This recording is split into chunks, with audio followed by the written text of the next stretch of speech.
North America that have come to present and share their wealth of inspiration, knowledge, and everything that they do that makes them special, all in the spirit of OPTIC. And we can do that because of the magic of the internet. So I want to tell you a couple of things about what's going on. I'm going to run down the show and the opening remarks. I'm going to go over the history. I'm going to tell you how you can get the most from OPTIC because there's really a lot to offer, and share with you some insight and some stories about OPTIC, B&H, Lindblad, the speakers, and the amazing team that puts a production like this together. So first off, we've got a little bit of an issue here in the world. We're still going through a pandemic. Yes, I know it's a bummer. I truly hope that everybody has not been touched to the full extent of what the COVID pandemic can bring to you. I hope that your loved ones are safe.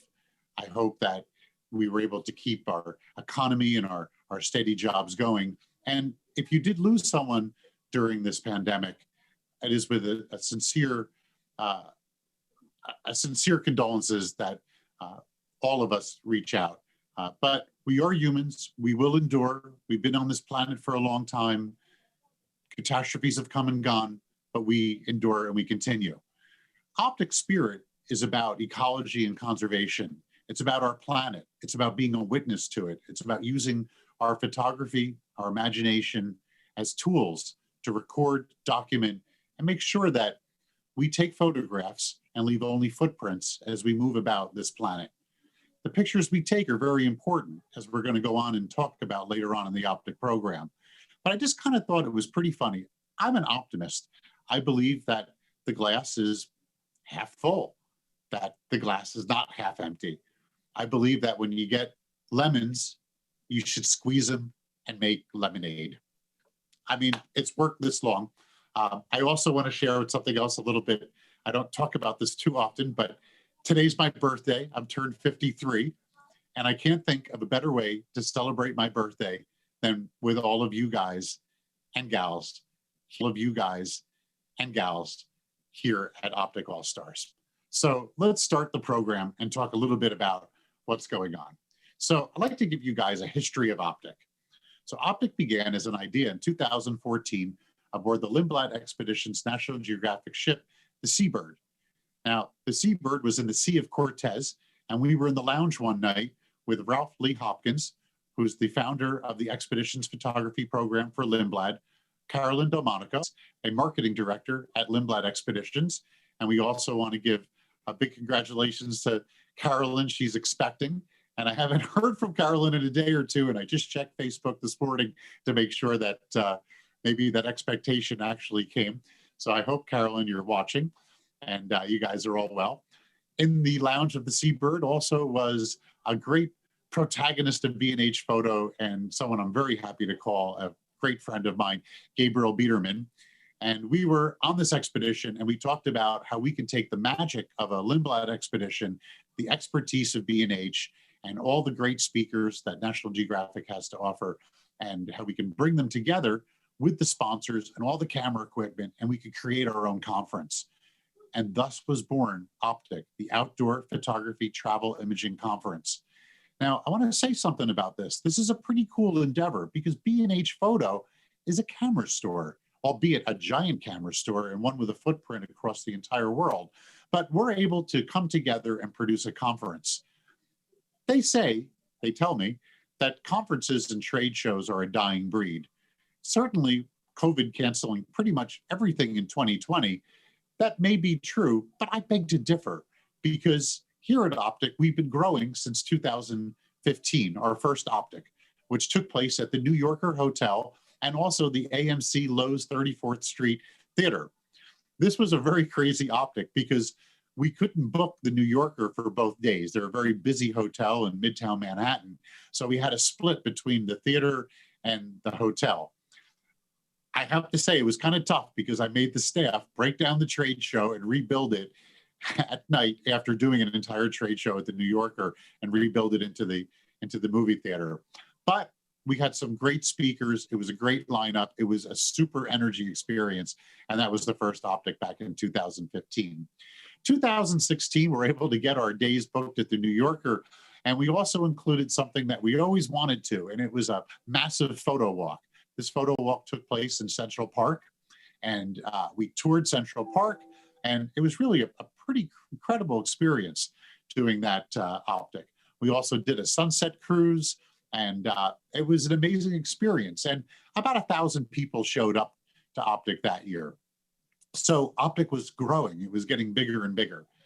2017 saw us back at the New Yorker, and we had multiple photo walks this time, and we incorporated something new. It was a push-pin gallery sponsored by Fujifilm. So now we were able to get people to bring in their work, show their work, and really experience a full OPTIC. There was prizes given for the best photograph. We returned in 2017, we returned to the north of Central Park. We did another photo walk in the north. It was pretty amazing. 2018 saw our next OPTIC, which we couldn't book the hotel. The hotel was fully booked up, and we did it at the Higher Building in Midtown Manhattan, which was a former savings bank. It was an Art Deco behemoth of a building. It was really a beautiful place. And we did a really cool OPTIC that year. That year saw some amazing presentations. It was a relatively smaller location. So in 2019, we were able to return to the New Yorker Hotel and take it over. And 2019 was a pretty incredible OPTIC. That one grew tremendously. We had over 1,500 people come to the conference. We had multiple photo walks, a historic Brooklyn Bridge photo walk that we went over the Brooklyn Bridge in a New York City tour bus, multiple tour buses to go photograph from Brooklyn Bridge Park. And there was a tremendous rainstorm, but we may have gotten some lemons, but we squeezed them and came into a pretty cool photo walk that happened in the rain on the way back. Calling it rain is an understatement. It was really a torrential downpour, but it was a pretty incredible OPTIC. We also went to the Governor's Island. Actually, I'm sorry, in 2018, our photo walk was in the New York Botanical Garden. In 2019, we went to Governor's Island, which is a photographer's paradise, did our photo walk there. But 2019's OPTIC, we really came of age. It was pretty amazing. And then we planned for 2020 some really cool things. My director said, David, we have a lot of customers on the West Coast in California. Let's expand OPTIC and go to the West Coast. Give me a plan. So what we did is we set up a plan to bring it to San Francisco, and we called it OPTIC West. We planned out, actually it was pretty fun. In December of 2019, I flew out to San Francisco and planned the photo walks, recruited 2 amazing West Coast photographers, some guys you may have heard of, Art Wolf and Frans Lanting. Frans, we really worked close with as we developed photo walks and worked with his team to bring an amazing OPTIC West in March. Unfortunately, as we all know, well, a global pandemic hit, and we were hoping that we could do OPTIC West in March, which turned out, of course, we couldn't do OPTIC West. So we postponed it to November 22nd and 23rd, which was why we chose that date, because it was far from March. We figured that COVID would just be a passing thought at that point. And it was also the date that the hotel, the Hyatt Embarcadero, had available, and Art and Frans on their busy schedule also was available. So that was our plan. Meanwhile, OPTIC, our 6th OPTIC, was going to be taking place in early June. That, of course, had to be pivoted to OPTIC Digital Edition. OPTIC Digital Edition was the first time that we went 100% virtual, and we created a really amazing program that we gave out in June, which, it's funny to say this, I don't know how many of you guys and gals were here with us at the OPTIC Digital Edition, watched it. It is available. You can go and take a look at the presentations on the OPTIC website. But even though it was only June and only a couple of months ago, it seems like it was a lifetime ago. Time moves very fast when you're working from home in a global pandemic.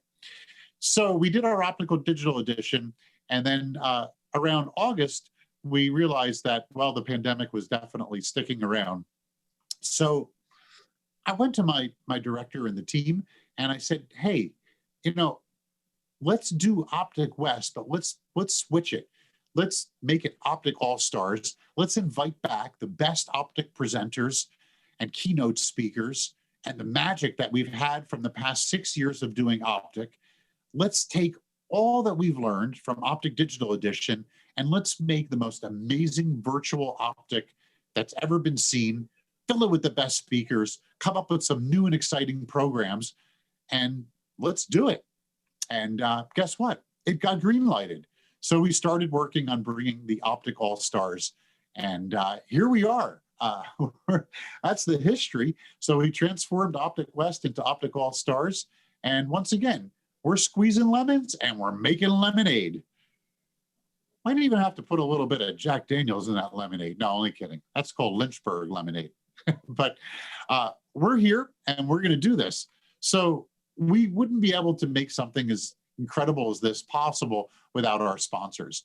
Our sponsors are super important to us. Our sponsors are the backbone of Optic. Not only do the sponsors allow us to produce this event, pay speaker fees, get the technology going, the sponsors are integral to photography and what we do, because the sponsors not only provide great camera equipment for us, they constantly innovate, much like we do at Optic, always coming up with new camera models, new ways for us to explore photography and explore the world with equipment. I'm going to talk a little bit about over the next couple of days. Right now, I'm on a trend of going back and I'm rebuilding a camera system that I had in the late 80s and early 90s. But the one thing that's certain is that photography and our equipment is constantly evolving. These companies come up with incredible equipment and always introducing new models so that we can enjoy photography better and we can explore our passion with this new equipment. And let's face it, I know a lot of you guys are B&H customers, but is there anything better than getting a B&H box in the mail with a brand new camera in it? A new camera that has features that your old camera didn't have, something more compelling to go out there and take photographs with and enjoy your photography? Well, it's the sponsors that do this. So let's talk and round out our sponsors. Our platinum sponsors, Sony, Nikon, Canon, and Peibu. Peibu's pretty cool. Peibu saves you the tax. You're going to see some commercials about Peibu, but Peibu is a homegrown B&H invention that actually calculates the tax that you would pay and applies that as a discount, because who likes paying tax? Sony, Nikon, and Canon are leaders in the industry. They've been evolving, giving us great equipment, and they compete with each other to bring you the best camera possible, which means that we all win because we get better cameras, better lenses, and better technology as those three behemoths of the camera industry continue to make amazing equipment. So you're going to need lenses. We got Sigma, produces fabulous world-class lenses. Sigma lenses will allow you to view the world in different ways. They'll also sometimes save you a couple of bucks from the lenses that the big companies produce, and they have some unique glass. HP is a computing platform which runs Photoshop, Lightroom, Premiere, all your favorite editing programs with lightning speed.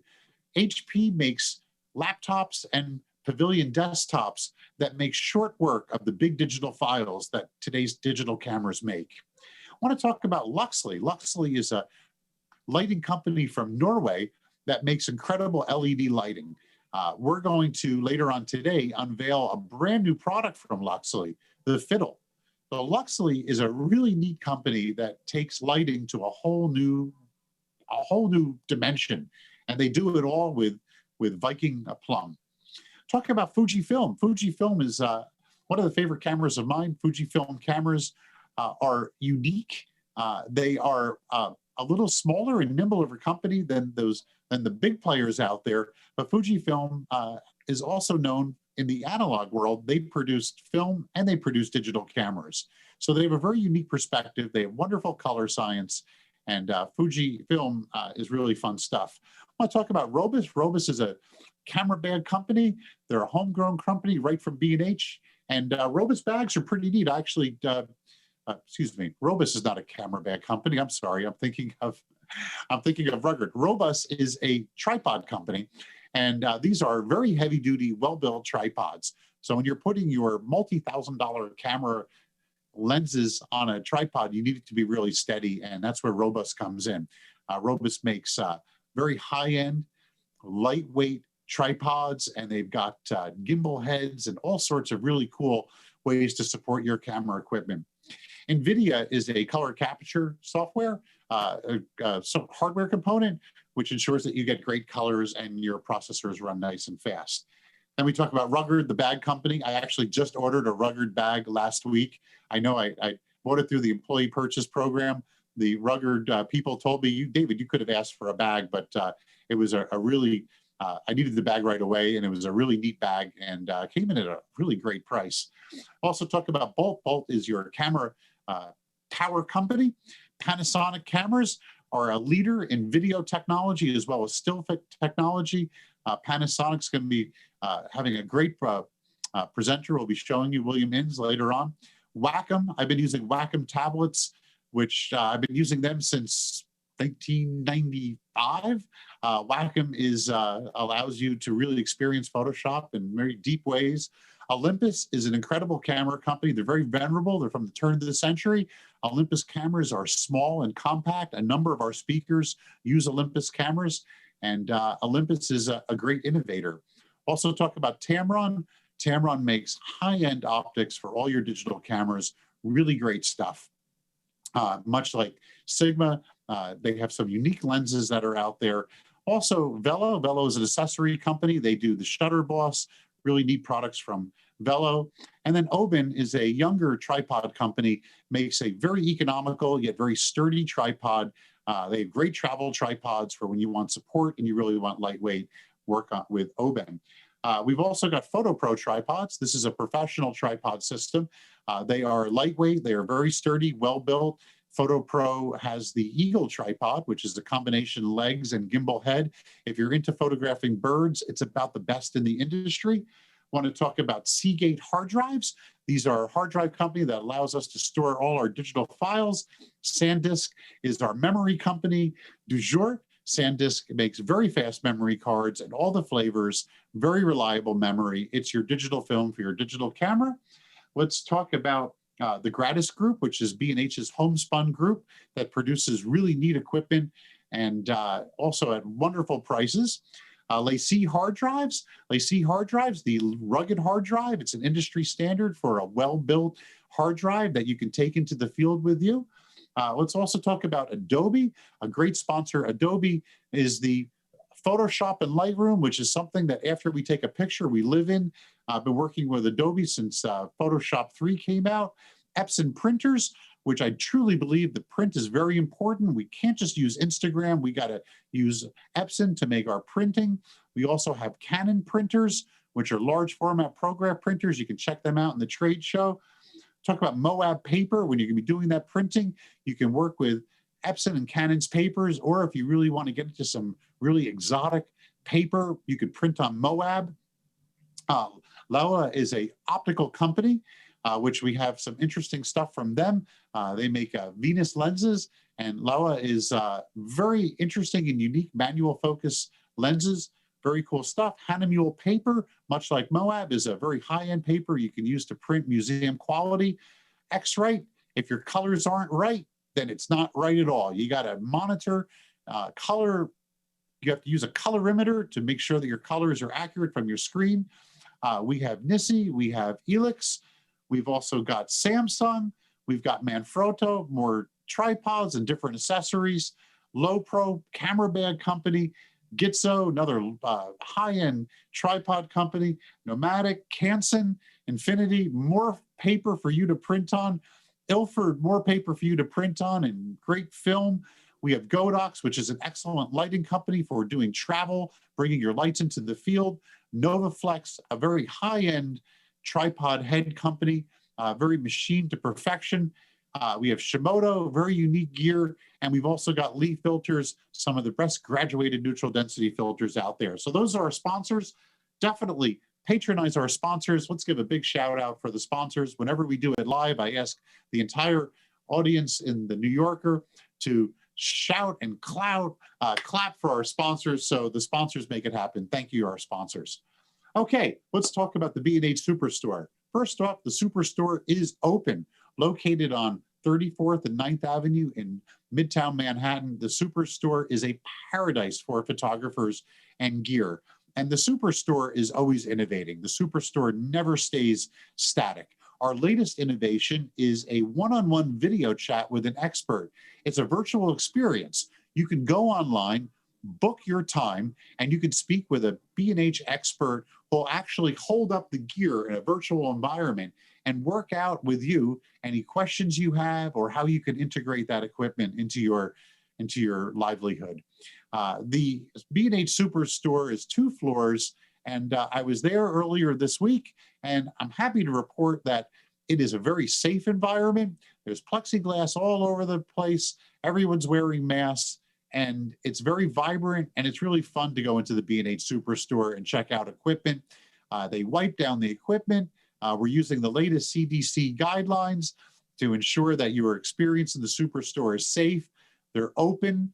If you're in New York City, come and stop by the Superstore. And if you can't make it there, no problem. You can book yourself a virtual session with them. Okay, now this is something that let's check our time. I'm very happy to announce the B&H Showbook. The B&H Showbook has just been unveiled on the website. This is where you can get your specials, you can get exclusive content, and on the last couple of pages, something very popular from the OPTIC digital experience, we've got the return of the OPTIC word find, and this time we dialed it up and we innovated for you. We've got a crossword puzzle. So you know what? The New York Times crossword puzzle may be famous, but the OPTIC All-Star crossword puzzle is way more cool. So I was able to work on this and bring this to you a couple of weeks ago. There's some tough questions in there. So have fun with that. You can download and you can print out the OPTIC Showbook. There's some incredible content. And I just want to mention that when I went over the proof last week, I was astounded at it because I grew up with photography in the mid-'80s, reading Popular Photography, reading American Photo, Shutterbug Magazine, Outdoor Photographer. Later on, I would read Lenswork. This was the golden age of photography magazines. There were black and white darkroom. There were these European magazines out there. And the cool part about these magazines were, aside from the great articles and editorials that were in it, there was really cool advertising. So check out the Showbook. It's available as a PDF. You can read the articles. I have a favorite article that I wrote and put into it, and I would invite you guys to check out our article about my Tuscan neighbor in Italy, Giustino. I'm happy to report did make it to Italy this summer, and Giustino's still going strong. But check out the article. It was shot with a Sony RX10, which I consider to be the ultimate digital travel camera. And there's articles from Alan White, John Harris from the podcast team, numerous other articles. It's really quite special, and it's designed really well. Our advertising department did an amazing job of laying it out. Plus, it's interactive. You can click on links, look at the Lindblad expeditions. You can click on some special links and get some special messages from them. And then we've got the trade show. The trade show is an important virtual component for OPTIC All-Stars. We've got 3 trade shows for you guys. We've got the Explorer Room, which is going to showcase our platinum and gold sponsors. We've got the Discovery Room, which is going to platform our silver sponsors, and then the B&H Expert Room. These trade shows have unique content that's only available through the trade show. Now, you got to check this out because the trade show stuff is not recorded. All main stage presentations are recorded. So you'll be able to go back and review main stage, but the trade show happens once. So check out the schedules for the trade show.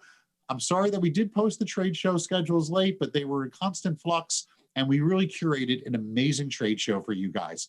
It's just like you were here walking through the Jacob Javits Center at Photo Plus. You'll be able to see the best equipment from the sponsors and hear all sorts of cool messages from special and unique talent. Like you could go check out Zach Noyle, who is from OPTIC Digital Edition, is going to be speaking in the trade show. So go check out the trade show. You'll also be able to enjoy the Q&A from the speakers. Now, the OPTIC Challenge. The OPTIC Challenge returns. This time, it's all virtual, much like OPTIC Digital Edition.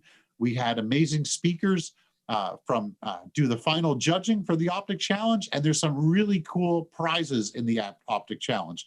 The OPTIC Challenge is closed now. We closed entries on Wednesday of this week. It was open for a couple of weeks.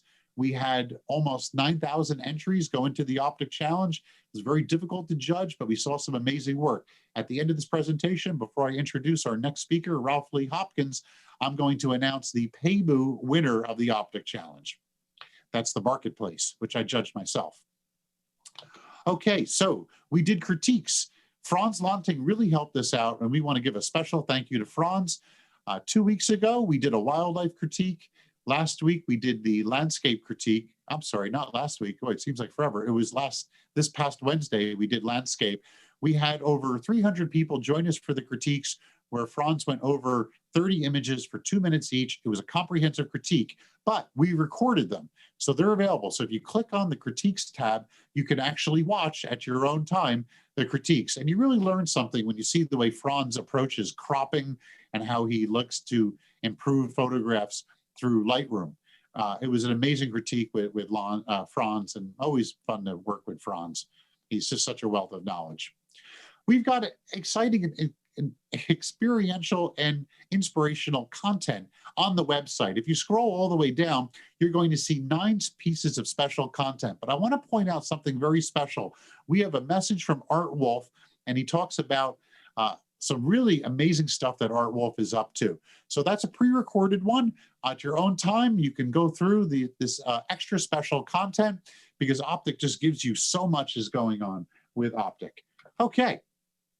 Last but not least, we're going to have a trivia party. I'm running a little bit late. We're going to have to pick this up, the speed a little bit.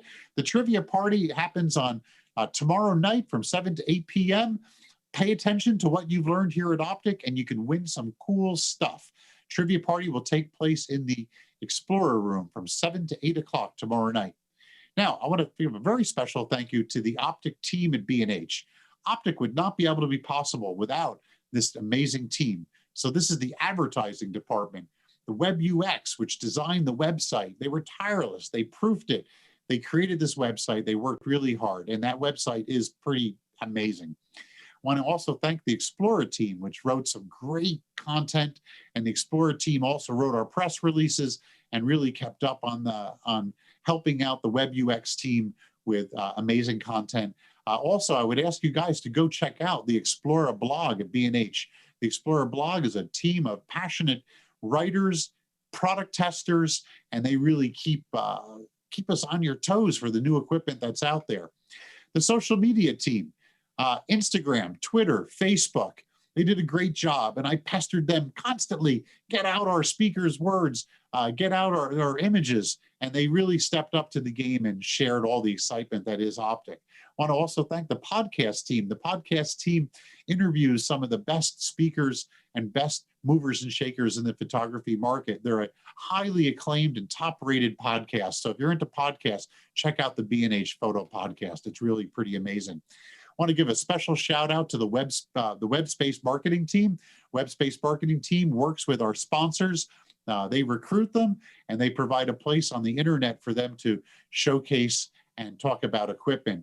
The Web Space Marketing team is a favorite. They work very close with this team, the Road Marketing team. Road Marketing team runs our trade shows. This was the team that went out there across the country, and they did the special marketing that happens at trade shows and conferences. Now they're all virtual. They're super busy. They're in the trade shows.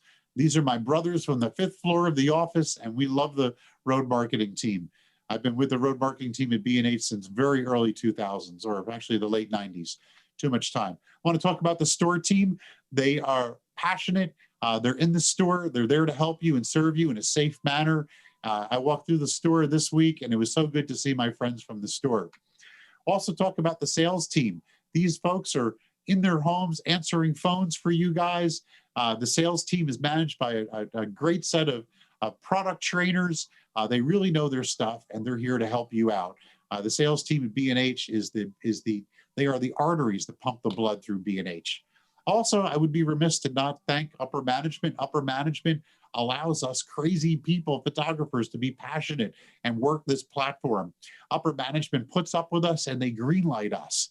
So I want to thank my director, as always, Manny Steigman. He's a very humble man. He doesn't like to be thanked, but I got to always give a shout out to Manny.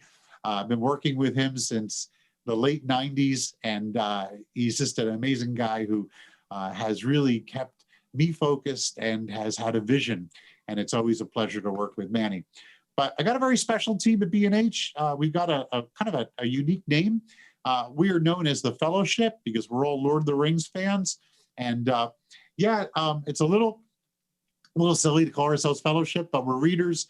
It comprises a small team of Justin Heyman, Tess Duran, who really does so much for OPTIC, and also our amazing OPTIC producer, my brother in all of this, Fred. Fred is the grease on the wheels that is OPTIC, and we all work really hard to bring you this day and night. We do tremendous hours to do it.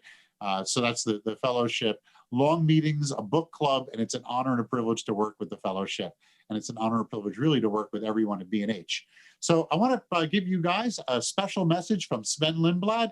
Take a moment for Sven. He is the founder's son and the true motivator of Lindblad Expeditions. Take it away, Sven. Good morning. My name is Sven Lindblad, and I'm the founder and CEO of Lindblad Expeditions.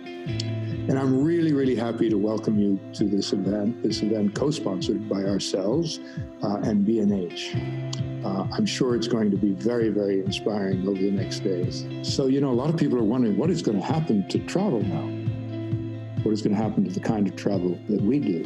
And I actually am hugely optimistic about the future. But the fact of the matter is that people, I believe, are going to want the kind of thing that we do, which is essentially getting people comfortably and safely and intelligently out into wild places where there's nature, culture, history. But we'll get back out there photographing and exploring and learning again very, very soon. And of course, for all of you who are photographers, which I presume all of you are, you have this incredible role because as a consequence of social media and such, the ability to share experiences, make it possible for people who are at home to sort of see things that you've seen, that just exponentially broadens the value. This year, we launched our first polar vessel. When we designed the National Geographic Endurance, photography was a primary concern. Would people have the ability to photograph from the ship as effectively as they could on our other ships? And the end result is absolutely. It's different, and I think in many, many ways even better, because you have absolutely clear sight lines from numerous places on deck, straight down where the bow enters the water. So really, really clean access to everything. And I think she will be a fantastic platform for photography. So hopefully we'll be out there again soon. Hopefully you'll elect to come with us somewhere in the world. But whether you come with us or however you get out there, I really would encourage you to do as much of it as possible and as soon as possible. And of course, to do it as safely as possible. So thanks very much for listening. I know that B&H always puts on a wonderful event. Take care.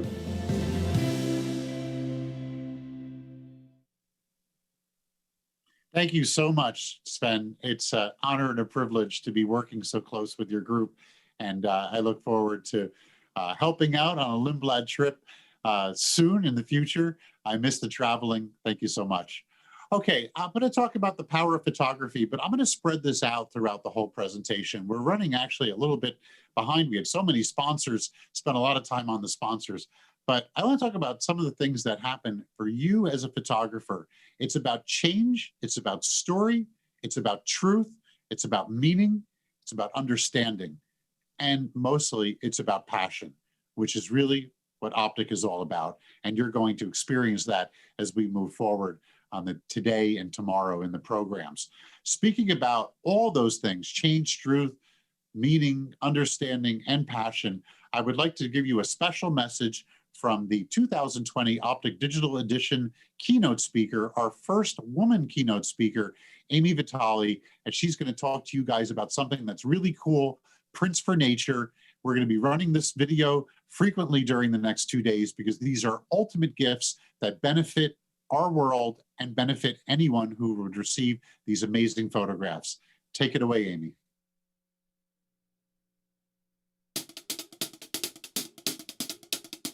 Hi everybody, I'm Amy Vitale. You may know that I'm a photographer, but what you might not have known is that I've taken on a part-time gig as an elf for Santa's Workshop. And if you hurry, you can still get an amazing print by one of these incredible photographers. It's called Prints for Nature, and it's a win-win because you get a gorgeous print for a fraction of what they cost in galleries. And all that money, 100% of the proceeds, are going to go to Conservation International. So you're going to help all the animals, you're going to help you, and yeah, happy holidays.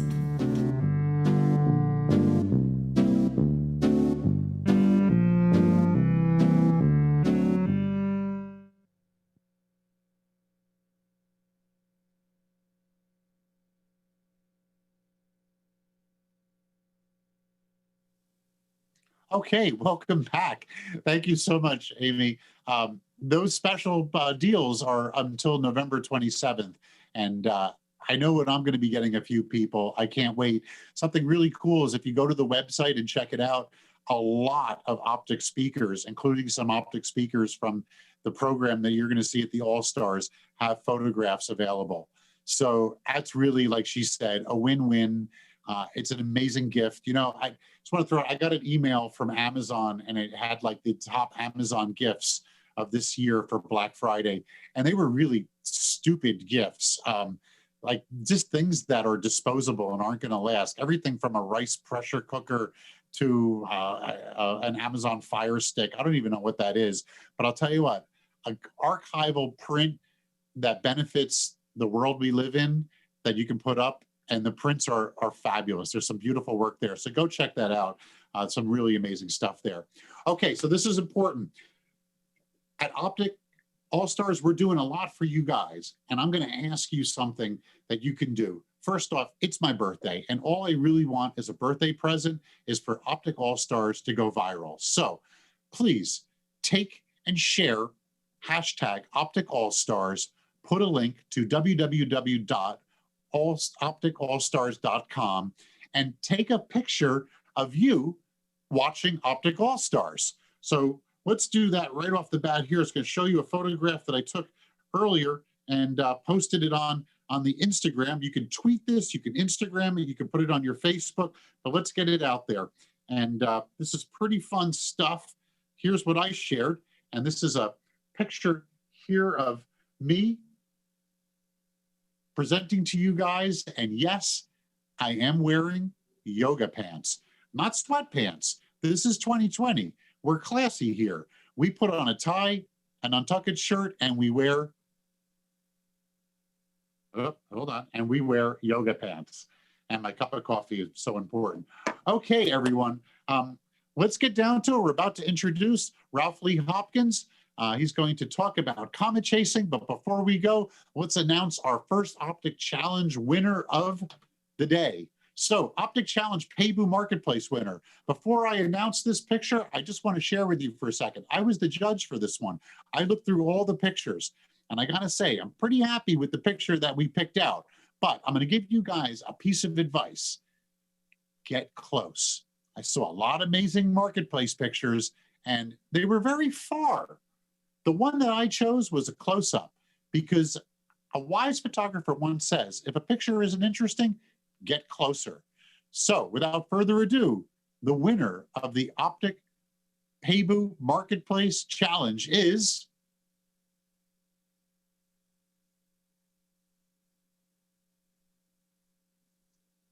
all right. Congratulations. Okay, this is pretty cool. You're going to be winning a pretty neat prize. Oh, there we go. You're going to be winning some amazing gear from the Gratis Group. And, excuse me, Peibu, the Peibu winning. You're going to be winning a $500 B&H gift card. I mean, how fun is that? Congratulations. I chose this picture because I love the close-up. The crab thief is a really cool photograph. I love it that you could just see a hand. It's a little bit on the abstract side, and it was also a favorite. My wife helped me pick it out. So congratulations to the Peibu Marketplace winner. You guys did really well. Congratulations. You'll be getting that gift card to us. You'll be hearing from us. Okay. It's about time to start our first presenter. He has been presenting with us since the beginning of OPTIC and is technically one of the founders of OPTIC. Ralph Lee Hopkins Lindblad, Director Expeditions Photography Program for Lindblad and the National Geographic Alliance. Now, Ralph is bringing over 25 years of leading photo expeditions from the Arctic to the Antarctic and points in between. Ralph brings a wealth of wisdom and imagery to OPTIC. But more than that, Ralph is a passionate photographer who has been riding co-pilots since OPTIC has been formed. Right from the beginning, on the Lindblad Nat Geo Seabird to today, with COVID keeping Ralph on land, he took off to do a project he had been thinking about for years. He didn't have the time to do it with his extensive travels around the globe, jumping in an RV and chasing comets across the American West. Ladies and gentlemen, I present to you one of our founding members of OPTIC, Ralph Lee Hopkins. Ralph, take it away. Well, all right. Thank you, David. Yeah, what a long and strange trip it's been with these OPTIC conferences. And of course, you know, the events in New York were so great, and it's an interesting time. And I'm definitely getting more used to doing these Zooms and other computer presentations. And I'm finding I enjoy it, but I don't get to see everyone. And so welcome everyone to the OPTIC All-Stars. And I am honored. I've presented at every OPTIC, and I'm honored to be a part. I haven't been an All-Star since I was playing basketball. So this is a lot of fun. Yes, this great pause. I haven't been home this much in my 30-year career, and I'll talk a little bit about, if you don't know who I am. I'm Ralph Lee Hopkins, and I'm the Director of Expedition Photography for Lindblad. And this is the map that I've been exploring for the last 30 years with Lindblad and Lindblad Expeditions and National Geographic. And it has been a wonderful, wonderful life of travel. Lindblad now, and this is kind of the sad part of the pause. I mean, we're up to 9 ships in the National Geographic fleet, 5 more with charters, and we're building another, so there'll soon be 10. And these ships are all idle at the moment. They're in warm shutdown. They have crew keeping systems going, and we are ready to restart. And we made plans twice during this pause to restart. And of course, we all know the world situation right now. So we're all hopeful now that with the recent news of the vaccine and changes coming, that it won't be long now, but fingers crossed. But this is where I would like to be, and I was scheduled to be down on the ice, heading south into Antarctica. And if you saw my presentation in June at OPTIC, I talked about the big year last year, but all my pictures in this talk, comet chasing and other adventures, has to do with what I've been doing during this pause. So I'm not out looking for the next brochure covers for National Geographic Expeditions or Lindblad. But what I have found during this time, not only have I been really taking a hard look at, and it's really an emotional time, and maybe many of you out there feel that way too, being denied something makes you appreciate it more. So what could I do?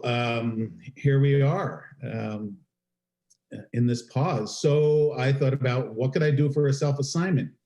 Well, it turns out where I live in Charlotte, North Carolina, in a place where I called the bubble before the pandemic, because everything's within 2 miles, except for the airport 20 miles away, and that's why I'm here. My home is my refuge.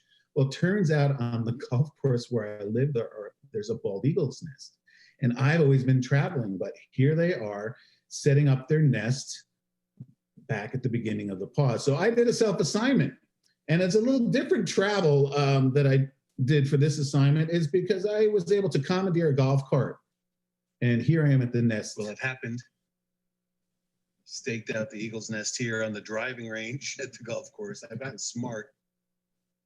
I commandeered a cart, even put on my golfing glove to look like a golfer. But I have permission to be out here photographing the eagle's nest at sunset. And I did see them come in. One was working on the nest, and now they're both sitting in the nest right at sunset. I'm gonna have to stake this area out for better light, but there was some interesting light as well. So, of course, that's a little tongue in cheek, but seriously, I did go out in the morning, and the cart guys, I didn't bring my golf clubs or anything. I put the camera gear in and I went down and, or in the evening, and photographed the eagles. As many of you know now that I've switched to Canon, so I had plenty of firepower with the 300 millimeter fixed, which becomes a 600 millimeter. And if I put on the 1.4, I'm up to 840 millimeters out there. And it was a lot of fun to spend time down there at the nest and get to know these eagles. That ended up raising one small eagle that grew bigger and has since left. But this morning on our walk, we saw one of the adults has come back to fish in the ponds here. So there was some good light during the time they were setting up, and this is before all the leaves have come. So this must be in like early April where they're setting it up, and then one shot of both of them against the full moon. So that was my first self-assignment at home. But then in July, and so I hadn't been anywhere literally. I get all my groceries put in my trunk. The only store I'll go into is Trader Joe's. And it's like, okay, do I chance it and leave the bubble, believe in my mask, get on a plane with all that great ventilation and HEPA filters, and fly nonstop 2.5 hours to Denver, where my camper, which became named the Comet Chaser, was living with my brother at his place near Denver.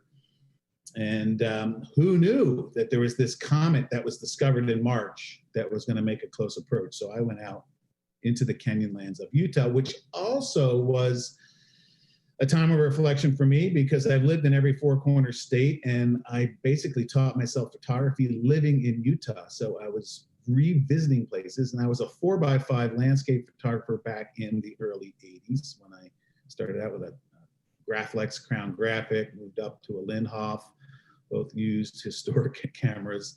And so I drove from Denver out to Arches, Dead Horse Point by Canyonlands, Goblin Valley, went up to the high plateaus where I knew some spots with clear views and trees for foreground, Cathedral Valley and Capitol Reef, Cedar Breaks with the great skies there, and then Bryce Canyon. So this is my gear just a little bit. I know everyone, this is, when we're talking B&H here, got to talk about gear and also the support that Olympus has given me with some of the newest technology and their cameras. So in my camera bag, I can now keep, I don't say it's lighter than my previous system, but I certainly can carry more and have more firepower without carrying around big, huge 600 millimeter lenses. So this is all what I can fit in that camera bag. And so for wildlife now, when I'm not using zoom, I use that 300 millimeter fixed with either 1.4 or 2X on there. But when you put a 2X on there, it's 1200 millimeters. But with the image stabilization with Olympus, I can hand hold those long lenses. So Dead Horse Point, again, this is going back to a place where I was teaching myself photography with my 4x5, even pre-Velvia film. I mean, I am that old. But the Comet NEOWISE, I mean, who knew that NASA, I mean, there was a special NEOWISE program that discovered the comet, and that's why they called it NEOWISE. But NASA actually has a branch that is just looking for comets and asteroids that could endanger the Earth. If they come within more than 5 million miles, I think is what it is, then they really track it. So this newly discovered comet, and they put out very good information that showed that before July 15th, it would be below the horizon, and then it would start marching up towards the Big Dipper. And pretty much, I mean, I am not an astronomer, I am not an astrophotographer, but just, you know, it's just a great excuse to escape the bubble and get out into Utah to my old haunt. And I figured I could find it because I know where the Big Dipper is. So the first thing I needed to do was to practice. So this is just the beginning. I got out to Dead Horse Point. It was a beautiful, clear night. And the M1, the Olympus M1 Mark III, the newest release, has what's called here, and I'm pointing to it on the screen in the camera, Starry sky autofocus. Who knew this was possible? Because I have always struggled with my older eyes to, despite Gabe and the National Park at night boys teaching me how to get my camera on infinity, I've always worried about that and struggled about that. So this is a total game changer for me, that my camera can focus on the stars. And as you can see, the image on the left with this beautiful pinyon pine tree, it worked. There's the Milky Way, there's tack sharp. Or you can go, what also the Olympus cameras have is what's called live composite, where it will take that static scene and then keep adding to it, kind of the same way you do it when you stack in Photoshop. It does it in camera and then spits out a raw. I don't know about you, but I really resent the time sitting at the computer. So when my camera can do it, man, I was really excited about this. So the image on the left, a 60-second exposure, 1.8 using a fisheye, and then the 16, well, it's really an 8mm fisheye, but I doubled it for you there to give you the equivalent, and then the live composite shot. So I figured after that, man, I was an expert. I was on my way. So I was going to get up early the next morning and go look for the comet. Do you see it? It's just, it was a very, and then the clouds obscured it very quickly. I will point it out to you. It's not the planets that are above there, but that was the comet. And you know, with binoculars, I could see it had a little tail, and I was excited, and I thought, oh my God, I've missed it. That was my one shot here at Dead Horse Point to get it. But I knew from my reading that it would be above the horizon in the days to come. You know, I didn't just shoot the night sky. This was a shot that, you know how photos that you've either missed or you didn't take, like Wayne Gretzky says, you miss every shot you didn't take. And years ago, I remember seeing the shot at Dead Horse Point, and I didn't take it because I thought, what a great black and white it would make with the repeating ridges. And I was walking by that morning, and I'm like, oh my God, there it was. So serendipity really played into this trip. And there was a lot of things about this trip going back in time to my, over 30 years ago, well, really close to 40 years ago, when I was living in Utah and learning photography. So I took the Comet Chaser up to the high plateaus. So from Dead Horse Point, I said, I've got to get to clear sky, western horizon. Luckily, there wasn't smoke at this time in Utah, so it was very clear sky. So I went up to the Fish Lake Plateau, and I found some trees that I figured they could be foreground, and I waited. And this was the first scene where I felt that I got a good shot of the comet. Now, let's put the particulars up there. This is about at 80 millimeters, and that's with the equivalent, a 25-second exposure. And so with the longer lens, you can see there's a little drag, a little motion to the stars. But what I found very quickly, and this is what's so great about digital, is you see your results, that a little drag, as we call it in the business, or a little motion to the stars, and especially the comet, enhances the comet. It didn't look this good to my naked eye. It really was kind of anticlimactic. It was there. But the camera, and it was just blowing me away in the back of the screen when I seen this. And in this shot, you can even see that double tail to the comet. So I was pretty darn excited. So I thought, okay, now I've got some shots with, and remember, my background is landscape photography, so I don't want just astrophotography shots where it's a comet in the sky. Man, I'd really like to show the landscape. So I went to Cedar Breaks, and if you've been out to Cedar Breaks or Bryce has trails below the rim where you can get foreground going. Cedar Breaks really doesn't have any of that. It's mostly overlooks. So then I just concentrate, okay, I'll just get a clean shot of the comet and the Big Dipper. Well, it turned out there were clouds that night kind of wafting by. But again, this magic of digital and letting the light, the light from this starlight, this million-year-old starlight, is cooking the sensor and making these bright spots. And it's just basically just in let's get the particulars here. This one's in a 30-second exposure, so there's not as much motion, but it burned through the clouds very effectively. So I did get the Big Dipper there and the comet. So then it was, okay, Bryce Canyon. And I thought, oh my God, everybody is going to be photographing the comet at Bryce Canyon.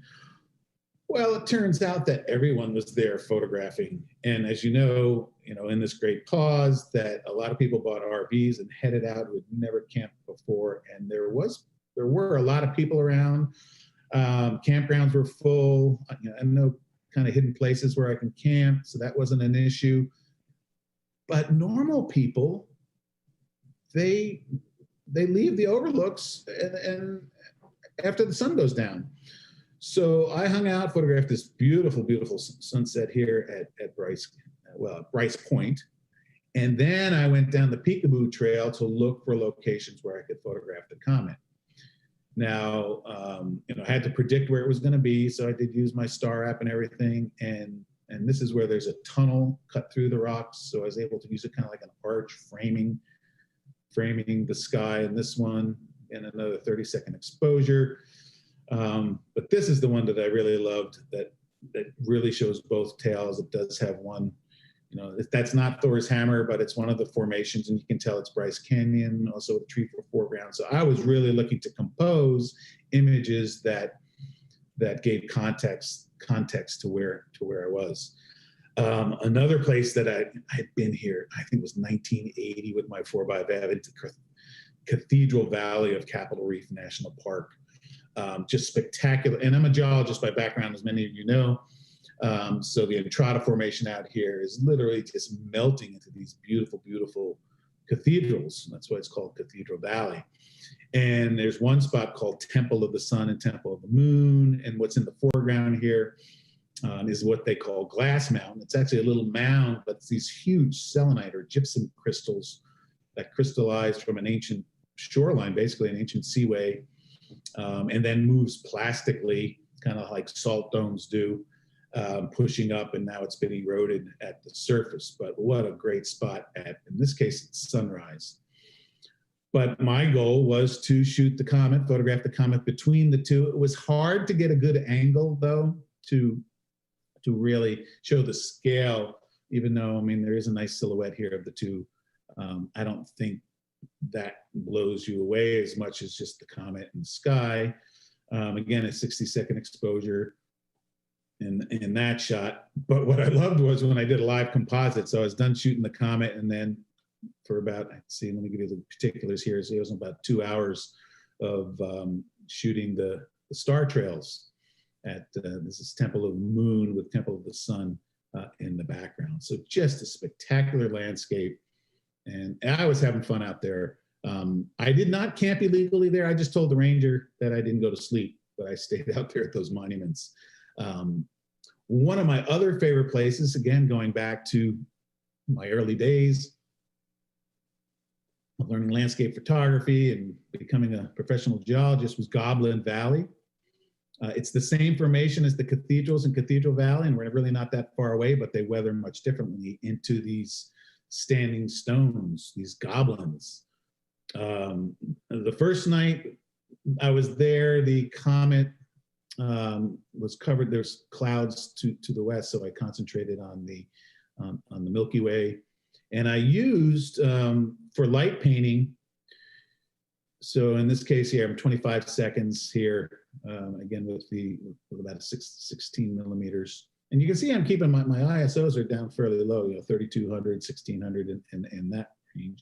But this Luxley Biola, this small handheld LED, you can vary not only the intensity of the light, because when you're shooting 30 seconds, you don't want to be painting with a bright flashlight. It's too bright. You just want it. Well, even your iPhone actually can light things up.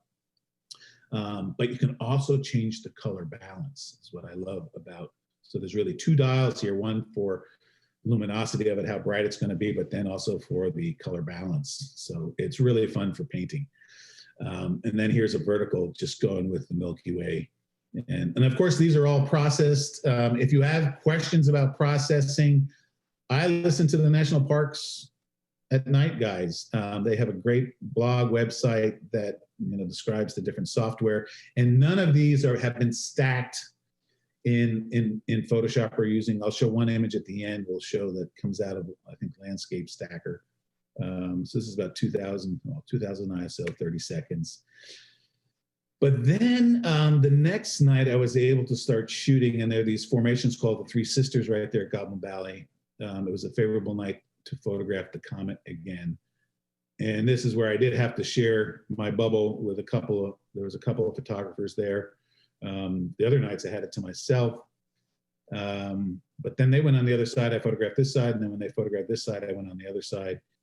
And then I had a lot of fun. It's like, what else can I do here? And so I got out there with my torch and set the timer, and then ran out there and then looked at it, and that didn't rain. You know, I must have done it.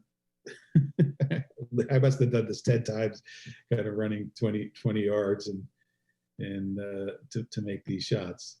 So that was fun. 30-second exposure using the fisheye. And then I will correct when processing, I'll correct the whole distortion of the fisheye the best I can so that it doesn't look like too weird a world. But my dream was try to shoot through one of the arches at Arches National Park. And I searched, and I had some other friends that were out there, and they were trying to do the same thing. And it's like, we couldn't find an arch where you could really see the comet effectively. So I said, balanced rock, the beautiful balanced rock out there. So this is a 40-second exposure. So twilight, again, I love, I love the context again of twilight, the arches. And you can see the rock on the right, the formation on the right is being lit up, and that's not from painting. There's a road behind here. If you've been there, there's a parking area.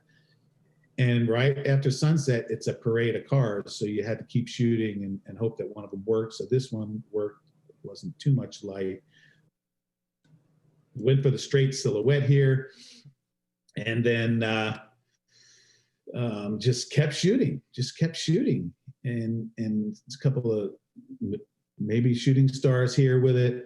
And so it's being painted by the cars going by, 30-second exposure. And this is the only image that was used with the Starry Landscape tracker. So it's 10-image composite done on the computer afterwards. But again, the painting of the rock was with the cars. So that was the adventure in July. Came back to Charlotte, and then I headed out to Colorado, braved it again in October for fall color, and went around Colorado looking for the beautiful fall leaves. Now, many of you know that there were many fires during this time. So here's smoke and dust, so it depends on where you go. So I could see the smoke line. I stayed north of it. I stopped for cattle drives. This is kind of fun. You find when you're on the highway and the cattle are coming toward you, you pull up and you just wait because the cowboys will keep them away from your car. You don't want to keep driving. Had to pull back. I passed this woman with her dog in a trailer. I mean, that was just, what a great way to travel. What a lucky dog. But I had to come back to her and just kind of motion, I'm going to take a picture. So she was very happy to cooperate. Found this place called Lost Lake with some reflections, but you can see there is some smoke to the sky here, but I had a good time there for a couple of days. But then I always wanted to get back up to Crystal Mill, and this picture belies what the road is like. It's a 5-mile road up to Crystal Mill, just bouncing over boulders to get up there. But along the way, you find these microcosms of trees, and I got into the trees, and I just, Ann and I were out here then together on a weekend, and you can spend 2-3 hours just under one stand of trees with the beautiful leaves and doing starbursts. And there had been wind, so that there was I've never seen like this, a complete carpet of leaves on the forest floor. And then I'd seen this years ago, never got a good photograph of it, but where in the spruce trees, every leaf, like Christmas ornaments, had a aspen, perfect yellow aspen leaf on it. Going for details, just there at the right time. But this road up to Crystal Mill, again, most people hike it. I drove the Comet Chaser, the new version of the Comet Chaser that I actually purchased in July, and got up there, and I said, there's no way I'm driving back. Can I stay the night? And who knew that it's private, but for $40, you can spend the night up there and get down along the river, because they do control access to it. But what a beautiful spot. Now I have to say, these shots here with are handheld. The image stabilization in the Olympus camera is that good. I also, of course, had it on a tripod, but some of the times like here. So this was at dusk. I mean, it was almost dark because I wanted to eliminate contrast or any thought of that there was smoke in the sky, because there was still pretty smoky. So by staying there and using longer shutter speeds, 2 seconds, made an image like this. And then I waited for night to come. Stars just coming out, 20-second exposure, and then the night sky. Again, using the Luxley, just lighting up, painting the trees a little bit, and with more of a torch that I could paint the mill in this shot. So that's the fall color. But then I continued on up to Lamar Valley in Yellowstone because I wanted to see the wolves of Yellowstone. I'd been there before, but I figured I've got the time. So it's in the northern part of the park. I based myself up in Cook City in a Forest Service campground. And do you see them all? Never did get, in the days I was there, a really close view, but there are 4 wolves in this shot as part of the pack. Was moving, never saw the full pack of, there's almost 40 wolves, I believe, in the pack in Lamar Valley. And I had the place to myself. What you'll find with the wolves and also the bears, that there's a whole paparazzi. This is probably the best image of the wolf on the rock. One of the black wolves that got closer, really close to me, laid down, started howling, got up and stretched every which way. Of course, it's a coyote. If only a wolf would have done that, but I really had a good time with that coyote. I spent probably an hour just within meters of it. I was waiting for snow. It did snow, but it didn't stay on the ground where I was. I finally ran away from snow because it was coming with 15 below temperatures. But it was a lot of fun to then try to get down to the Tetons, because I wanted to get down to see the bears at the Tetons.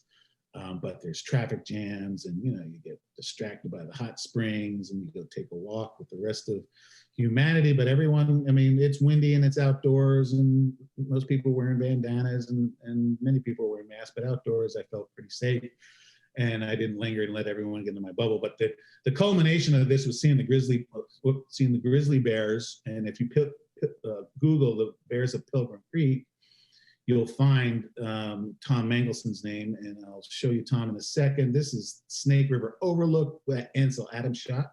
The trees have grown up, though, of course. My Ansel Adams, homage to Ansel Adams when the storm started coming in. I did a few night sky shots where I spent the night, but then it was about the bears. And getting good looks of the bears when you're confined to roads is pretty tough. But this is one of the famous bears there, 6'10", with her 2 cubs. They would spend all the evening and mornings digging. They were digging for rodents and rodent middens. And again, there's a whole paparazzi following these bears, mostly behaving themselves. There's rangers and the brigade there that keep people safe. This was Blondie, who came right by me. She's one of the famous matriarchs in the area, but it's really all about 399 up there, and her 4 cubs. She has 4 cubs of the year. She's like a 24, 25-year-old bear. They call her the matriarch, and she has a following like the Beatles. People with spotting scopes, long lenses, even license plate, Team 399. This is 399. And here's Tom Mangelson, who helped make 399 famous. He's been photographing her for decades. The bears are out in the meadow there. And we go back to the early 2000s when he came to Antarctica with Lindblad, and Tom and I are good friends. And if you haven't seen it yet, Google Tom and see a 60 Minutes piece that was done on the bears of Yellowstone. But I want to end by showing you this story. It was so hard to get all 4 cubs, because there was this one pugnacious cub, which was a little blonder, that just didn't have the patience, and it was always off on its own. Like, what am I doing? Well, what should I be doing now?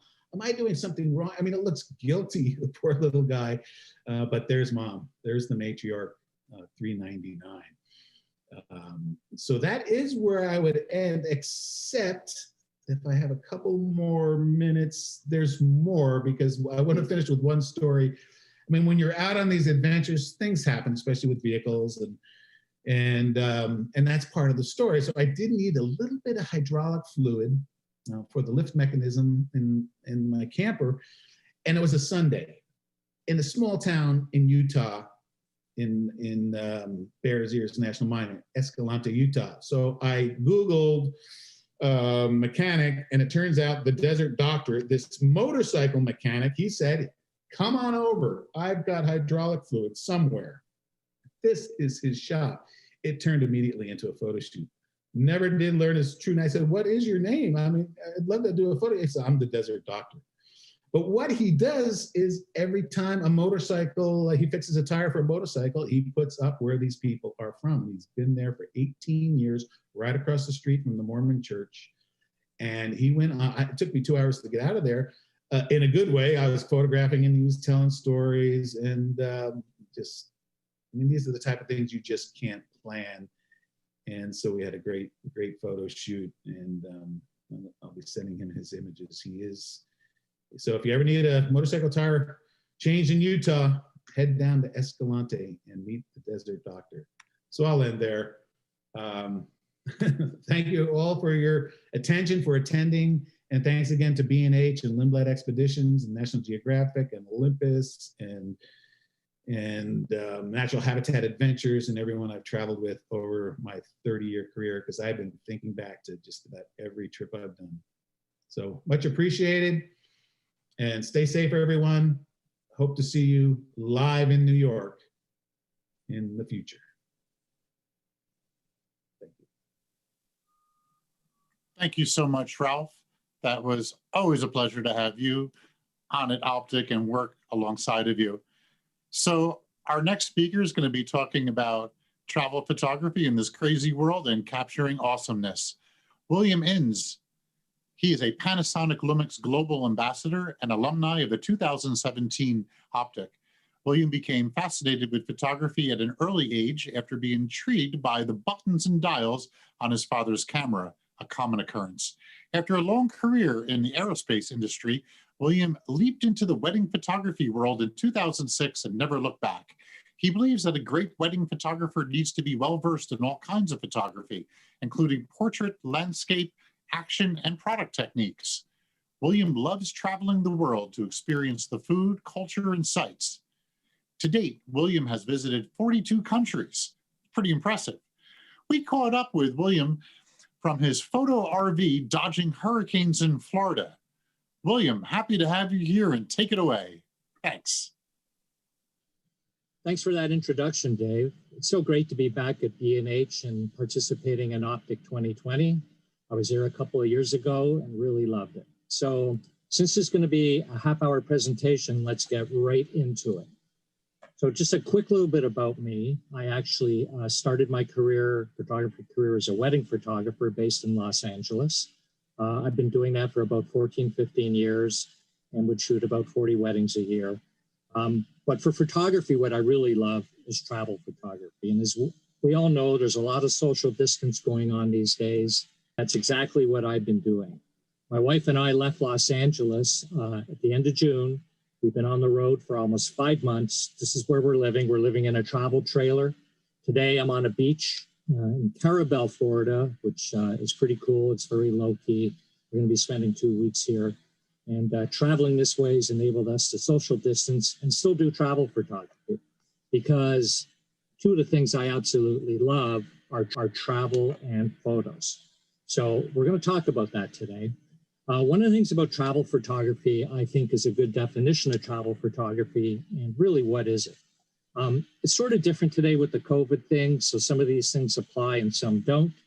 But I got faith that this whole pandemic thing is going to end soon, and we'll be able to get back to our regular routines and travel the world, because it's a big world. But if I was to define travel photography, it's not just traveling around the world. It could be going to a local park or zoo, visiting a national park and state parks. We've done a lot of that on our trip because there's a lot of great photo ops there. Street photography is another one where you can social distance and still capture great images. Some people, it's a vacation of a lifetime. I'm sure that's on hold, but hopefully next year or the following year, we'll be able to get back into that mode.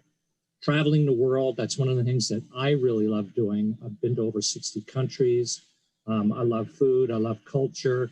and it really, really has been a great time. I was really spoiled. My wife worked for an airline for quite a long time. Some people like adventure travel photography, mountain climbing. I don't do heights, so that's really not for me. Or my favorite, and that's what I've been doing the last 5 months, is a road trip.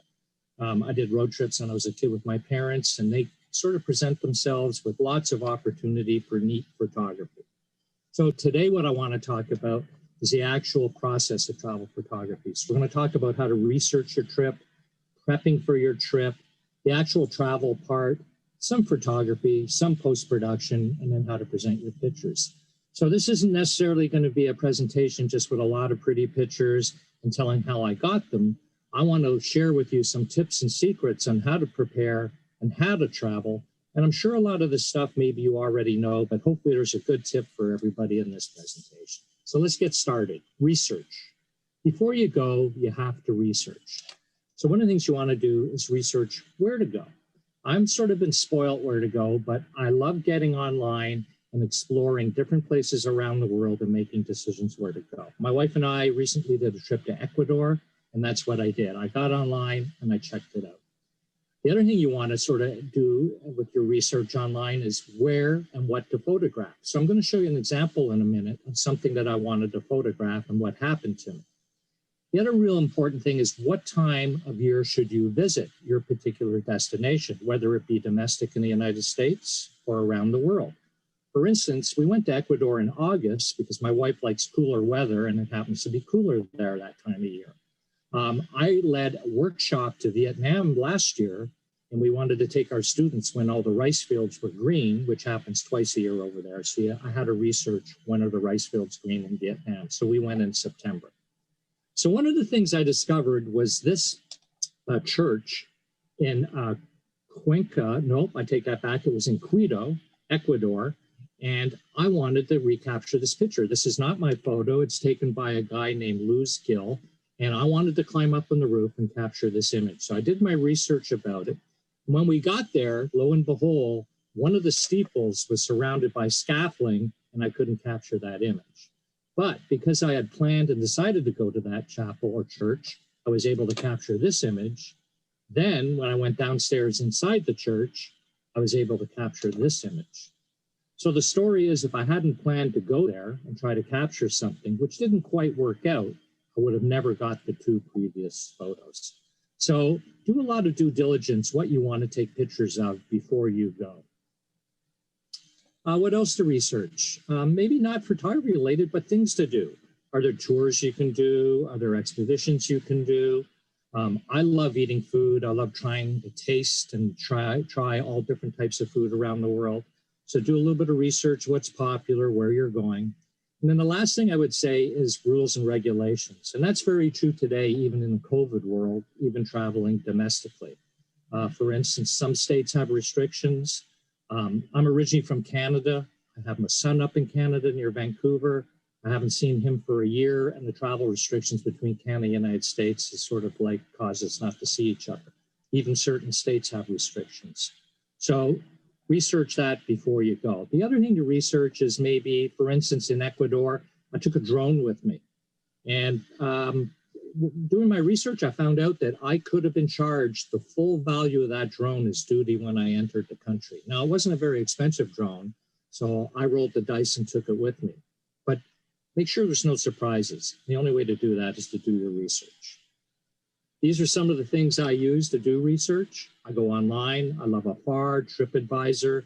One of my favorite is YouTube. YouTube is great. You can learn anything you want from YouTube.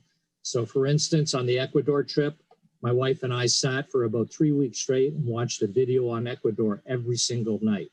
And it really helps, again, deciding where you want to go and what you want to do. Books. I have a travel book for every single country that I have visited. I like the travel books with photos. You have to be careful. Some of them only have text. The one with photos are the best because, again, gets my creative juices going. Another thing is there's a lot of travel apps these days, and one of them is Lonely Planet. Lonely Planet is great. They have an app. I forget how many cities is included in it right now, but it tells you where to go. You can buy tickets to do certain things. It tells you where to eat. And I'm sure these days there's a lot more travel apps. So before you leave, do your preparation. That's what I'm going to talk about next, how to prep. I also have some photos coming up, and I'll quickly tell you about them. Unfortunately, I don't have a lot of time to go into them. This particular picture was taken in a graffiti alley in Ghent, Belgium. Basically, the plan was I was photographing the walls, and then I decided just to hang out there and wait for somebody to come along. This particular guy came along on his bicycle, and that's how I captured him.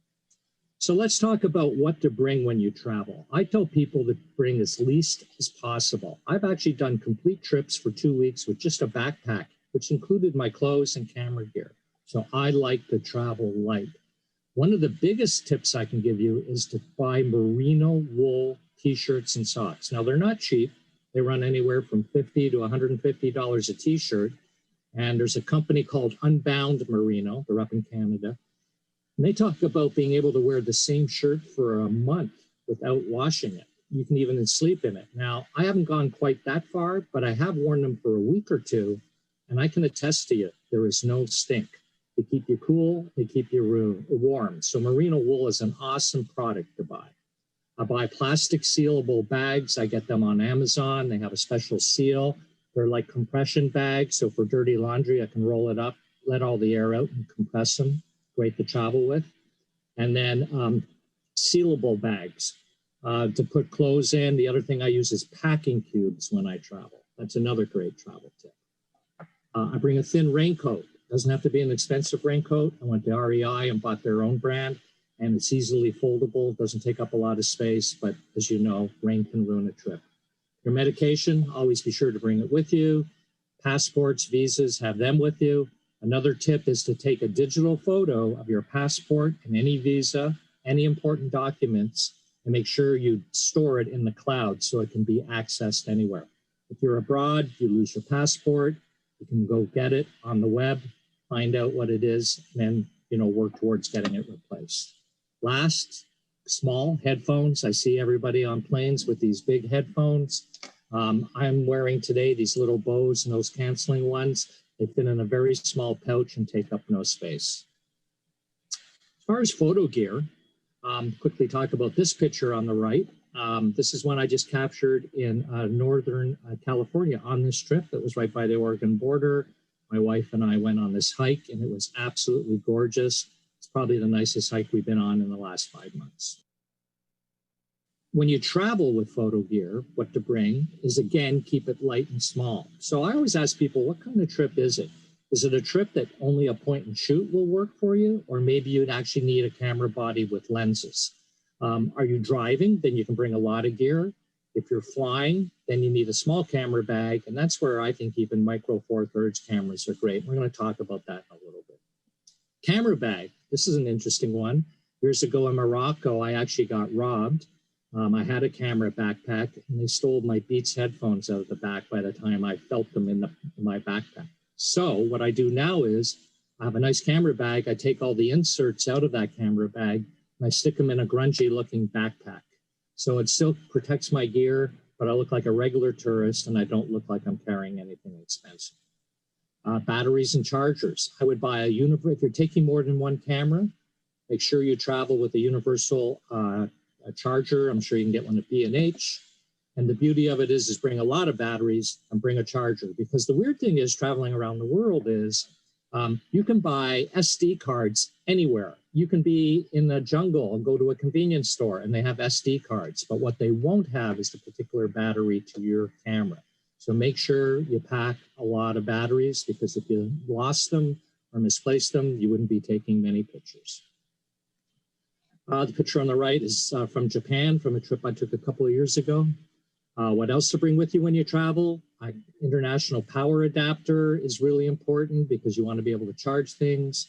Make sure you bring all your cables with you for your camera gear, computers, etc. Your manuals. So you're traveling with a lot of electronic gadgetry and cameras. Make sure you download the PDF for all of them and again, store it to the cloud. So if you're abroad and your camera starts misbehaving and you don't have the manual, you'll be easily be able to access that and then be able to find out what's wrong with the camera and hopefully get it going again. The last thing to travel with is a tripod, but again, I don't travel with a very large tripod. I like a little small small travel tripod. Another great one are the Gorilla Pods because they can be mounted anywhere and they come in really handy for night photography. This picture on the right was taken last year in Vietnam. I went over to Hanoi for 3 days before I did the workshop to scout locations, and we were just walking around.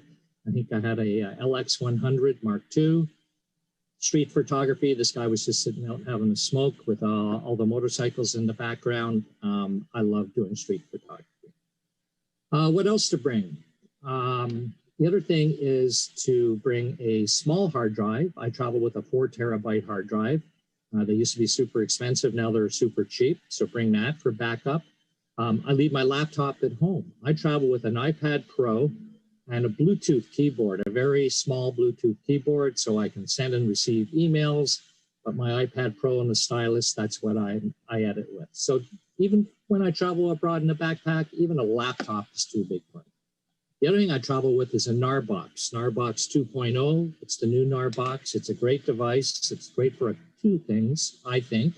One is to back up your photos. It comes with a 1 terabyte hard drive, so you can back up photos and video. The other thing I love about it is it'll create its own network. So you can actually connect it to your iPad Pro with your own network and then edit photos that are stored on the Narbox, but you're editing them on your iPad. And then you can save them right back to the Narbox. Fabulous device for travel photography.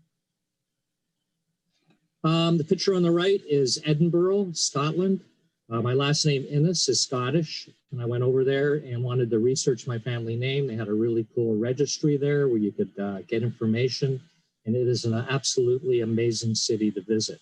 I would visit in July or August when the weather's good, and hopefully by next July, August, we can do that again. Some other things to consider when you travel is to call your bank in advance. You can do it online now and let them know where you're traveling to and when you're traveling. That way you don't want to be abroad and try to use a credit card and it gets denied. I do not travel with cash. I do not get foreign cash. What I do is I make sure I have enough money in 1 or 2 bank accounts back here in the US, and I travel with 2 debit cards, and I remove money from ATM machines in foreign countries. That way I'm not walking around with a lot of money, and I always have access to cash I need. And everywhere I go, there's ATMs everywhere. Just use one that's sort of well lit and public. And it's not too sketchy. Vaccinations, go to your doctor, get some advice if you're traveling to places like Africa. I've had different vaccinations, and ask them if you can get a prescription for Cipro or another antibiotic just to take with you in case you catch a bug for your stomach, and you'll have that with you and not have to go visit a local doctor. The last thing, you could look up maps under Google Maps where you're going. Say you're going to Paris, you could look for a Google map for the city of Paris. Then you can download that, and now you can access that map offline. You won't need an internet connection or a cellular connection when you're abroad. You'll still be able to call out that map and be able to use it. Picture on the right was taken many, many, many years ago. It was actually shot on film, Velvia film with an NPAN camera, panoramic camera, and it's Naxos, Greece, and it was shot at dusk, and I actually shot the same picture 2 nights in a row. A couple of other things to consider when you're traveling is visa applications. Now, I've been traveling for years, and last year I made a very bad assumption. I'm actually a Canadian citizen. I was traveling to India, and I assumed since India was part of the Commonwealth, I wouldn't need a visa. I was sitting in a hotel room in Hanoi, Vietnam, ready to fly to Mumbai, India the next day, and just checked online and found out I did need a visa. So I had to pay $350 to get a 24-hour visa. So always do your research, where you're going. Do they require a visa? And most countries will let you do it online now. Sometimes you have to go visit the local consulate or embassy. A couple of things on insurance, travel insurance. You can buy travel insurance for trip interruption. I don't do that, but a lot of people will offer that in case you get sick and can't go. But I do have health insurance. I buy it through a company called GeoBlue. It's part of, I can't think of a healthcare company right now, but it's $400 for my wife and I, and that covers us for a year internationally, including airplane evacuation, being able to be hospitalized, see a doctor abroad or whatever. So it's really important that you have that type of health insurance if you're going to travel a lot. And then if you are a professional photographer and have a business, you probably already have some insurance for liability and theft. But I would suggest you talk to your insurance agent about a type of insurance called Inland Marine, INLAND Marine. What that is for travel. What that means is if you were traveling abroad and your equipment got stolen, you're covered. If you were flying on a small airplane, so a lot of countries have very tiny airplanes and you have to check your gear underneath. And if you got off the airplane and your equipment was gone, you're covered. It's not very expensive. It's a great type of insurance to have. This picture on the right is probably one of the favorite pictures I've taken in the last couple of years. It's the Shibuya crossing in Tokyo. I've been there numerous times. It's an amazing place. It's where the light turns green and literally thousands and thousands of people cross the street. Most people, myself included, it's really hard to see in this photo, but on the very top, up in the back is a Starbucks on the second floor. And there's tons of people pressed up against the glass. And I went up there this day too and took that photo. But then we crossed the street and my son was with me. We were shooting a video for Panasonic. We did a 48-hour trip to video to shoot a promo on one of their cameras. He helped me climb up on an electrical box, and that's when I took this photo. And the reason I like it, it's very anonymous. It's sort of like you can't see anybody's faces. It's got a certain amount of grit to it, and I love the way it turned out. Okay, a little bit of advice on how to pack your camera bag.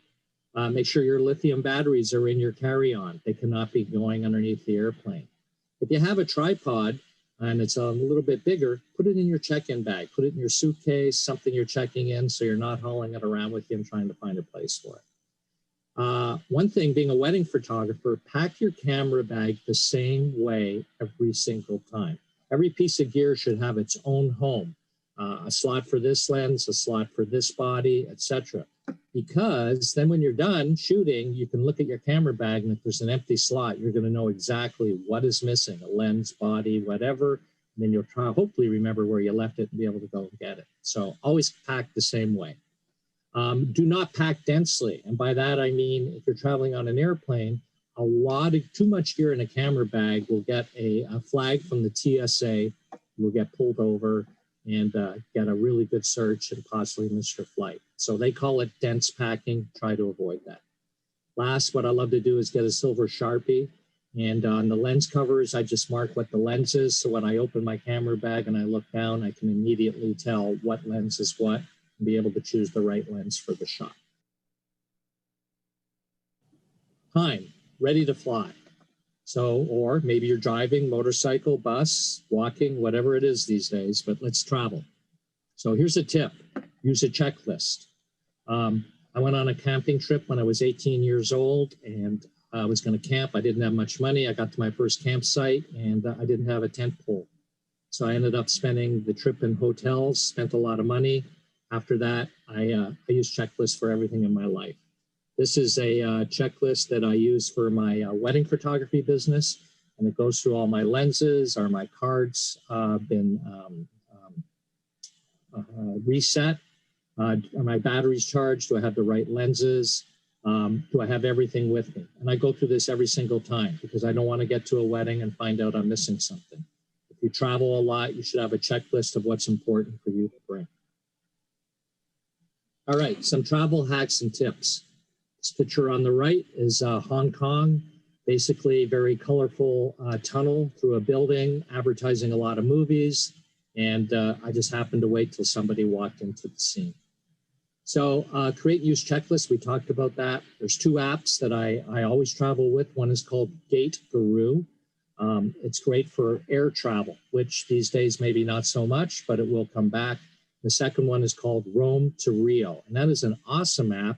Basically, you can put in where you are at the moment, where you want to travel to, and it'll tell you plane, bus, car, subway, how to get there and how long it'll take. So if you travel a lot, great app. Join a lounge. I held out for the longest time. Their lounges are not cheap. I fly American Airlines a lot. I got the credit card. I think it was $450 a year with lounge access. And when you're traveling a lot, you can go to a lounge and You know, kick back, have something to eat, maybe take a shower, relax in between flights. It is so well worth it. And the last thing is, I know a lot of people know this, but if you travel a lot, please apply for global entry and pre-check, because it just speeds up the whole process and makes your life so much better. This picture on the right was taken on this trip I'm on right now. This is a place called Point Reyes. It's just north of San Francisco. It's a national seashore. It's beautiful. It's a great place to get lost for a few days. I love converting this image to black and white, and I did shoot this with the LX100 Mark II. A couple of other tips when you're traveling is to keep your passports and credit cards in a safe. If there's a safe in the room, maybe only keep one credit card with you. If you were to get pickpocketed, you would still have a credit card back in your room in a safe. If you ever find yourself in a situation where you don't have a charger for your phone, but you do have a USB cable, a great tip is just to plug it. All TVs these days have a USB jack.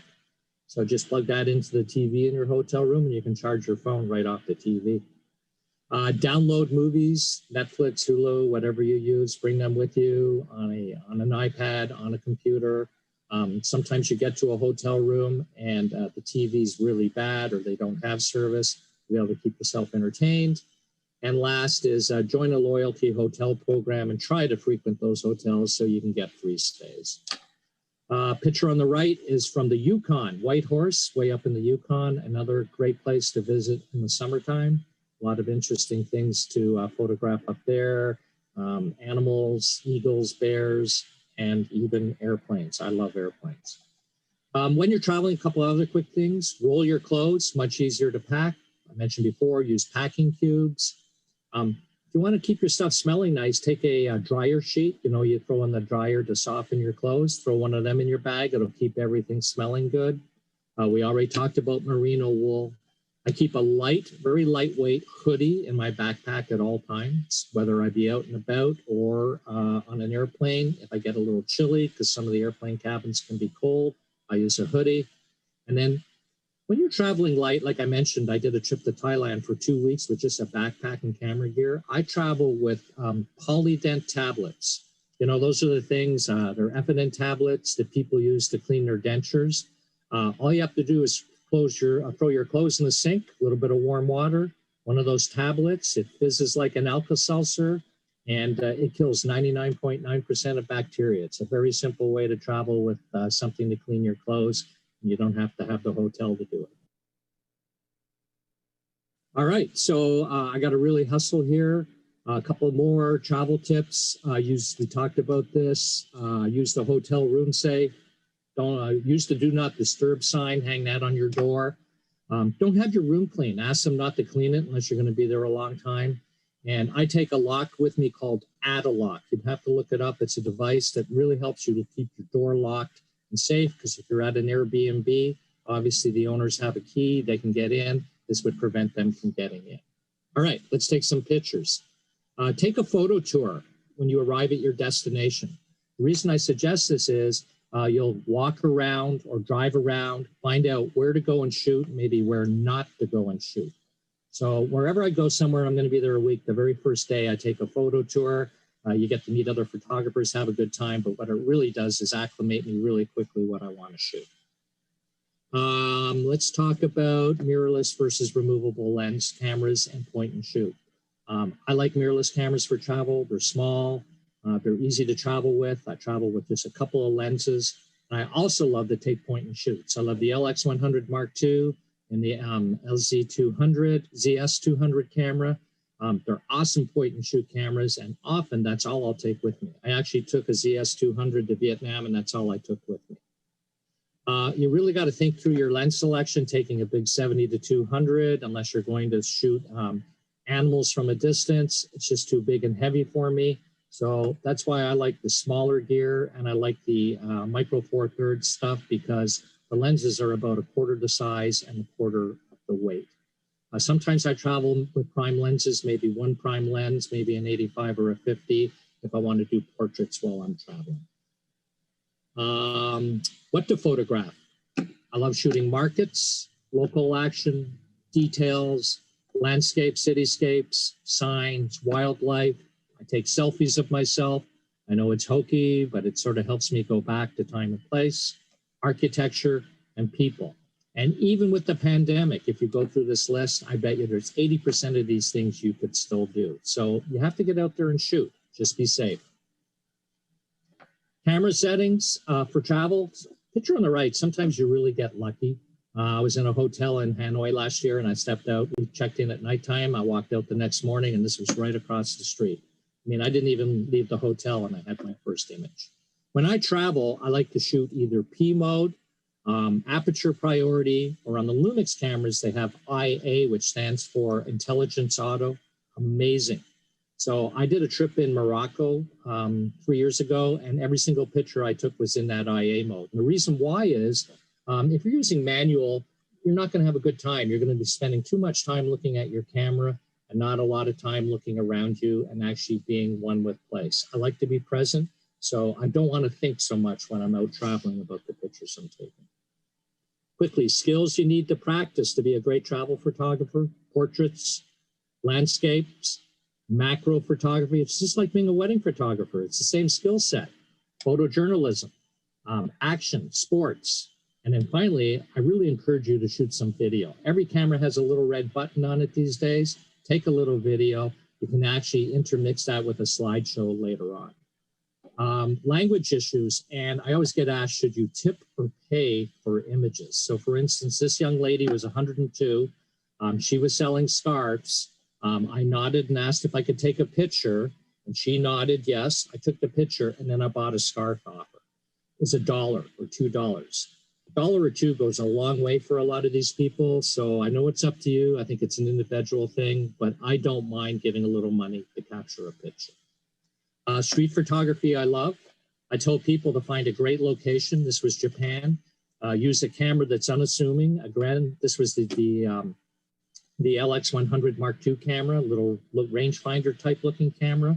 I stood back, I framed my shot, I found something interesting, I got it all set, and I just wait for somebody to come along.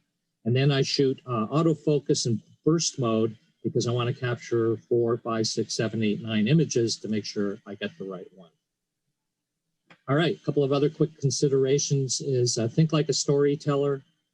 Shoot video, we talked about that. Bring ND filters and polarizers. On the bigger camera, you can mount them. The great thing about Micro Four Thirds is you can actually handhold that ND filter in front of your camera when taking a picture.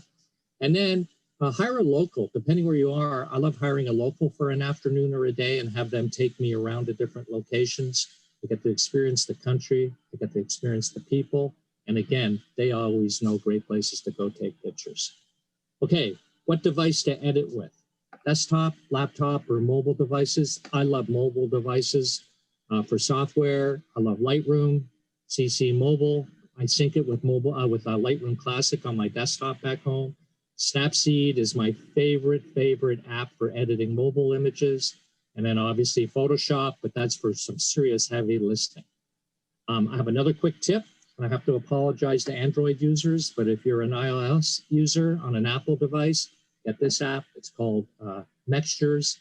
It'll make you art like you will not believe. It's a phenomenal app. And then additional apps, I use Alien Skin, Topaz. I love Lumineer. This picture on the right was just shot in Oregon about 3 months ago. And I use Lumineer to enhance the sky, add a sun, and sort of bring some drama to this image. And then I like Photo Pills is another great app for your phone so you can know when the sun's going to set, blue hour, golden hour. You can actually see what a picture is going to look like even before you take it. It's a very intense app. Last, share your work if you're taking a lot of images. Mixtiles is an app I love. This was my house. We had a bunch of these. They're 9x9. They mount. They don't take the paint off. Actually, I even have a couple here in my travel trailer with me. We brought 4 of them. They're easy to mount. They're amazing. If you take all these pictures, don't let them just sort of reside in a computer or on your phone. Get out there and share them. Ways you can share them is this Mixtiles app. There's one called Mosaic, these little tiny albums for $20. Make photo albums or prints or canvases. And then if you want to do it digital, be sure to share them socially. Instagram is great, Flickr, and I also love making slideshows. So before I go, I love this quote from the Dalai Lama. It's really simple. It says once a year, go someplace you've never been before. So I would say even in the pandemic and with COVID around, we could still do that. As long as you're safe, get in your car by yourself, maybe drive somewhere you've never been before and take some photos. It's pretty awesome. Last, if you want to get in touch with me, I know I didn't have much time today. Here's my email, my Instagram, and my Facebook. I will answer you. It may take a while, but I promise I will answer all emails. Last, I just want to give a big shout out to Panasonic for having me today and sponsoring me, making this possible. And another big thank you to the people at B&H for inviting me back to Optic. Thank you very much, William. That was an amazing presentation, beautiful information. We're going to bring you now Rachel Ross, who is an alumni of 2019 Optic.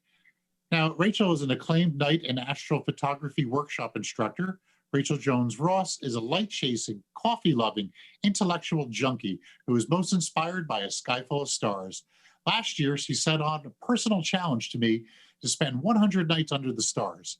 Her project ranged from her home in the Canadian Rockies to the northern reaches of Iceland and the southernmost glacial fjords in Chile. She is a member of the Sony Alpha Collective and teaches photography workshops in the Canadian Rockies, Scotland, and Iceland. Rachel's work is prolific, and you will find her passion contagious. After speaking on the second stage at Optic 2019, she cornered me at Photo Plus and said she wanted to speak on the main stage. How could I say no? Her work and commitment speak for themselves, and we are proud to bring Rachel's Winter Landscapes of North America to the Optic All-Stars page. Please join me in a Game of Thrones moment as we raise our telephoto lenses and declare Rachel Ross the Queen of the North. Take it away, Rachel. Hello, everybody. My name is Rachel Jones Ross. I am a landscape and astrophotographer from Canmore, Alberta, in the Canadian Rockies. And today I'm going to share some images and some stories and some tips for getting out and shooting during the cold winter months. Now, winter has a bit of a poor reputation among landscape photographers, and that reputation is not entirely undeserved. This year, winter arrived in the Canadian Rockies with what can only be described as a vengeance. We got huge snowfalls and the temperatures dropped to -24 Celsius in the middle of October. Now that's pretty unusual. We don't typically get those kinds of conditions that early in the season. It's so unusual that one of the ski hills actually opened up a full month early. Now, if you're familiar with the area, you've probably heard of the iconic Moraine Lake. Moraine Lake is a glacial blue-green jewel of a lake situated in the Valley of the Ten Peaks. It's arguably one of the most beautiful lakes in all of North America.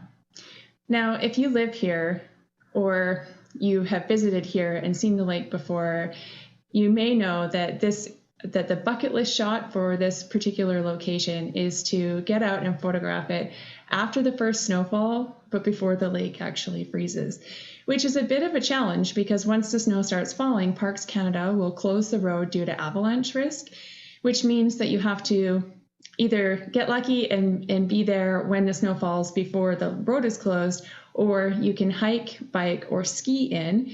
But it is a 25-kilometer round trip trek, so it is not an easy thing to accomplish.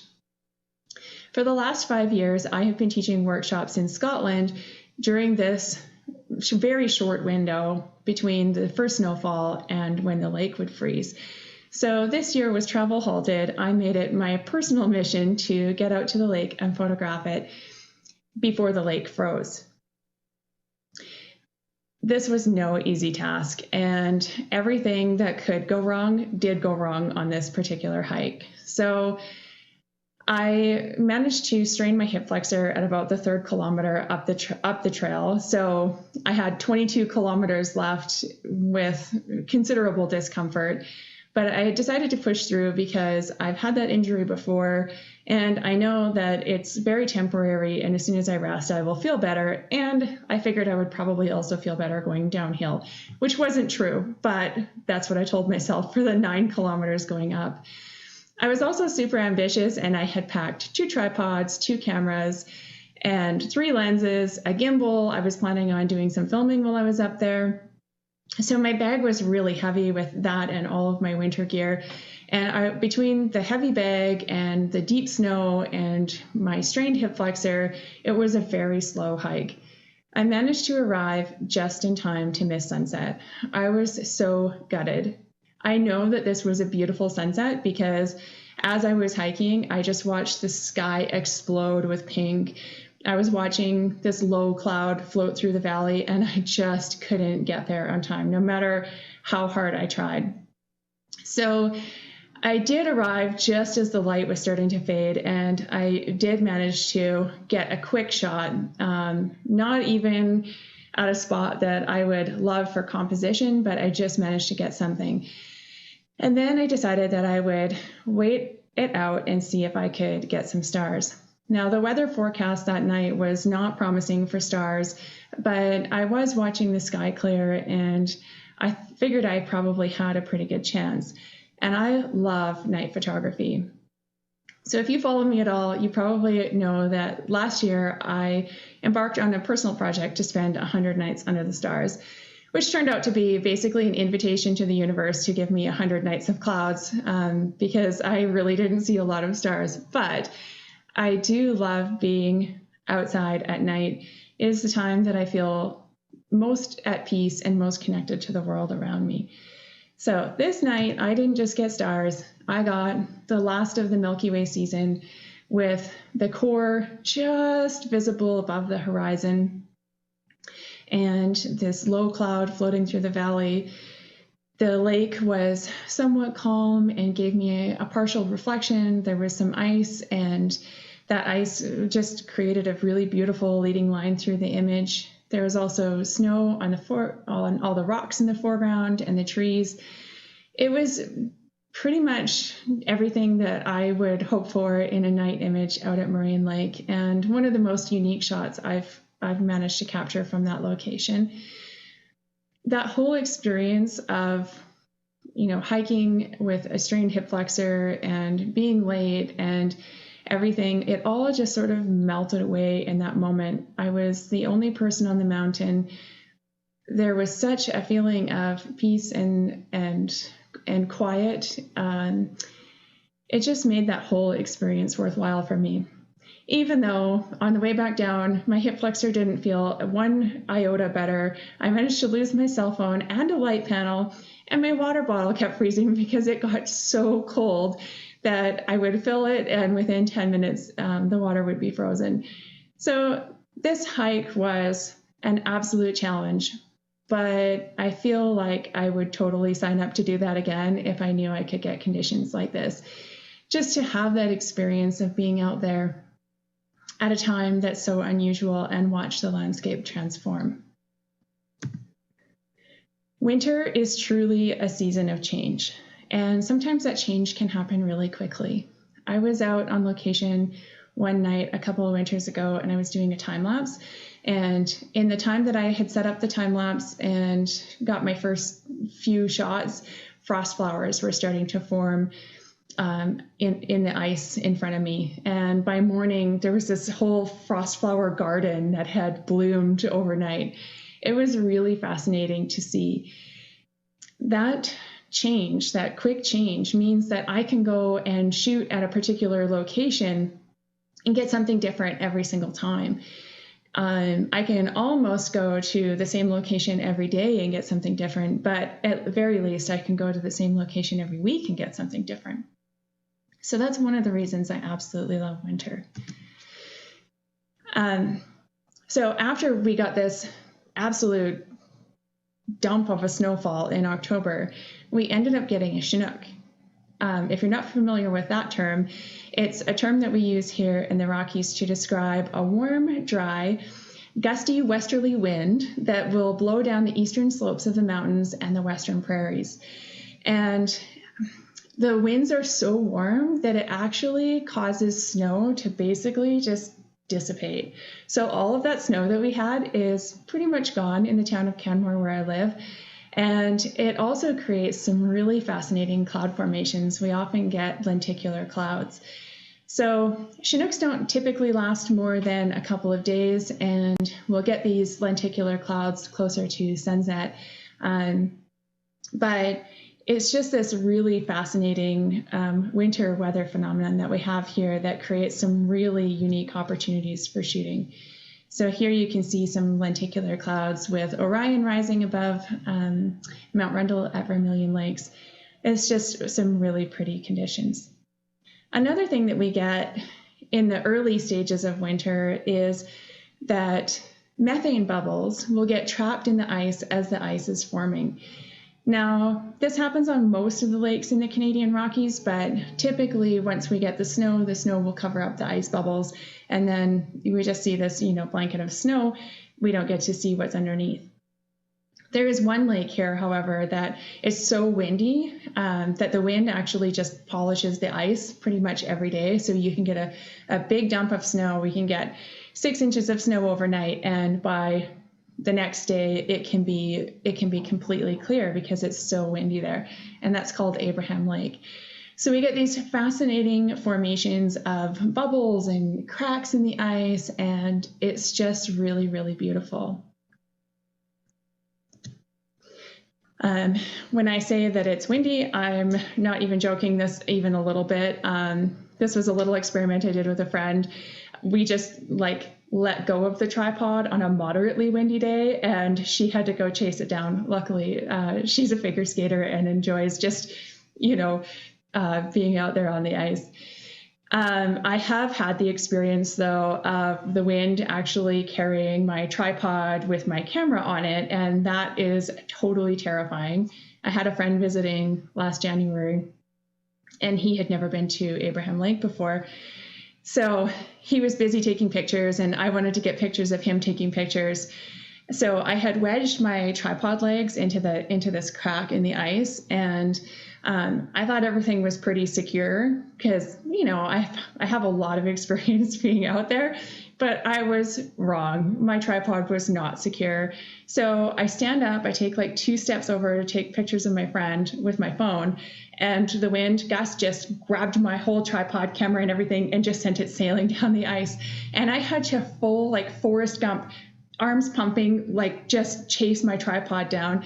I was wearing, my full winter ski pants and a big winter parka, all of my layers underneath. I had winter boots on, I had micro spikes on my feet just so that I could get traction on the ice.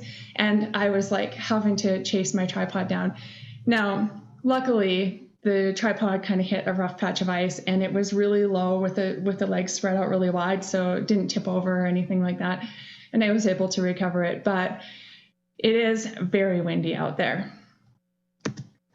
I mentioned microspikes. So microspikes are just a little device that you can put over top of your boot and has tiny little spikes on it, and it just gives you a little bit of extra traction on the ice. So that helps a lot. And another thing I should mention, just, being local out here, I do understand ice safety. And, you can get a sense of how deep the ice is and how safe it is to walk on by looking at the depth of the bubbles. And so in this little video, you can see that there's about 4 to 6 inches of ice there, which is enough to support your body weight. You have to be really careful out there on the frozen lakes. So one of my absolutely favorite phenomenon for winter is the ice caves. And we have those here in the Canadian Rockies, but they tend to be pretty hard to access just because the glaciers are further up the mountain. You often have to hike for a long distance or snowshoe through avalanche conditions and stuff like that. So these pictures I'm going to show you are all from Iceland, which is my second favorite place to be during the winter months, and probably the only place that I would choose to travel to and not be home to witness all the beauty of winter here. This particular shot was at a fairly new ice cave in Iceland last year. It was called the Blue Dragon. It's one of the largest ice caves that they have found there and was only accessible by helicopter. So we would helicopter in and then just explore this massive cavern of ice. And we were the only people there, so we were very lucky that we got to explore that. But there's absolutely tons of ice caves to explore in Iceland. And, they all offer something really unique and different. The ice has really different qualities depending on where you are and how much exposure the ice has had to the air. In the picture on the right, you can see a little bit of water on the cave floor, which is reflecting that beautiful blue-green ice from up above.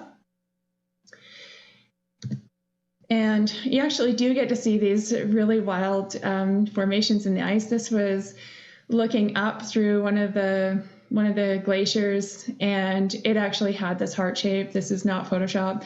Lots of people have this shot of this heart shape in the ice, which I thought was really special. And just the texture of the ice is really, really unique as well.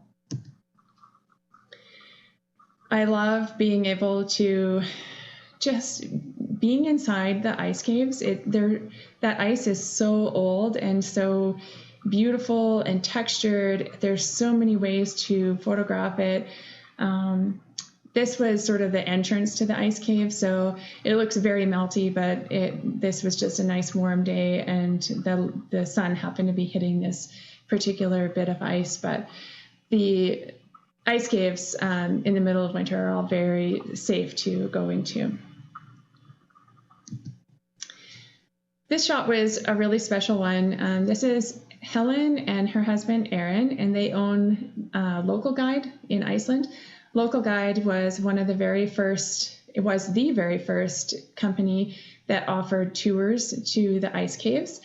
And it was Erin's father who started the company, and now Erin runs it with Helen.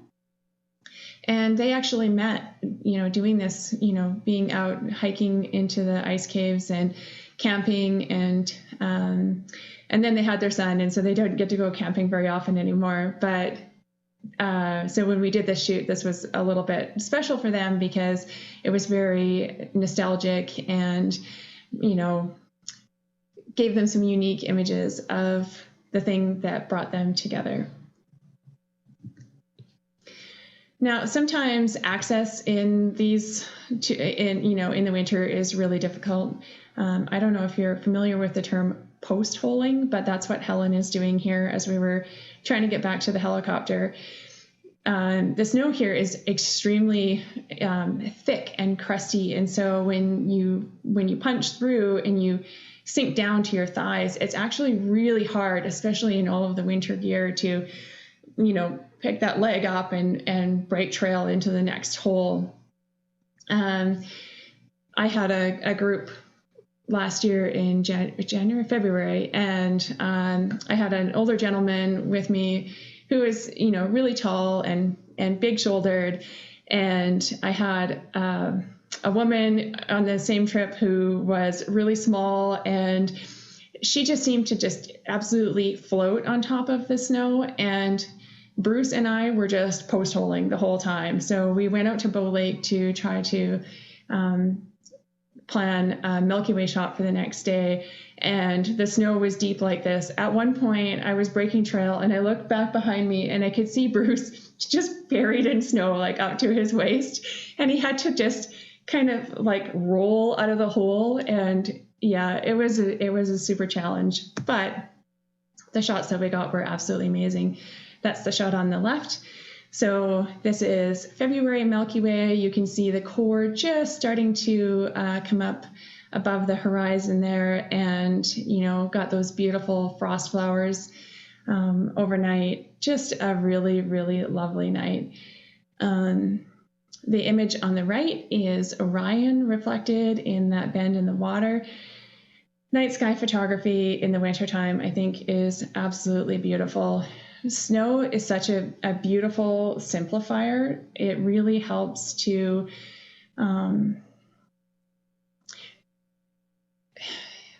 how do we say this image on the right, if you were to go there in the summertime, this is a very unattractive riverbed. It's all brown. There's rocks in there. There's nothing really beautiful about it. So we get flowers there in the summertime, but it's so messy and cluttered that it's really hard to get a good photo. But in the wintertime, when the snow falls, it's almost impossible to take a bad photo of this spot. It's just such a beautiful location. And it's the snow and the ice that does that. So getting around here in the snow, snowshoes are definitely a big help.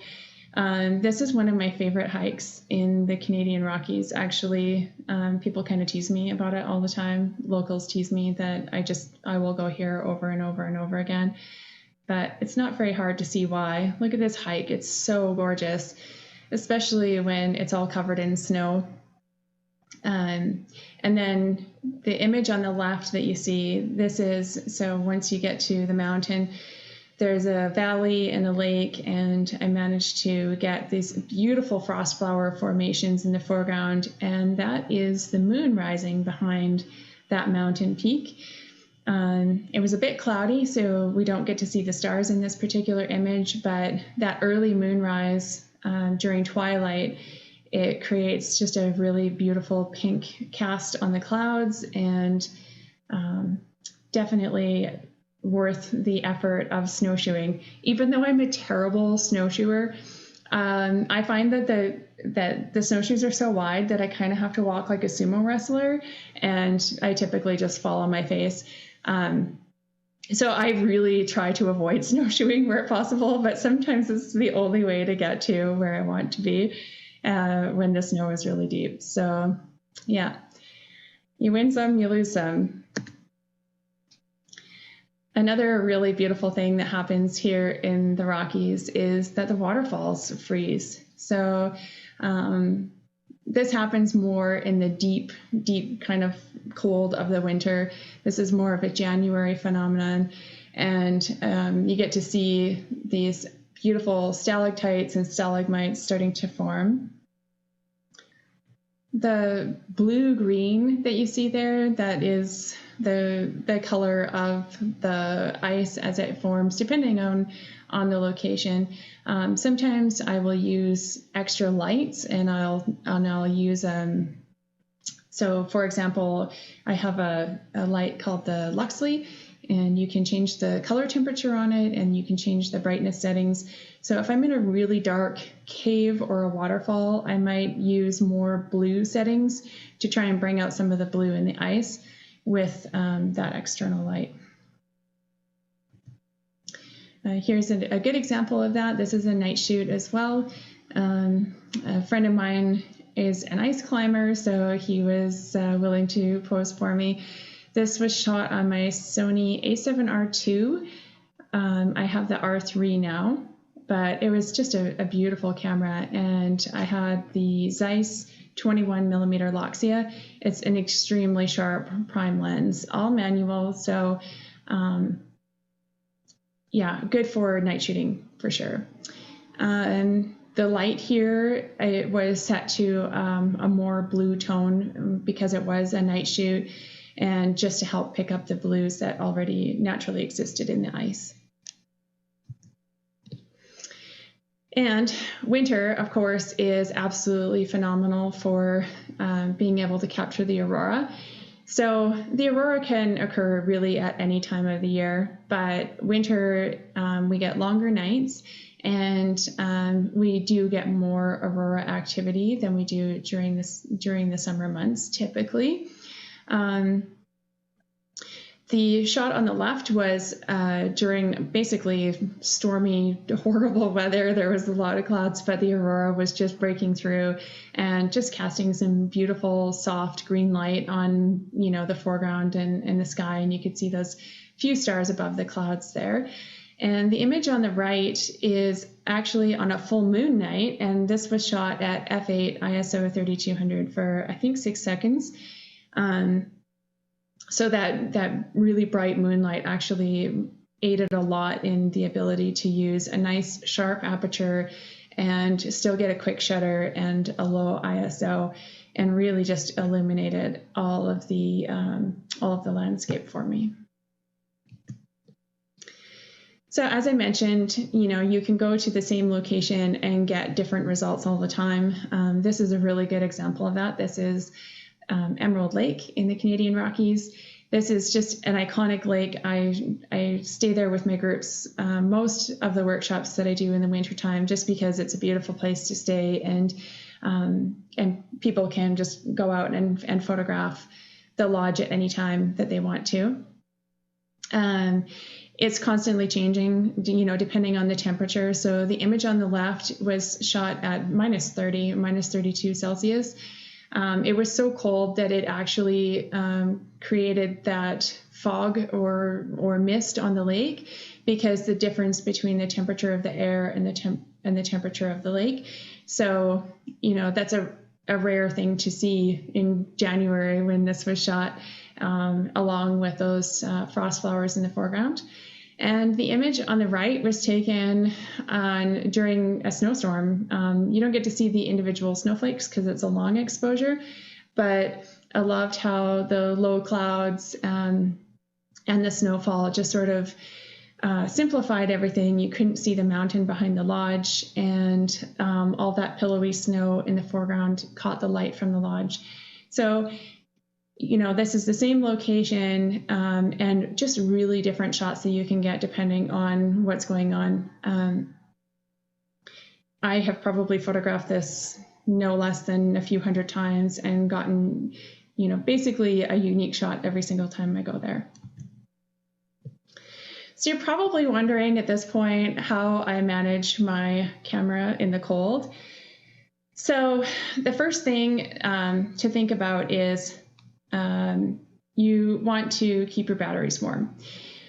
Now, my Sony a7R III with a new Z battery, I can run my camera for a time lapse, which is what you're seeing here, for 6 hours, get 1800 frames in -20 Celsius. So the batteries are really, really good in the new Sony cameras in the Mark III line.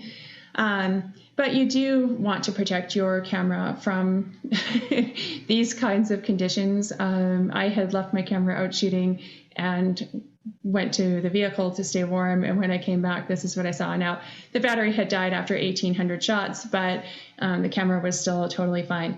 So if you do have this experience where your camera has iced over or you have frost forming on your lens, you want to try as best as you can to blow the snow or the ice off with an air blower, and try not to use a cloth.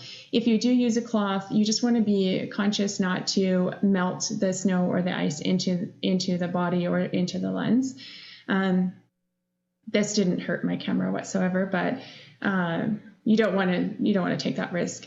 You also want to avoid having really abrupt temperature changes. So if you are out shooting in the cold like this, you want to leave your camera in your camera bag or in a Ziploc bag, so that it doesn't get condensation form on it when you bring it into a warm environment.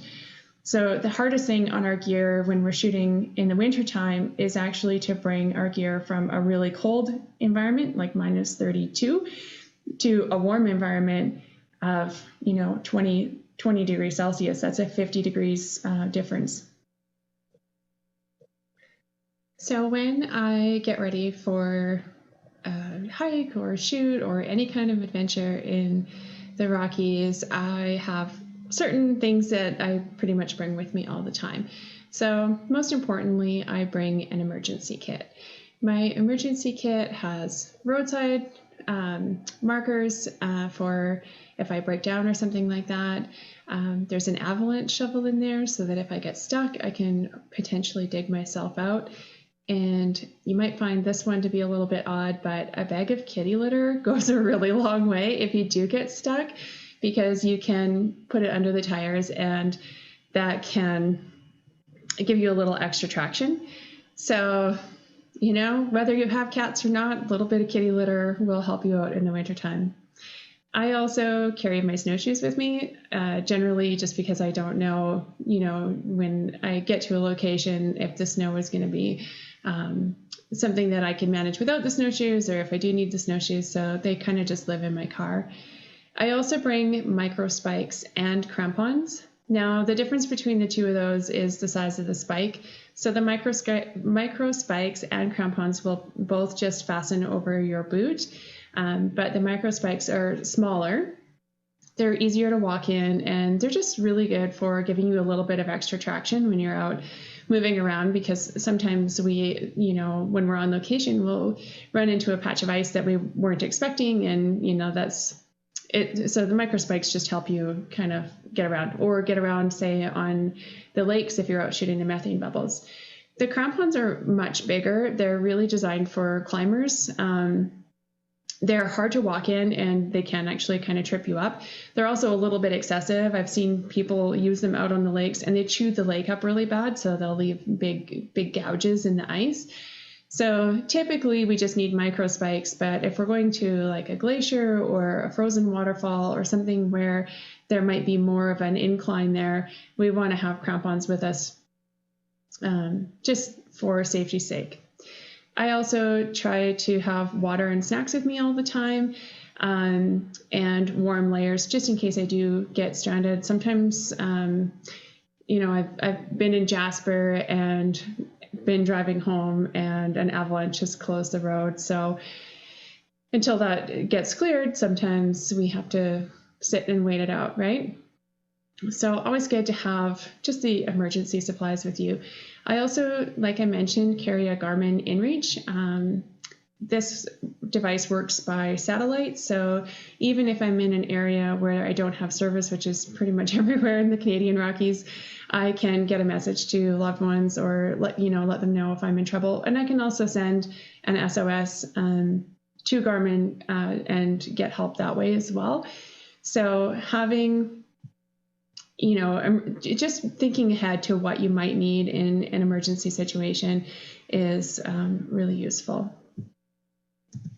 I also carry warm layers with me, like more than what I think I might need for that particular hike, just because, the weather changes really rapidly in the mountains, and it's always good to be over-prepared rather than under-prepared. Typically, I will wear, like a merino wool base layer. I might wear a fleece insulating layer and then wear a puffy layer in between that and a parka when it's really, really cold. But I never hike in all of my layers. So, when I'm hiking and producing a lot of heat, I want to try to minimize sweating as much as possible in the wintertime, just because when it is really cold out and you're working hard, if you sweat and then you get to a location and you start shooting, well, now you're not moving, and that sweat is going to make you really, really cold. So I try to manage my temperature as best I can, try to minimize the sweating. I hike in my base layers or just my mid layers, depending on how cold it is. And then when I get to location, I put on all the extra layers that I have, just to trap that heat that I've produced while hiking in my clothes, and hopefully keep me warm when I'm no longer moving around. So dressing in layers helps a ton, and it especially helps if you're managing your temperature. I also don't wear all of my layers in the car where it's warm, because if I'm wearing them all in the car where it's warm and my body has adjusted to that, then I get out into the cold and it's a shock to my body.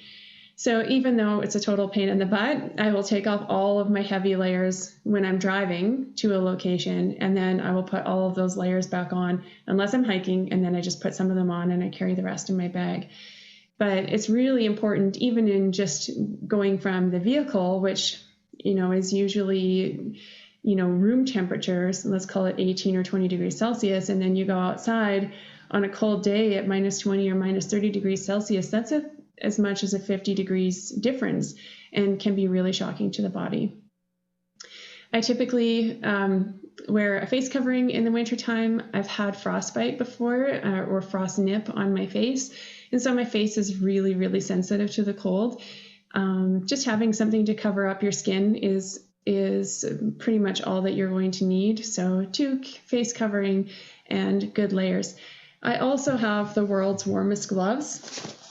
This is required equipment, or highly recommended / required equipment for anybody who visits me on my Canadian Rockies winter workshops. These gloves are really just the warmest things that I've ever tried. So they're a mitten, they're windproof, and they have little pockets in them that you can put in chemical warmers. So that's really, really helpful. Then it has a zipper on the inside. You can fold that mitten back, and it has little magnets in it, so it'll stay back where you put it, and that will expose your inner liner glove. The inner liner glove has touchscreen pads, so you can operate the camera even when it's cold, and even if you have small buttons like are on the Sony cameras, I can manage those buttons with these liner gloves on. So even the thumb can be revealed, or it can be covered up and kept warm. It has a wrist strap, which you might think is for little toddlers, but if it's really windy like it is out on Abraham Lake and you are crazy enough to take off your gloves, then they're not going to blow away or go anywhere. These things, I don't normally push people or highly recommend anything, but these gloves are really what is going to keep you warm in really cold temperatures. I've never had a pair of gloves that are better than these. These are available through B&H. Once again, they're made by the Heat Company, and they are really good. These ones are called the Heat Pro 3. So that is what I have for you for tips for staying warm and keeping your gear running and functioning in cold weather conditions. I do hope that you will stick around and chat with me. I would love to answer any questions that you have. So yeah, thank you all very much for joining, and thank you so much to B&H for having me here today.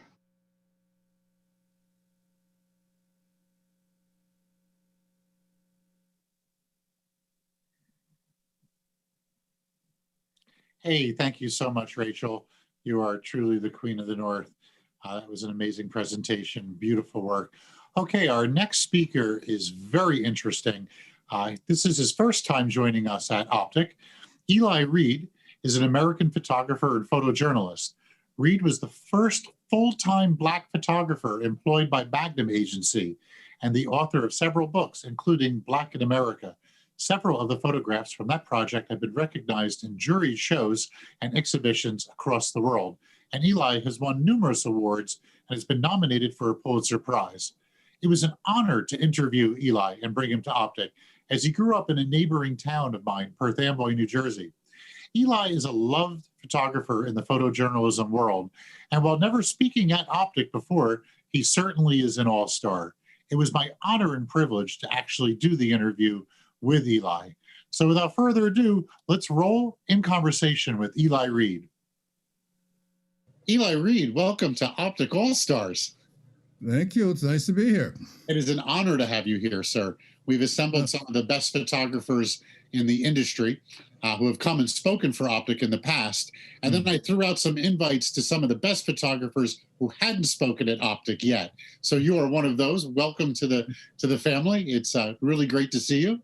And we're going to share your photographs and just have a little conversation. Eli, can you tell us a little bit about yourself and how you started in photography?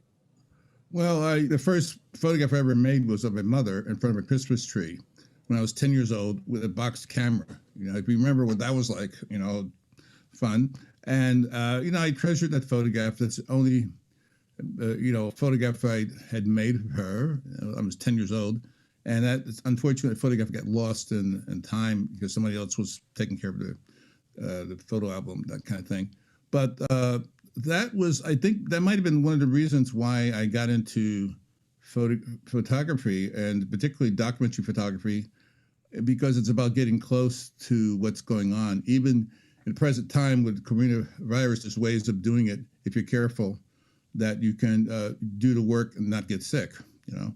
So anyway, that, you know, I was also into drawing, and I was drawing even with matchsticks that had been used, and these little booklets from where my father was working at the time, using the you know, the back part with the, you know, the thing the copying thing, and you know, eventually in school I got into drawing even more, and then in the high school I took this art class, and Joan Gaddick was my my teacher most of the time, and she passed away recently. You know, I've been in contact ever since then, though.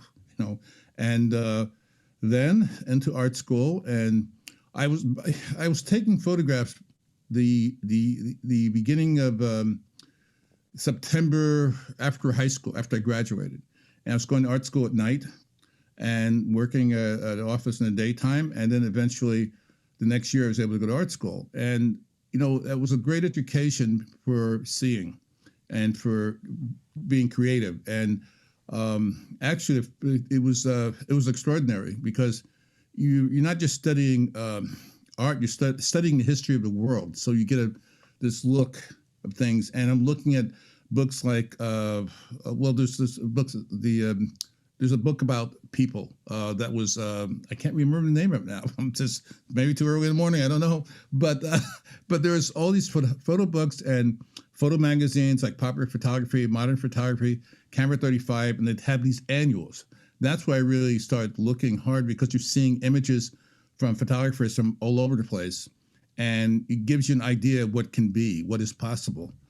And, you know, that was a really important start for me, going out, making pictures, trying different things, looking at what was coming out in these magazines, and just, you know, I've always done a lot of reading of everything I get my hands on. Like my place could probably, if somebody lights a match in here, I'm in real trouble, because I have all kinds of magazine books about everything, every possible thing. And actually, I felt much better about that, because my mentor, who I met, his place was an explosion of everything. I mean, all kinds of things you get your hands on. And I got the similar feeling when I met Hans Zimmer for the first time. And in his studio, I got involved with the Hans Zimmer Foundation for Human Rights. And he is really extraordinary. It's like meeting Leonardo da Vinci in his studio. And it was on a Sunday. The composer, right? Yes. Yes. It was on a Sunday, and that's where he can work there without being, you know, the regular week thing. And I met Gordon Parks. He worked late into the night, so I learned. I met him and became acquaintances. I learned not to call him before 12 o'clock, you know, because he's working through the night. And it's something I do myself now. I guess, you know, you pick up things, because when can you do work when the phone's not ringing, when you're, you know, doing post work or editing or writing, or all that kind of stuff comes into place. And it's just his place is like a museum. It's like a museum. So again, I got a contact with art, you know, which I've always been involved with. And the most interesting thing is he liked my pictures. I think he saw one of the little things I did, a video, something. I don't remember exactly. I think he might have been talking about my photographs, actually. He says, "You're a genius." I was like, well, yeah, excuse me, you're a genius, you know? But then he said, and this is just for more witnesses here, he said that when I do my first movie, he'll do the music for it. So I said, I'm going to, because there's about 4 other people there. Okay, witnesses, got to do it. So I hope to do that someday, you know? But all that, you know, I'm going all over the place as I'm talking here, but that's all involved with making original photographs. That's what it takes, you know. It helps you if you have a mentor that can give you advice on some things. But like, I mentored a lot of people, and there's one person now that's working on their first book, and Linda Kessler, her name is. And you know, it's, you know, at a certain point, you have to make the judgment on exactly what you want, and has good control of the book she's working on, you know, and it's really interesting, really interesting photographs.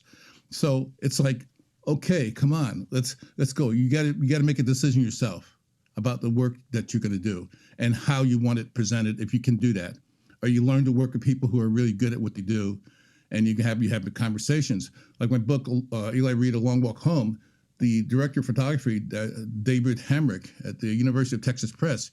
He was an amazing dude, man. I mean, I saw the books, every book he touched was wonderful. And he just retired a couple of years ago, actually.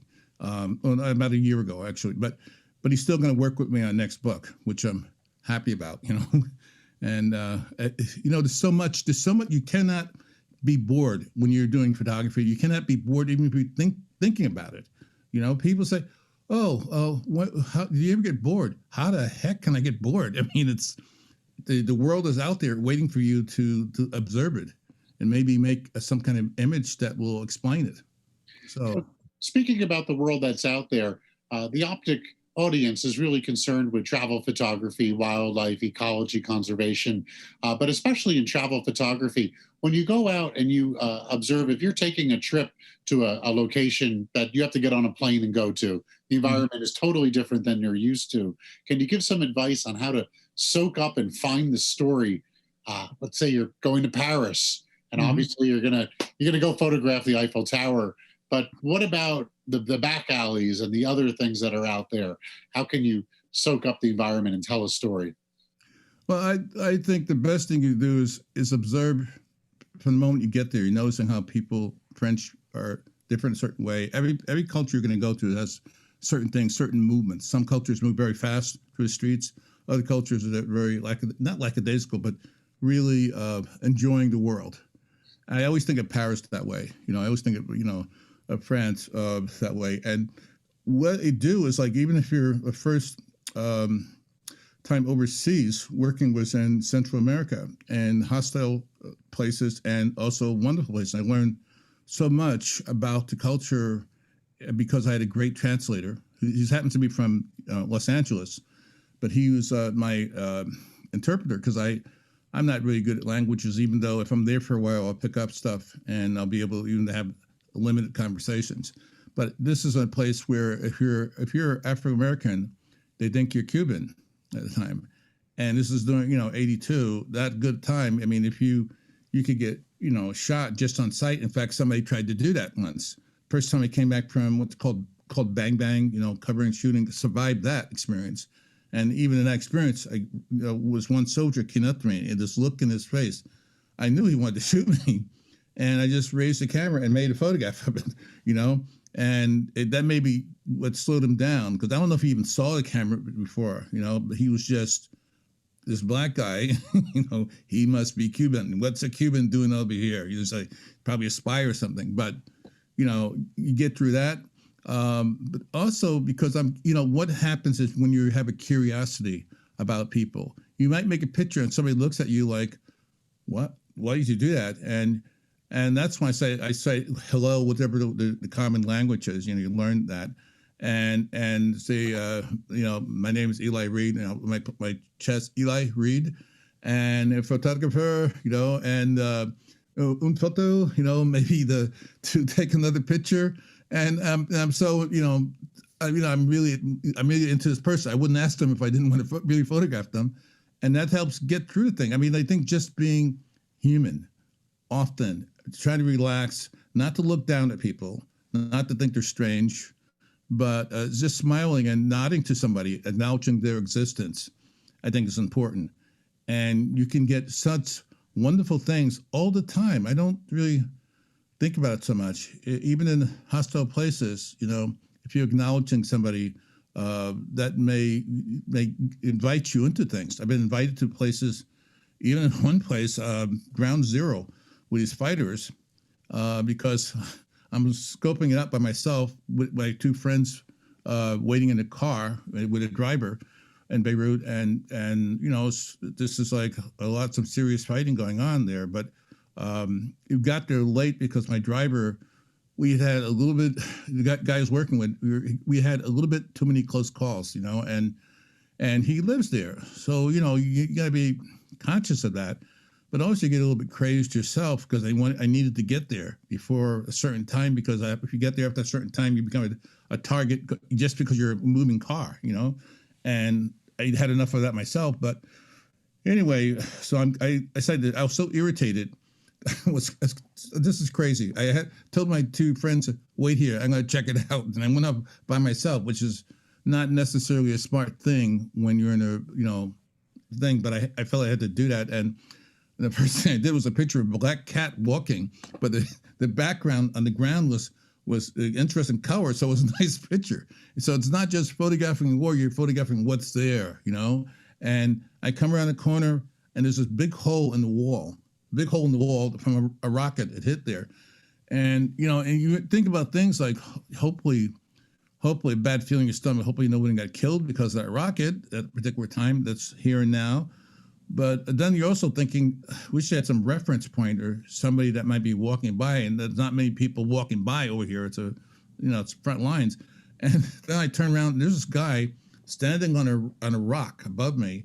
He looks like he could be Omar Sharif. He's a really handsome dude with, career and everything. He's looking down at me. He's wearing a black leather jacket. And he's looking down at me, and we're staring at each other for a few seconds. Then he says, "African?" I says, "No, American." He said, Mr. Ronald Reagan. I said, "I didn't vote for him." And he laughed. And I mean, it was like, but that was a connection. And then he took me upstairs where we didn't realize this, but we'd driven right where they're lucky they were slow on the take on it. They didn't shoot at us, And so he said, I wanted to take pictures immediately, because it was so interesting. You're in the middle of stuff. And he said, "No, we must have tea first." So we sit down and we have tea. I said, "I have two friends waiting for me in the car. You mind if I could go get them and bring them up here?" And they say, "Okay." It was like George Azar and Frank Vigneault. Those are two photographers. So I went down there and came back. And so, it's like we're working together. You're working together. You're making your own pictures. It doesn't mean that you're copying something. You're looking at your own imagery that hits you, that kind of stuff. How do you know when you're when to hold your camera up and make a photograph, and when to be in the moment and make a connection with someone?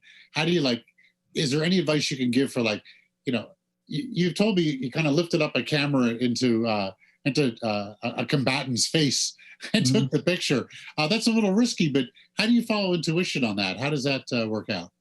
I just go like gut, and this any photographer that goes into the situation, hopefully they get through the first experience, so that you get a feeling. And you're watching people if you're smart. I mean, you can do some. I have to watch some stupid things, and if I'm in a car with somebody that I consider to be a little bit of an idiot, I let them know I'm not pleased, and whatever they might do to you, I might do to you first. I mean, it's like you're joking, but you're trying to make a point that calm it down. I think a lot of times it's like looking in somebody's eyes, and first of all, you don't apologize for being there. You're a photojournalist. I'll say, I'm Eli Reed, Magnum Photos, or when I was in Central America, the San Francisco Examiner. But you say that and you look them in the eye. So you're not lying, you're talking to them.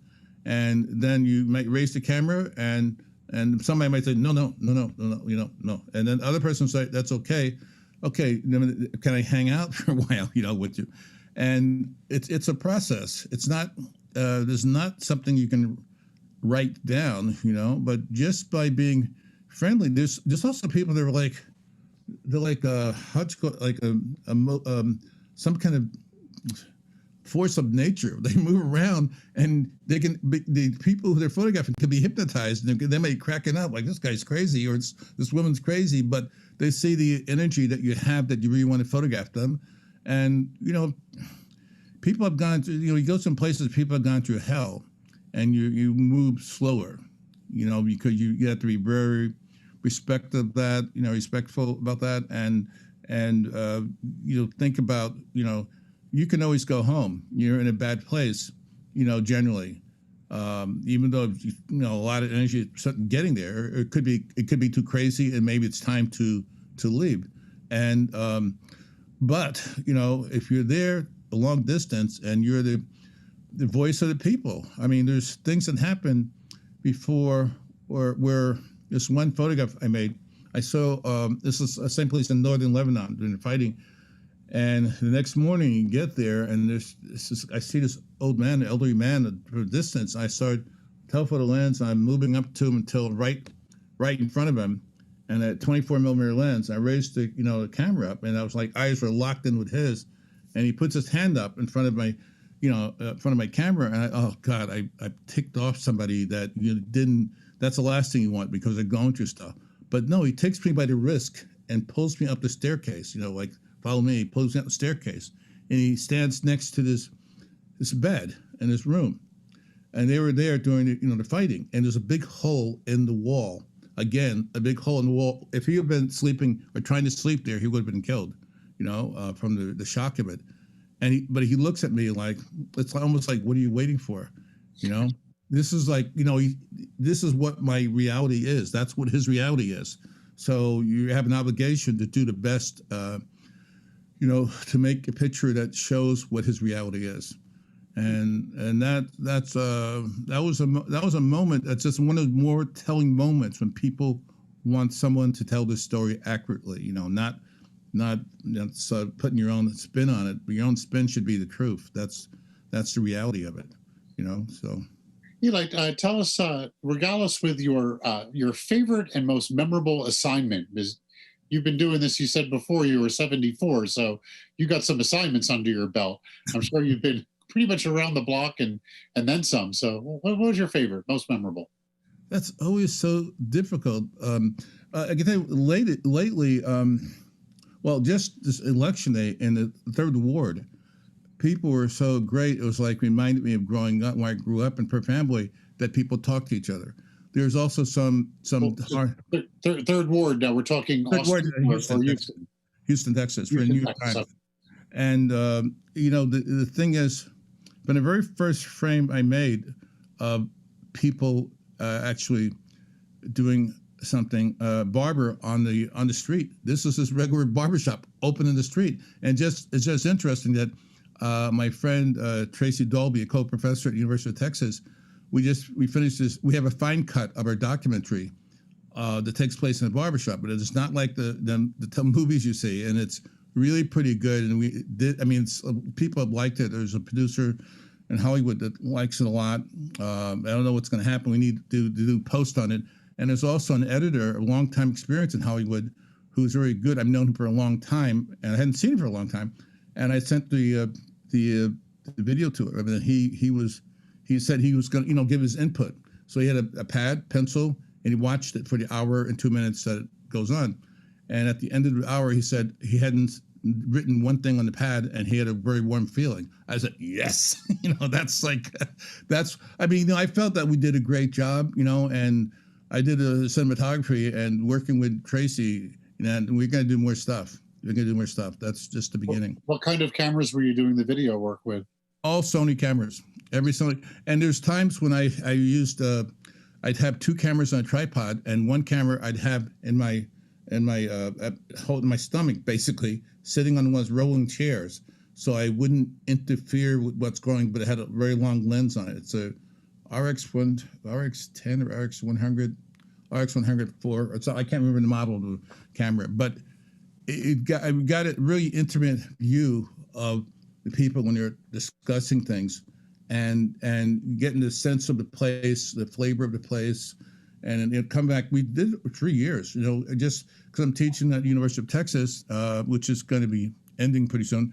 And you have this other stuff you've done. I've done assignments overseas for like one weekend. I went to Milan to do a shoot of the Italian M&M. And that's just a weekend. I flew out Thursday and flew back Monday. I got back. I think left Sunday night and got back. I think it was Monday morning or something. I don't remember exact timing thing, but yeah, it's so it's keeping practice. It's never boring. It's never boring. Who's your favorite subject that you've ever photographed? You've told us about places, but who is the person or the?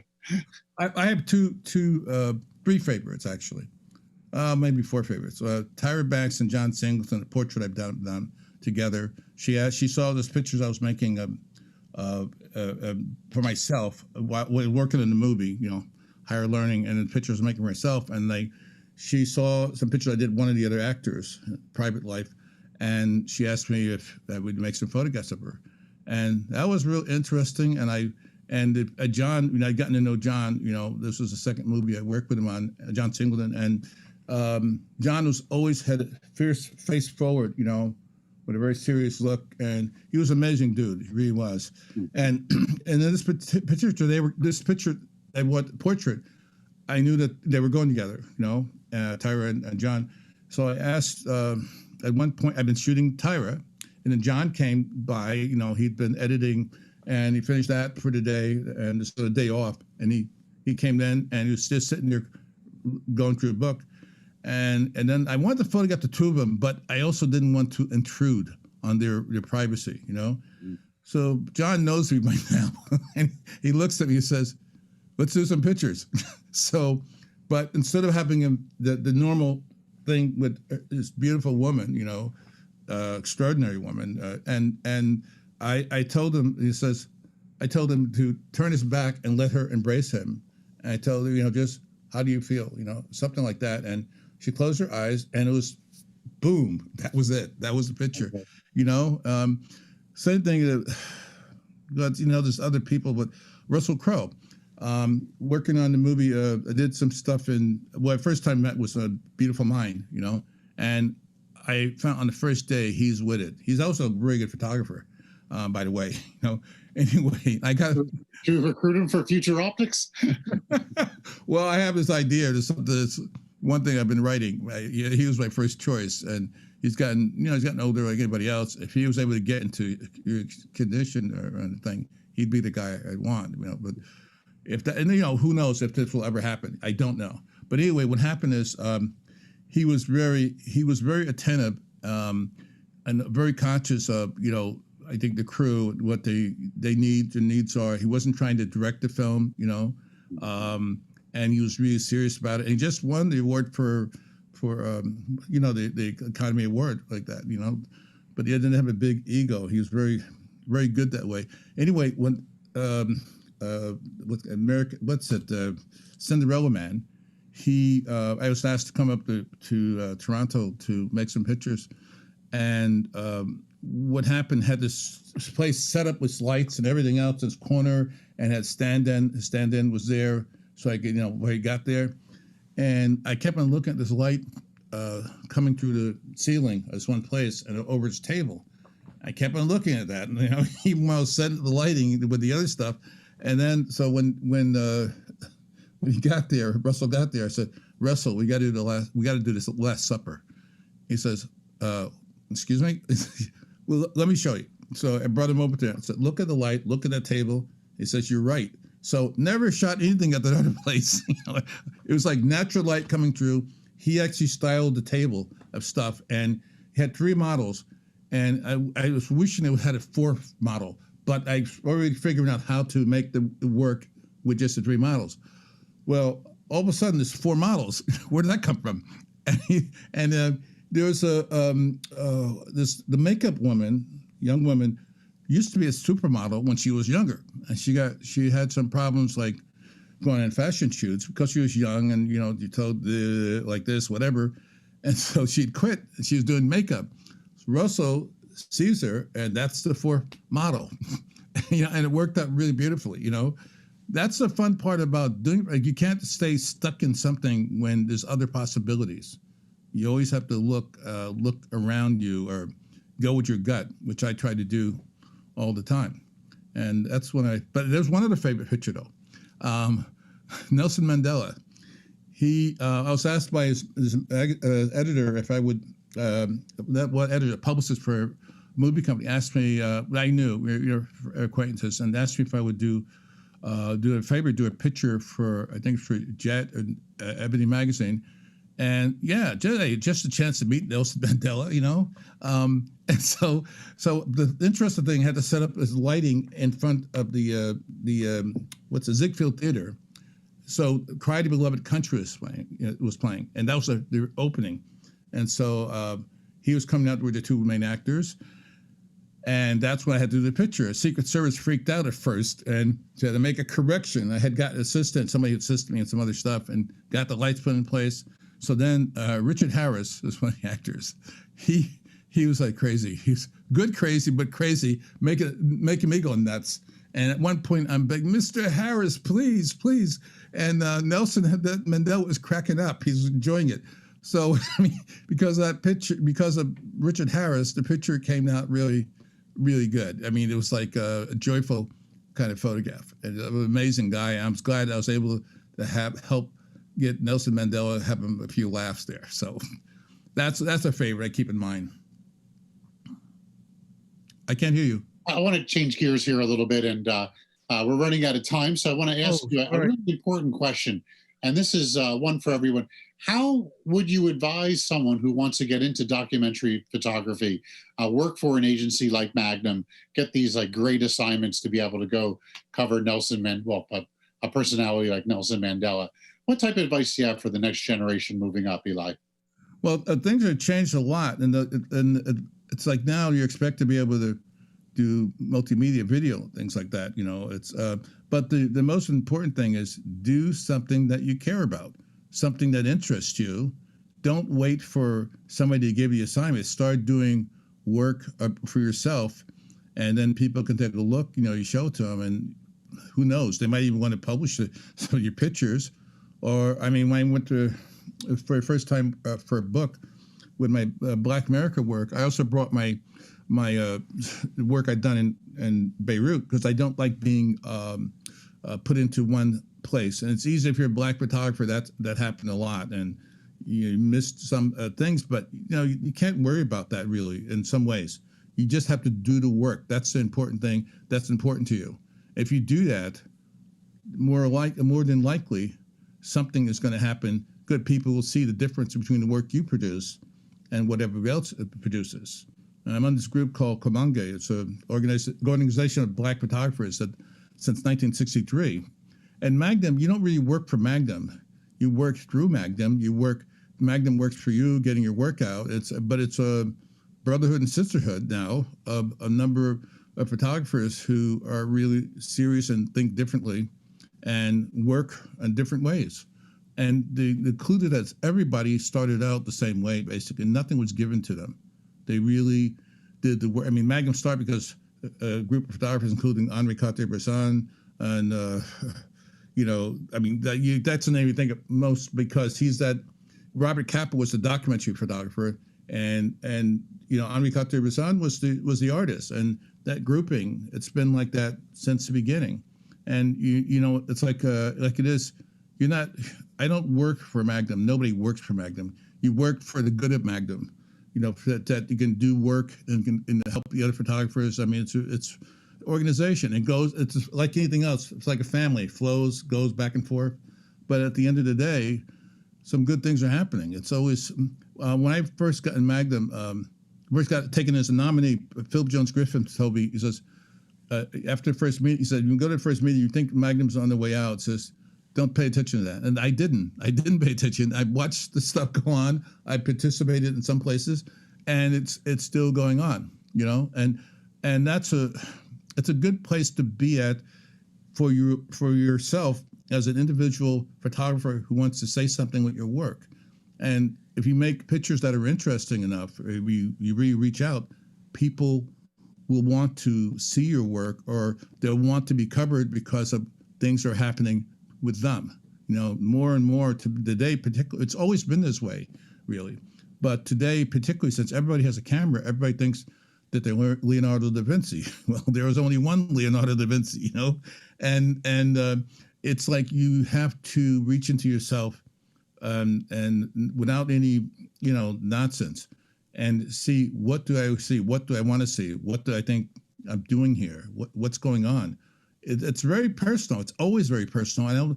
And as soon as somebody starts copying somebody else, that's okay at the beginning because it's part of the learning process. But that learning process is a beginning for self-involvement within yourself.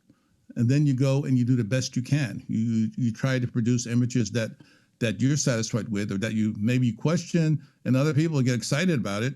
And, you know, hopefully, and sometimes the reason they get excited, you know, I mean, it was really good with the first newspaper I worked for, because you get to know people, and people, small enough paper, well, it's not small, but Middletown Times Herald Record, people would tell you what they like. Oh, that was a really interesting picture, and that you run into maybe a few days afterward, or maybe a week afterward. But you get this personal input that's real people, you know, and that's a good thing. Well, there's only one Eli Reed, and there may be only one Leonardo da Vinci. And yeah, we want to thank you for joining us at OPTIC in this conversation. I hope I didn't go too far off the cuff there. No, I think there was a lot of wisdom. And listen, if anything, Eli, it was a pleasure looking at that at that office behind you, and every. Oh, yeah. Oh, that's a whoops, not over there. That's a setup for one of the I'm using old Sony cameras. I mean, it's pretty amazing. Like just some things I'm going to do with the A7R4. 61 meg, and then there's that new the S3 camera. It's really amazing. So that's really designed for filmmakers. In a lot of ways, what you can do. I've been using this camera since, 2014, 2013, or whatever it is. I keep on getting better. Getting better. That's amazing. Yeah. I guess it's a lot different than your first camera that you bought back at Fishkin Brothers back in the day. So yeah, that's a start. You got to start. Thank you for joining us. We hope to have you back. We're looking forward to doing a photojournalism type conference, and we'd love to have you back for that. So I want to thank you so much for coming and joining us. You're very welcome. It's been good. So thank you. Thank you. At B&H, we found a way for you to save the tax. Have to have the latest Sony camera and save the tax? You got it. Need the new MacBook Pro? It's yours. How about a supersonic high-def telescope? We got you. Meet Paybu. You pay the tax, we pay you back, just like that. B&H.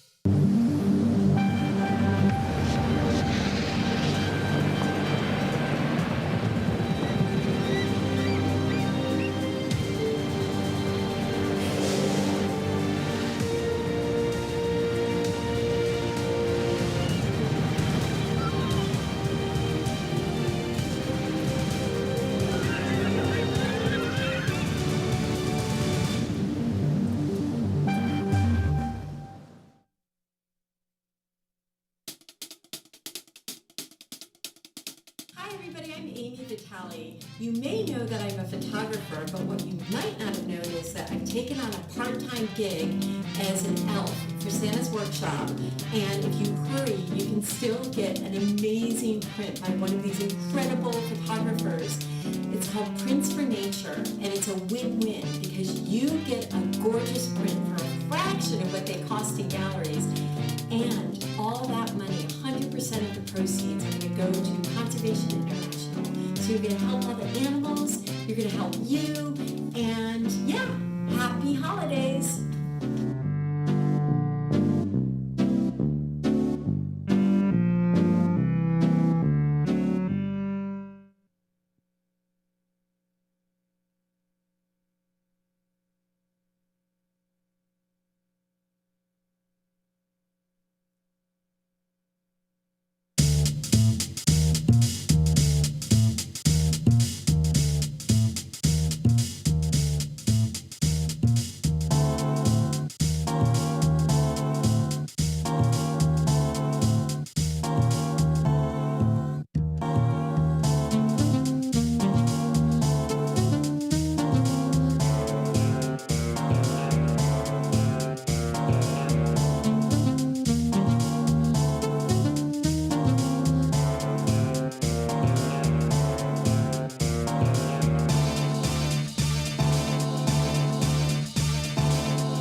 Wasn't Eli Reed special? This is an interesting new direction I'd like to take optics, start to integrate photojournalism legends. After all, they are all about getting a story, and photography is all about a story. I'll tell you a quick little story. Back when I was young and I was studying photography, there was a wildlife photographer that was the bee's knees. He was an amazing wildlife photographer that did some great stunts to put him out there shooting. He really earned his photographs. He was none other than the National Geographic photographer, Frans Lanting. So it is my pleasure to welcome Frans Lanting, who is also the All-Stars keynote speaker and alumni of 2019 OPTIC. Hailed as one of the great photographers of our time, Frans Lanting's work appears in books, magazines, and exhibitions around the world. For more than 2 decades, he documented wildlife from the Amazon to Antarctica to promote understanding about the Earth and its natural history through images that convey a passion for nature and a sense of wonder about our living planet. He is a knight in the Royal Order of the Golden Ark. That's pretty cool. And in 2018, Lanting was honored with the Wildlife Photographer of the Year's first Lifetime Achievement Award. I have been honored to work closely with Frans as we built this year's OPTIC All-Stars program. And from his advice and guidance, he has been incalculable in this endeavor. For those of you lucky enough to have watched the past 2 weeks' critiques, or even more, have had Frans choose their images for critiquing or are familiar with his wealth of photographic advice.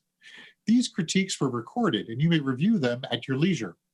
You can find them under the Image Critique tab on the OPTIC All-Stars website.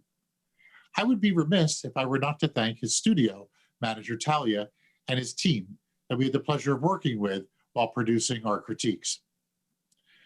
Frans has had a difficult time with California wildfires this year, and we're very happy that he's safe, his equipment and his archives are secure, and we're happy to have him with us today with a brand new program.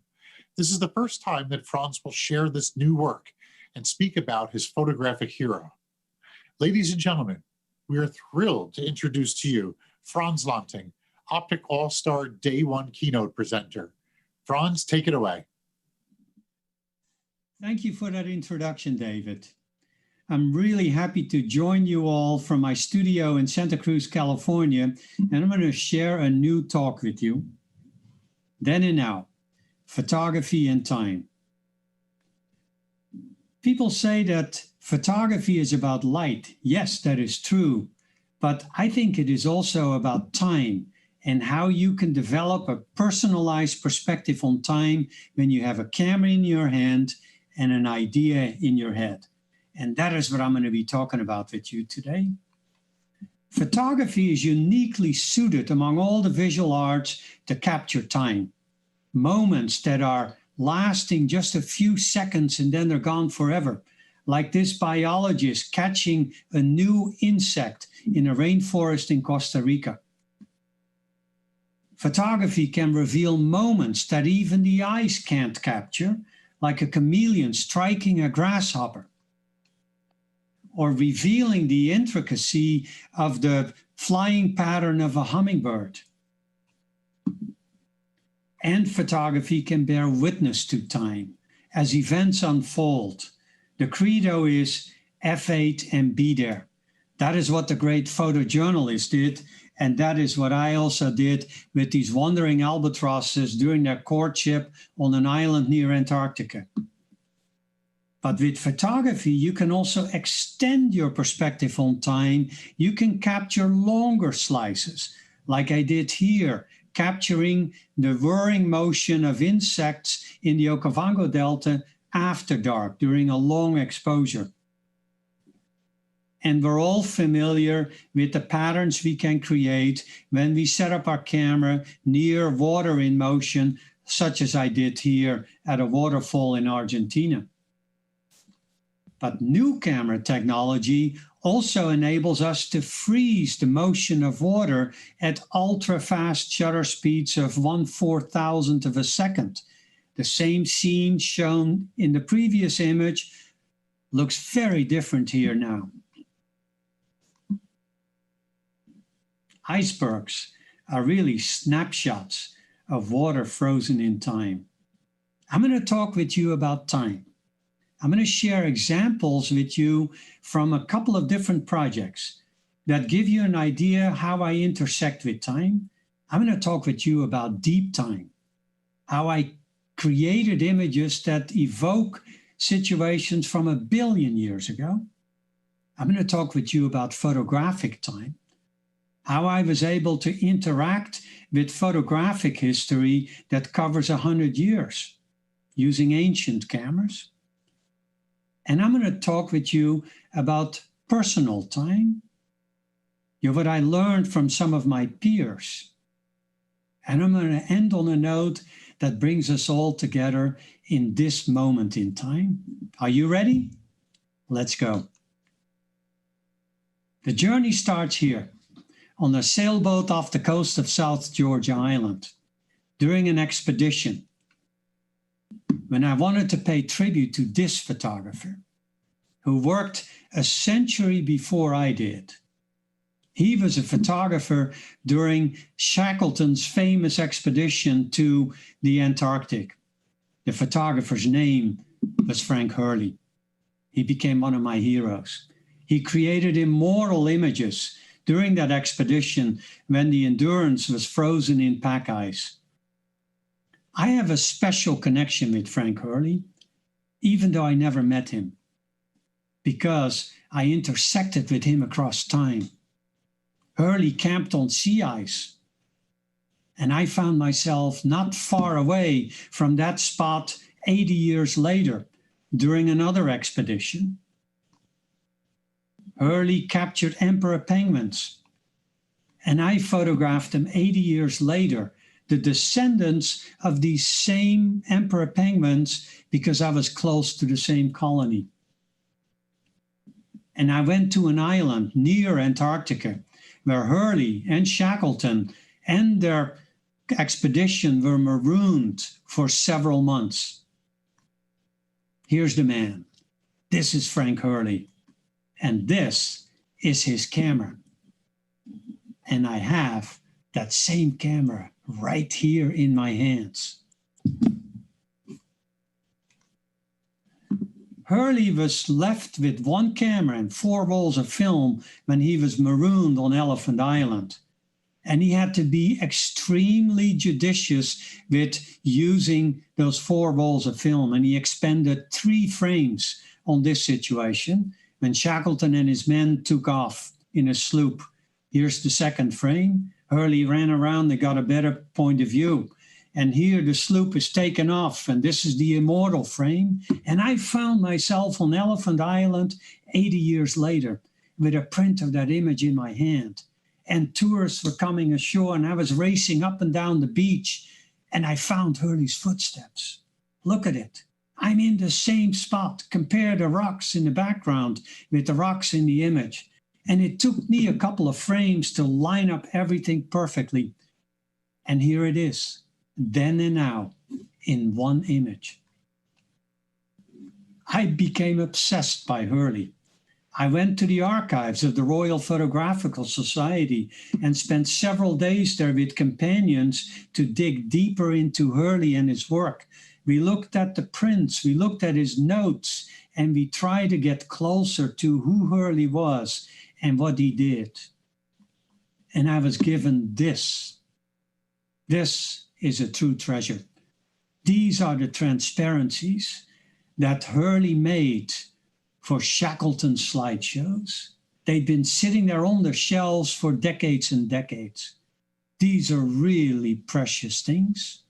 And they gave me a much better sense of how Hurley wanted his images to look. Everyone was special. Here's Hurley the man, dressed the way he was in the Antarctic. This is all these guys had to survive the winter in Antarctica. And I was able to don the same outfit 1 year.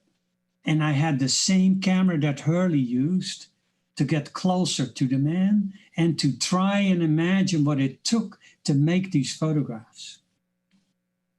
Now, if you've never had one of these cameras in your hands, let me tell you how difficult it is to operate them.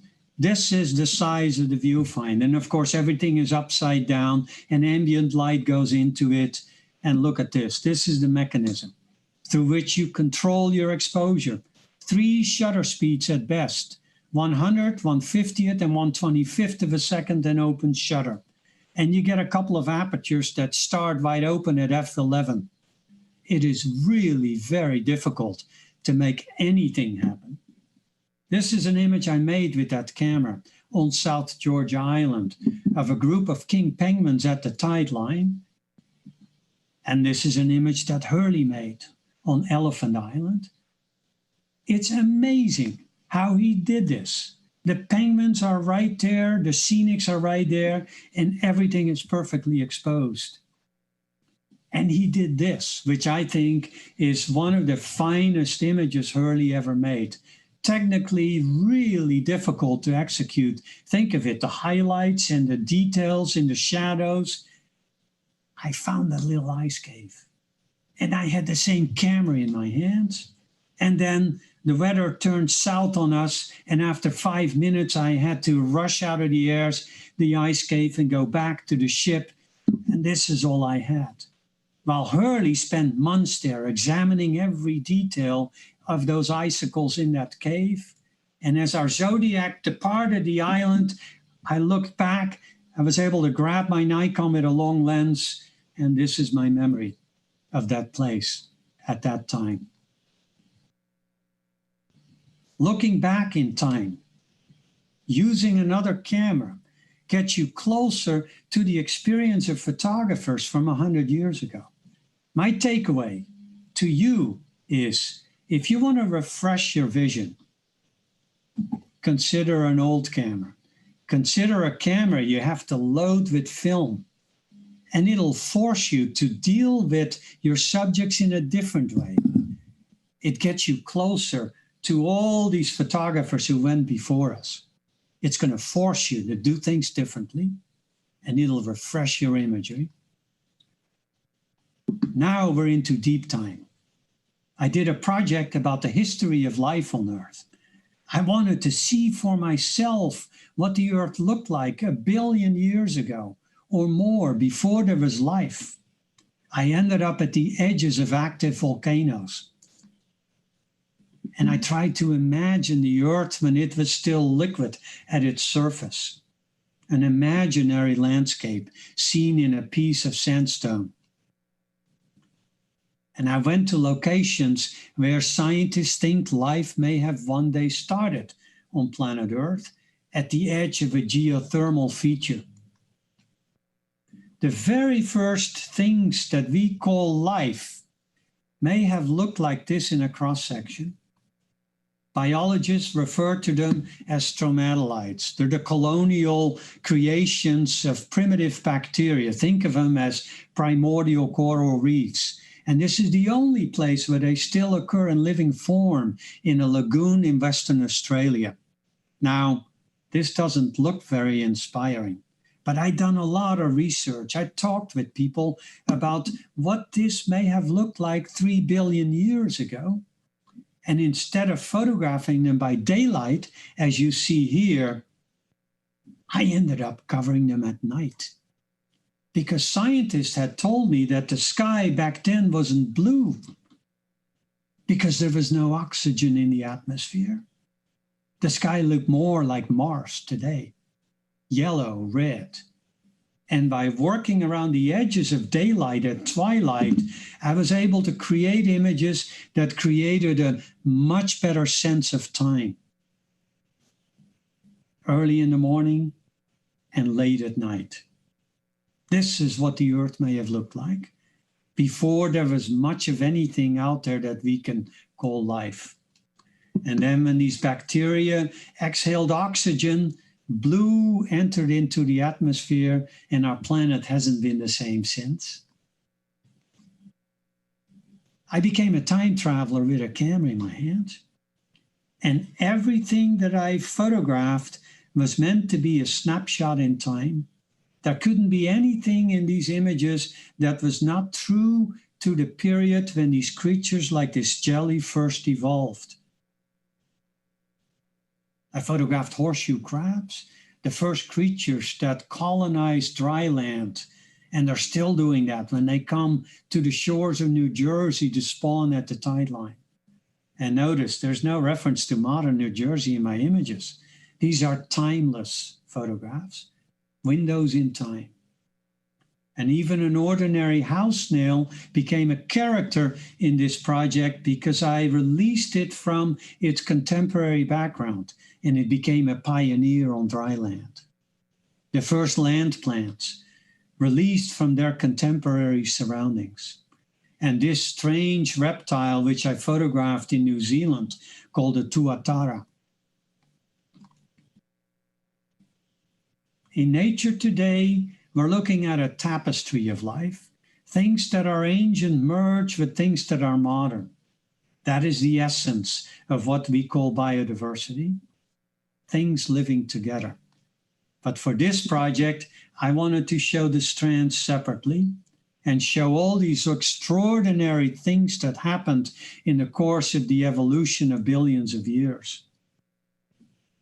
And this is one of the culminating images in that project. This is us. This is a cross-section through a human brain, which I made in a medical museum. I wanted us to become part of this experience. And of course, within this human brain is the secret of knowledge and the secret of creativity. And that is what I'm sharing with you here. How we can use our brains to come up with new ideas about ourselves and the world surrounding us. One of the images in this life project, which led to a book called Life, a Journey Through Time, and it led to a symphony we created with Philip Glass, which has been performed around the world. In that project, this image was important. Flamingos, because birds colonize the air. I photographed them from a small plane here, but years and years before I made this image, another photographer had shown them like this in another part of Africa. And this image struck me deeply when I first saw it, along with the other images in that same book. This photo was made by Ernst Haas, who was a revolutionary influence in modern photography 50 years ago. Without Ernst, I might not have become a photographer. And without his book, The Creation, I might not look at nature quite in the same way, and I might not have done the Life Project in the same way. Here is Ernst, and this is what he had to work with. He was a master in looking at color, looking at shapes, and he also came up with creative ways to make blurry images look appropriately interesting. And that is what led me to begin to experiment with birds in flight. Ernst was a peer and he was a hero. And of course, in my time, I've worked with all these images that others who went before me or people who I consider contemporaries and friends, they all go into my head and I assimilate them and it leads me to other ideas. We all stand on the shoulders of giants. Here's an image that inspired me. This is a photograph made by my friend and colleague, James Baylock, another innovator in photography. Jim made this image to show how big redwood trees are. He's a tree climber, and he used a pulley system to get himself right next to these redwood trees, and then he made many different exposures and then put them together afterwards, and he deliberately wanted to show the discrete boundaries between the different frames. He published this image in his book called Trees.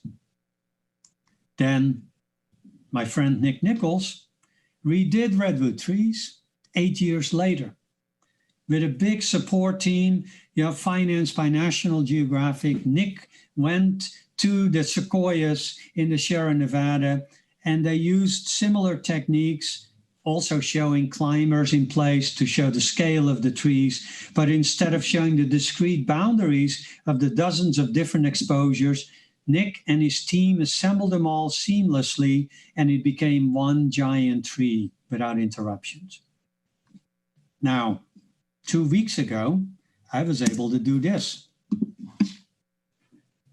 A giant redwood tree, not far from where I live, scarred by a recent fire. Captured by a drone, different stills, all merged in Photoshop and stitched together into one single frame. It looks like a video as we're passing through it, but it is really the result of discrete different frames pulled together. 3 different ways to look at giant trees, made 8 years apart. Balog did his version in 2004, Nick did his 8 years later, and now here we are in 2020. That's Jim on the left. I made that portrait of him against the background on one of his images for his book called Anima. And there's Nick, a self-portrait during his expedition in Gabon. And then there's me, a portrait made by a photographer during the EG conference. They say lightning only strikes once. But that day, lightning struck thousands of times off the coast of California and onto the shores of California. Last August, August 15. And it seeded hundreds of wildfires. And here are bolts of lightning striking the earth while there's already a wildfire raging in those forests. And the wildfires merged, and it became a mega fire. The fires came down to the beach. Nobody ever thought that the beach of California could erupt into fire. But here we're seeing fire at the tide line, and it became a firestorm. Really, really scary. There are homes below those hillsides where Frans lived. And after the fire was over, this is what the landscape looked like, seen by a drone.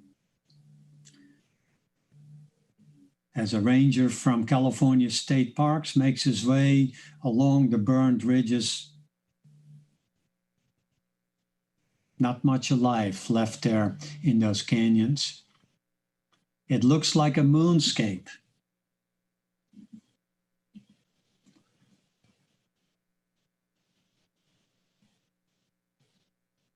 We are in our own time now. This is not history. But this image has become part of photographic history. I made this photo only a few months ago, back in March, when Big Basin State Park was empty. It was COVID time, and we wandered around in the rain and made this photograph of big trees, and I thought it was just going to be one of many photos I made.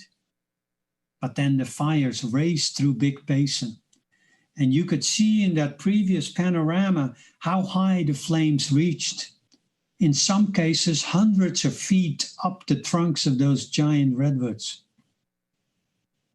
And this image is now part of history because that forest doesn't look that way anymore. This is the same situation. These are the same trees. Only 5 months later, there is nothing green left. Some of these giants have fallen down to the ground. And if you needed any confirmation, this is exactly the vantage point from which I photographed them earlier. Here I'm not stepping into the footsteps of another photographer. I'm recovering my own footsteps. Elsewhere in the forest, the trees were not so lucky. Burned from top to bottom. Giants fallen to the ground. And now I'm covering what is happening here I'm looking forward in time, not just looking backwards. Redwoods are the giants here in California. Baobabs are the giants in Madagascar. They're the biggest trees by far. Here are baobab trees illuminated at night by a fire in the background, by starlight overhead, and some light from cars in the foreground. I photographed that spot 35 years ago on assignment for National Geographic. This is an image that appeared in the magazine and it put that spot on the map, and that place has since become a tourist destination. And instead of ox carts, now there are land cruisers carrying tourists. But all the good and the bad things that come from too many people gathering in one place. But the baobabs still aren't protected. Away from the tourist views, people are cutting them down. This image looks like a beached whale to me. In another place, not far from those baobabs, I made this image, also 35 years ago. I was the first photographer there who had an opportunity to capture this landscape from the air. And when I showed this image to the Minister of Tourism in Madagascar, she gasped. She could not believe that this was made in her own country. And that image became testimony to the special nature of these landscapes, and it became a catalyst for declaring it a national park a decade later. When I first went there, the only man on site, the only guardian of that phenomenal landscape was this man, Monsieur Tokobe, the sole guardian. He had a telephone on his desk, but of course it didn't work. And I was the first visitor there in 2 years. I went back there not long ago, and I asked my guide if he knew Monsieur Tokobe and what had happened to him. And the guide looked at me and he said, he was my father. And I'd had the foresight to bring prints of Monsieur Tokobe with me. And here you see the interactions across time. Monsieur Tokobe is no longer alive, but his son is now a proud guard and a proud guide in that same area. And his brothers are there too, fellow guides. And one of their sons is now in training to become a future guide. And I love this image for that reason, because it shows points in time, past, present, and future connected through photography.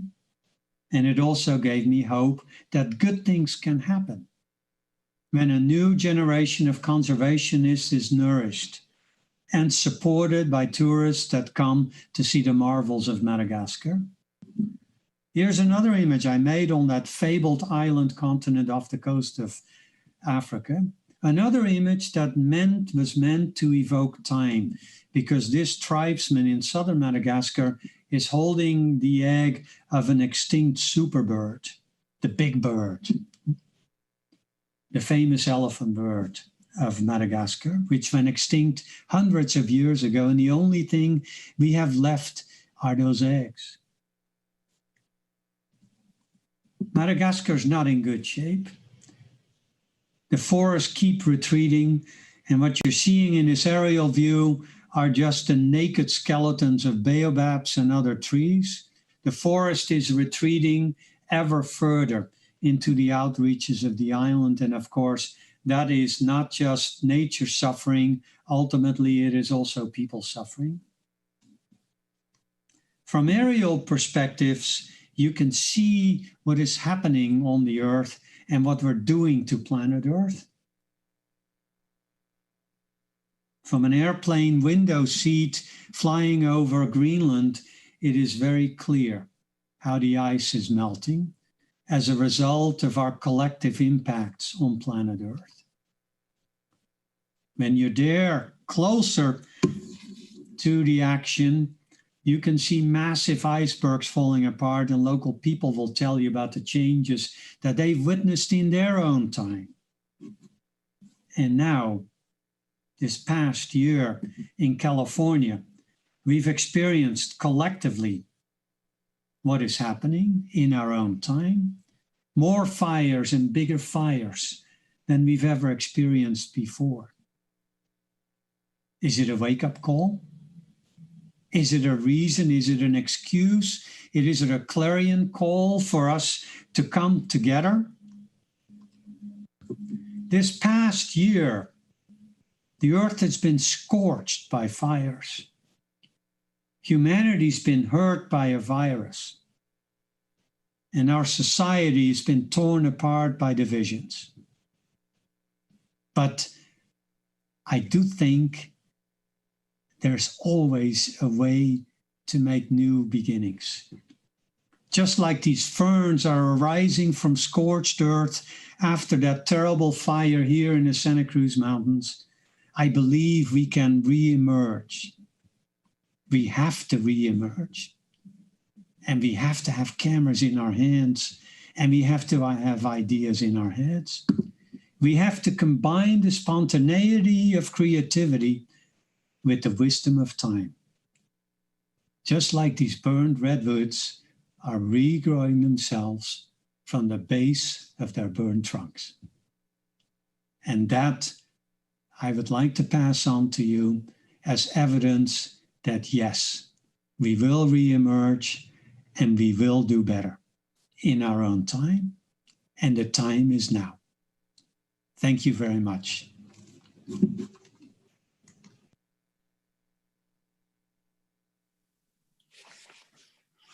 Ooh. Oh, all that Antarctica work from Frans was cold. Wow, that was a pretty amazing presentation. It's always so good to have Frans here. His enthusiasm is legendary. His work is exemplary, and his message is always on point. Bringing us from Antarctica to that fire was certainly poignant. So we're going to take a little bit of a lunch break now. We're going to run some commercials, but you're going to want to be back at 2 p.m. for Cristina Mittermeier. She's going to take us to a journey into the oceans. It's going to be pretty incredible. So please come back and join us at 2 o'clock for Cristina, and we'll see you then. Have a great lunch. At B&H, we found a way for you to save the tax. Have to have the latest Sony camera and save the tax? You got it. Need the new MacBook Pro? It's yours. How about a supersonic high-def telescope? We got you.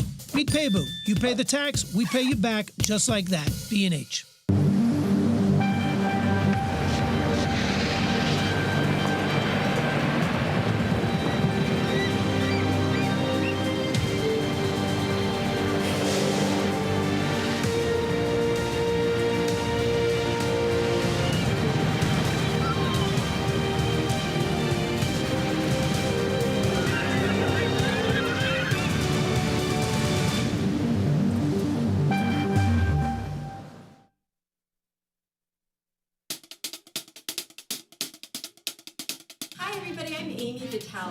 You may know that I'm a photographer, but what you might not have known is that I've taken on a part-time gig,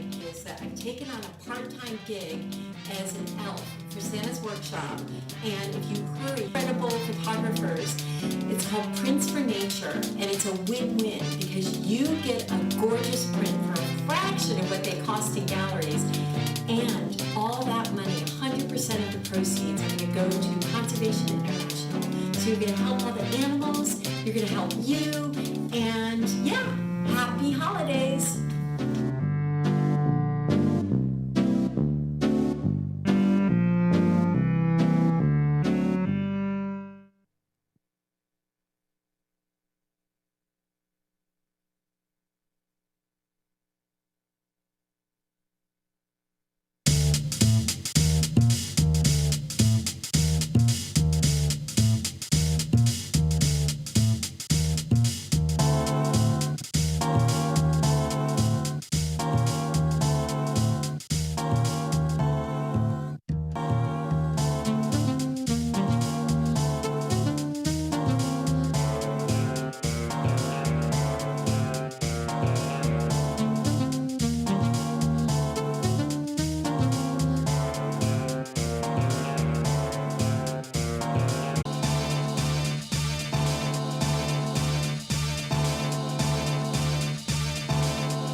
story about a magical place where everything's amazing, especially the people. We can tell you everything there is to know about over 400,000 different pieces of gear. Tell them, Lenny. We have a 17 millimeter, 24 millimeter, 45 millimeter. He does this all day. We'll help you find the right thing, which is often not the most expensive. A9 is great, but I think the 6500 is better for what you need. That's pretty rare. And just like you, we love to explore and share our passion, because we're creators as well. Israel and Jake like to make videos for the web. Oh, I love it when he does this. Oh, by the way, if you can't meet us in person, you can always chat with us online. Think of us as collaborators, production partners, problem solvers. This is Greg. He's made 5 gold records. You can play your voice high. And here's Jay, the king of the candids. Wait, I'm not ready, Jay. Sometimes we geek out and help each other, but mostly we're here to help you. Like Lenny, who's still going, because there's a lot to say when you're making some pretty important decisions. So now you've met 16 of over 1,000 employees. 16 reasons our customers like to do business with people, not algorithms. We are B&H.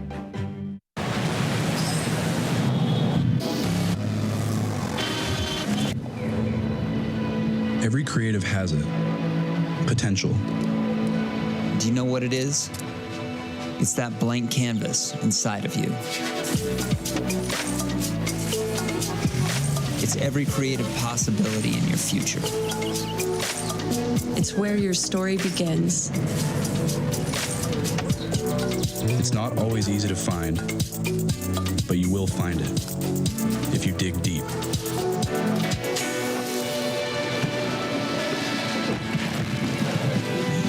It took me years to discover mine.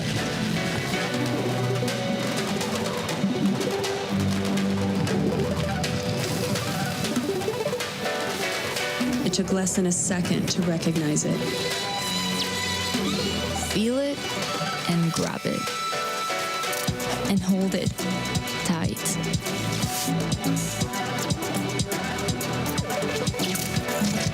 My natural passion to tell stories became my reality.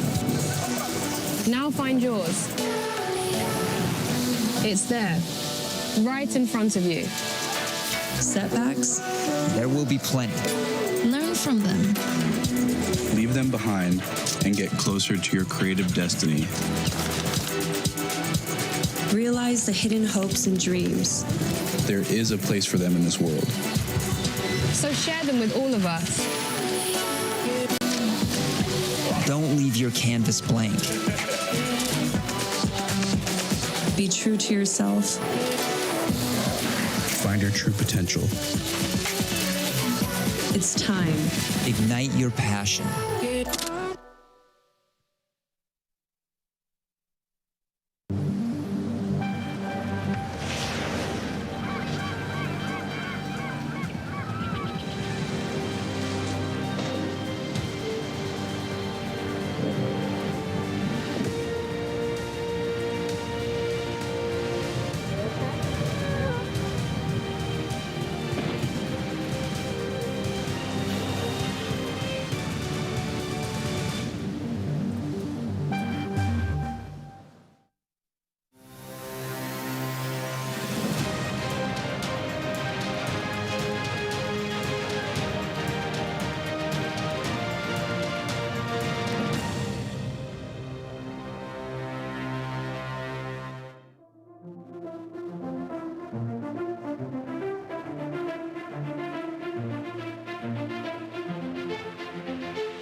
what in the world?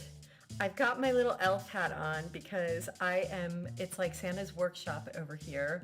We are doing Prints for Nature, and it is this amazing opportunity to own some incredible work by photographers you know and love, and you've seen them in galleries and they're unaffordable. Well, they've donated their amazing work for this sale, and 100% of the net proceeds are going to go to Conservation International.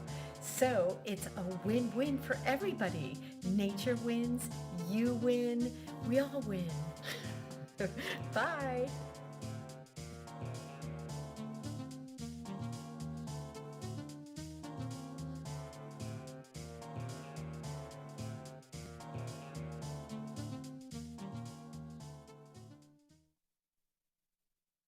This is our green vest. This is our conveyor belt. This is one of our photo experts. This is a brief history of B&H. The year was 1973. The Mets went to the World Series. The first cell phone call was made. And Bleamy and Herman opened a specialty photography shop at 17 Warren Street, New York City. They had a simple philosophy. Be honest, treat people right, and they will come back. Thanks, Irving. Also, free candy. And it worked. Over the next 20 years, we expanded and moved to West 17th Street, then 34th Street and 9th Avenue, and added more products. Lighting, binoculars, telescopes, audio, video, tripods, computers, printers, mobile, televisions, projectors, drones, and even more free candy. Now it's 3 stories and over 400,000 products and over 1,000 employees. We take millions of orders online and ship to 179 countries and counting. You can talk to us in person, on the phone, B&H, how can I help you? or online. Check out our checkout baskets. Also check out our checkout numbers. Also check out the flare on Marae's vest. And everyone's favorite part, our conveyor belt. The benefit of the conveyor belt is you don't have to worry about the product or schlep it around anymore until checkout. Nice. These are the owners. They still come to work every day. They're around here somewhere. Anyway, this is Jeanette. Oh, sorry, she's busy. This is our warehouse. This is Yakov and Levy fighting over lighting kits. B&H is not a chain. B&H is open every day, except Saturdays, of course. Now you know almost the whole story. We are B&H. My name is Magdiel Lopez. I'm a digital artist from Havana, Cuba, and I live in Dallas, Texas. I love the integration between a lot of the physical aspects of art and the digital artist version of it. I try to dissect a lot of what I see during the day and break it down visually and also emotionally, and try to translate it in either color or form into a poster format. I love using the Canon Pro 300 because it gives you that color and that brightness that you need to translate your work from a digital place into something tangible. It's a totally different experience when you can touch it, when you can feel it. It's the final piece that completes everything.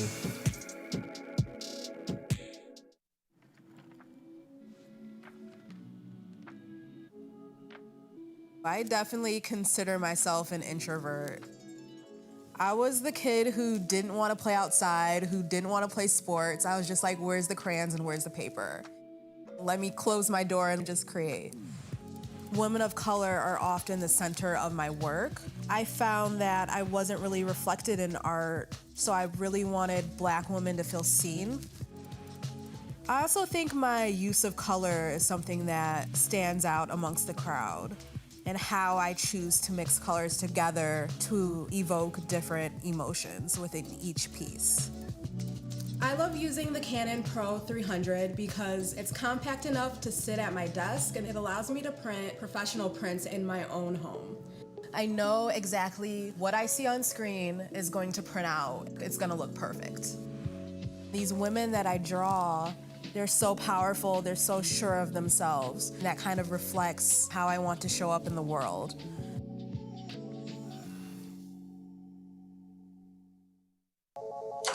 B&H, how can I help you? B&H is here, from our homes to yours, as your collaborators, creative partners, and problem solvers. What type of photography do you do? That's actually a very good choice. I've got a great mic that'll work perfect for that. As always, we're here to help with all your plans, projects, inklings, and endeavors, with 47 years of creative expertise. Oh, cool, you're setting up a live stream DJ set? Okay, I can help you with that. So click, chat, or call us. Sure, call back anytime. Happy to walk you through it. B&H, your creative partner since 1973. I didn't say anything about not wearing a hat. That looks pretty natural.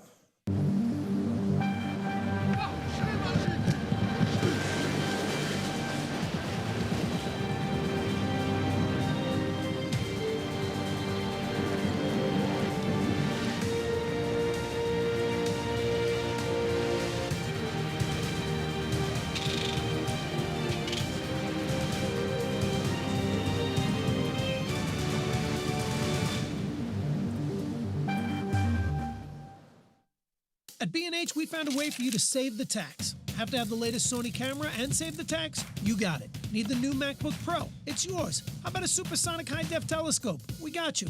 Need Paybu. You pay the tax, we pay you back, just like that. B&H.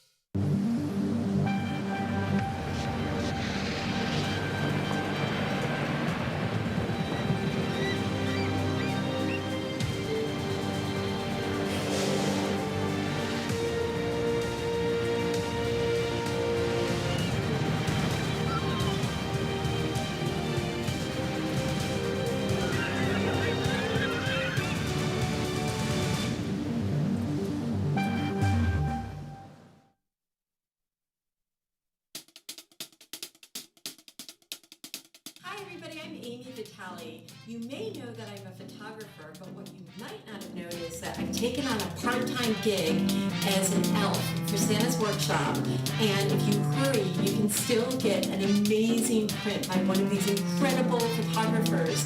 It's called Prints for Nature, and it's a win-win because you get a gorgeous print for a fraction of what they cost in galleries, and all that money, 100% of the proceeds, are going to go to Conservation International. So you're going to help all the animals, you're going to help you, and yeah, happy holidays.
story about a magical place where everything's amazing, especially the people. We can tell you everything there is to know about over 400,000 different pieces of gear. Tell them, Lenny. We have a 17 millimeter, 24 millimeter, 45 millimeter. He does this all day. We'll help you find the right thing, which is often not the most expensive. A9 is great, but I think the 6500 is better for what you need. That's pretty rare. And just like you, we love to explore and share our passion, because we're creators as well. Israel and Jake like to make videos for the web. Oh, I love it when he does this. Oh, by the way, if you can't meet us in person, you can always chat with us online. Think of us as collaborators, production partners, problem solvers. This is Greg. He's made 5 gold records. You can play your voice high. And here's Jay, the king of the candids. Wait, I'm not ready, Jay. Sometimes we geek out and help each other, but mostly we're here to help you. Like Lenny, who's still going, because there's a lot to say when you're making some pretty important decisions. So now you've met 16 of over 1,000 employees. 16 reasons our customers like to do business with people, not algorithms. We are B&H. Hi, welcome back to Optic All Stars. Hope everyone had a quick and fast lunch. We're going to have Cristina Mittermeier up in just a moment. I just want to take a quick second to let you guys know about something I'm pretty passionate about. Now, Cristina is brought to us by Sony. She's a Sony artisan. And I had made a mention before, and someone sent me an email saying, what was that camera you mentioned? I want to show you guys the Sony RX10 series. They're currently on a Mark III, a Mark IV, and I do believe a Mark V. This is actually the Mark II. I've had it for quite a few years. And this is a really cool camera, especially for travel photography. It has a 24 to 200 millimeter Carl Zeiss lens. It's a 2.8 aperture that stays constant throughout the range. It has a 1-inch sensor. Now, the Mark III and Mark IV have actually a longer reaching zoom, but it is a very compact camera with a matching lens to a really great sensor, fold-out LCD screen. I just want to show you guys a couple of quick pictures. It is sharp because it's a Carl Zeiss lens. And we could roll the pictures. This is a shot from outside my apartment window, zoomed at 200 millimeters of the top of the World Trade Center. I don't know if you can see it because it's pretty small, but way in the back around the 4 o'clock part of this picture, there's actually a plane coming out of the clouds. It's a tiny little speck, but this camera can capture it. Camera is also weatherproof. So if you get caught in a squall or in the rain, no problem. The camera has no sweat to deal with a little bit of water, which is kind of nice. So you throw it over your shoulder. It's a sturdy camera. And if it gets a little wet from the rain, it's okay. Your camera's still ready to shoot and you've got it right with you. That telephoto lens is pretty amazing because it lets you go from a wide angle to a telephoto. This was a shot I grabbed in Philadelphia. It was a worker who was on a lift doing an installation. But with the manual focus set up on the camera, I was able to focus on the fence in front. And you can see the dynamic range is wonderful. The colors are superb. Also, when you see a scene like this, allowing you to zoom out to 200 millimeters quickly before the scene changes really helps the composition. It's a very fast-moving camera. And another thing I like about the camera is that you can actually operate it one-handed. This is a hike that I took in the Shenandoah forest, and it was a morning with the fog coming in, and I was able to get the trees. Again, having one camera with a package from a super wide angle to a telephoto and still deliver amazing quality is pretty good. It's a pretty impressive camera. From wide angle to telephoto, it really gets it all. Excellent metering system as well, aperture preferred, shutter preferred, full program, and it really does good video as well. Being able to crank it open to 2.8 allows you to achieve some bokeh and get a blurry background. Also, it's a fast shooter. It has a power drive, shoots about 4.5 frames per second. This one, as I saw the runner coming up around the corner, wanted to do a little play with that runner going next to Elvis. But notice the runner's feet are caught off the air. He's actually in mid-stride. Camera's very quick and very fast and responsive. The autofocus is excellent. Again, you see scenes like this, you could just take the camera up, turn it on, zoom and compose super fast and get the shot. This is just a quick little street shot super fast, but again, this camera kind of delivers it. It's one of my favorite travel cameras. From wide angle, this is Eastern State Penitentiary, from wide angle, and then being able to zoom into a close-up. And again, shooting wide open, great in low light, and it gets a nice soft effect in the background. So this is a cool little camera. The RX10s run around 1,400 and change, up to around 1,600 for the latest one. And I highly recommend. Take a look at that camera, and if you're looking for a lightweight, all-in-one shooter, granted, Sony has some amazing cameras that have interchangeable lenses, but if you want an all-in-one, I think this is a pretty good option. Okay, well, let's cut this right into Cristina. Cristina is a Sony Artisan of Imagery. She was an alumni from 2017 back at the New Yorker. Cristina Mittermeier is a photographer and marine biologist who for the past 25 years has been working as a writer, a conservationist, and a photographer. Cristina graduated from the ITESM University in Mexico with a degree in biochemical engineering in marine sciences, and later attended the Fine Art Photography program at the Corcoran College for the Arts in Washington, D.C. In 2005, she funded the prestigious International League of Conservation Photographers, ILCP for those in the know, to provide a platform for photographers working on environmental issues. Cristina is currently sailing in some remote part of the world doing her good work, and we are pleased she took the time to record this presentation before embarking on one of her photographic adventures, saving the Earth's oceans and the sea creatures who live beneath the sea. Cristina, I want to thank you for taking the time to do this recording, and I also want to thank Sony and Kayla from the Artisans of Imagery program for providing Cristina to come to Optic All-Stars, for she is a true all-star. Cristina, take it away. Thank you. Thank you, everyone, and thank you to the organizers for inviting me to be here. It is truly an honor, and I want to thank you all for making some time to be here with me. I grew up in the mountains of central Mexico, and as a child, I couldn't have imagined the life of adventure that I lead today.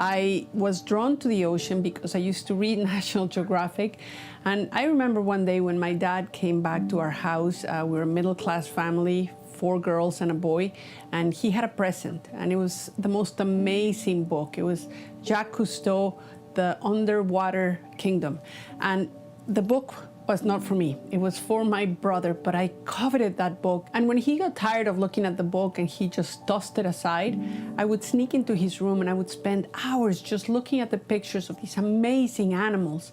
And I imagined myself swimming with dolphins or spending time with whales. Alas, it took me a long time to make the journey into the ocean.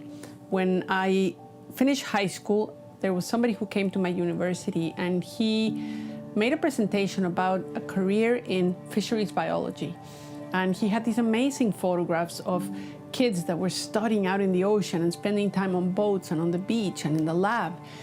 And I could imagine myself doing that. So I ended up going to become a biochemical engineer in marine sciences.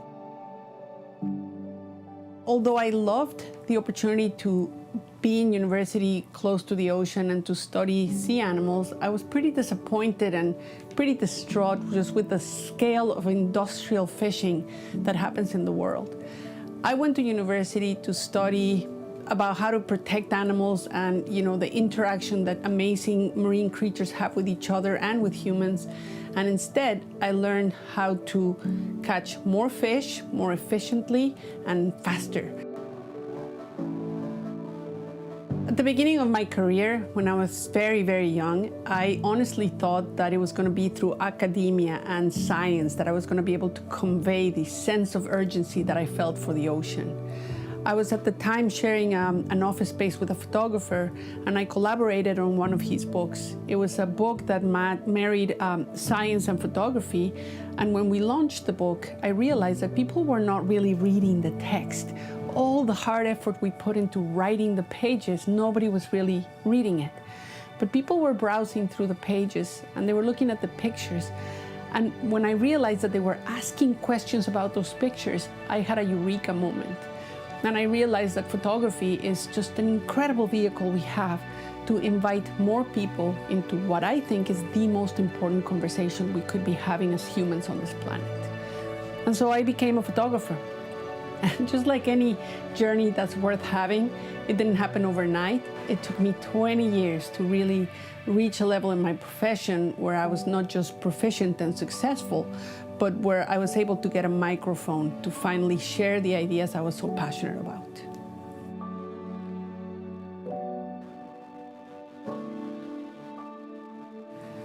One of the questions that I get asked the most often is, how do you get into a career in photography?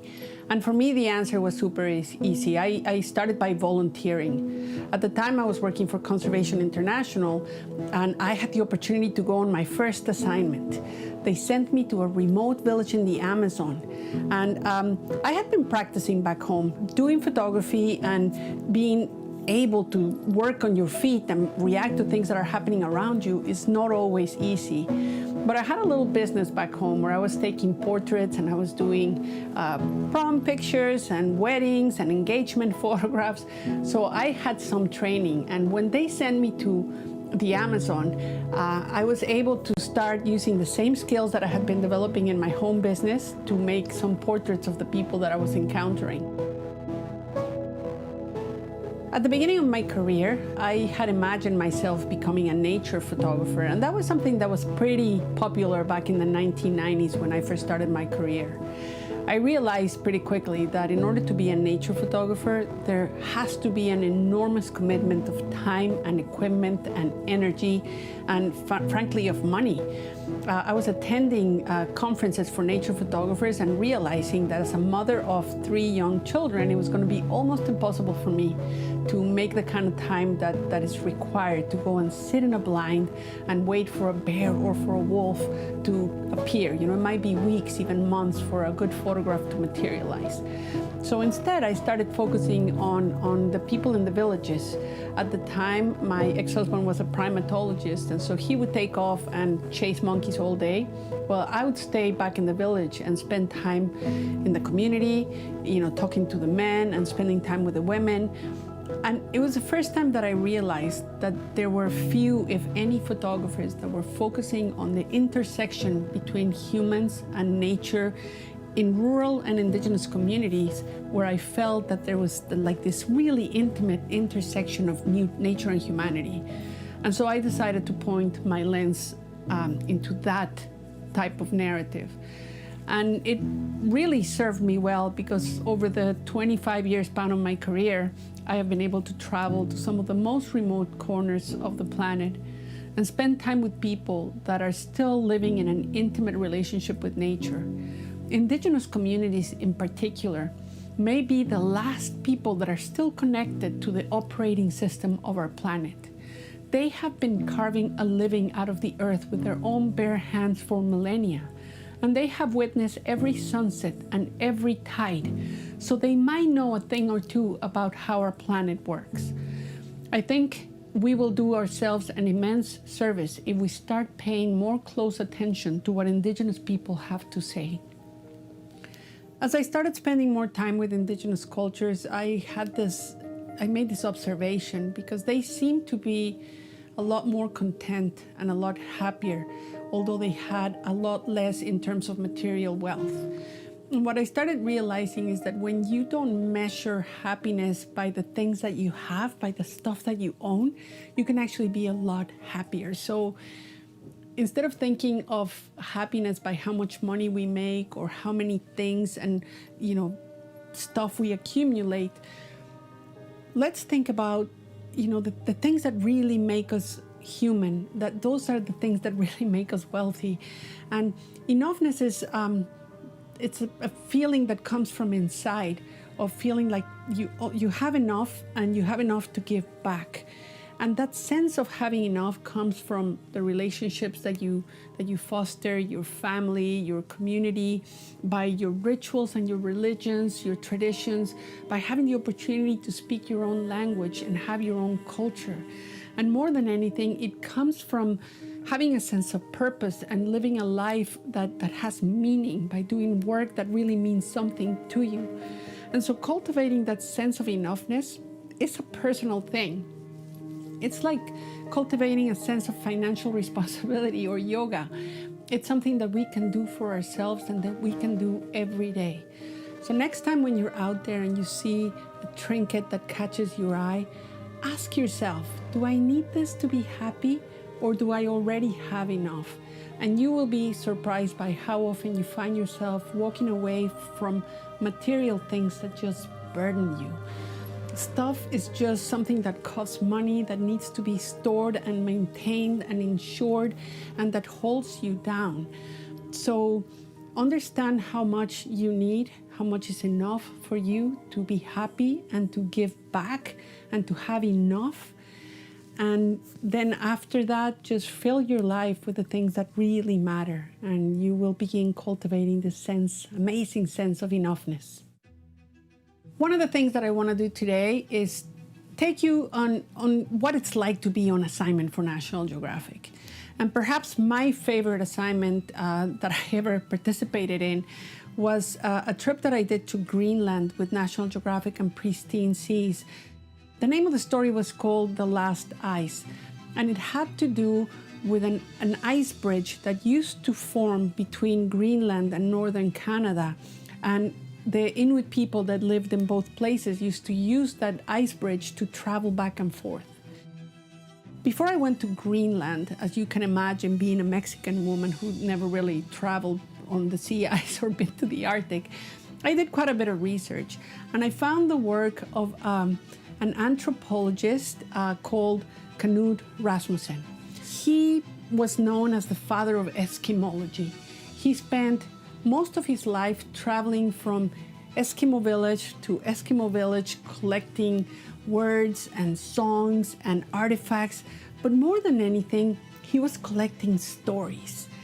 So Knoot Rasmussen said that if you're able to turn around 360 degrees and see nothing but uncertainty, then you know you're in the right place. He called that the last unknown. And that's where our story begins. For our expedition with National Geographic, we had 8 dog sled teams, and we were going to spend about 3 weeks camping on the sea ice as we traveled with the Inuit hunters to the edge of the ice. And the first thing that you learn when you're traveling with Greenlandic Inuit people is that they're not afraid of the ice. In fact, they celebrate it when the temperatures drop and winter comes back and the ocean freezes over, because it becomes highway for their dogs. And finally, after months of waiting, they're able to just use that highway to travel to the edge of the sea where they can hunt for the animals that they depend upon for the survival of the community. The village that we departed from is called Kanak, and it's the northernmost human community on the planet, and it is a remote and rugged place. So each member of our team was assigned our own dog sled with our own musher. And as I waited for my musher to pack my equipment on the sled, I saw that he first, packed my camera gear and our camping gear and food. And he didn't speak any English, but I could see that this pile that he was packing was getting bigger and bigger and bigger. And I was wondering, where do I sit? And where do you hold to? How do you hold on to this thing? So he turned around to me, and he looked me in the eye and he said, "Sit." And I didn't know if he was talking to me or to the dogs, but I just sat on the sled and we took off like a bat out of hell.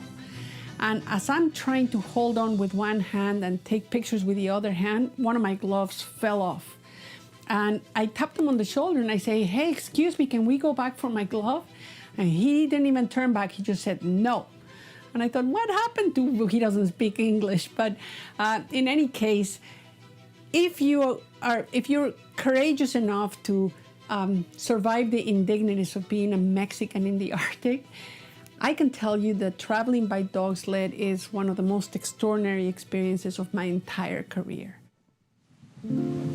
There is this silence that's only broken by the sound that the sled makes and by the barking of the dogs that are talking to each other and by the musher that's giving them orders and shouting in their ear with the crack of a whip telling them to go left or right.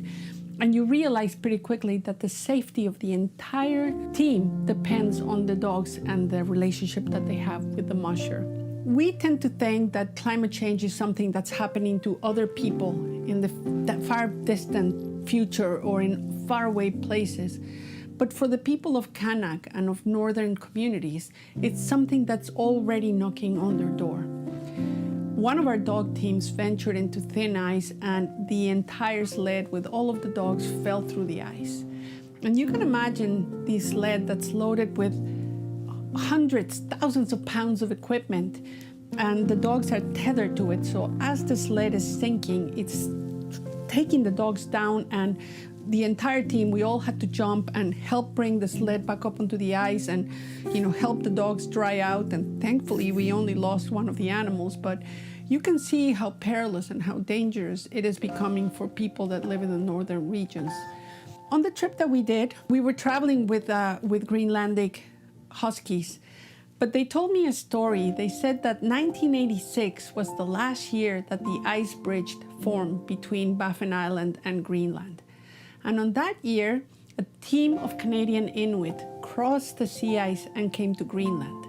And they arrived just in the nick of time because in Greenland they had been experiencing a bout of canine distemper and 90% of their dogs had died. And had it not been for their Canadian kin who brought these dogs to Greenland, they wouldn't have any dogs there today. And, it really warmed my heart to know that the dogs that were pulling us were descendants of these Canadian animals that crossed the last ice bridge in Greenland. From becoming somebody who was so intimately associated with a narrative of nature and humanity, I remember very clearly the first time I had an opportunity to bring a camera underwater. I was asked to go to Honduras to photograph a community of indigenous people, the Mosquito Indians, who were part of a lobster fishery. And there were many of them who were dying because they were diving scuba without any scuba training. And I wanted to photograph that from underwater. So I didn't have the money to buy the underwater equipment, so I borrowed it from Paul Nicklin, who I was dating at the time.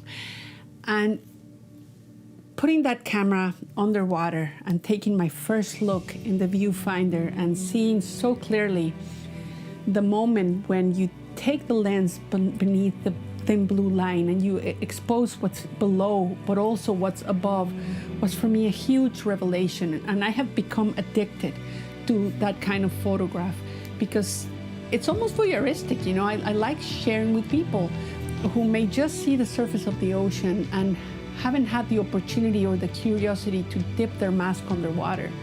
Just what an amazing scene it might be.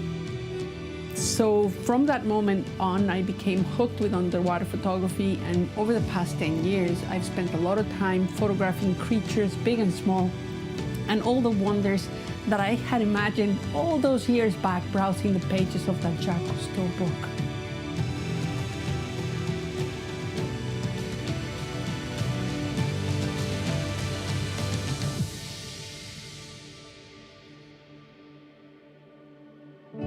One of the biggest things that I can do for the people who listen to me, especially those that are interested in how to start a career in photography, is share some advice, some ideas that I picked up along the way. I think first and foremost, In addition to learning how the camera works and really being a good student of the mechanics of photography, but also of the electronics, the tool that we have is an amazing computer, and you can only unleash its power if you dive into the instructions, if you study the work of other photographers. But the advice that I'm going to give you may seem a little weird, because I think just as important as being a good photographer, you have to be a good business person. And that means building relationships, paying attention to the flow of resources, both human and financial, that it takes to build a career in photography, and just being somebody that people like to work with. Photographers tend to get a little arrogant and they get a little pompous, and nobody wants to work with somebody who's not fun and who's not professional. So pay attention to everybody you meet and be nice to everybody.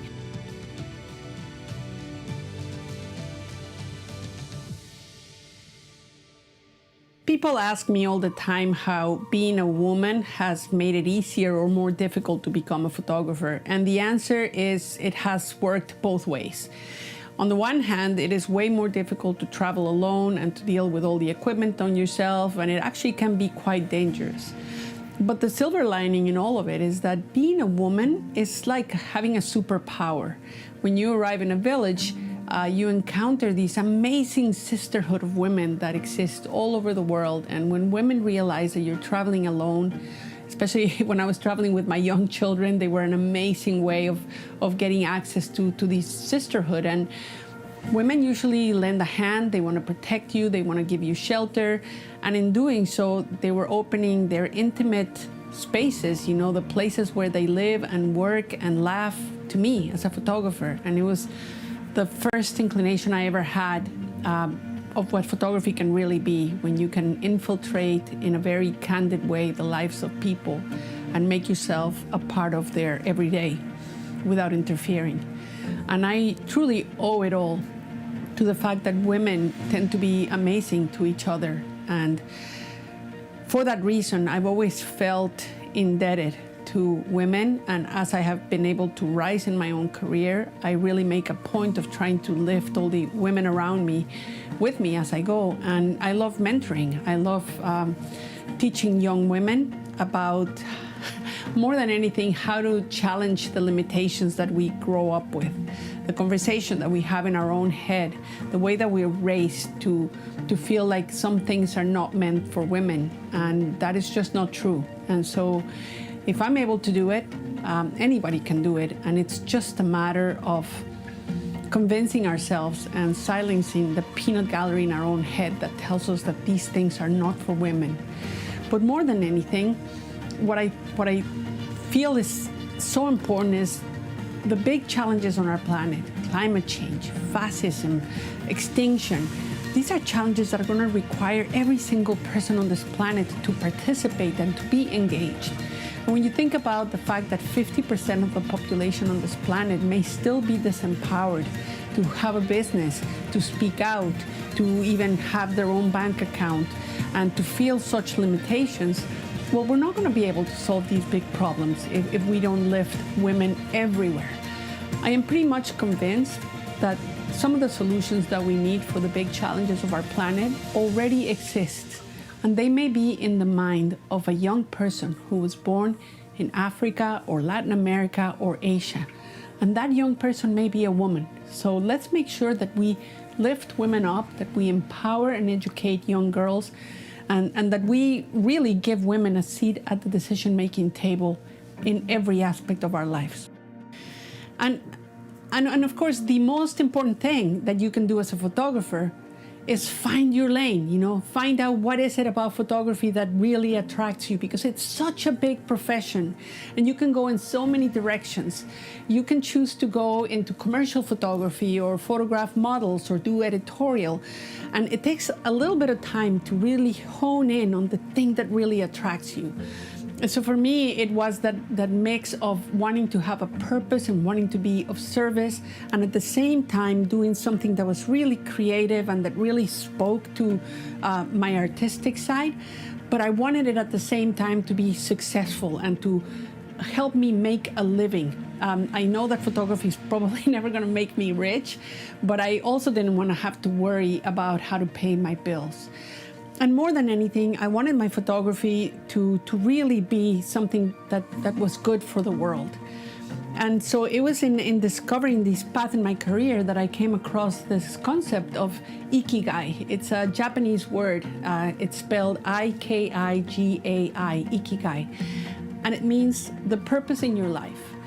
And when you find your ikigai, you are able to wake up every day feeling empowered and enthusiastic and passionate about picking up your camera or doing whatever it is that you're going to be doing that day, and doing it with a lot of passion. And so the advice I'm going to give you is, in order to find this purpose of your life, your ikigai, what you need to do is make lots of lists and find the confluence of these 4 things. The thing that you love, which is also the thing that you're good at, and it's the thing that gets you paid so that you can make a living. But most important, and this is the part that people forget, it's the thing that's good for the planet.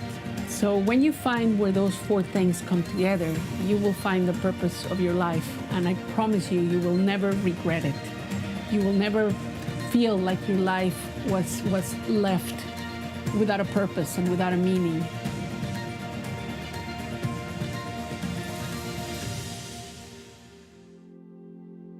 As a young photographer, and I know the feeling that so many people that are starting their career have, I felt really lonely, and I felt like an outsider.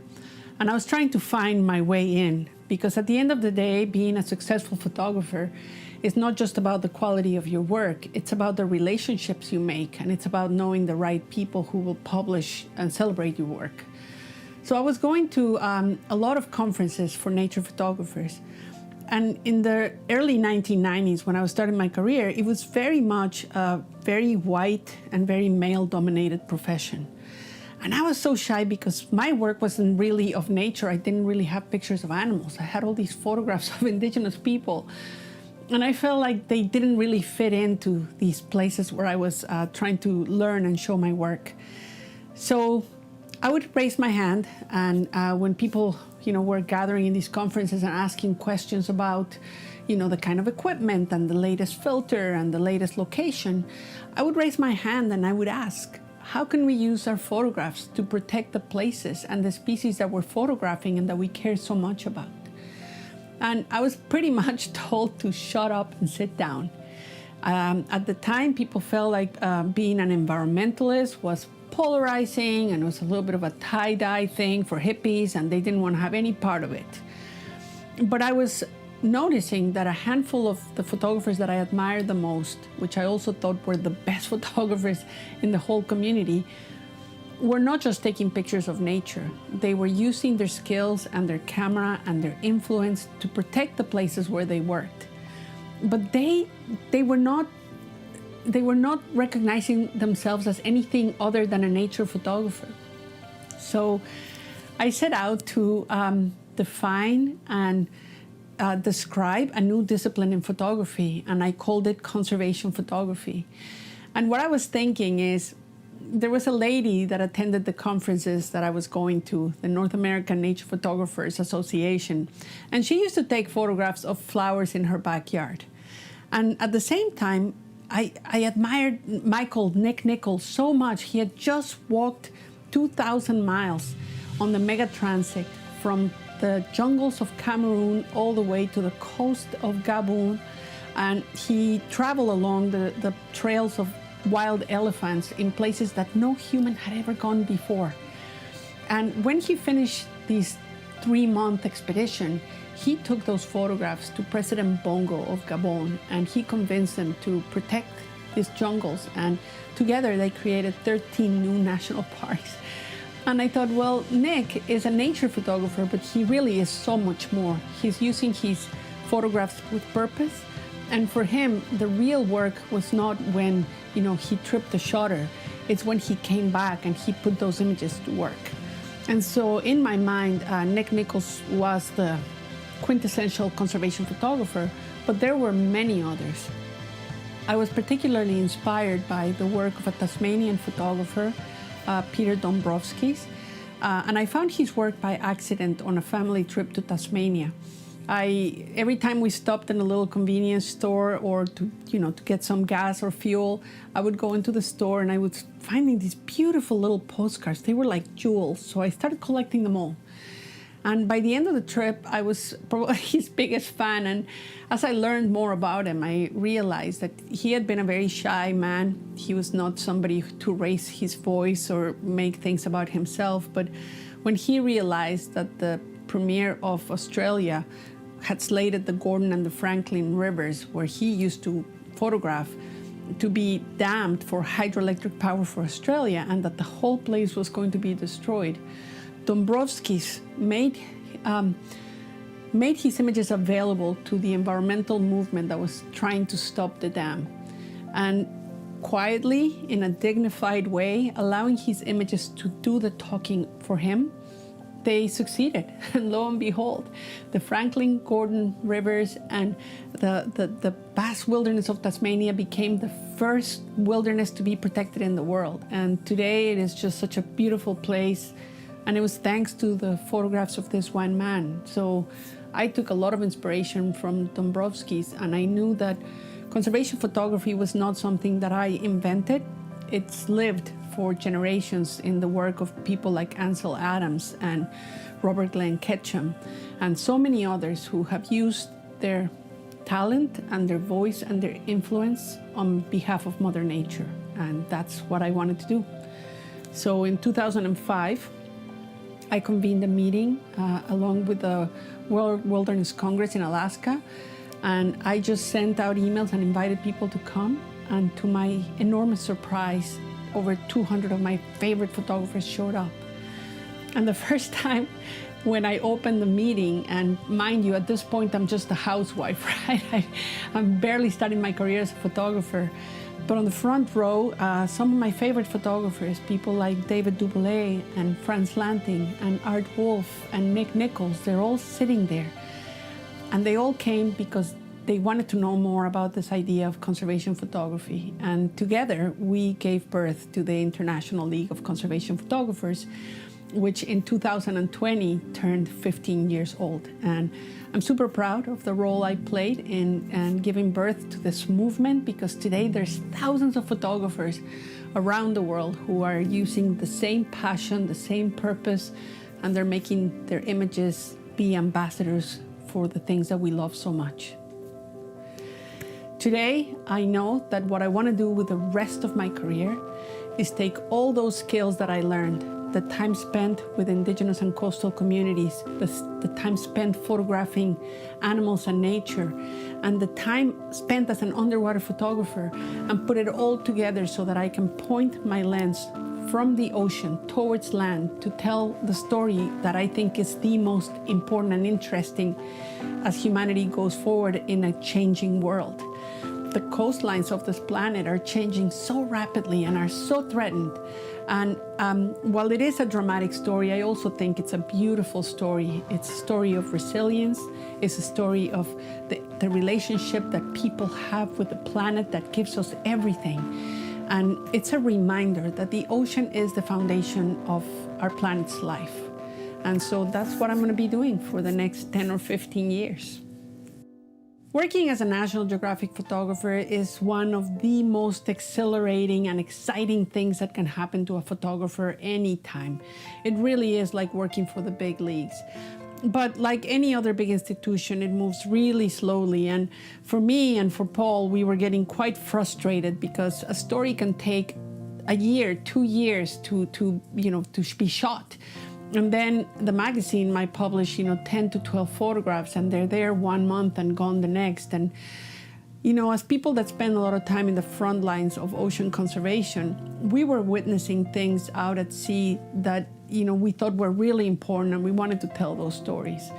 And so we decided to create Sea Legacy because we wanted to have more control over how the stories were being told and about the impact that those stories could be had. So in 2014, with the help of Prince Albert of Monaco, we launched Sea Legacy at the Oceanographic Museum in Monaco. And it's been an amazing ride ever since. Like any other small nonprofit organization, it takes a long time to articulate the idea that you're trying to create.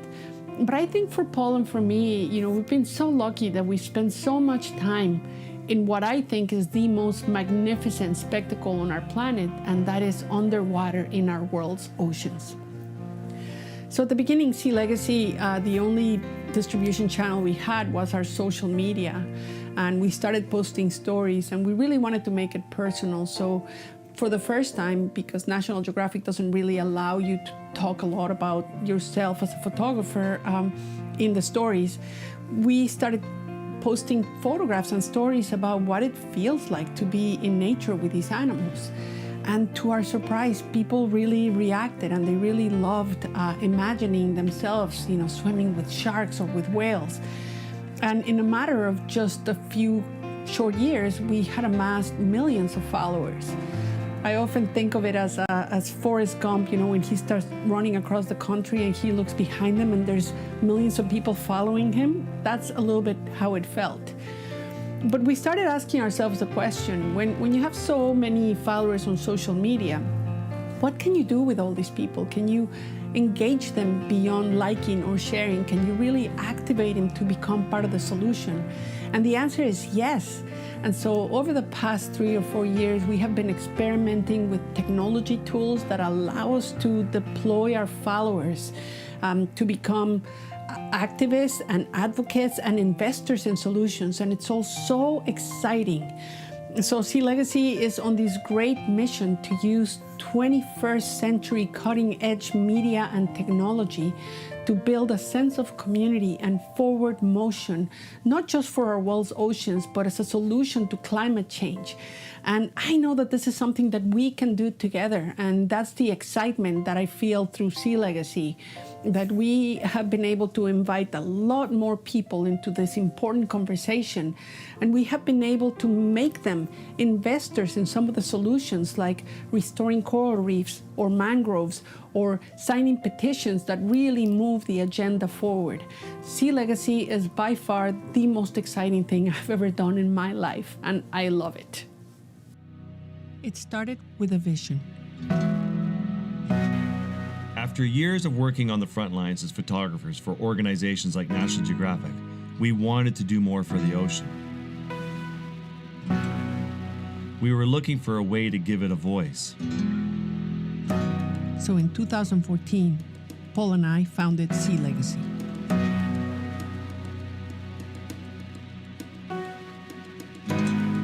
As a small team, we had to be nimble and move fast to take advantage of opportunities.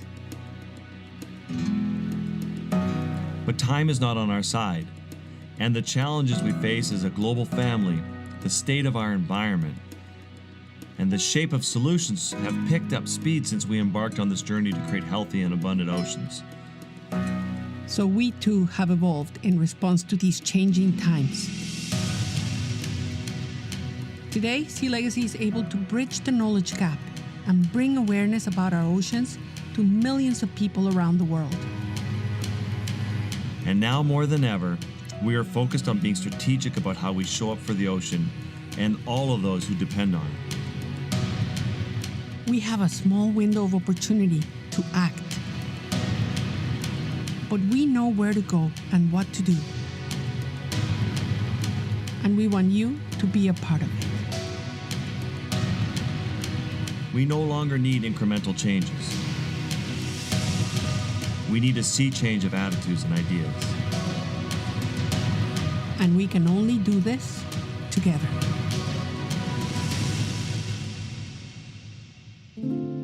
Whenever I get asked how come I'm so passionate about the environment and why do I care so much about the ocean, I always feel, like asking back, how come you're not as passionate and as concerned as I am? People ask me this as if they were separate or living on a parallel planet. We have nowhere else to go. The ocean is the largest and the defining ecosystem on our planet. If the oceans die, we will die with them. I often think that if a spaceship was to arrive on Earth from another galaxy and they look down to our tiny blue bubble, they will correctly assume that it is an ocean planet and that we are all ocean creatures, and that the fate of humanity, no matter where you live, is tied to the fate of the ocean. People tend to think that the water in the ocean is just water, but it's not. It's a living broth. If you were to look in a microscope, you will find a miniature rainforest that produces between 50 and 80% of the oxygen on this planet. And the only way that it can continue doing that and lending that important service is if it's alive.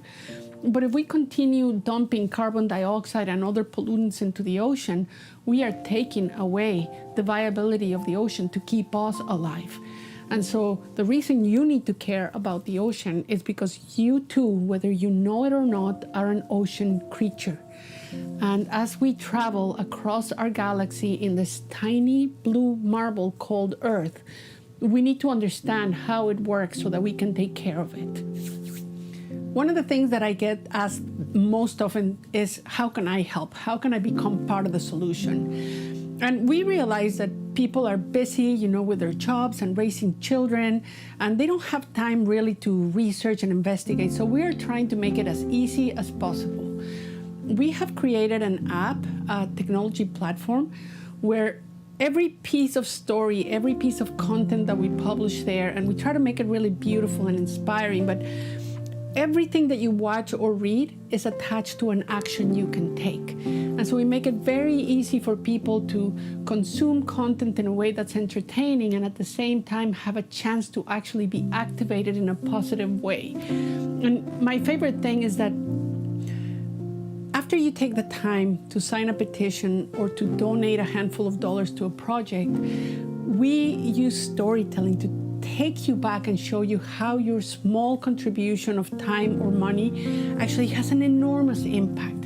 I think that feels really good. And when you feel like you're doing something positive, you want to do a lot more of it. So if you want to check it out, go to only.one and you can see the work that Sea Legacy does and the work that many other organizations that we feature are doing on behalf of our oceans, and you can be a part of it.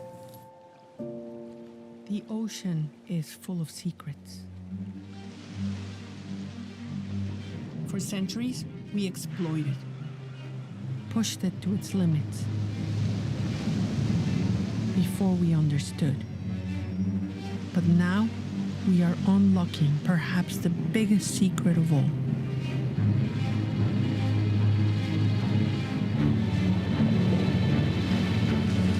We'll go together on a journey around this blue planet.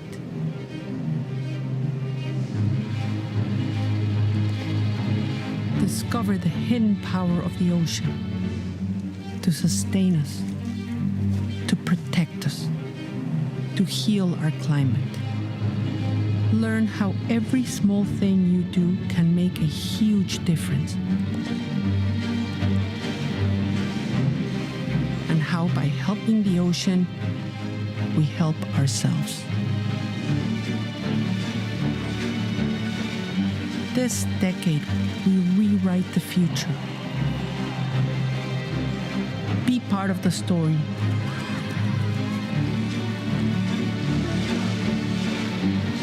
There's only one planet, only one ocean,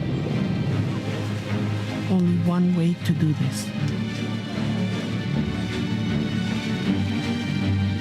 Together.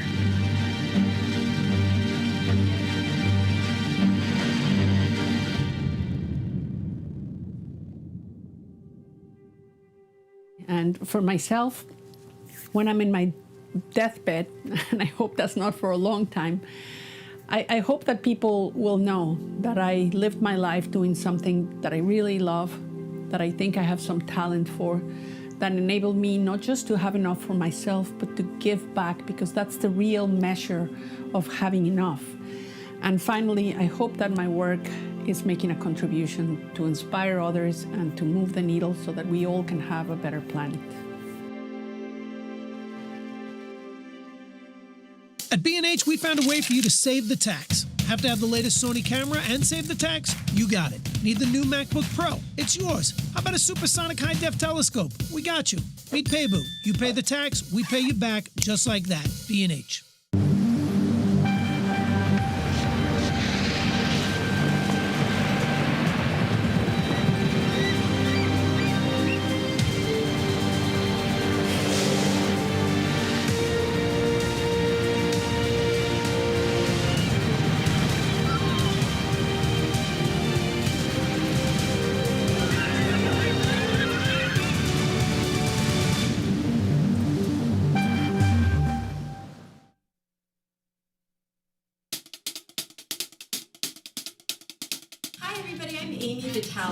You may know that I'm a photographer, but what you might not have known is that I've taken on a part-time gig as an elf for Santa's workshop, and if you hurry, you can still get an amazing print by one of these incredible photographers. It's called Prints for Nature, and it's a win-win because you get a gorgeous print for a fraction of what they cost in galleries, and all that money, 100% of the proceeds, are going to go to Conservation International. So you're going to help other animals, you're going to help you, and yeah, happy holidays.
This is a story about a magical place where everything's amazing, especially the people.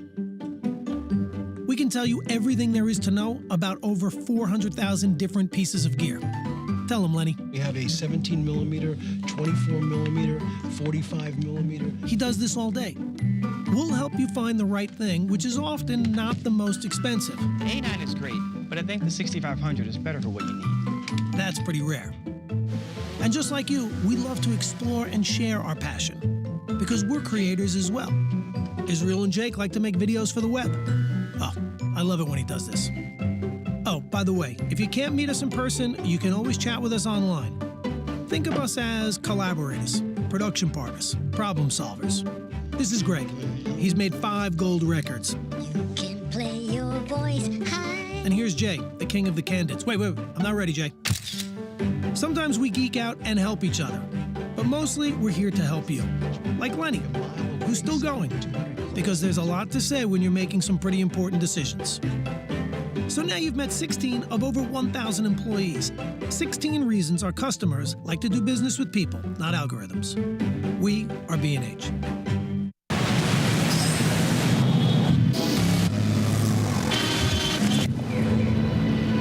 Every creative has it. Potential. Do you know what it is? It's that blank canvas inside of you.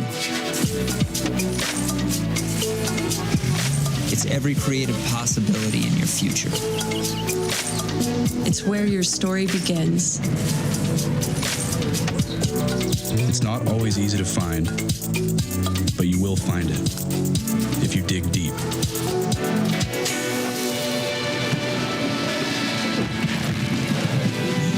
It took me years to discover mine.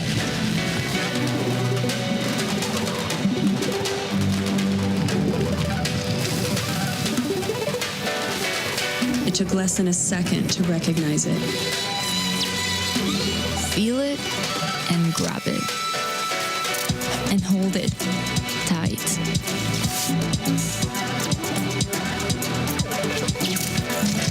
My natural passion to tell stories became my reality. Now find yours. It's there, right in front of you.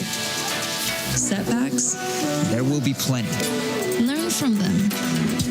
Leave them behind and get closer to your creative destiny.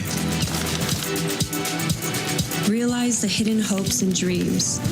There is a place for them in this world. So share them with all of us.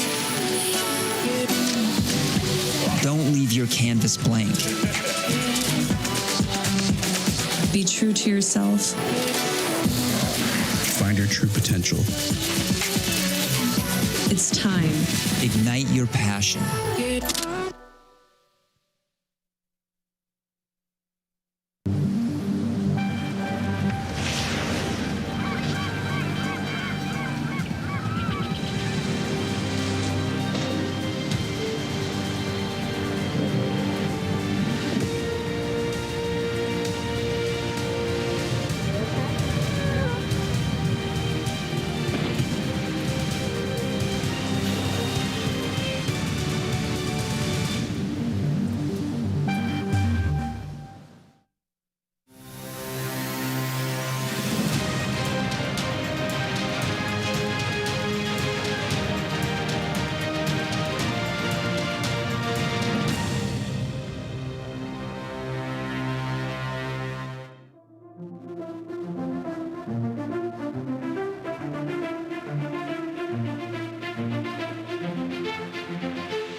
Hi, everyone. Welcome back. Wasn't Cristina Mittermeier incredible? What an amazing story, and what a beautiful woman, and her work is pretty incredible. I have to look up that Japanese word she said, ikigaki, to find your path. You sleep well. Absolutely wonderful. However, we're on a roll. We now have Erin Babnik. She is a Canon Explorer of Light and an alumni of the 2019 OPTIC. Erin is known internationally as a leading photographic artist, educator, author, and speaker. Her expressive style of landscape photography is an unusual integration of adventurous exploration, progressive techniques, and a classical education in the arts.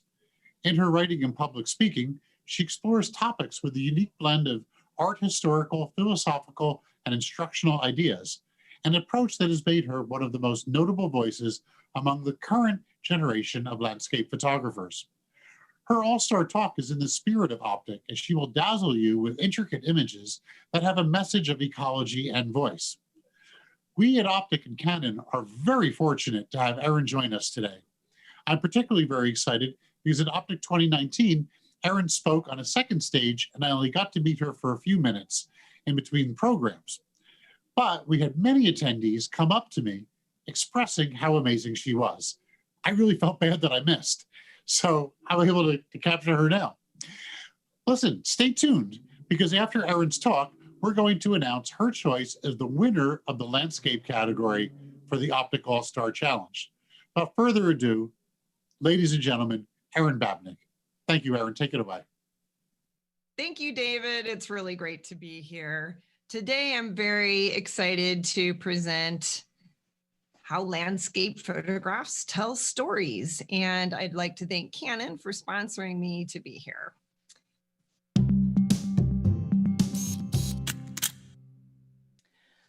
A lone photographer stands on an outcropping in a rugged mountain landscape. With his camera pressed to his face, he confronts a dramatic scene, low atmosphere streaming through the crags of a rocky massif.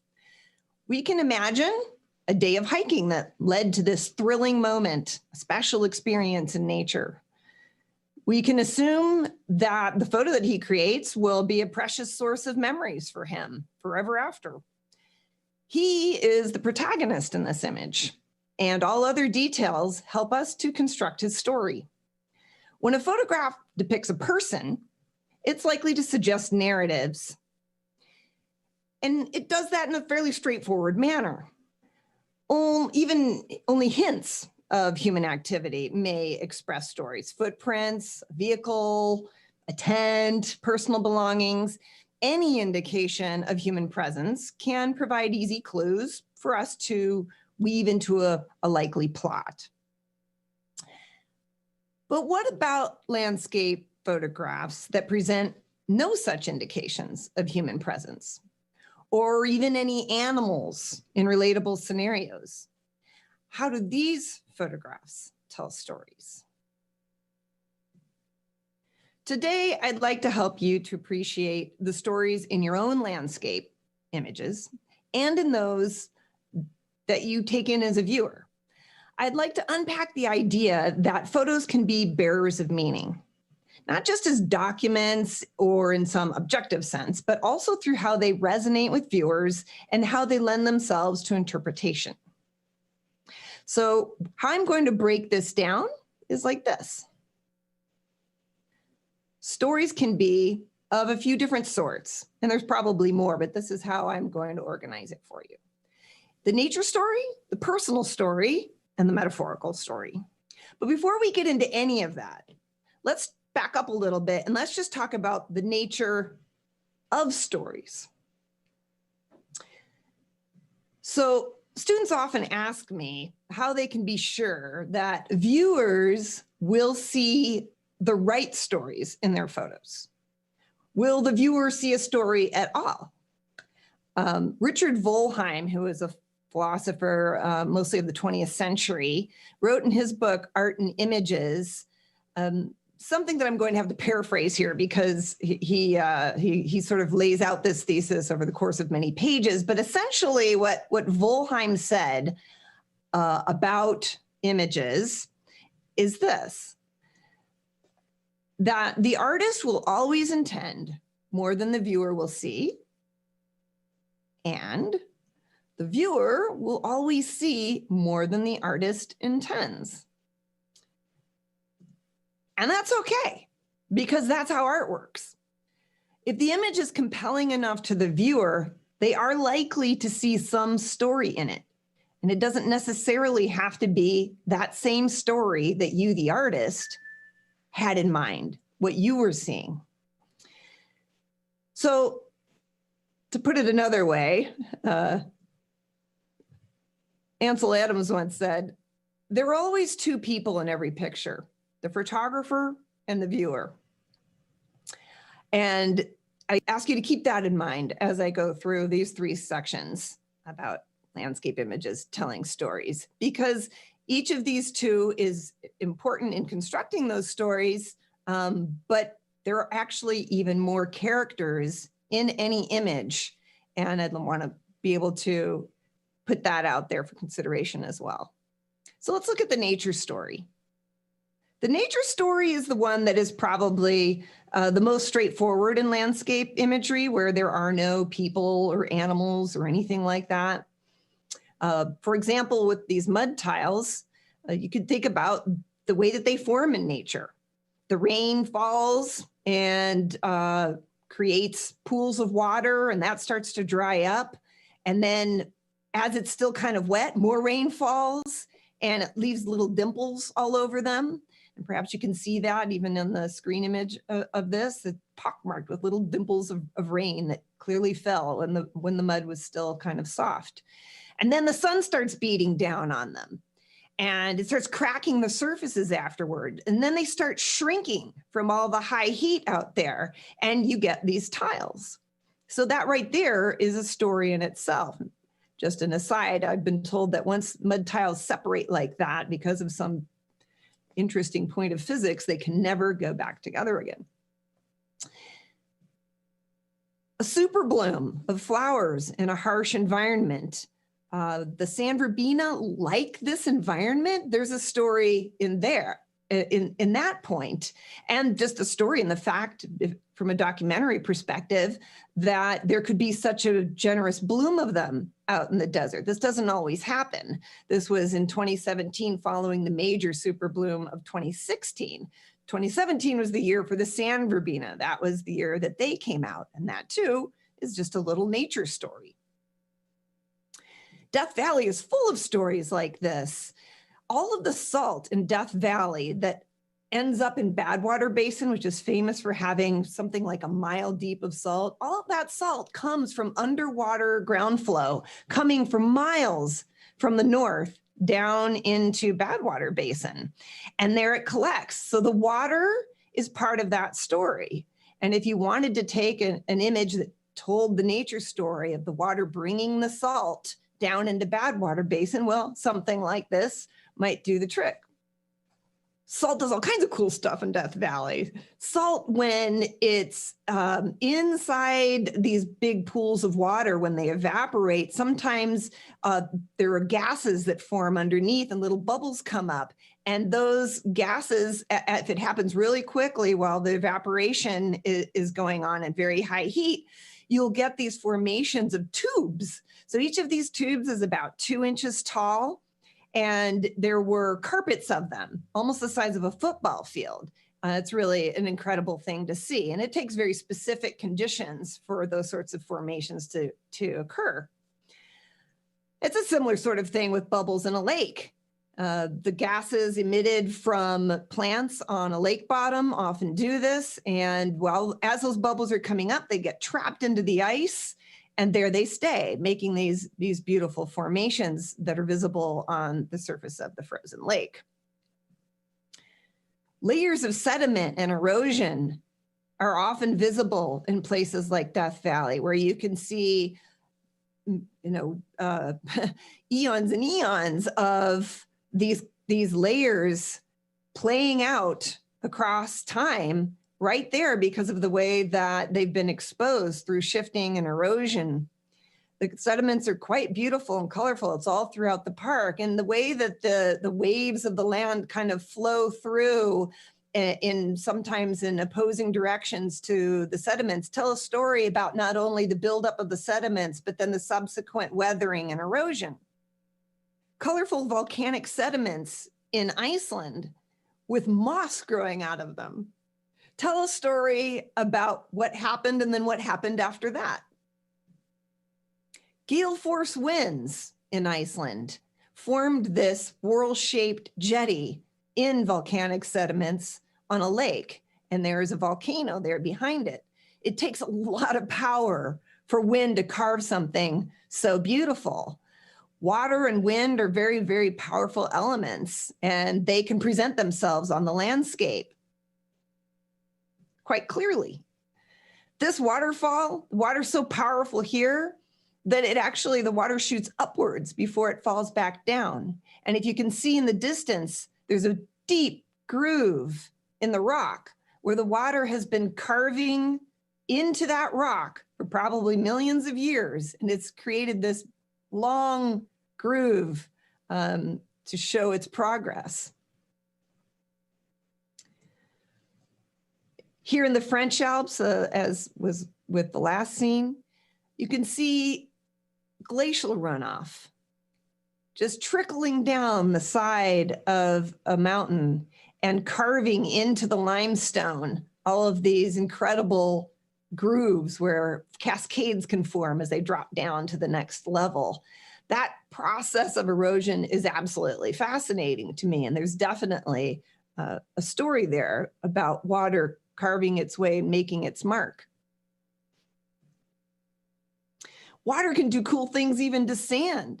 If you can see the striations in the closest dune here, you can see the ripples look like corduroy, hard chiseled because a rain fell on the dunes the night before I took this photo. And it gives this crisp, hard-edged look to sand dunes. Something people don't often know about sand dunes, they never look the same way one day to the next. They're always changing, and that's because of the way that the environments play across them. Water does cool stuff to hard sand too, the mud tiles. As it washes over, it'll create subsequent layers of mud on top of old tiles. And then those thinner layers will curl up and create these interesting little potato chip looking pieces, tiles on tops of tiles, telling their story. And of course, what nature gives, nature can also take away. This playa was destroyed less than a year after I took this photograph. These were some of the largest mud tiles I'd ever seen in my life. Each of those is probably about 2 feet across, and the cracks between them were so deep I could fit my, back then it was probably a 5D Mark II or 5D Mark III, down into the cracks with an ultra wide angle lens on it. That's how big those cracks were. So despite this enormous, impressive expanse of these giant tiles, it probably took a very, very long time to form and to spread apart that far. Nature removed them all within a year of me taking this photo. It just completely obliterated this playa and all of those that were around it. Now, another unfortunate side of nature's story of destruction actually doesn't involve nature so much at all. And that can be when people do things that they ought not. And in this case, this is one of my favorite mud tile playas where I used to bring students a lot until somebody quite illegally decided to drive off-road in an ATV vehicle and completely tore up the mud playa with making mud tracks. And so there is a story there, and any image that is a landscape photograph can be used in a documentary sense to show what came before. Moving on to the personal story, this can be a lot of fun because even if you're just imagining it, there's a lot of excitement there when you consider the fact that there was a photographer involved in a photograph. And sometimes, landscape photographers love to share their own stories. In addition, in fact, landscape photographers are famous for their war stories, those incredible treks that we took out into nature, going deep into the heart of the wilderness, or not, or doing something that just looks like it. But these are fun stories though, and it's fun even if you're not telling them just to imagine them, because indeed sometimes getting a landscape photograph is anything but easy. It does mean trying to stand up perhaps on snowshoes while the wind at your back is howling past at 50 miles per hour. And why do we do this? Because we can tell stories with our images. That's one thing that we can do. We can say, I was here, I saw this, this was incredible. So on that level, it's a note of evidence, of documentation. I saw this incredible wind-carved environment as the wind was blowing past me on this beautiful winter morning. And you can have that image to show people if you want to tell your story. And there are other images, where maybe you're not going to tell the story and you're going to let the viewer just imagine into it. If someone were to look at this image, they're very likely to wonder just how cold it was, just what the photographer went through in order to catch such what looks to be a kind of chaotic scene of clearly high-speed winds blowing snow around. Personal story, therefore, is sometimes, one would think, sort of obvious.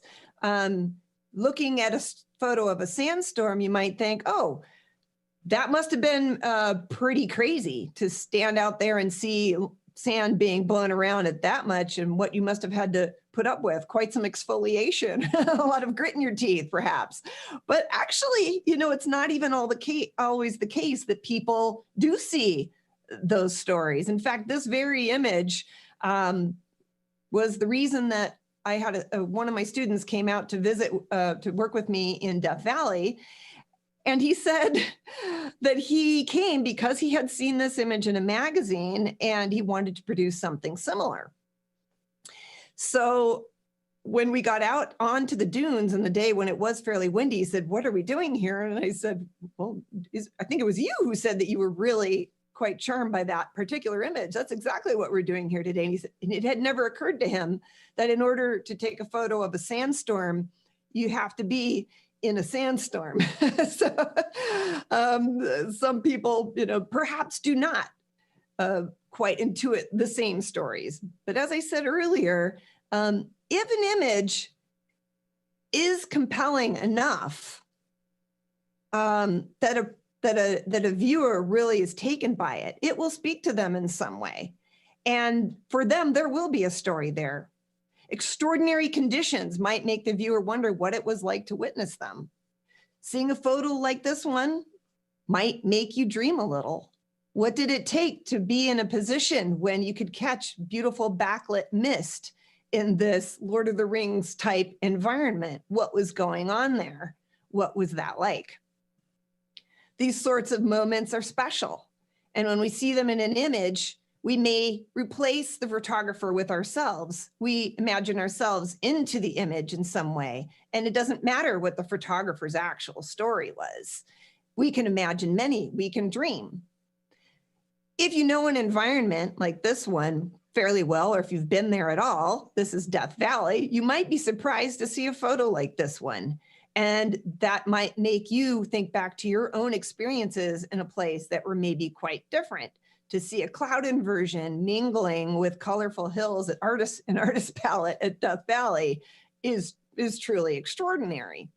Likewise, with this moment, seeing a cloud inversion over the dunes, there were actually whiteout conditions that followed this moment when the clouds came down to kiss the top of that dune as the sun was setting behind it and rain going off in the background. It's not something I'm likely ever to see again in my lifetime. And some people may not be able to relate to this at all for that reason, while others will. Waiting for a storm to clear is a common story for a landscape photographer, and anyone who's really into it can imagine that experience. In this case, I waited out in a cave that was actually a bunker, a World War I bunker in the Dolomites, while it was snowing. And as soon as the snow stopped falling, I came out and caught what was about a 5-minute clearing, and then it was just blue skies. It was one of the craziest things I've ever seen as the storm let go and disappeared almost seemingly in an instant. It was pretty fabulous. To someone else, this may just be some kind of wonderful strangeness. You never know. And really, it doesn't matter. If someone finds the image compelling enough, they're going to ponder it. That whole issue of waiting for good light is probably the most common for landscape photographers and the most relatable. So seeing a beautiful sunset is one of those things that most people, even if you're not a landscape photographer, you can relate to that and just how special it is. And that in itself can make you ponder the various personal stories that might be involved in the creation of a photograph. In many cases, waiting is a big deal in landscape photography. Waiting for a mountain to appear, for example. I waited for several days staying in a refuge hut while this mountain just hid in the mist. But eventually I was able to catch it and literally catch it. It was maybe out for 5 minutes and I had just enough time to produce my photograph. So this photo is one that I took in Death Valley, also after many, many failed attempts to get this photo. So this was a process for me. For me, there's a very long and involved story in that, but other people may just see any of those typical landscape photographer stories. How did you find something this interesting? How did you time it with the moon? How did you time it with the clouds?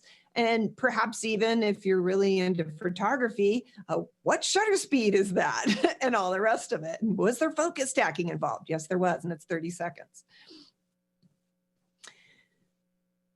So these sorts of moments can produce stories that are in some way kind of universal, or they can produce stories that are kind of specific, and they're ones that you want to share with the image. You can give an image a title as a landscape photographer that can act as sort of metadata for the viewer and to help kind of lead them into a certain direction with your understanding of the story. This one I called Rhapsody in Blue because I was out there just absolutely marveling at what were very rare storm clouds over Death Valley at twilight. So the blue is partially from the type of storm clouds that you ordinarily only see in the Midwest with that color, but made even more blue by twilight. So it was a pretty magnificent experience. And I have other stories that I tell in other talks that you can see online about how I actually got this and was out here with a 75-year-old student after all the other students had gone back to dinner. He still wanted to be out there and shoot more of this crazy cool sky. So there's that story too. So personal stories can be of many different sorts, and they go both ways. It's not just the photographer's story, it can also be what the viewer will imagine into it. So back to this image, which does show this incredible super bloom and these incredibly hardy flowers that somehow can tough it out in this environment that doesn't really seem to be made for them. These delicate, beautiful things being these tough little characters in what might not be an entirely welcoming world. As a woman, that's kind of relatable in some situations, especially as a landscape photographer. And so the stories start to pile up from nature to personal to the metaphorical story. And this is where I think things get really, really interesting. And this is the final category that I'd like to share with you today. Because I enjoy this so much, I also will say I think it's probably where the most meaning lies. So photos like this that have no people in them, no animals in them, no objects that are man-made in them, not even footprints, they tend to require more interpretation. It's a difference. It's not unlike that between prose and poetry, but the stories are there. And if a story, as I said, is compelling enough, we don't need to see a human in there to see a story. If the photo will suggest it. This I produced as a companion piece to that last photo, which I called Aerodynamic, the one with the pink flowers. This is in Iceland, but it's a similar situation where you have this incredibly delicate, beautiful, seemingly fragile array of foliage that is somehow thriving in this environment. It's the story of survival in a hostile environment, yet again. And in other photos, the metaphorical story, and this is probably the most common, is those dialogues that seem to be going on within them. So here we have our protagonist might be that mountain peak that has just gotten this beautiful dusting of snow right as the sun is starting to be able to get through the atmosphere. And a little tree curls towards it just as it seems to lean back in that direction as well. And there seems to be sort of a dialogue going on there between the two characters on the stage, as it were. I love how trees very often suggest personalities like that. So for example, in this image, also in the Dolomites, and I have several like this, but in autumn, the larch trees, because they turn golden, during the golden hour period, they tend to kind of resonate with the craggy peaks. They're both pointy, they're both golden, and they seem to be like little disciples or fans coming to pay honor to the giants above them. And now that's just my whimsical imagination at play, but I don't think it's hard for others to imagine something like that. I see these sorts of things all the time, and they give me ideas for photographs, and they can do that for you too. When I was out photographing this scene, the moment when and this is after I was, reviewing the images, but when I was out photographing this scene, I took several moments with the sky, and the one that I chose afterwards was this one, where there's what seems to be this hole in the sky, this round spot where it's clear that has a striking similarity to the potholes, we call them, on the ground filled with salt. And this is out in one of these giant mud flats. And it's almost as if the sky is swooping down like, here, you forgot one, as if it's sort of bringing that in. And I love the way that there seems to be that dialogue between sky and land sometimes. And I will often use those stories that I see, often in the development process, to choose which moment I think is going to be the strongest one. Because if it suggests a story to me, it's likely to do that for someone else. Correspondences between land and sky are wonderful in landscape photography. And if I can get that moment where, in this case, for example, I have these beautiful stripy clouds creating stripes, undulating stripes across an undulating landscape, they're knitted together. Those two things are going together. It's as if they're in dialogue. And I absolutely love that little trail of dotted clouds that leads to the main peak in the image, as if those two are in dialogue. This one reminded me of this incredibly flat shelf of clouds seeming to hover over these peaks as if in a gesture of protection. This blanket of clouds with the curvy forms just setting them off like a foil. There's a story there with ferns leaning in as if to look at the oxalis in the center of the scene, and as if in a gesture of protection, or are they threatening? It's really a story for the viewer to decide. I called this one Embrace because it felt to me as if this vine maple tree was reaching out to me almost for a big hug. And I loved that correspondence, again, sort of with the sky, with the sun echoing the shape of those radiating forms of the tree.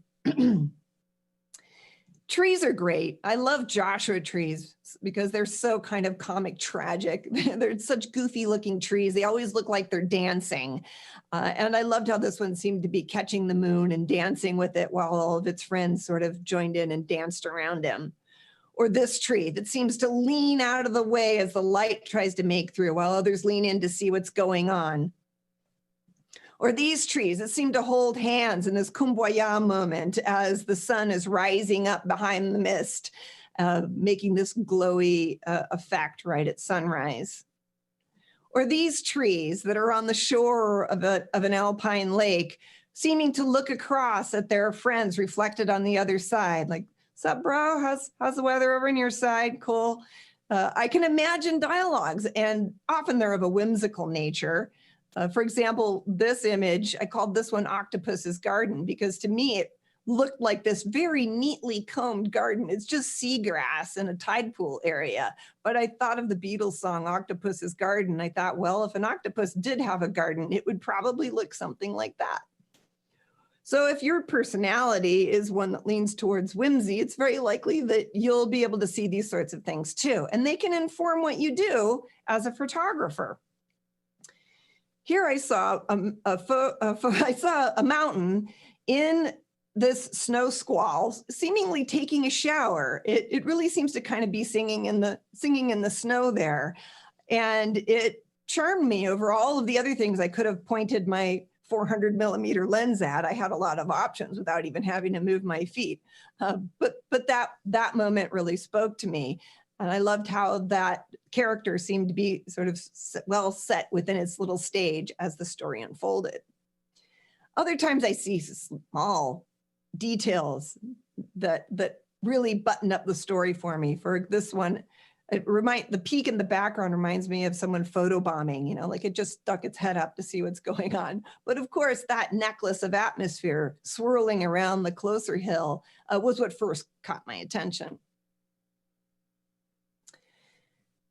Resemblances are another great, fruitful area. So when you see something like this, you may intuitively know that these are sand dunes, but they resemble waves in an ocean. And I love that about sand dunes. This was an image where it was during one of these high wind events, and I'm focused right into the sun there. So all of this is backlit sand blowing through the air. So it just obliterated all of the details. So unlike that other image I was showing where the ripples look like corduroy, here you barely see the ripples at all. And that to me made it exciting. The fact that I had a photo that looked like something that it wasn't. And I tend to see that a lot. This is just mud, but to me, it looked like surf crashing on a beach, the way that the drier layer of mud on top is sort of dithering, almost like sea foam as it reaches the wet layer underneath, just like on a beach.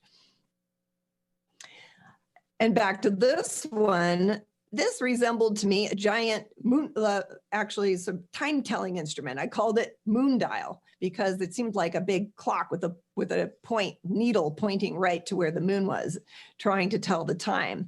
And that stuck with me so much that I always kind of wanted to produce one that's actually sundial. And it took me a few years, but I eventually came up with sundial, and I found another way to do that while I was out there. And so in that case, that was actually sort of a motivation that happened before the photograph, whereas a lot of times these stories occur to me perhaps subconsciously while I'm taking them, but more so consciously when I'm in the process of looking through them and editing them after I get them home. So my imagination suggests resemblances all the time. This image to me, because I have a background in archaeology, resembled some kind of lost temple of doom or something like that.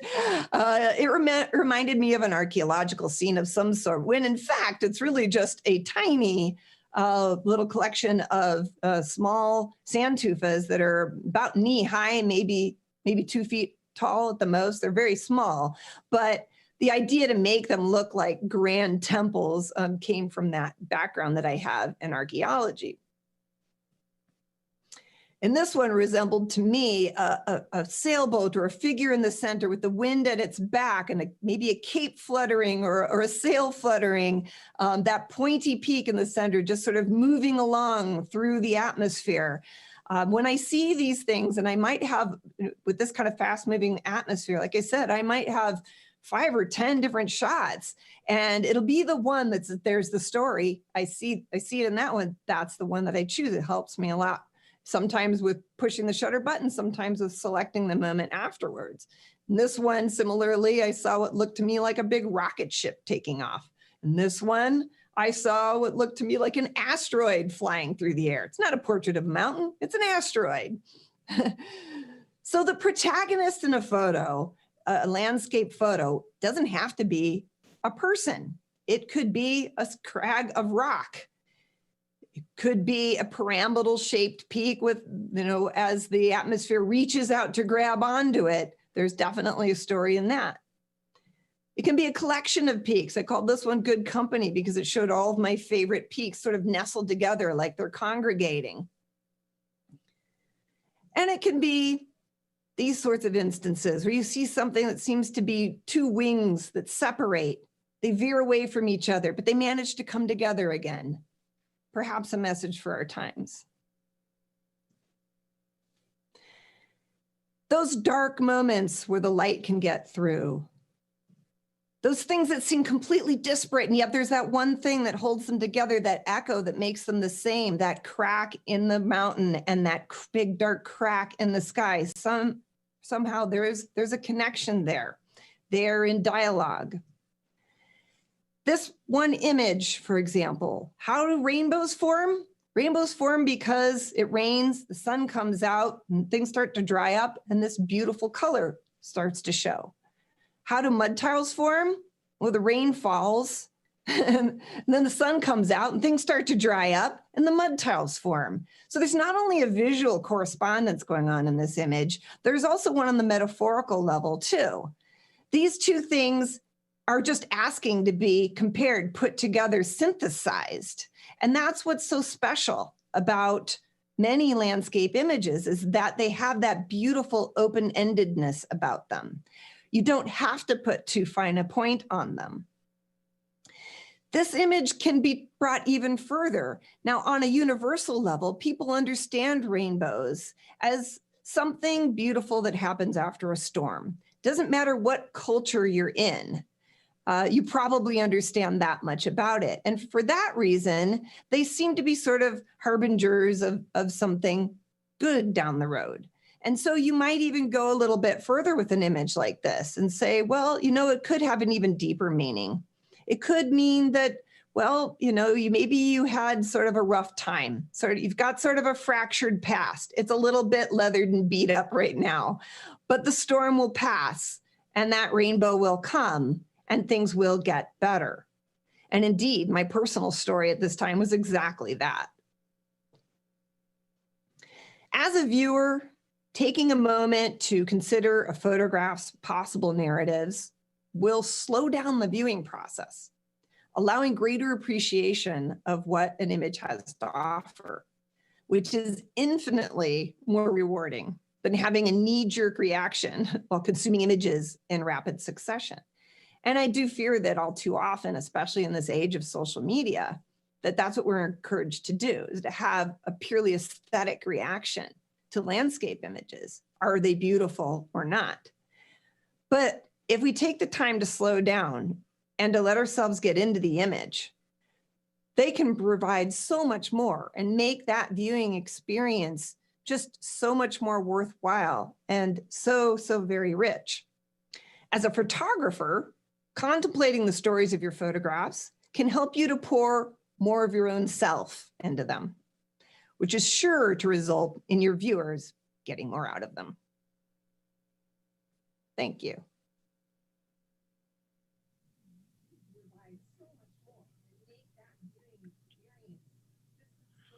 Wow, that was pretty amazing. Erin Babnik, thank you so much.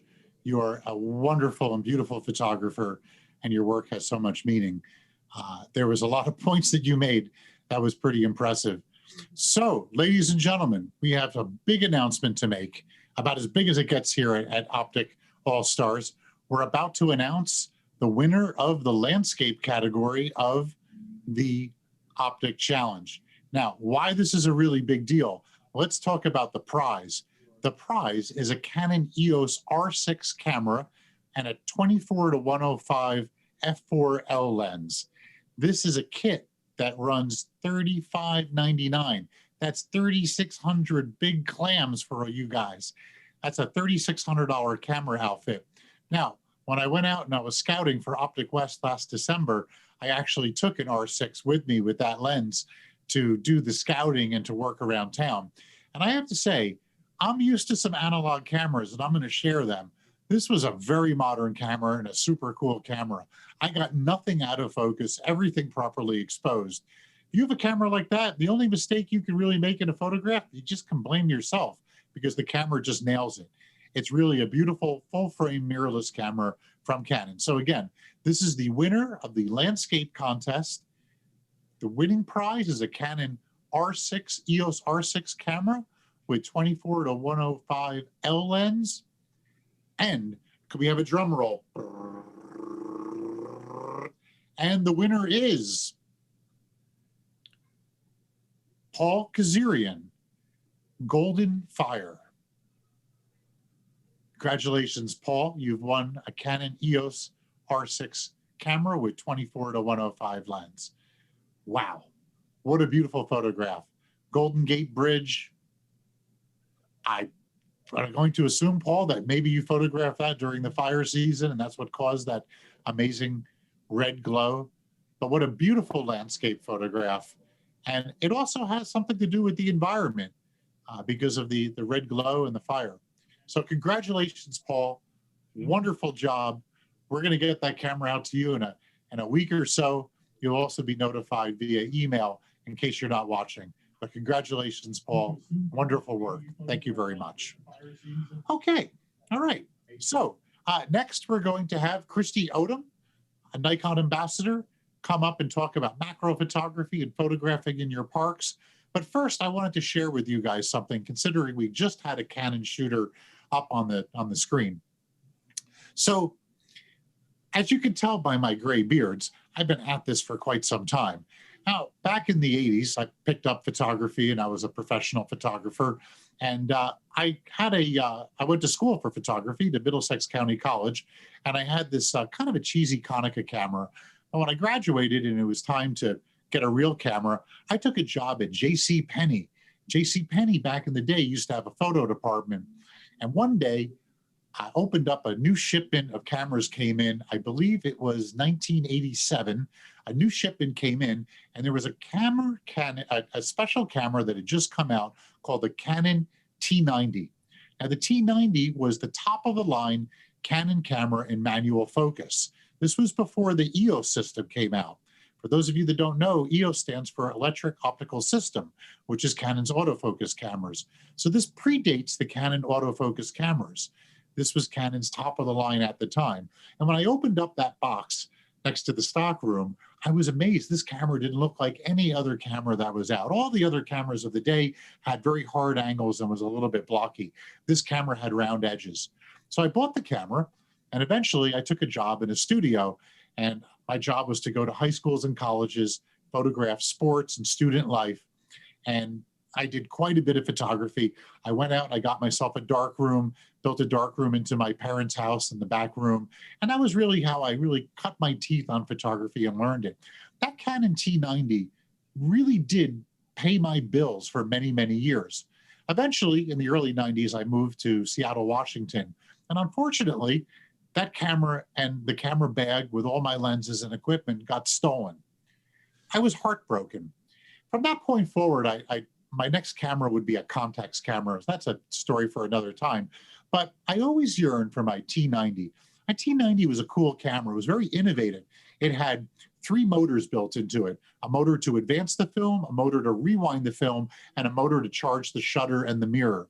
This was really a technological wonder at the time, and it was also Canon's first camera to incorporate TTL flash.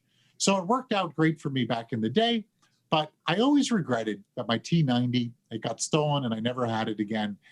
So a couple weeks ago, I was hanging out with a good friend of mine who has a wall of cameras. Much like me, he's into photography, he's in the business. I'm not going to mention his name, but he is one of the judges for one of the contests from Fujifilm. And he's got this wall of cameras, and on that wall, he had a T90. So I unscrewed the camera from the wall, and I just fell back in love with it. I put 4 AA batteries in it, and I hit the shutter, and man, it just took me right back. So when I got back into New York City after hanging out with him, I went on eBay, and I went down what's called a rabbit hole. And I found that a lot of that Canon FD equipment was available on eBay and was a fraction of the cost that it was back in the 80s. So, yeah, well, I got here this beautiful rugged bag, and like I said, that rabbit hole, I kind of went down and picked up a beautiful Canon T90 camera, just like the old one. Now, this one has a 24 millimeter lens, which back in the day, I spent all my money on the camera body and I couldn't afford the Canon lens. So I bought a 24 millimeter Sigma lens, used that lens for many, many years, and it really helped me out. It was a beautiful lens, that old Sigma. But this time around, I was able to score the Canon FD lens. Now, I'll tell you a little funny story about this camera. This has this great advance feature, and listen to this camera shoot. I mean, this sounds like a Duran Duran Girls on Film video. This is such a fun camera. So I'm photographing in a play in a college, and I'm in an amphitheater and a theater, and the amphitheater is, of course, acoustically perfect. And I'm up at the front of the pit, and I'm taking pictures. This camera has an automatic rewind, so I got a roll of film in it, and I'm taking pictures. The play is going on, and I'm shooting. It's a little loud, but then all of a sudden, the film gets to the end, and the rewind kicks in, and it's incredibly loud. The rewind, just the sound of it is so loud, the performers stop, the crowd in the audience is looking at me, and I just ran into a hallway to get the film out of the camera. So I went onto the B&H website and went into the film section and found out that there's actually a renaissance of film going on. Picked up some Berger Pancro 400, a beautiful black and white film. Okay, so now I told you that this is a bit of a rabbit hole. This is a gorgeous lens. This is the Canon 50 millimeter 1.4 SSC, super spectral coated. Very bright, very fast. And these old FD manual focus lenses, because they don't autofocus, really just have a beautiful feel to them. Of course, the rabbit hole just didn't stop there. How beautiful is this Canon FTB QL in black? And then, what an amazing deal. This is the 100 f4 macro lens, 1:1. I was able to pick this up really inexpensively. Then I had a favorite lens back in the day, and it was the 35-105. You focus here and you zoom it here. This is what's known as a two-touch zoom. And the lens was a little bit loose. So I brought it to Shlomo in the used department, the repair department, and checked out all the used equipment that B&H has. And turns out B&H has a fair amount of old analog equipment. So this led me to taking, the past couple of weeks, I've been taking photographs with this camera. And the interesting thing about working with a film camera, and I had forgotten, when we work with a memory card, where's my memory card? When we work with a memory card, digital camera, you just shoot, because all the money you spent is up front. When you work with a film camera and you've got 24 or 36 shots, and it essentially costs you around $18 to $22 to buy the film and process the film, you're very careful. I found it was very refreshing to go back to that very carefulness and that very precise way of shooting. I actually highly recommend it. I was in a conversation, which we'll be talking with shortly, with Rudy Roy, and there is a joy to shooting analog and film because you really think about your photograph much more before you take it. I want to say that digital photography, because it's so easy to do, it can introduce a little bit of slop into your photography. When you shoot film, it really slows you down. So, myself being an obsessive compulsive, never taking the short or the easy way about it, I made another order from B&H Photo. Because with this black and white film, going out there and spending all that money on processing is going to become laborious. So, everyone loves getting one of these in the mail. You guys recognize this box. This is the B&H box that when it gets shipped to you, it's got that great tape that says B&H. So what I did is another order, and this time I'm really going back in time. This is a Patterson film developing tank. So we'll be loading film in the dark, of course, and we'll be processing the film that's being shot with this camera. Got some extra time. I really want to kind of go back and do some developing. And then with that, of course, you can't do developing without some Ilfosol 3, some chemistry. That's the developer, very fine grained developer. Then you're going to have to fix your chemistry. You're going to have to use your stop bath. And then to wash your film, you're going to have to get some photo flow to wash it. And of course, to make everything work real easily and make sure it's proper, you got to get yourself a thermometer. So after all this is said and done, I do have a dark room. Unfortunately, it's on another continent. It's at my wife's home in Tuscany. So I ordered a new film scanner, a prime film scanner. So I'll be doing the processing here and scanning. And I'm really looking forward to slowing down and making some photography with this old style. So that being said, I think there's a lot to learn with going analog, especially because of taking your time making the photographs. Which is what we had last time. I truly enjoyed walking around with a mask on with these old school lenses and going and making some photographs, old school wise analog, going out and maybe only taking 6 or 7 frames. So the cool part about all that, and I realized it later on, all those beautiful lenses I was able to secure used, we have an adapter for around $50 to take Canon FD lenses, and I could mount those on my Fujifilm X Pro 2 camera. So here we've got the old and the new, old manual focus cameras, new Fujifilm cameras, old vintage cameras, a scanner, film, old cameras, an inkjet printer. It's really a 360 degree because we went back and we went forwards at the same time, all in the name of photography. You know, that's what it's all about. That's the passion of it. Yes, digital photography is a great advent, and working with the digital files is wonderful, and we all love that. But there's just something about working analog with film photography. Look, maybe later on I'm going to share with you guys some of my 8x10 work landscapes. I also were shooting with Gabriel Biederman a couple of Saturdays ago, and we came up with a new hashtag and a new saying. On Saturdays, we shoot film. Why not? It's fun. That's what we're in this for. We're in this for fun. It's just an enjoyable way to go out there and practice our photography. Okay, so stay tuned. We're going to have Kristi Odom is going to come up next. We're going to show a Nikon commercial, and then we're going to come back and we're going to have Kristi Odom is going to come and do her presentation on macro and backyard and local park photography, which is pretty darn cool. And also Kristi is going to show off the next contest that we have. That's right, we have another contest announcement from Nikon coming right up.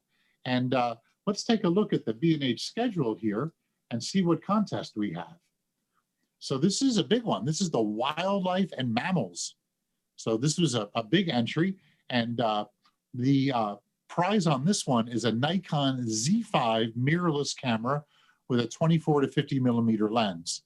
So pretty good prize coming up, and we'll have another winner announced at the end of Kristi Odom's.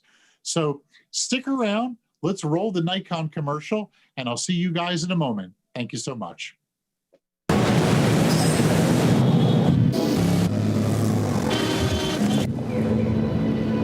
Every creative has it. Potential. Do you know what it is? It's that blank canvas inside of you. It's every creative possibility in your future. It's where your story begins. It's not always easy to find, but you will find it if you dig deep.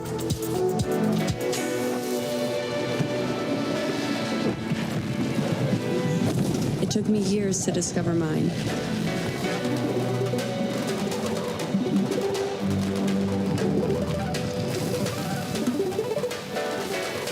It took less than a second to recognize it. Feel it and grab it. And hold it tight.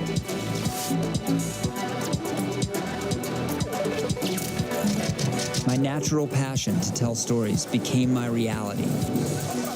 Now find yours.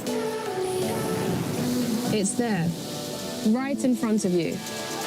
Setbacks? There will be plenty. Learn from them.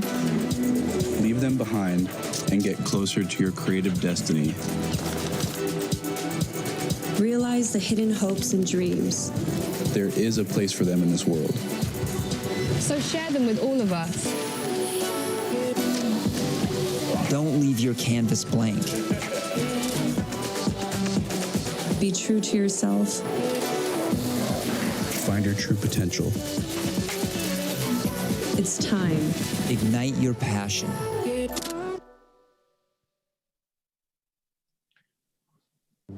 Okay, everyone, are you excited for some Nikon Z mirrorless?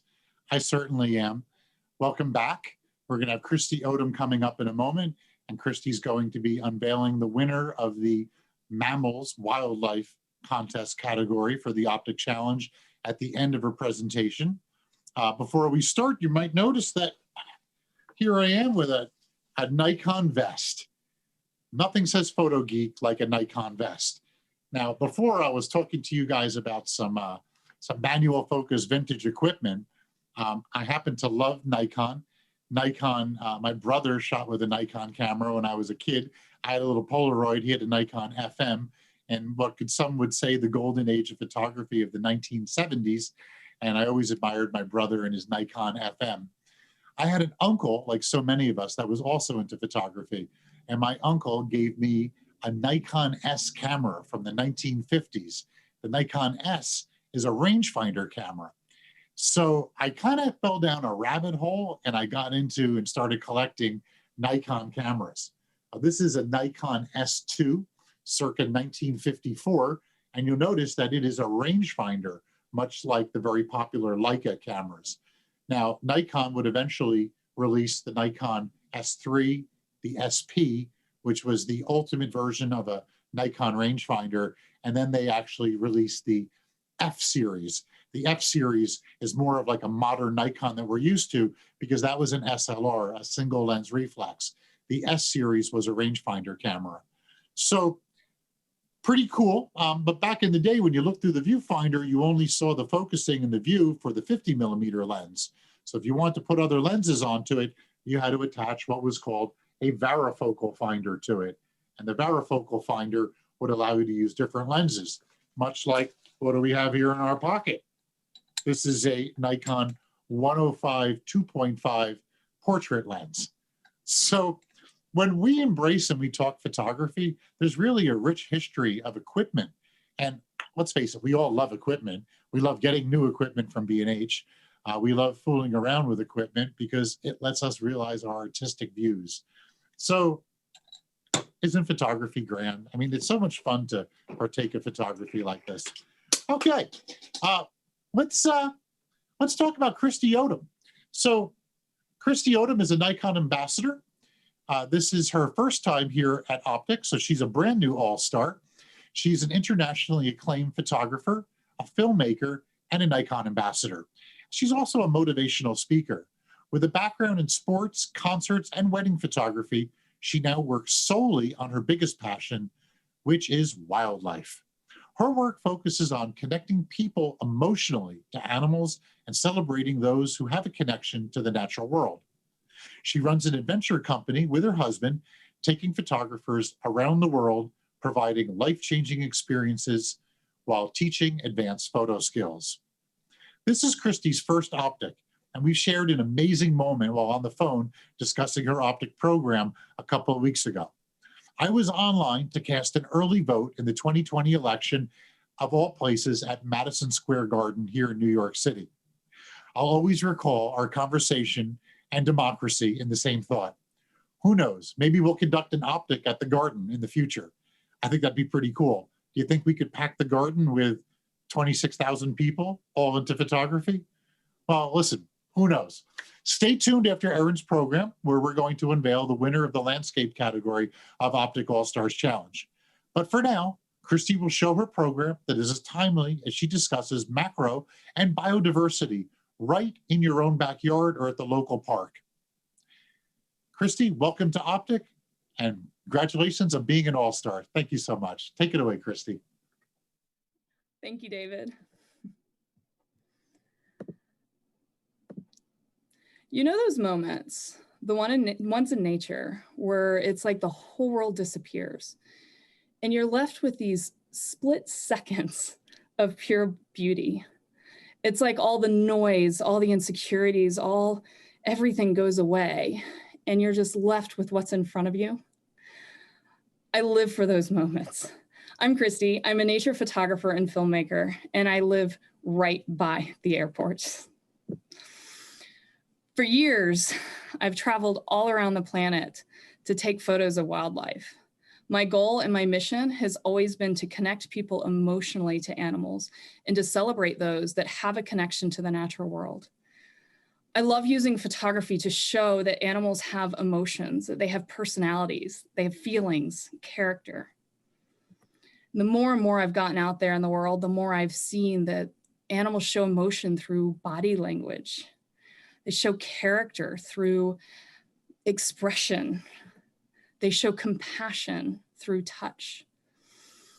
I love how much I see mothers and children interact in the wild, from this baby elephant leaning against her mom to the way that cubs put their paws against their mom's back. One of the reasons that for years I've lived by the airport is because I've traveled. I've always felt like I had to go far to get photos for my portfolio. I've always felt like I had to go far to have these moments with wildlife. I've traveled Australia, Africa, Galapagos, Alaska, all over the planet in order to capture and connect and marvel with nature. Last year alone, I was on the road 3/4 of the year, traveling to all these exotic places, spending a lot of time away from my family, a lot of time away from my dog.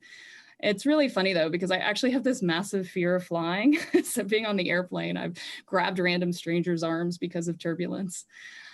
But I've missed a lot of moments at home because I've been on the road for so many years, because I felt like I had to go far to marvel at wildlife. Photography has shown me so much beauty and has taken me to places that I could have never, ever imagined. I remember crying behind my camera when I took this shot. I was crying because of the emotion and the compassion this mother was showing her child, the playfulness, the energy, the excitement, all the things I was experiencing, how they were connecting to one another and how I was connecting to these orangutans. I've always wanted to do more with my photography instead of just shooting for the individual image. I've wanted to tell bigger stories. I've wanted to try to give back to this planet that has given me so much. I've always wanted to use photography to see if I can make change and make this planet a little bit better. 2018, something great happened. Nikon came out with its mirrorless camera, Z7. I was really excited about this camera. Living in the DC area, I kept thinking, well, how am I going to be able to take these photos of wildlife? I wanted to play with my new camera, and I wanted to really experiment with wildlife photography with mirrorless camera. And I got really excited. But in DC and in Northern Virginia, I was just outside of DC, where am I going to go to get those wildlife images? Around that time, I got this email. I got an email from a bird group I was in. I'm in a bird watching group. And the email was about a dragonfly butterfly survey. Going out, this group goes out and counts insects and has done so for 26 years. And every Friday, they survey butterflies and dragonflies. And I kept thinking, what better way to play with a new camera than to play with macro and photograph butterflies and dragonflies. So I went out, and at first I didn't know what to expect, and I was so overwhelmed. But one thing I've learned in my career is I've learned that passion is contagious. And this group was so passionate about insects that I started getting more and more curious, and I started feeling their passion. At first, I was using the camera and my macro lens, and I was starting to see things that I hadn't seen before. I was starting to see the pattern in dragonflies' eyes. I was starting to see this amazing pattern in the back of dragonflies and all these things that I had just never noticed before. There were so many colors and so much exploration. One of the greatest things about macro photography is that it lets us slow down and really explore and really look at these fine details that we can't see with our eye. But to me, this group and their passion and my macro lens and my mirrorless camera started opening up this world I had never seen. And it was in my backyard. It was in Northern Virginia. It was close to home. I started discovering new insects that looked a bit like they might have been out of Star Wars. This buffalo treehopper nymph, their mating call is actually beating on the stem and causing vibrations to call for their potential partners. Started learning more and more. But next thing you know, I found myself in the middle of a beautiful story. Passion is contagious, and I started to learn from Jim. Jim is the one that runs the survey. This is him here. He's looking at plant species in his book, and he would pull up these first of plants, show me the stem, show me the way that they were blooming, show me the flowers, and he would show me all the different insects and started showing me everything that there was in our local parks. This is an Occoquan region of Lorton, Virginia. But all of a sudden, I started seeing these shapes and patterns that I had never noticed before. I remember my full surveys, I felt like it was a foreign language. They would sit at the end of the surveys and they would ask, how many tigers did you see? How many zebras did you see? How many unicorns? And I'm going, what are they talking about? And I later realized that it was tiger swallowhorns. And I'm going, what are they talking about? And I later realized that it was tiger swallowtail, zebra swallowtails, which are types of butterflies, and unicorn dragonflies. There were so many different species in our own park. These surveys have been going on for so many years, and they're so relevant at tracking just how much biodiversity there is in our local parks, but also the data shows the first of arrivals. It shows if species or if there's more or less. It shows the impact of land use, fertilizers, climate change. So the fact that they've been recording this data for so many years actually started becoming more and more relevant. In 2019 alone, this group did 43 surveys and over 1,600 hours of volunteer times, keeping records of species, first date of arrival, and all sorts of information about the parks. I started to learn more and more about the insect population, and I started to realize that there was quite a big decline in the insect population. I remember when I was a kid driving around in my parents' car on road trips, I remember that there used to be all these bugs on our windscreen, and we would stop at the gas station while my dad squeegeed them off. Now, when I go to a gas station, I look at the squeegee and I can't remember the last time I used it. I never see insects on my windscreen. The decline in the insect population is catastrophic to the whole ecosystem because insects, they flower and they pollinate our fruits and vegetables and plant life, and they also feed the bottom of the food chain. Birds have had a massive decline in their population as well, which could be a result of the declining insect population. So the fact that Jim and his survey team had this data for so many years, it actually became really relevant to what was going on with the environment. Also helps protect those local spaces. We're all such good storytellers for our own local communities. But more than anything, it was this group that taught me that you don't have to go far to marvel at wildlife, that there are things to connect with and to see in our own backyard. I was really excited because for so long as a photographer, I had shot for the individual image, but I always wanted to do stories that had bigger impacts on the planet. And this story I put together, and it got published in the Washington Post, which made me really excited to get more information out there, especially the fact that the majority of this group were senior citizens that were actually going out and making a change. They were going out in the environment and recording this information that was making change. Not only that, but they were teaching people how to connect and teaching people that there are ways to help the declining insect population, like planting a milkweed in our backyard or planting native plants to keep that population relevant. So I was really excited to hopefully push for the importance of citizen science and the importance of getting out in our local parks and discovering the biodiversity that's out there, and to help this message that you can do something to make change on a local level very easily. Now, it's been a dream of mine my whole life to be part of National Geographic. It's always just been one of my dreams. And I felt that one of my stories that I could possibly get in, maybe for something that I did about bears or something that I did about these exotic animals in far off places. Maybe I had to go back and photograph more monkeys and Borneo, or, you know, like, and I always thought like I had to go far to impress National Geographic and to get in. And I've always wanted to. The craziest thing happened with this insect story. I've been doing this insect story now since 2018, since the mirrorless came out. And the craziest thing happened when the pandemic hit. The senior citizens kept going out. They didn't go out at the very beginning. They waited for it to be safe, but they kept going out because they knew the importance of their data, and they knew how much impact and how much change recording those species would make.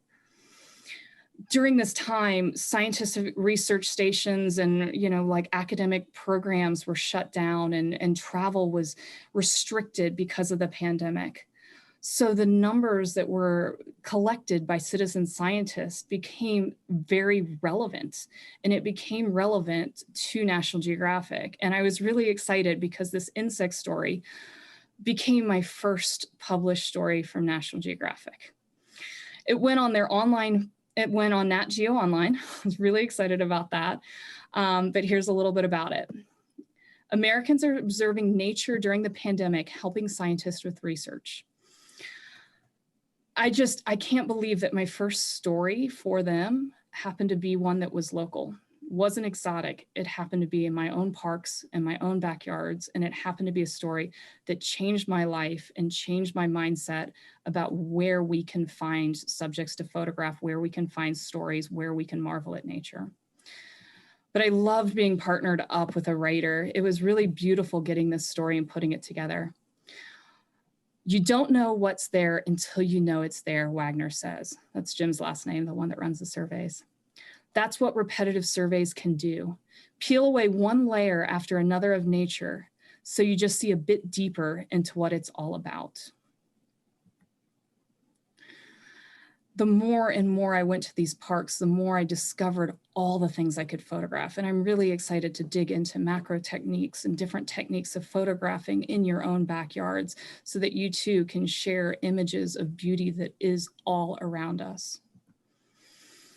Here's a little bit more from the survey groups, the pandemic, practicing with their protection and their masks, as well as getting out there and recording all the species. Here's one of the quotes that Nat Geo quoted one of the researchers, but I love this quote. More people are seeing the citizen science approach and collective effort towards discovery as our best hope towards figuring out how we live together on this planet. For me, as photographers, I truly believe that photographers can make change, and I truly believe that they can make this planet better. And I am so grateful that this story has gotten out there. One of the biggest things it taught me is it taught me a lot about biodiversity, which I was I kind of had the wrong idea of what biodiversity is, because biodiversity is really about all the elements. It's about the plant life, the water life, the fungi. It's about all these elements living together to create ecosystems, to create these areas that work together. And the more I stayed in the parks, the more I started visiting these same parks, the more the layers peeled back, like Jim said, and the more and more were revealed. So now we're going to get into some technical stuff, and I'm going to give you guys some tips and tricks on how to photograph insects and how to photograph other things that you might find at your local parks. But for me, the first thing we're going to talk about is bugs, because I love bugs. And we're going to talk about macro. Macro, it's really funny because you hear the word macro and micro, and you hear people say one or the other when they're totally opposite things, but at the same time, they're referring to the same thing. Macro is referring to something big, micro is referring to something small. So with macro photography, you're taking something small and blowing it up really big, which is why a lot of the lenses are micro lenses, because you're photographing something small and then enlarging it. The biggest challenge with macro photography is depth of field. With macro photography, you have the added element of magnification. And with magnification, it's going to change your depth of field. So I had to switch my mindset of how I looked at depth of field to incorporate a totally different mindset in macro photography. Because when you're dealing with depths of field, a lot of times you're dealing with feet and inches. When you're dealing with macro, you're dealing with millimeters. The more you magnify a subject, the shallower it's going to make that depth of field. So when I started shooting insects and I'm shooting at these shallower depth of field, I'm noticing there's like no depth of field. This shot here of this damselfly was shot at f22. Now I'm used to f22 showing me just about everything in focus, but this f22 is showing me just the eyeballs with the pollen in focus. So all of a sudden I'm starting to try to figure out, how do I increase that depth of field to get more detail? Or do I want to use that shallow depth of field in order to enhance the narrative I'm trying to say? Here, this bee, as you can see, it's a super shallow depth of field. It's still an f22 at 3200 ISO, but you can see that the depth of field drops out around the legs, around the back, around the stem. So there's a very shallow depth of field. Now, sometimes it's nice to use that shallow depth of field if you really want to isolate your subject. And with the macro having it be so fine, you can really isolate down to the dew of drops on, you know, the little tiny droplets on the spider web, and kind of have fun with using really fun textures with the low depth of field. Like for this dragonfly, I was able to focus in just on the eye and sparkle the wings with that super low depth of field. So we're going to talk a little bit about ways to increase that depth of field. But first, I want to talk about focusing, because focusing is very challenging with macro. When you have that tiny, tiny depth of field, you want to make sure that you get things sharp. For me, I'm doing my macro work with my Z7 and Z6. So I'm using mirrorless cameras. And one of the things that I love about mirrorless cameras is there's this feature called focus peaking. And I'm going to show you what focus peaking does, because focus peaking is amazing for macro work. What focus peaking does is it throws out a little bit of color, a little bit of light on what's in focus. So in order to set that up on one of the Nikon mirrorless cameras, what you do is you go into your setting menu, and it is D10. Under D10, you will see peaking highlights, and you can choose just how bright you have those. You can also choose the color of your highlights. I often use blue. I love blue for my peaking. So here's an example. When I'm photographing this rose, when that blue light is over the area, it's telling me that that's the area in focus. So that's how I know when to hit my shutter, is when I get what's in focus that I want to be in focus. Another thing that I like doing with my camera is the way I shoot is my favorite lens is the Nikon 105 macro. I also shoot with the 200 macro, which lets me get a little bit further away from more skittish animals. The 105 lets me get in really close. I set my camera up and I manually focus it for macro. So I manually focus it to usually the closest distance because I want to get in really tight, and I move in. So I manually focus it and I move in and I wait for that blue light, and that's when I hit my shutter. When I'm taking photos for my shutter mode, for the release mode, I do continuous high. And what that does is it's going to give me a burst of images when what's in focus when I hit the shutter. So when I move in and I see that blue light, I hit a burst. Because the depth of field is so shallow, I want to make sure I nail it. So I love being able to do that burst as I'm moving in and I see that when I see that light flash. So that's how I focus and shoot with my macro stuff. And that's what I do on probably 95% of all my macro photography. But a lot of times, you want that higher depth of field because you want to be able to get more detail. And the way we get that more depth of field is by introducing lights. But before we go into lighting, what I did with my macro work is I actually started with really understanding natural light and using natural light, and then I moved to my lighting setups. So for the first year I was doing macro photography, I was just using the sun. Part of the story, part of the narrative, I was starting to try to see how I could incorporate that into the images. So by using the sun, a lot of times I'm looking to see which direction the sun's coming in. Whenever I'm taking a photograph, I try to ask myself 3 questions. What do I see? What do I feel? And what can I eliminate? What do I see? I see this beautiful butterfly. What do I feel? I feel overwhelmed from the color and the pattern in the wings. What can I eliminate? The background. So when I was looking at this, I was trying to really push that, what do I feel, those colors, that beautiful orange. So I positioned myself in a way that the sunlight was just a little bit behind and over the butterfly, and it was hitting those wings in a way that was making that illuminate. This image, I did not use a macro. I was using a long lens. I was using a 500mm lens. I wanted to eliminate the background distraction. So using a shallower depth of field, I was able to eliminate that background and really put emphasis on what I was experiencing, which is the color and the texture of the butterfly. I was using my 105 macro for this shot of the cabbage white. Really, really hot sunny day. A tip for when to find insects. Insects love sunshine. They love hot sunny days. So a lot of times when the sun is out, those are good days to go out. Middle of the day, bright, harsh sunlight. Those are good times to find the butterflies and dragonflies. But using that harsh light sometimes can be a tool that we can use to enhance what we're seeing. Harsh light can cause big shadows. So being able to position myself so that this cabbage white had the sunlight right overhead and those harsh shadows were causing a texture to come out in the wings by casting shadows underneath the veins of the wings of the butterfly. So being able to use that harsh light to really show the texture that I was seeing when I saw the cabbage white.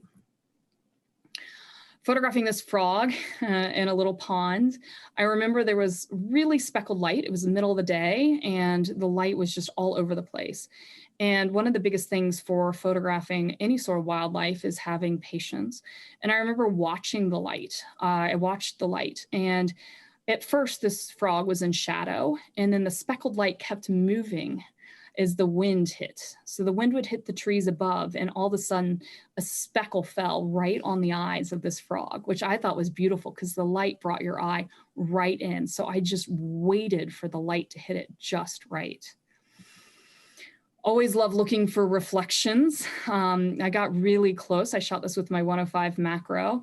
One of the reasons I love this shot is not just the reflection, but I love that my friend Judy got a great behind the scenes shot. So that's a lot of times how I am when I'm photographing different animals and different critters. These frogs are a little skittish, but I spent some time so that they got comfortable with me, slowly got closer and closer and closer.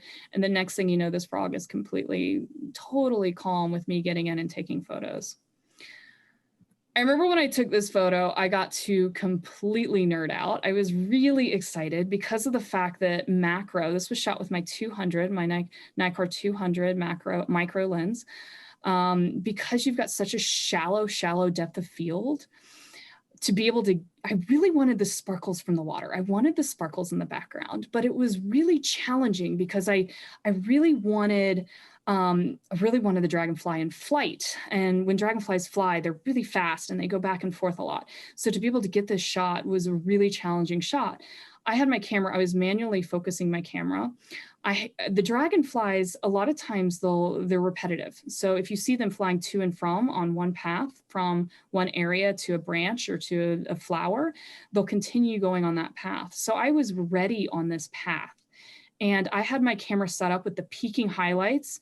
I was waiting for that blue light. And sure enough, the dragonfly went. I saw that blue light. I hit a burst off and I got the dragonfly in focus with a very shallow depth of field and a macro lens. I am like constantly nerding out with how great cameras are getting, because I would have never imagined being able to get a shot like this ages ago. But I'm so excited with like all the things that cameras are doing these days. It just makes me really I don't know, have fun. So now we're going to talk about the world of bringing lights in, so you get those bigger depths of field. So there are two different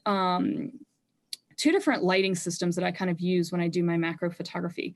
I started simple, like after moving from natural light, I moved to a light panel. One of the reasons I love a light panel is because it's great for video work as well. So not just photos, but having that static light, you can use that for video. It doesn't throw out as much light as a flash system. My main system, and now what I do almost all my macro work on, I'm obsessed with the Nikon's R1 wireless close-up speed light system. I love it because I can even take those lights on or off. I can move them around. I can take them off camera. I can hold them in different positions. And it's opened up so much of a new world of being able to get more detail in my macro photos. But I'm going to start talking about the light panel a little bit because it was really nice to be able to see the light. So to be able to like see this caterpillar, one tip, if you're ever looking for caterpillars, look for leaves that are eaten around the edges. And when you look for those leaves that are eaten around the edges, trees that have a whole bunch of leaves, check all inside, all around, because these caterpillars know how to camouflage. They're hard to see. But using that light panel, I was able to move the light and kind of illuminate the body and bring out the textures and also eliminate the background because I had so much more light on my subject than my background. I'm also able to get higher depths of field. I'm higher f-stop. So I shot this one at f29. One of the things that you will start noticing with a lot of the macro lenses is macro lenses can change your effective apertures. So a lot of times, like when you're moving in, your apertures will start going up and letting you use higher apertures than you normally would. It's really tough to explain. It would take me the whole class to explain the physics behind it, but it's a really cool process to be able to use my 105 macro and get like f57s on my depths of field.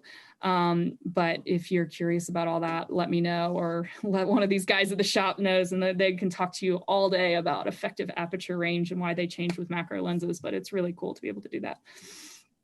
The light panel, though, it's really nice when you've got illuminated subjects and you can just really move that light and help pop that subject. But for me, I wanted even bigger depths of field.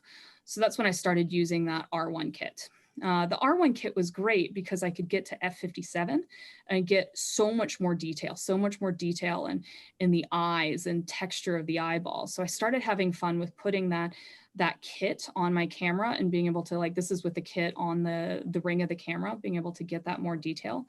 But for me, one of my favorite things about the kit is being able to pull one of the lights off and be able to use it to show dimension, use light in different directions to bring out textures, to bring out different aspects, to bring people's eyes to the areas that I wanted them to see in the image.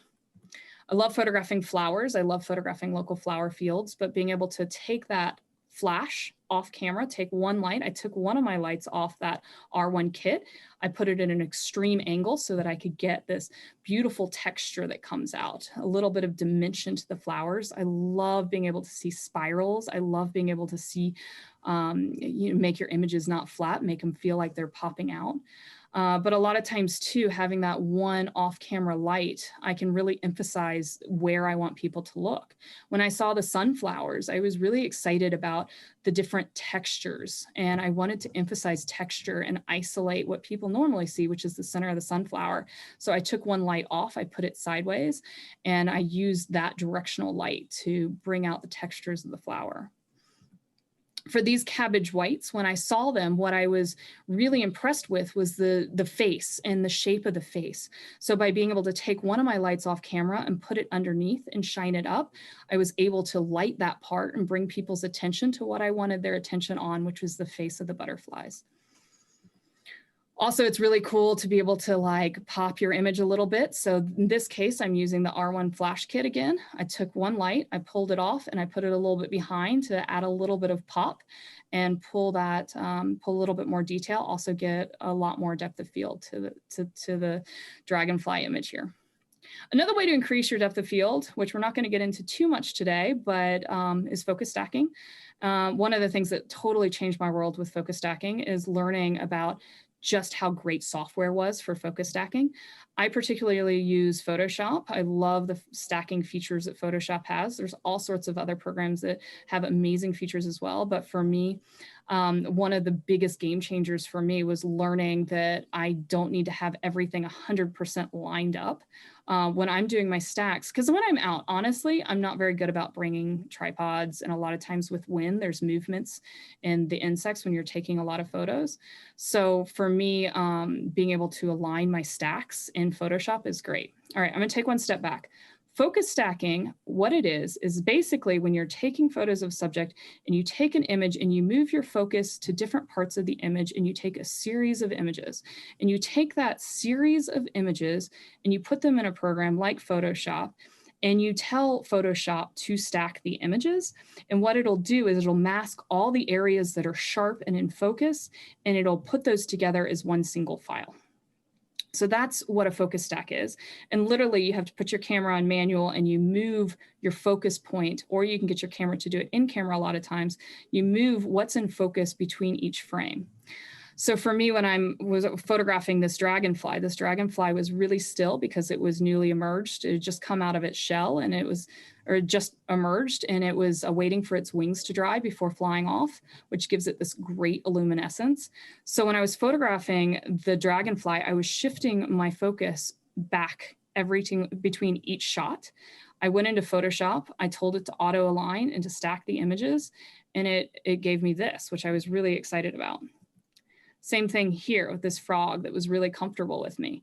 I would take a photo, shift my focus. I started on the nostril, I moved back to the eyeball, and then I took 27 shots, I think, and I ended up with this, with the post stack. Let's see, yeah, 26 shots.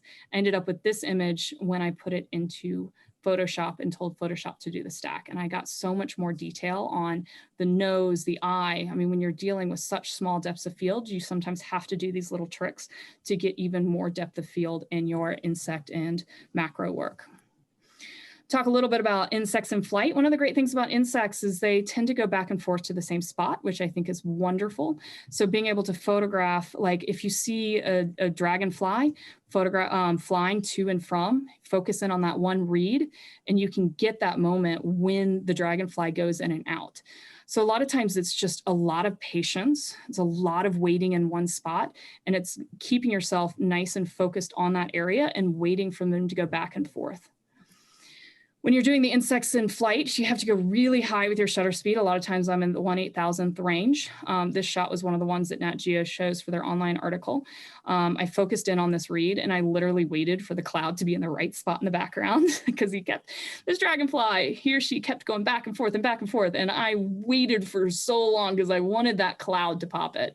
And sure enough, the cloud popped and I got that moment right before it landed. But a lot of it was because I understood the behavior and I had a lot of patience. Same thing here. This is zebra swallowtail, like focusing in on the area that the swallowtail was flying to and from to nectar. I was able to get that moment when the insect was in flight. This bee, I'm fully convinced, was just checking himself out in my macro lens, him or her. But it was really nice because he just kept staring and hovering, and I was able to get this shot, and I was really excited about that. 1/8,000th of a second again to get those wings nice and sharp, and a lot of patience. And sometimes, like, you don't have to go really high with your shutter. Sometimes you want to maybe incorporate the movement. Maybe that's part of the narrative of what you're trying to say. So for this butterfly, when the butterfly was flying, I wanted the movement of the butterfly to show what I was seeing and experiencing, which was the colors and how they mixed when the butterfly was in flight. So I shot at 1/20th of a second to get that movement and to get that stripes. Now, a lot of people use extension tubes. Extension tubes let you get even closer than your macro lenses, so you can get shots that are even more detailed. The more and more you magnify, though, the thinner that depth of field. So you're going to have to use lights or have to use something, a really bright sunny day, if you want to get the higher depths of field and not have like a super shallow depth of field. One of the great things about extension tubes is extension tubes just literally put it just puts distance between your lens and your camera. So you can use your extension tubes a lot of times with your other lenses. And that opened up a great world for me because I was like, what? I can use some of my other Nikkor glass with my extension tube, which that opened up a different world of being able to do wide angle macro. So I was able to put an extension tube on like my 35mm lens and really get in close to get more of the scene around what I was photographing. This shot is of me taking a photograph. This is my 35mm lens. It was taken by Molly Riley, the NPS rep down in the DC area. She's an amazing human being. But I took my 35mm lens. There was this frog. The frog was sitting next to me on the bench. And then when I looked over, I was like, oh my gosh, I want to get a picture, but I wanted to incorporate the bench. So I put that extension tube on my 35mm lens, and I was able to get really, really close because very calm frog, didn't mind me being there. But this was the shot I was able to get, which incorporated the lines of the bench. And a lot of times, like, I'm constantly asking myself, like, how can I put more into the image? How can I put more into the narrative? So by using things like wide angle macro, you're able to get a little bit more of the scene, which I think is great. And a lot of times that can add so much dimension to your image. Another thing that I love playing with is I love playing with multiple exposures, and I love playing with multiple exposures, especially with the botanicals that I find around in local parks. Because for me, when I see flowers, I constantly am amazed by the color and the pattern, and how can you push yourself to show more color and to show more pattern. So for me, I love that the mirrorless cameras have what's called a ghosting. So you take an image and it'll show a thin imprint of what the first image is. So when you're doing multiple exposures, you can line it up with your sequential shots. So for multiple exposure, a lot of times, like, I love shooting 4 exposures. On the Nikon Z systems, you can choose how many images you want your camera to combine in the multiple exposure mode. So for me, I usually shoot 4 images and I get it to combine 4 images, and it's got multiple exposure modes. I recommend that you guys go online and read up on the different modes and what they do if you're interested in multiple exposures. For me, I use the average mode, which takes all my exposures, averages them together, and gives me a proper exposure for the final product. Also, if you have a camera that doesn't have multiple exposure mode, these are things that you can do in post. You can do these things in Photoshop or in your post-production software, so you don't need multiple exposure mode. But for me, there's a great challenge in being able to do it in camera. When I saw this little bud, I was so excited about the complementary colors of the red brick behind, the green bud, the shape. So I took 4 images and I got my camera on average multiple exposure mode. And in between each exposure, I rotated my camera 90 degrees to get this pattern coming together in the middle. I have a lot of fun shooting 4 images and rotating my camera between each shot. For here, I really wanted to play with the butterfly and make a bit of a pinwheel. So I put my camera on multiple exposure mode average with 4 exposures, and I rotated my camera 90 degrees. I used that ghosting and lined it up as much as I could so that the butterfly came out the same point, which was the flower.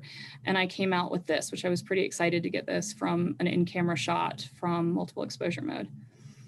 I remember when I saw this leaf, like, I went out one day and there was like no birds or bugs or anything, but I was seeing all this beautiful light on the leaves around at the park.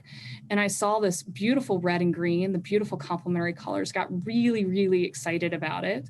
But I wanted to do something more, and I wanted to play with that texture. So I did a multiple exposure mode with 3 exposures, and I lined up those lines to make a bit of a plaid. And I had a lot of fun putting that together. And to me, it made those complementary colors even pop even more. And it looked like a textile, which got me really excited to just kind of play with the flowers and the leaves. So another thing that I loved about being able to play with the mirrorless camera is I love being able to just switch over after I take photos and doing these little slow motion videos. So I started doing a whole bunch of little slow motion videos of insects and bugs and birds and things that I was finding in my local parks. And I started doing these tiny little slow motion videos for Instagram, little like 10-second videos. But for me, it was a way, because sometimes, like, for instance, like, you see a snake, and what I saw when I saw the snake wasn't something that translated into a still image. What I saw was the way the skin touched itself, the way it slithered, and the way this movement, the way the tongue came in and out. So I really, to me, to express what I was seeing and feeling, I threw my camera on slow motion, and I started making little videos for Instagram. Here's one of a snake that I made. And this video I love because I love at the very end of the video, you can see my bug group looking at me like this was in the parking lot after one of our surveys. And at the very end, you can see I'm shooting with a long lens. I'm shooting with 200 to 500. And people are looking at me like I'm a bit crazy. The great thing about doing the slow motion videos for Instagram is it opened up a new world for me. Like, one of the things that I just did not expect was that doing these little slow motion clips, that Nikon had seen me do them. And that landed me my first Nikon campaign and my first campaign as a filmmaker, which was to do a slow motion video on it was to do a slow motion video of the slow motion capabilities of the Z6 and the Z7. So doing these little videos of how wings were, how a bee's wings were in flight, and doing these videos of snakes and doing videos of praying mantises led me to this Z campaign that I was so excited about, and I'm excited to share with you guys. But there's a lot that you can do with your camera just out back to show people what you're capable of and to show people what there is and the beauty. And so I'm really excited to share with you guys this video that I did for Nikon.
As photographers, we have so much power with our cameras. We have so much opportunity to make change, to show people the beauty we have in our own local spaces, to record the biodiversity that we are capturing in our neighborhoods, to help scientists and help people that are grounded because of the pandemic and they can't get out there and get those numbers.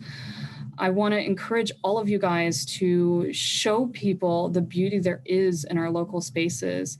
I a lot of times will open up Google Maps and just zoom out and look for all the green places nearby. And those are places that I check out and places that I go. One of the other things that you can do is, plant these different plants and make your own habitat at your house. When you're out in the field taking photos, though, one of the things that I do push people to look at is iNaturalist. It's a great way to record what you're photographing. You can even take a picture with your smartphone, connect your phone to your smartphone. You record observations, record different species, share that with naturalists and scientists, and discuss findings. You can also learn about your subjects using programs like iNaturalist and Seek, which is part of iNaturalist, which will give you more information about the subjects you're photographing. But it can really help different research, like recording the least skipper, which this was the very first of least skipper that we had at Occoquan Bay National Wildlife Refuge. Having that sort of information is so good for science, and it's so good for finding what we have all around us. And I guarantee you it'll help you connect to the wildlife that is in our backyards and in our parks. When you're doing insect photography, I'm going to push you to find your own voice. Let yourself say, what do I see? What do I feel? What can I eliminate? How can you put something new and do something fun with the industry?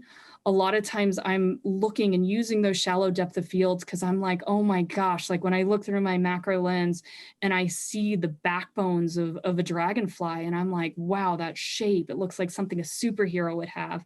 Those are things to celebrate. Celebrate your unique voice by asking yourself what you're seeing and what you're experiencing, and use photography to show something unique and show your sense of what you see as beautiful. When I started photographing bugs, they looked alien to me. So I started photographing them in a way that made things look a little different. I pulled out, I have a Nikon Z7 that I've converted to infrared that I borrowed, that I was able to photograph more and more kind of just different light and different texture. So being able to do some infrared bug photography was a way that I tried to pull something a bit different into the industry. But a lot of times what I'm seeing and what I'm experiencing is something simple, like the way that wings are folded and the pattern it makes in the fold, or the texture on a drying calico pennant's wings as they're waiting to fly, or sometimes the sparkle. A lot of times, like one of the most beautiful things about photography and with digital art too is that there's no limits. And so playing around at the beginning of the pandemic with some images, I took one photo I took of a sunflower, and I asked myself, like, what do I love about the sunflower? I love the pattern. I love the repetitive pattern. So I took a quarter of the image, and in Photoshop, I reflected that quarter, reflected it to bring out a new, unique pattern. So this is a piece of digital art, not a photograph, but I ended up using this sort of reflective technique to see if I could bring something to the fact that I was really experiencing the pattern deeply, and what can I do to repeat that pattern and make it even stronger. And then a lot of times when I go out, my feeling's not chipper, it's not excited, but when the sunflowers are dying with the sun behind, like sometimes like you can put that into your own narrative and try to put as much emotion as you possibly can, because there really is beauty everywhere. I'm so grateful for this project, because the old me would have had to get on an airplane to pull out my camera. The old me would have had to go somewhere far. And if I was in that place before the pandemic, I would have been in a lot of trouble. But now I'm often surprised at being able to stop and slow down and see something like the shadow of a blade of grass on a leaf and the textures it brought out. The way plants interact with one another and the way they wind within one another. So grateful that my eyes are open to this amazing insect world that just is endless. There is so much beauty in our backyard. And there's so much beauty truly all around, biodiversity all around. I am so grateful that you guys have given me your time today, that you guys are here. I would love to see the images that you're capturing of beauty in your own spaces. If you feel up to it, hashtag KO Nature. That's a way that I can keep an eye on people that are photographing local spaces and spreading the beauty that this planet has to offer. And I'm so excited and grateful that Jim and his group have changed my life and shown me just how much there is to marvel at, shown me how much a person can make change, and shown me how much I can just go outside and get a story online on National Geographic, and I can connect so deeply with wildlife and slow down. My world is truly more beautiful because of these people. And I thank you guys so much for being here. Here's my information. Feel free to reach out to me. Giant thank you to B&H for letting me give this presentation. Giant thank you to Nikon. I'm presenting today on a Z7. This is, yeah, I've got a Z7 with some fairy lights behind me to make a basement look all snazzy for my presentation. But I'm really excited and I'm really grateful for all of you guys. Have a great rest of your day. Thank you so much.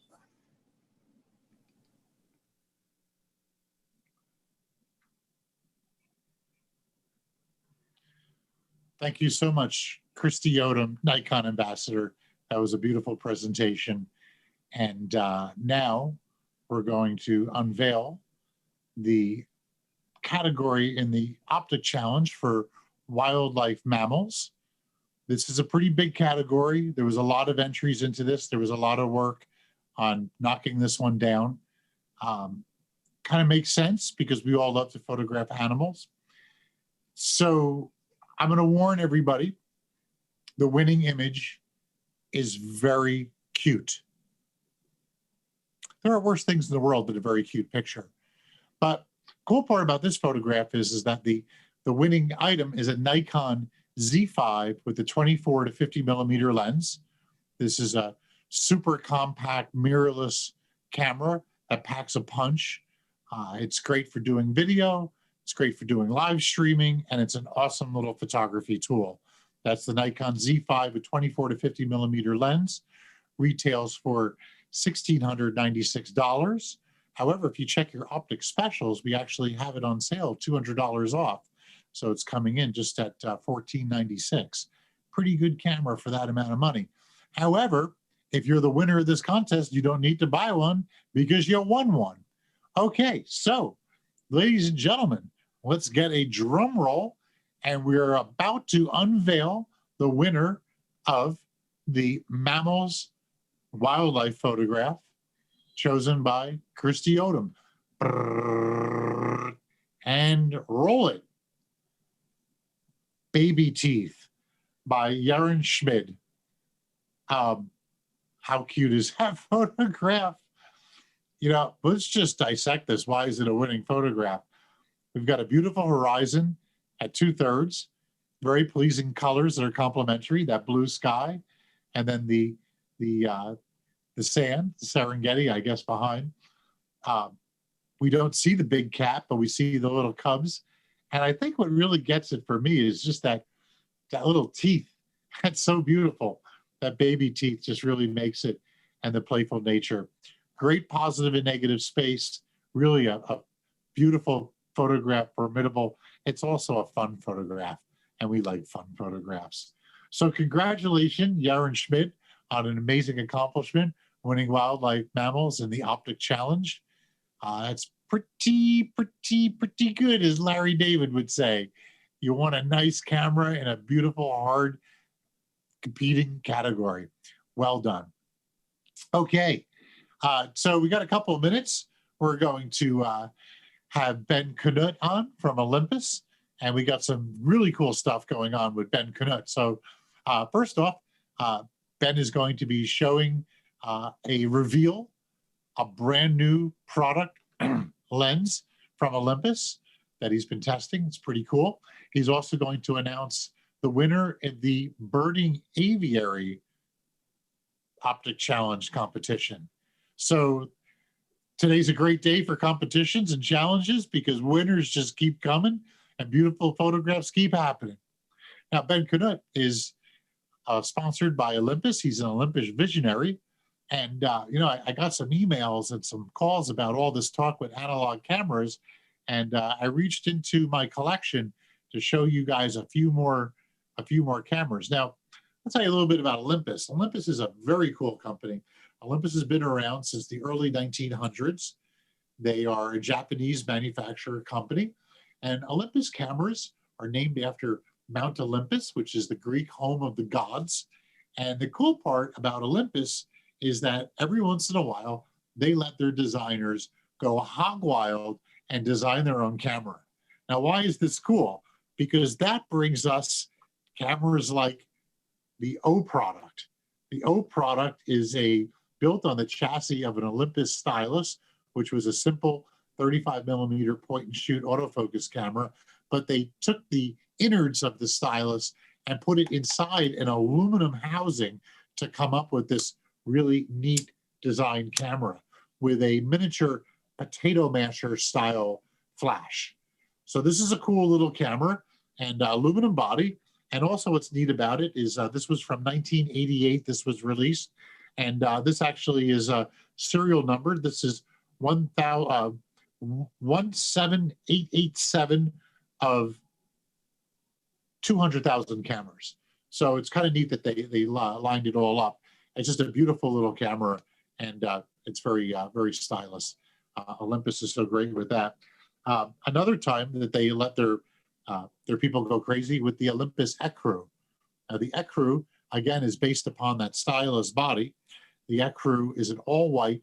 This is plastic, this isn't aluminum, but it's very stylish. And evidently I heard when this came out, the story was that they did a fashion week with it, and some of the models were rolling around with this one. It actually came with a white leather strap, and it became a bit of a cult favorite. This was a film camera, not a digital camera, but really neat little camera. And you can see how you drop the film into the back. So actually, this camera is really my wife's camera. I bought it, they were closing them out at B&H back in the late 90s, and bought it for a present. She's a bit of a fashionista. So this is the Olympus Ecru. So those are some fun cameras, but Olympus has a design ethic, and they like to pack a big punch in a really small compact camera. And they're pretty serious when they do this. So Olympus originally produced the OM line of cameras, which were single lens reflex cameras with beautiful bright viewfinders.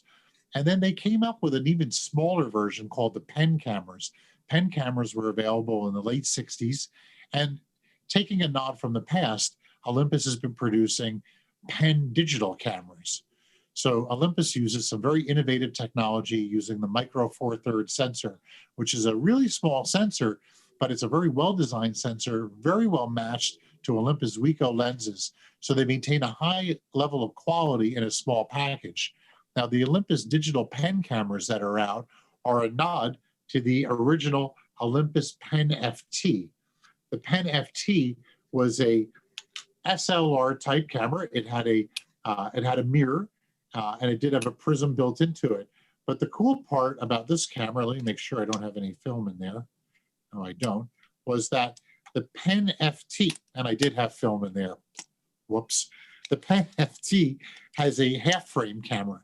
So I don't know if you can actually see this through the viewfinder, see if that works, but it shows you a horizontal picture instead of the standard, a vertical picture instead of the standard horizontal. So it's a cool little camera, and it makes a great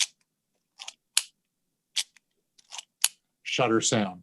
So these were interchangeable lenses, real high-end lenses that were capable of yielding very sharp photos for a half frame.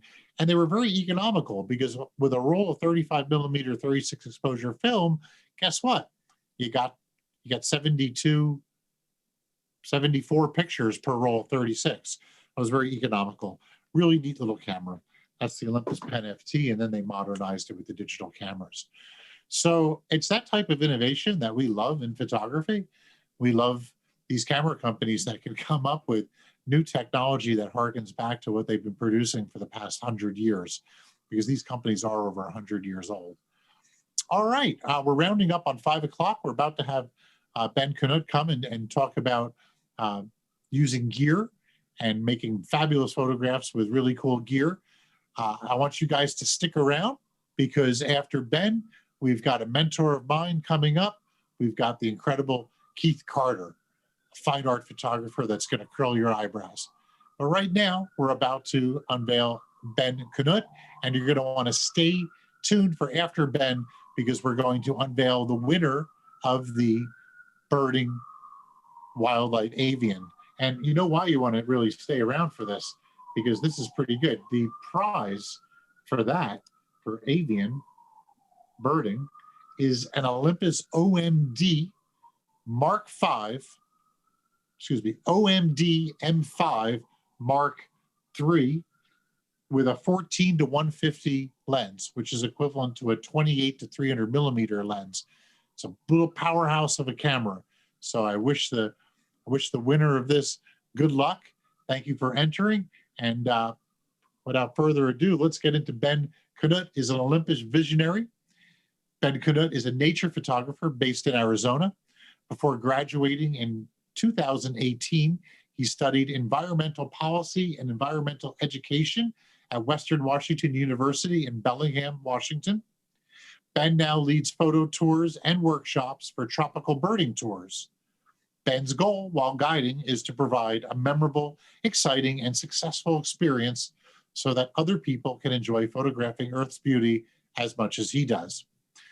Ben is the youngest presenter to join us at OPTIC, but his work is that of a venerable photographer. He is definitely one to keep an eye on as he builds a formidable body of work centered on our avian cohabitors of Earth. Olympus chose Ben to test and evaluate a very interesting lens that will be unveiled shortly during Ben's program at OPTIC All-Stars. We actually had to sign an NDA, that's a non-disclosure agreement, while working with Ben on his program because the lens wasn't released yet.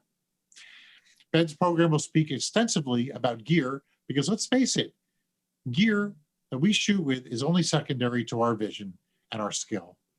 So stay tuned after his program and we'll reveal Ben's choice for the birding avian category of the OPTIC Challenge. Without further ado, Ben, welcome to the B&H All-Stars stage and have fun. Awesome. Thank you, David. Thank you, B&H, and thank you, Olympus, for having me. It's going to be a lot of fun, and I'm really excited to share this with you. So we'll go ahead and get right into it. The title of the presentation is Game-Changing Gear for an Ever-Changing Passion. And you'll see why that's the title in a minute. But one thing I just want to say is that with photography, and you're always advancing in your skills, in your creativity, and you never want to stop because it's something that you can constantly change and you can constantly make better. And with all the new gear that's coming out, that's getting easier and easier. So let's see what we have here.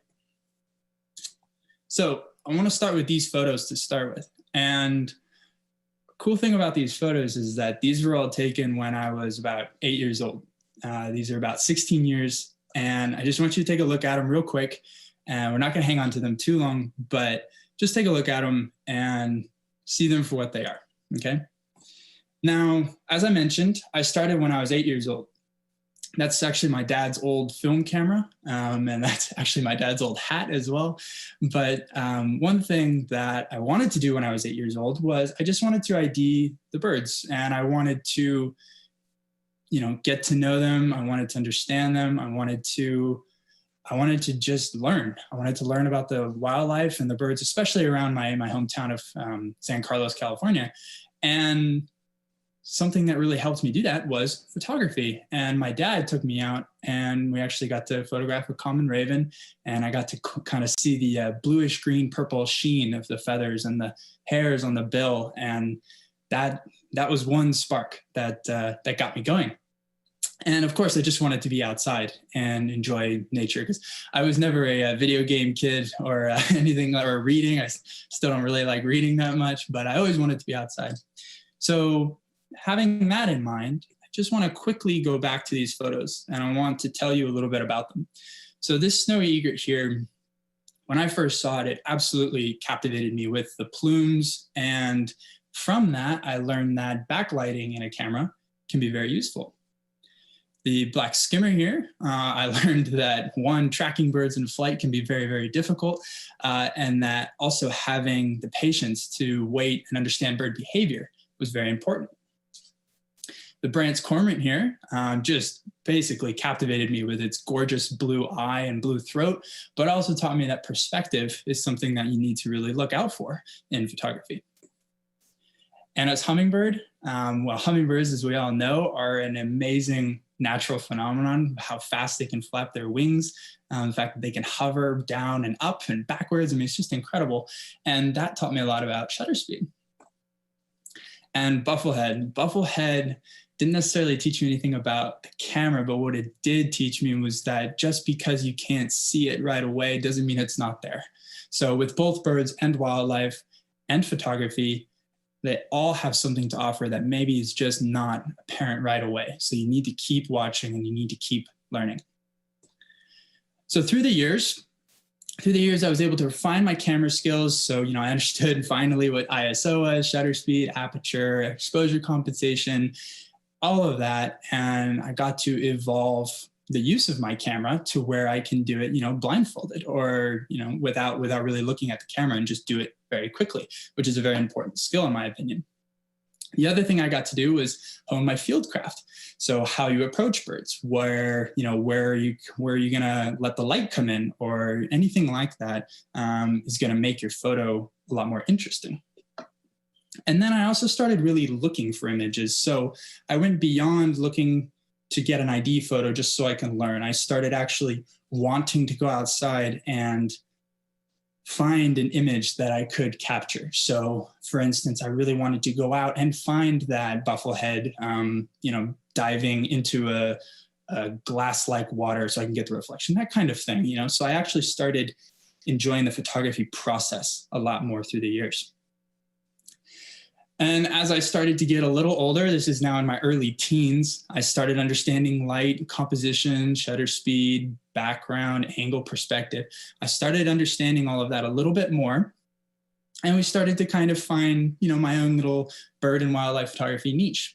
But it wasn't quite, as I got older even, I started looking back at these and thinking, there could be more. There could be a lot more to this photo. It's pretty, but is it unique? And I finally figured out that maybe I don't really want just a pretty bird on a stick with a really nice background and some nice light. I want something just a little bit more interesting.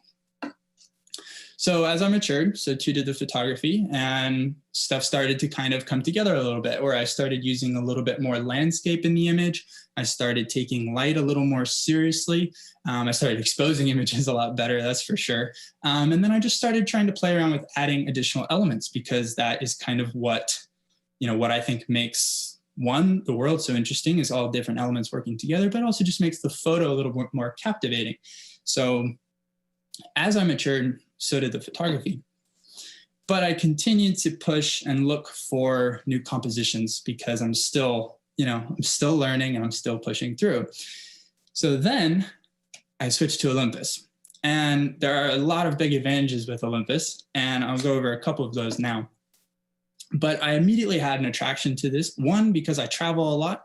It's so small and so light that really helps. I can't tell you what it's like breaking your back, bringing loads of camera gear around with you every day. But it is a mirrorless Micro Four Thirds, so it gave me a little bit more reach with a little smaller sensor size, which is very helpful if you're doing bird photography sometimes, because those birds can be very far away. But the real benefit, in my opinion, is just the light, the size, the weight, and just the overall compactness of the lens is really, really beneficial for me personally. The Olympus system is super fast, super sharp, and super powerful, which of course has to go along. I can't just have a camera that's light, compact, and small. It has to be good. So I'm very, very happy with the Olympus setup. And since I've been using it, I've acquired some different gear. And I'm just going to go over that really quickly, because the gear that I use now will show you how my style has developed since I started using Olympus. So in the top left corner there, you have the 300mm f4, which is an absolutely astonishing lens. I absolutely love it. It's super small, light, fast, focuses incredibly well, very sharp, and it's fully weather sealed, which is handy because it's just in Ecuador getting dumped on, and luckily that thing didn't suffer a beat. Going into the middle there, you have the 12-100 f4. That's a fantastic overall lens. I walk around with it in markets when I'm in the Amazon, or just out in the cities. It's also a very good landscape lens, which I dabble in a little bit. And then the 40-150 there on the right, that's a 2.8. That is an extremely exceptional lens that I use for wildlife. Now, those are the lenses, and I will stress that very rarely do I ever have a situation where the 40-150 is close enough for bird photography. I'm usually using the 300. So the 40-150 gets me big wildlife like bison and elk and Yellowstone or that kind of thing. But mostly my setup is the 300 millimeter f4. The bodies now down at the left-hand side, that's the EM1X. That's my primary body. I really like it because it's one, it fits my hand really nicely, which I think is an essential component in photography. I think you have to be comfortable while you're shooting it. Not you, I guess I should say. Your hand has to be comfortable, because I've been in some incredibly uncomfortable positions for periods of time, and I'm sure a lot of people have to get the shot. But your hand has to be comfortable, and you have to be comfortable carrying the camera and moving the camera around. The two little teleconverters in the middle, the 2X is on the top and the 1.4 is on the bottom. I mainly use the 1.4 attached to the 300 millimeter as my primary bird photography kit, but occasionally I'll throw on the 2X when I have enough light and the bird is a little farther away.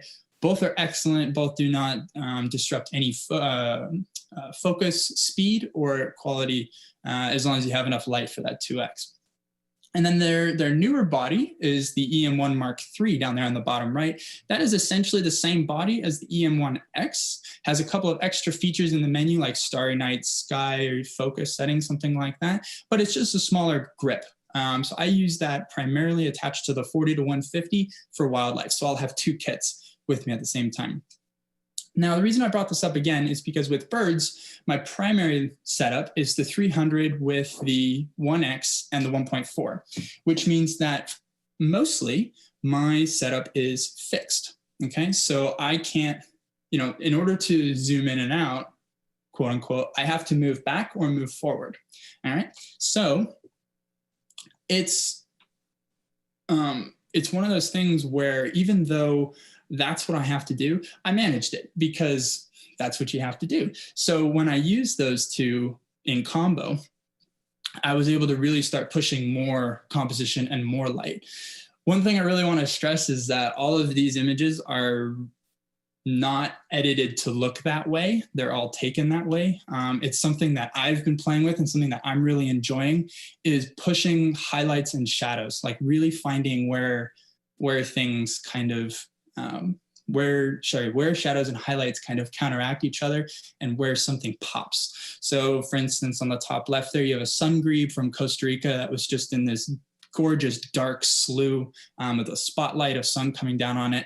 It's actually just a couple of feet away from where that green heron was taken, and the in the middle there on the right, and then the Watson on the top right were taken in Ecuador, and they were kind of in this like canopy of shade, again with just a beautiful spotlight hitting them.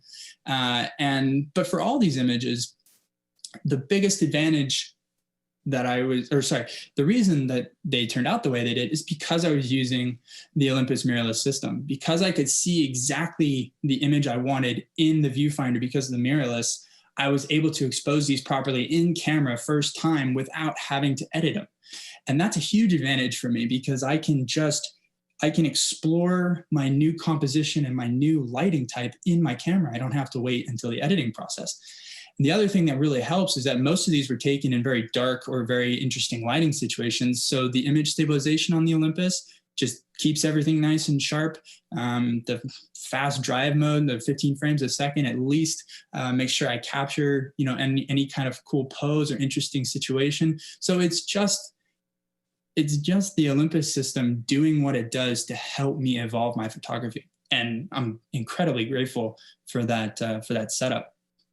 So I've got the technical training now through the years. I understand what ISO is. I know how it works with shutter speed. I know how aperture works with both of those.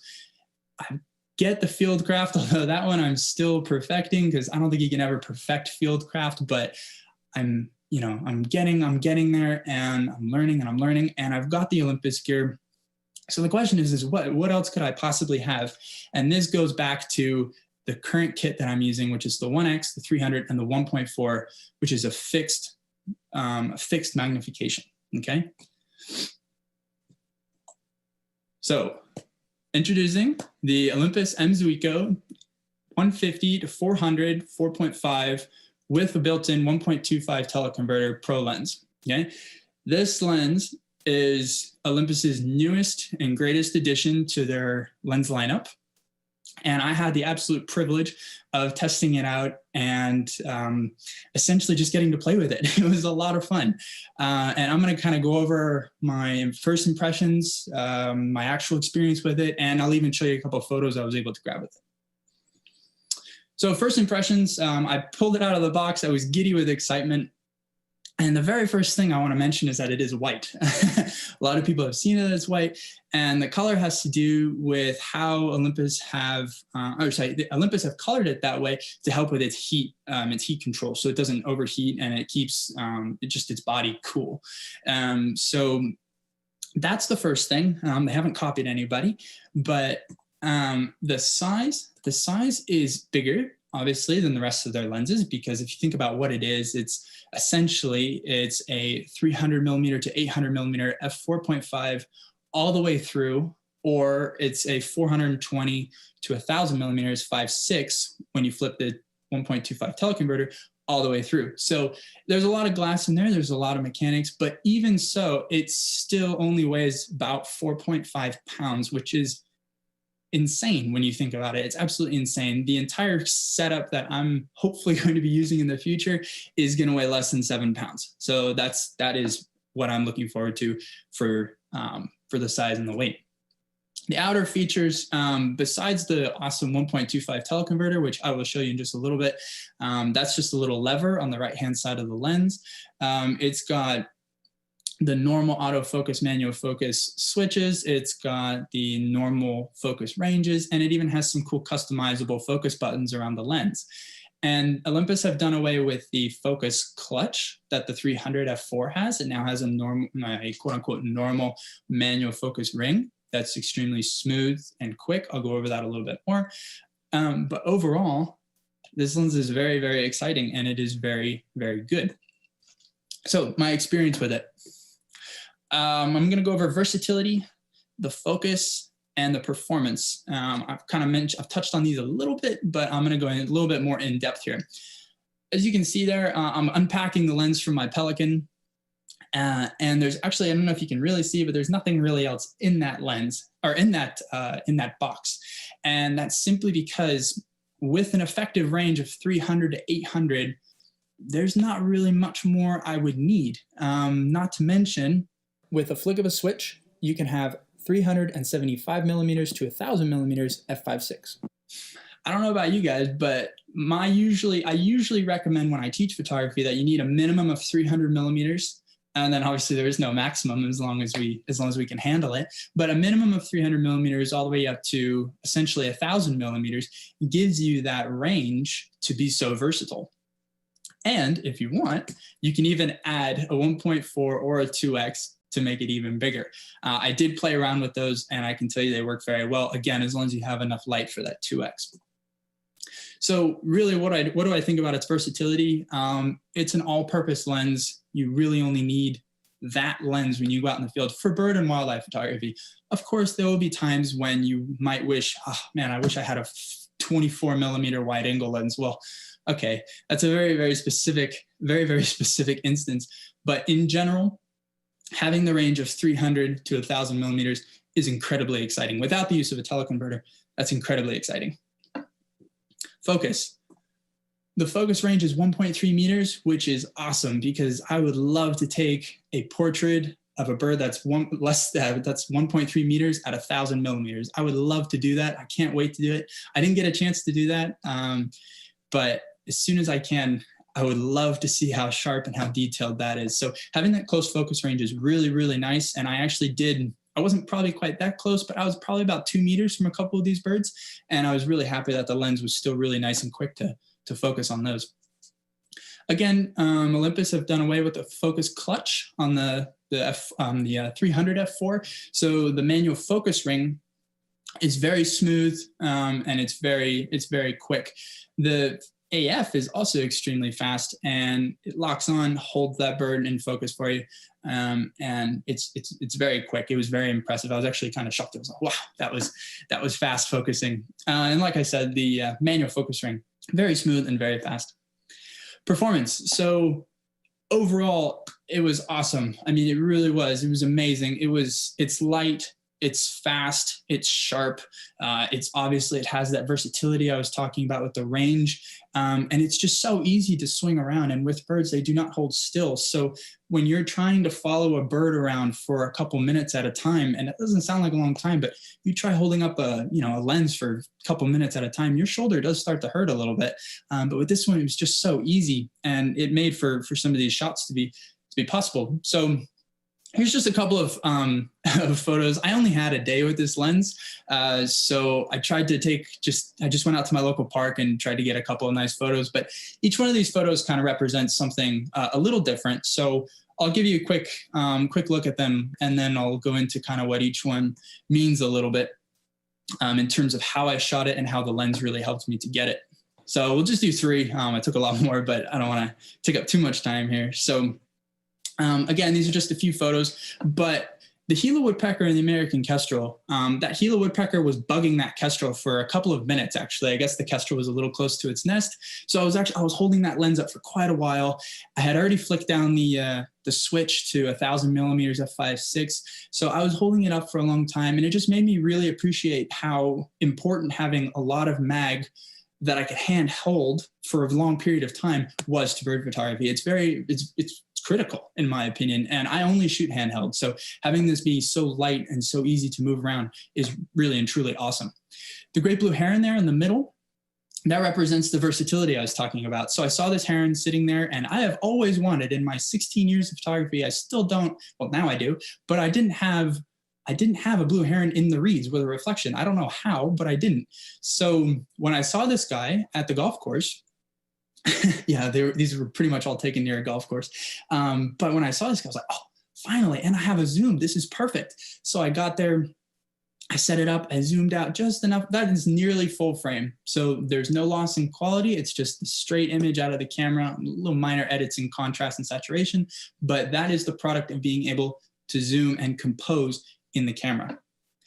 Townsend's warbler there on the right is just a really quick, small, fast bird. If you guys have ever photographed warblers, you know that you have to be quick, you have to be patient, and you need a lens that's going to focus really quickly. So 3 photos that show a little bit different aspect of the lens, all critical for getting these photos. All right, so that's all what the lens can do. And really quickly, I just want to tell you what it will do for your photography and what it will do for mine. So I left that slide blank for a very specific reason, and it might sound kind of cliche, but really, this lens has it all. It really does. It has the greatest reach of any lens.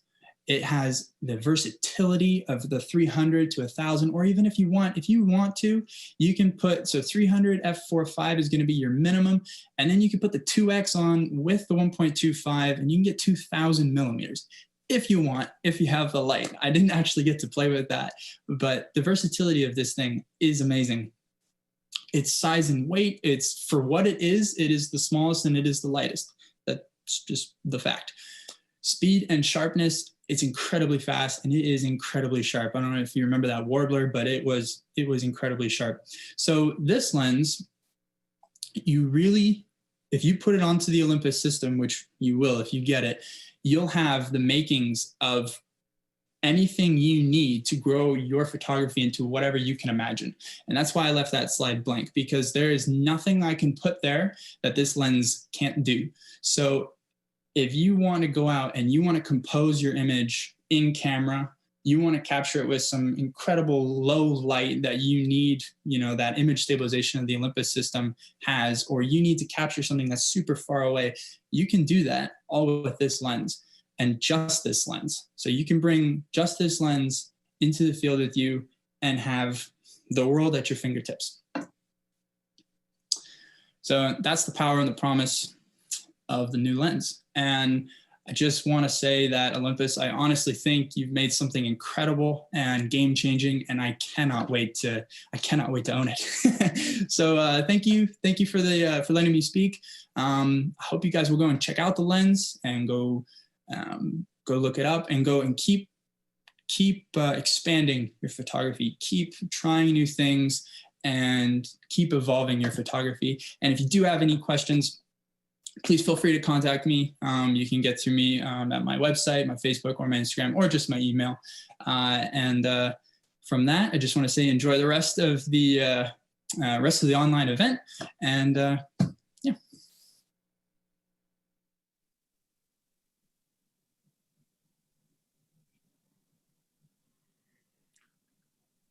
Thank you so much, Ben. That was a beautiful presentation, and it kind of really made me want to go out and get an Olympus camera, a modern one. But you know, if you enter the OPTIC challenge in birding, you run a good chance, if you've got a beautiful photograph of some birds, of winning a camera. So we have an OMD EM Mark III with the 14 to 150 millimeter lens, offered as a prize in the birding category. This camera is worth $1,200.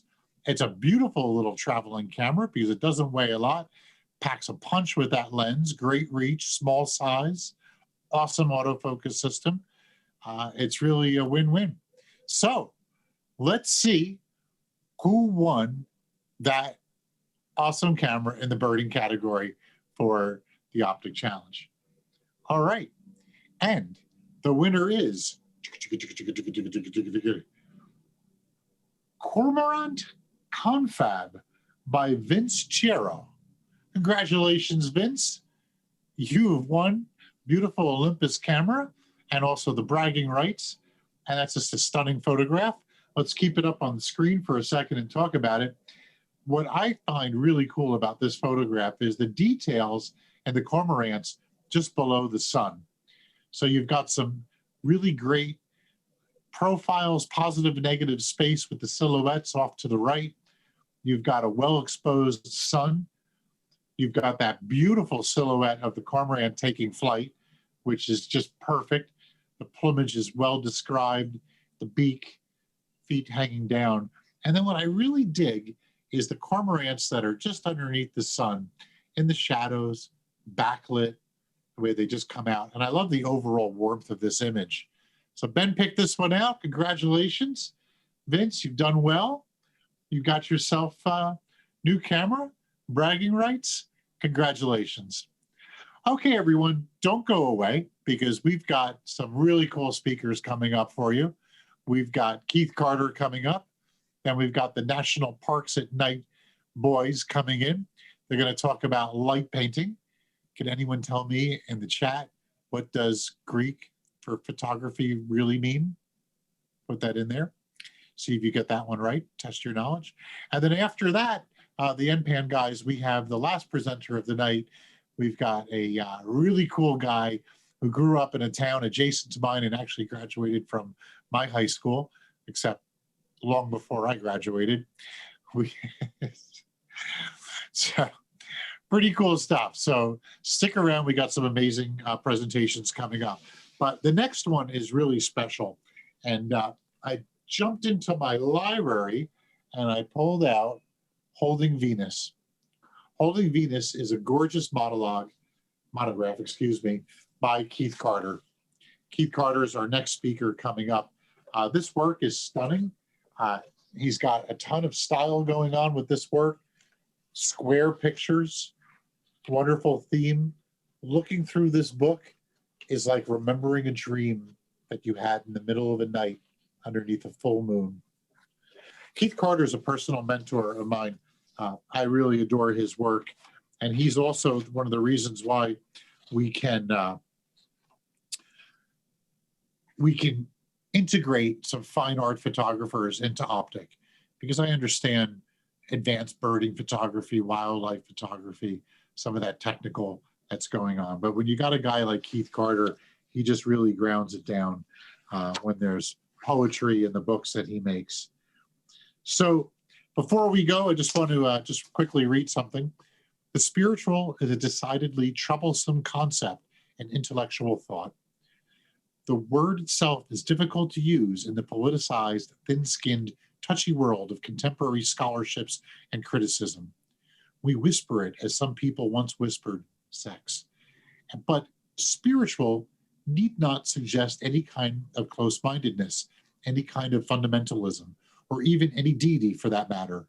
In using the word, I am not speaking of any religious movement of any kind, but merely of reverence, mythic reverence for things that for centuries have been revered. They are things which, except in sleep and dream, we seem to have forgotten in this century. Keith Carter, our newest guest speaker, is an alumni of the 2018 Optic All-Stars. Keith has been lauded as a transcendent realist and a poet of the ordinary. Keith Carter is an internationally acclaimed photographer whose work has been shown in over 100 solo exhibitions in 13 countries. Carter first found his subjects in the familiar yet exotic places and people of his native East Texas. For the past 2 decades, he has expanded his range not only geographically, but also into realms of dreams and imagination, where objects of the mundane world often glimpse into the ineffable realities. Keith is a personal photographic hero of mine, and I own several of his books. In 2018, Keith came to New York City to present, and it was the highlight of that year. It's not often you can work with a hero of yours, and during the long road of producing Optic All-Stars, Keith kept calling me Jeffe, at which point I had to look up, and I got quite a laugh. Seriously, Google it, what Jeffe, Jeff, means. I had to look it up and get a serious laugh. Keith has the heart of an artist and the mind of a poet, and I'm sure you're going to love his talk, Big Magic, Your Life as Art. Magic and art. No 2 words are similar. Sit back, have a tissue handy, because you might find tears swelling after Keith showcases his work and the work of other notables and his students. Without further ado, ladies and gentlemen of Optic All-Stars, I give you Keith Carter. Well, hi, David. It's great to see you again, and it's a pleasure to participate in Optic, which I think is one of the great conferences in the United States. But anyway, I'm here, and my topic is a little bit of a wild card since we're in the midst of this historic pandemic, and most of us aren't gallivanting around the world, let alone down the block. I wanted to talk about what I consider big magic. Not little, but big magic, and that's your own life as art. And I wanted to not talk so much about myself, but I wanted to discuss some people unknown who are doing really wonderful work using their life as art. But I also want to preface this by telling you guys that it's not the same, obviously, talking to a computer screen as being in a room with you. I still spend time in the traditional darkroom, which is, of course, my history, but I spend a great deal of time in the digital darkroom, too, and they both carry over and embellish and enhance each other. But in the traditional darkroom, I have what I call the wall, and I have sayings that people have told me, things I've read that help me stay focused in getting my work done and still enjoying my work. And one of them is, above all, life for a photographer should not be one of indifference. That's Robert Frank. But above all, nobody's life should be one of indifference, particularly in these trying times. Another thing I have written is the soul always begins a thought with an image. The soul always begins a thought with an image. That's Aristotle. We live at the level of our language. Whatever we can articulate, we can imagine, develop, and explore. That's an Arkansas writer, Ellen Gilchrist. Let me do that again. We live at the level of our language. Whatever we can talk about, we can imagine that idea, we can explore that idea. Poetry, which I substitute sometimes for the word photography, poetry must almost successfully resist intelligence. That's Wallace Stevens. And all great literature transcends its native land, but none I know ignores its own soil. I changed the word to photography. All great photographs must not ignore their own soil. And that's what I wanted to talk to you about today. And I wanted to start, I think I'm going to talk about 5 photographers rapidly here, but I wanted to start with one of the legendary figures, Robert Frank, which I assume all of you know. We lost him recently, Swiss-American photographer.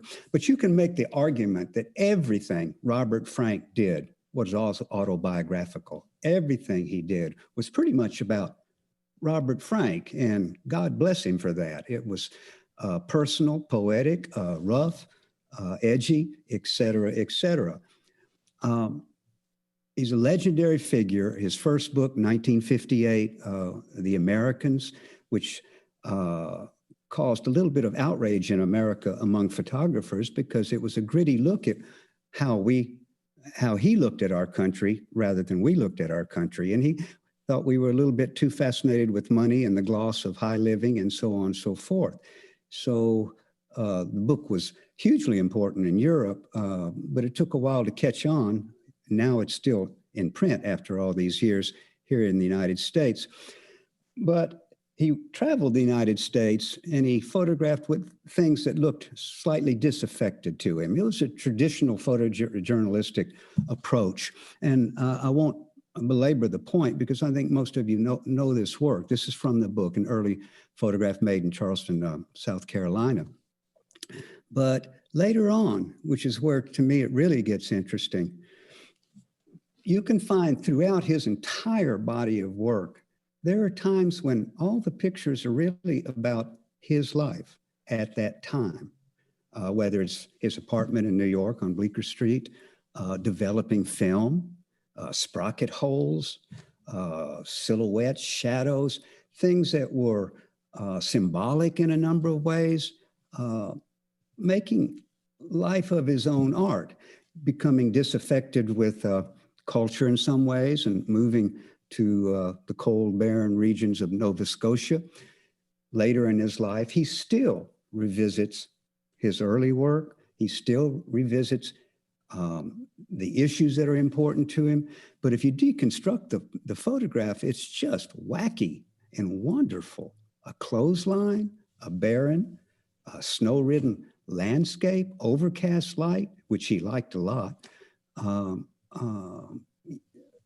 Early pictures, notice how he uses the edges on the pictures and then throwing the words in a clothespin over on the right. It's really wonderful things. The other thing I loved about Robert Frank was, aside from it being autobiographical, his family would show up here and there. And this is his daughter, Andrea, and his son, Pablo. And later on, Andrea dies in a plane crash over Tikal, the Guatemalan ruins, and his son Pablo develops a form of schizophrenia. And he's still in this cold, barren land. He comes back and forth to New York, and he makes these sketchy-like, edgy pictures. This is 2 Polaroids put together, totally non-commercial, totally visceral, about things that happen to us all. We get sick of goodbyes. But look at, if you deconstruct this too, that top Polaroid, the horizon line is slightly tilted. You don't pay that much attention, but it makes a big difference. You got all the aberrations over there on the right-hand side. He's wiggling a little, what it looks to be a Day of the Dead Mexican figure. And down below, you have these symbolic shapes, a conical shape, bright light, mirrors reflected. A shrink could have a field day with that photograph. And when I first saw it up in New York at MoMA, I had to go sit down. It just overwhelmed me. I could feel the picture. Here's a photographer that many of you probably don't know, and you should. Lauren Simonuti is no longer with us. She was a fascinating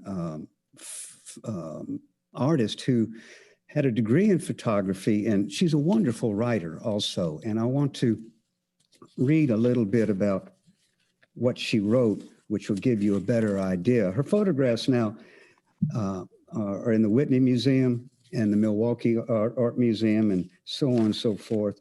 But she did everything in 8 rooms over a 10-year period where she lived because she never left. She had schizophrenia and she was bipolar. And she made still lives and she worked in a dark room. Some of you have never been in a dark room. Some of you are very familiar with it. But you, of course, use chemistry as opposed to the digital software world. And she used all kinds of arcane bleaches and handwork on her prints. But this is what she says about her work. The 28th of March, 2006 is when I began to hear voices, 3 of them quite distinct. 2 are taunting, and the 3rd voice is mine. They all live in my right ear, which makes sense as I spontaneously went deaf in that ear a decade ago. As time and treatment for my condition has progressed, they've stopped screaming and they contribute only a dull murmur. Notice her use of light coming through a window. Everything is with a view camera, medicine bottles, everything that makes up her autobiographical details at that point. These voices come mostly at bedtime. At bedtime, they like to sing. That's my Texas accent. They like to sing. It presents itself as a sing-along, rapid cycling, mixed state polar and schizoaffective disorder. Point being here, she took her interior life, she took not leaving home, she made a number of symbolic statements, beautiful, using a view camera, which is not for sissies, and they're enigmatic, they're elegant prints.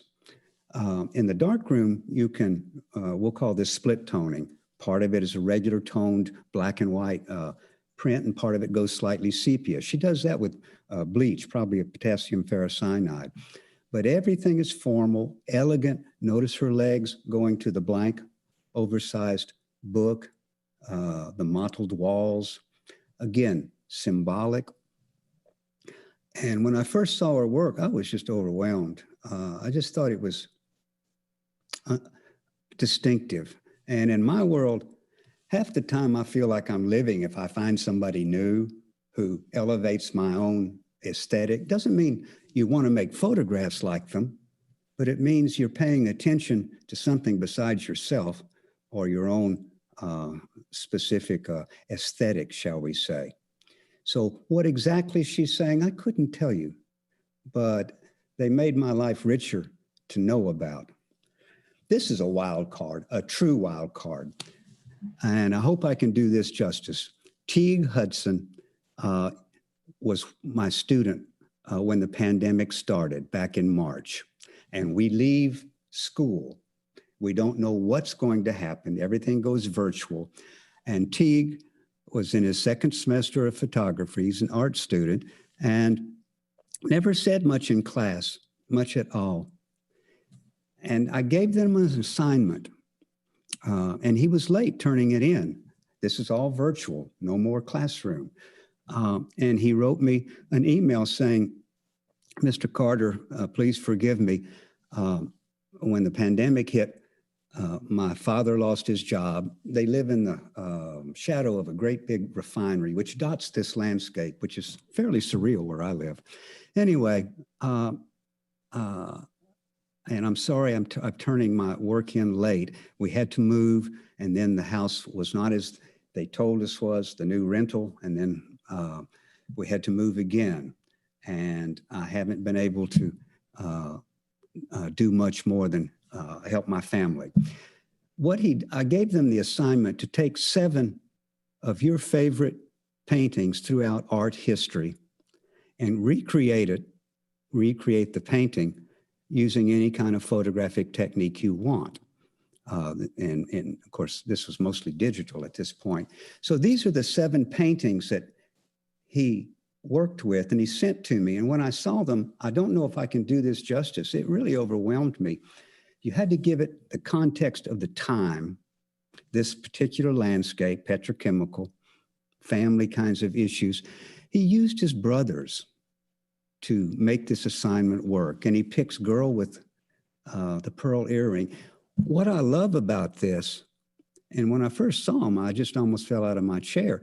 Are they great photographs? I asked that rhetorically. No. But are they important photographs? Oh, yeah. Oh, yeah.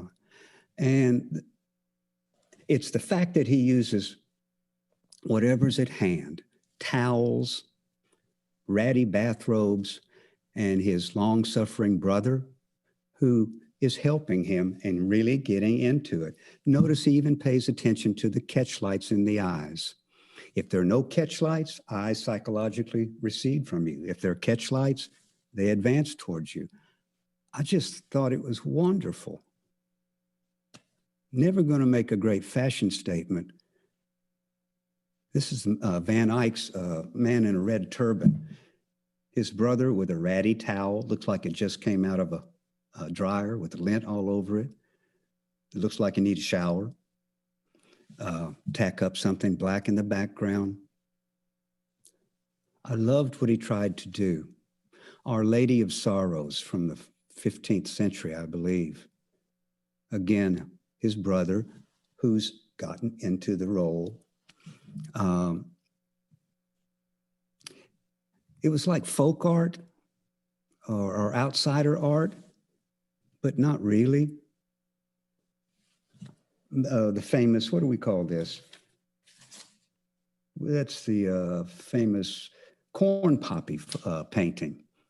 Again, ratty bathrobe, towel. Color, Frida Kahlo's self-portrait, very famous. Now, if you deconstruct this technically, no, he didn't do such a great job. If you deconstruct it emotionally, they just knocked my socks off.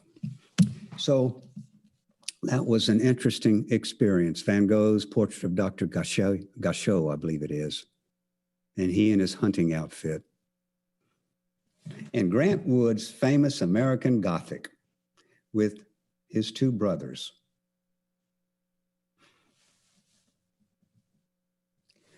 Which brings me to one of, I think, the more talented, younger photojournalist photographers, Matt Ike, who lives in West Virginia, or Virginia, Charlottesville. He's from Virginia. And I'm really crazy about his work. I think he teaches at the Corcoran now, but he does essays for a lot of editorial magazines, but generally deal with memory or community, long-term kinds of projects. But what I think are really powerful about and refreshing about the photographs is they are so purely photographic. You can't make this kind of picture without a camera. It's just all the plastic qualities are there that are totally photographic. But within this, he's done several books. Within this, he also did a lovely series on his family, how we lived, and his two children. Beautiful photographic, short to deep depth of field, essay work, hard-hitting, again, kind of image only a camera makes. Only a camera makes. Hard-hitting, hard, edgy kinds of assignments. And part of what attracts me to his work is a lot of this reminds me in some respects to some of the aspects of this same terrain I live in the eastern part of Texas, right on the Louisiana border, which is why I have the accent I do. And it reminds me quite a bit of the topography and the behavior and the sports and the culture and the peculiar things you see going on. He uses a short lens a lot. I thought they were really smart, intelligent, implied narrative kinds of images. You wonder what they're talking about. Bare rooms, people's lives in flux, kind of like some people's lives in flux nowadays. Or things with implied narratives, mixed light sources where you ask yourself, well, what exactly is going on there? Kind of image only a photograph would make, or maybe a updated Edward Hopper painting. I'm real fond of his work. Kathy Spence. Kathy Spence was also a student I had 25 years ago. And in the ensuing time, she's had 3 children, and she works in my studio for the last 20 years off and on. And she's a great coworker, but her youngest son was born with albinism, and she's done just a wonderful project that you should know about. Albinism, most of you are familiar with, where you have lack of pigment, you have eyesight problems, you have snow white hair. It's a beautiful, beautiful child, but she explores symbolically the early part of adolescence, the part of being an outsider, sometimes with your schoolmates, sometimes having attention drawn to you that you'd rather not have attention in that particular way. I thought they were really smart pictures that she has constructed here. Use of gesture. They live in the country. They have a greenhouse, mixed light sources. Albinism, you have to protect yourself from sunlight. And like most 13-year-old boys, he wanted a tan in the summer. Well, you can't do that. So if he's out, he has to cover up. And when he doesn't cover up, he gets sunburned. And you can't read as well as you'd like to, so you learn to read Braille. You do all the things a normal child would do. And he's a beautiful, beautiful child with an ordinary and extraordinary life all around him. Anyway, I think these photographs are powerful, enigmatic, sometimes documentary, sometimes more conceptual, sometimes just found. But only the camera would see something quite like that in the same sort of perspective.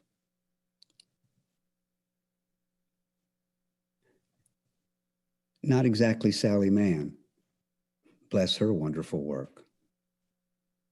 Beautiful composition. Which brings me to a wild child, Sophie Callie. Let me see if I can find this for you, just a sec. Sophie Callie's French and an extraordinary conceptual artist. She's kind of edgy sometimes, but she's an installation artist. She does a lot of self-portrait work. She's a conceptual artist. This is a conceptual artist, most of you know, but for the few of you that might not know, the easy way to explain that is traditional photography is about what's within the frame, more or less. Conceptual work is about the idea outside the frame. It's not so much about the formal elements of a picture. So sometimes it's installation based, sometimes it's video based, or a combination of all of the above. But in this particular case, she kept passing on her way home from work a strip club. And so she joined the strip club and chronicled herself both through video and photographs, and displays them in interesting ways, which I'll show you in a few minutes. It's experiential art as opposed to our three-dimensional things we see and put it on a two-dimensional frame, surface, that kind of thing. She overheard a man at a party say he was going to Venice for the weekend. So she didn't know him, but she follows him. That's Sophie Callie's mindset. And she photographs him surreptitiously. And then again, she had an exhibition of that, sometimes with text. She did a quirky project where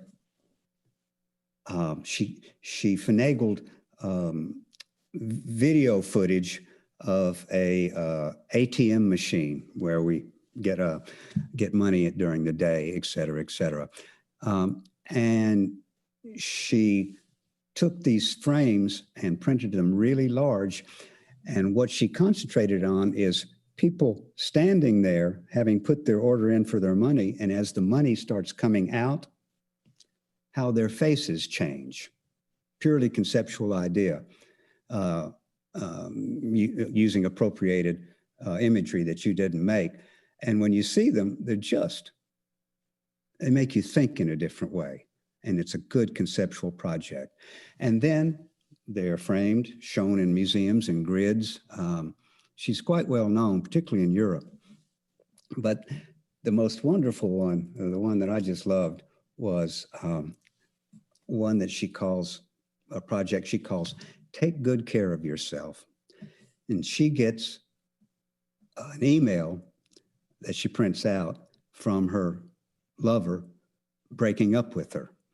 And he explains why and so on and so forth. And he ends it with, take good care of yourself.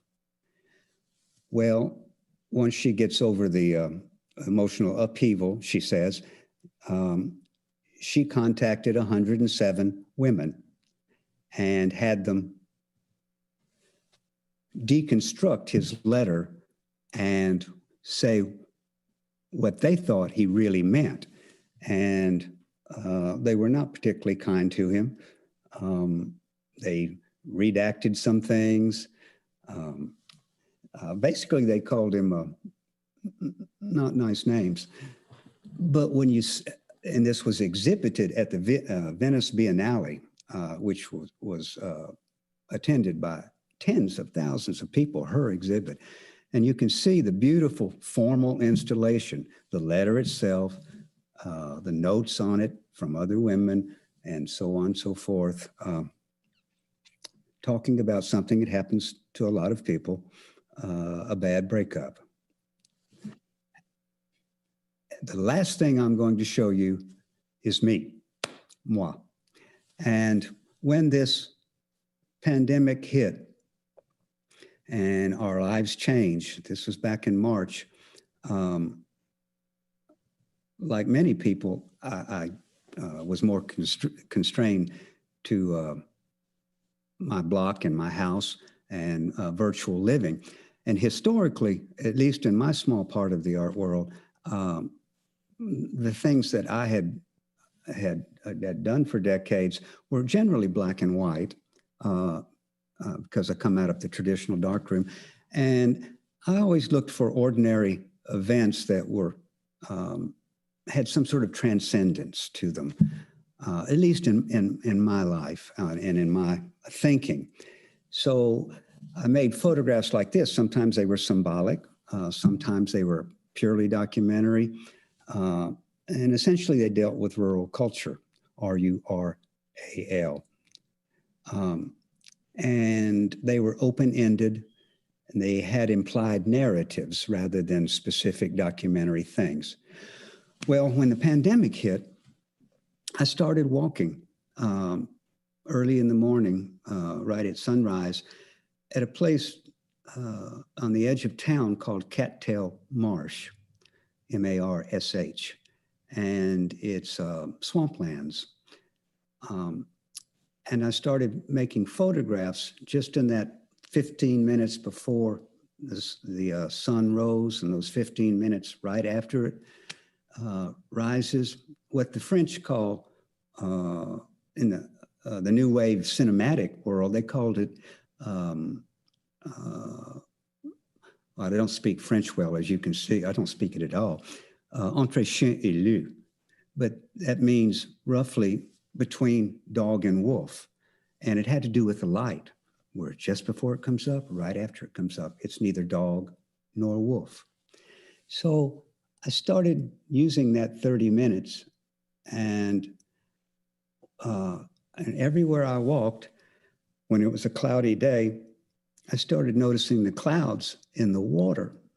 So my series, which I call Sky and Water, I generally don't have the horizon line showing. So things are a little tipsy or topsy-turvy. And the colors become constrained and muted and elegant. and the water is symbolic. I mean, there is no life on Earth without water. And I fell in love with color again. So this is pretty much what I've been doing for the last 6 months. I'm doing this not on film. I'm doing this, of course, in the digital world. But they become visually lovely and appalling at the same time. And you're not quite sure what you're looking at, but it's still the real world. And I've become a closet birder.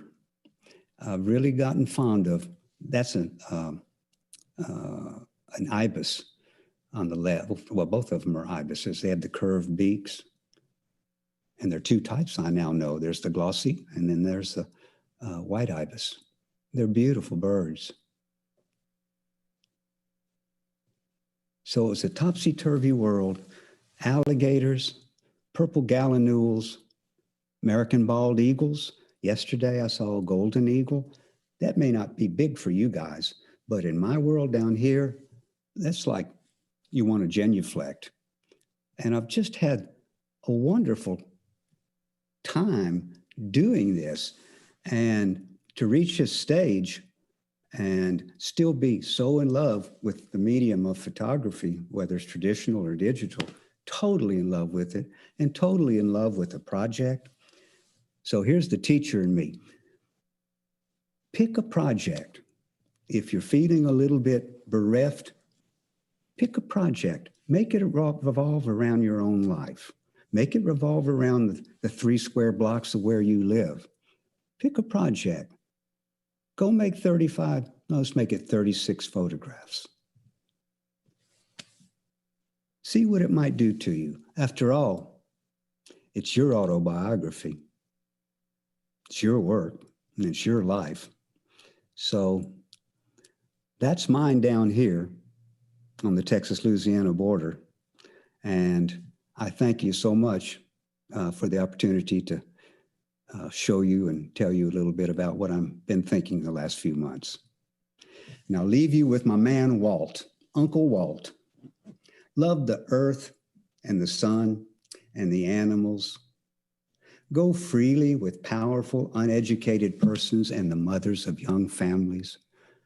Argue not about God, and your very eyelash shall be a great poem. And I substitute the word photograph for poem all the time. Idiosyncratic.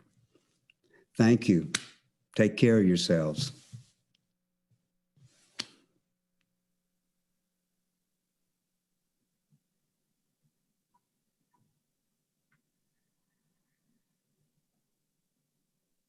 Wow.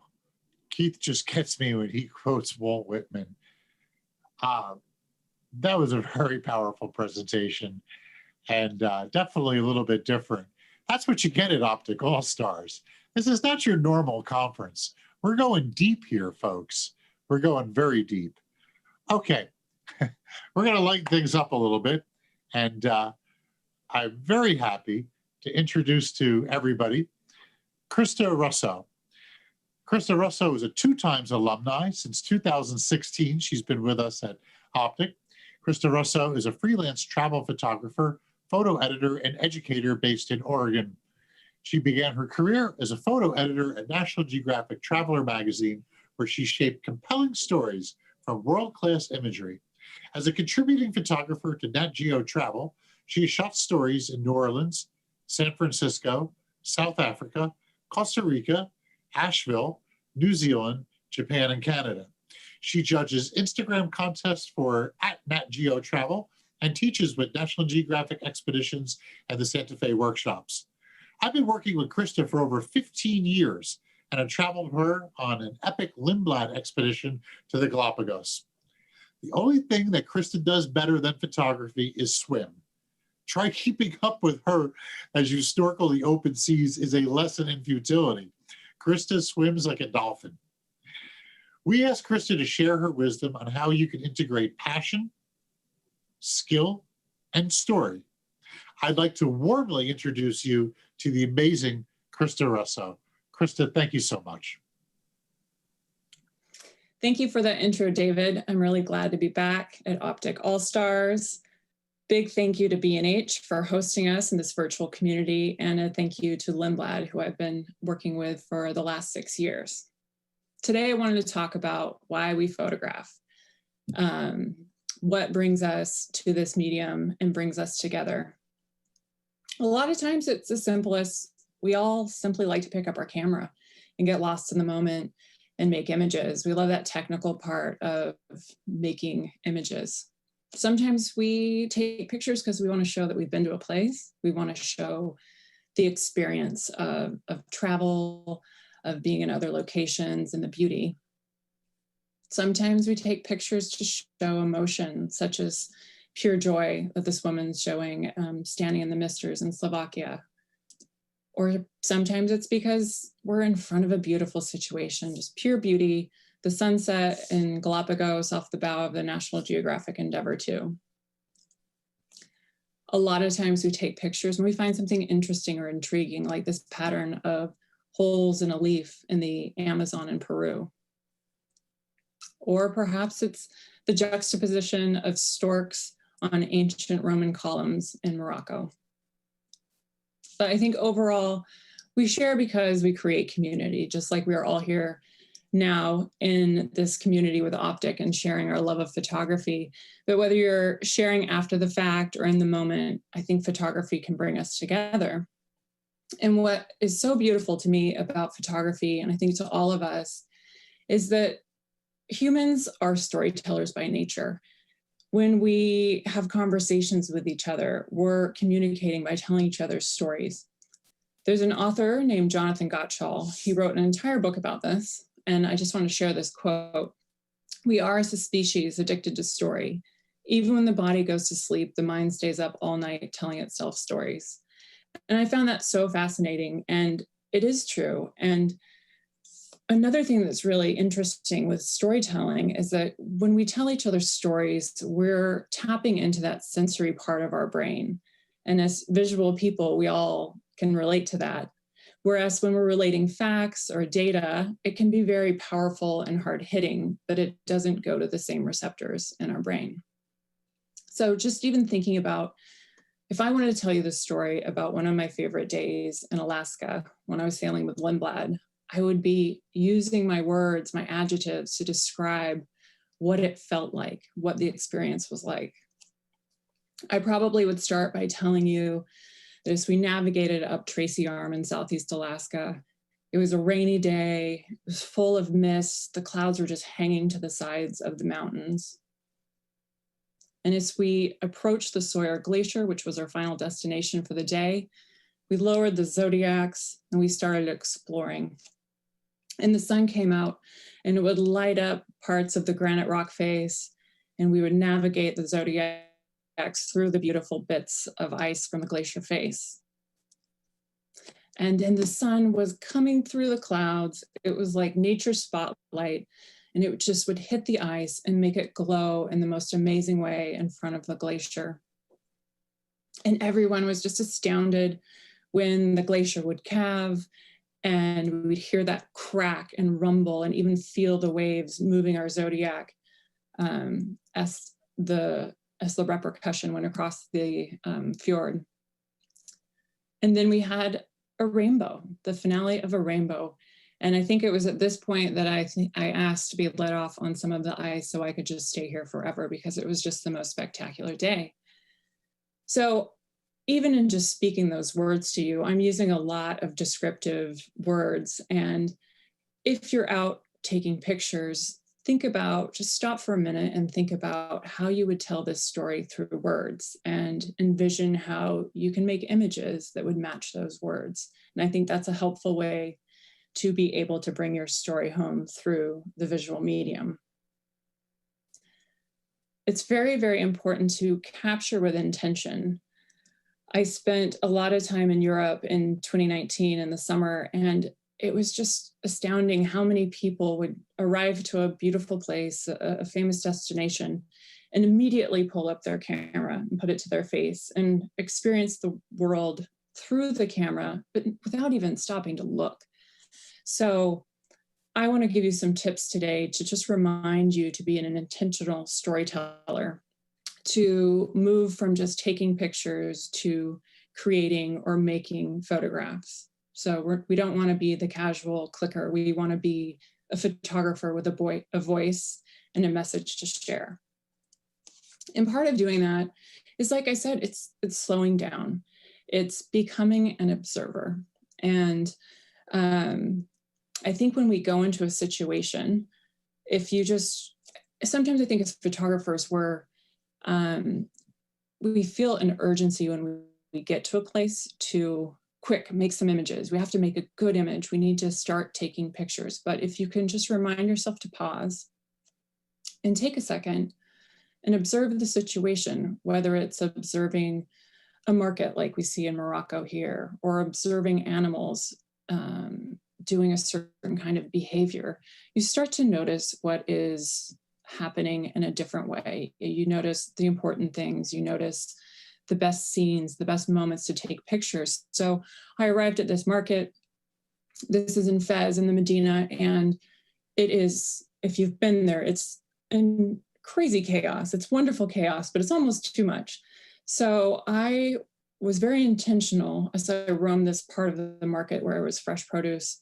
And I found this scene where I thought everything worked together. I had a beautiful background. I love how the tarps matched the blue that the man was wearing and how colorful his produce was. And so now here's where you're going to see some of my dirty laundry. In this presentation, I'm showing you some photos that didn't work, just to give you an examples and juxtapositions. So this is what it looked like right around where this man's stand was. So there was a lot of options that I could have chosen from. And you can see there's different lighting. And so when I go around and I'm observing, I'm looking for a light that works in my best interest and scenarios that work in my best interest. And then I go and spend my time there.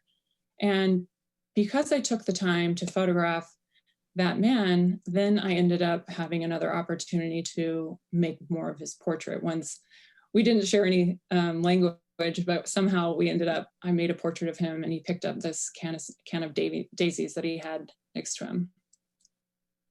So be selective. So I kind of touched on that just now, but when you walk into a situation, don't just stop where you're planted.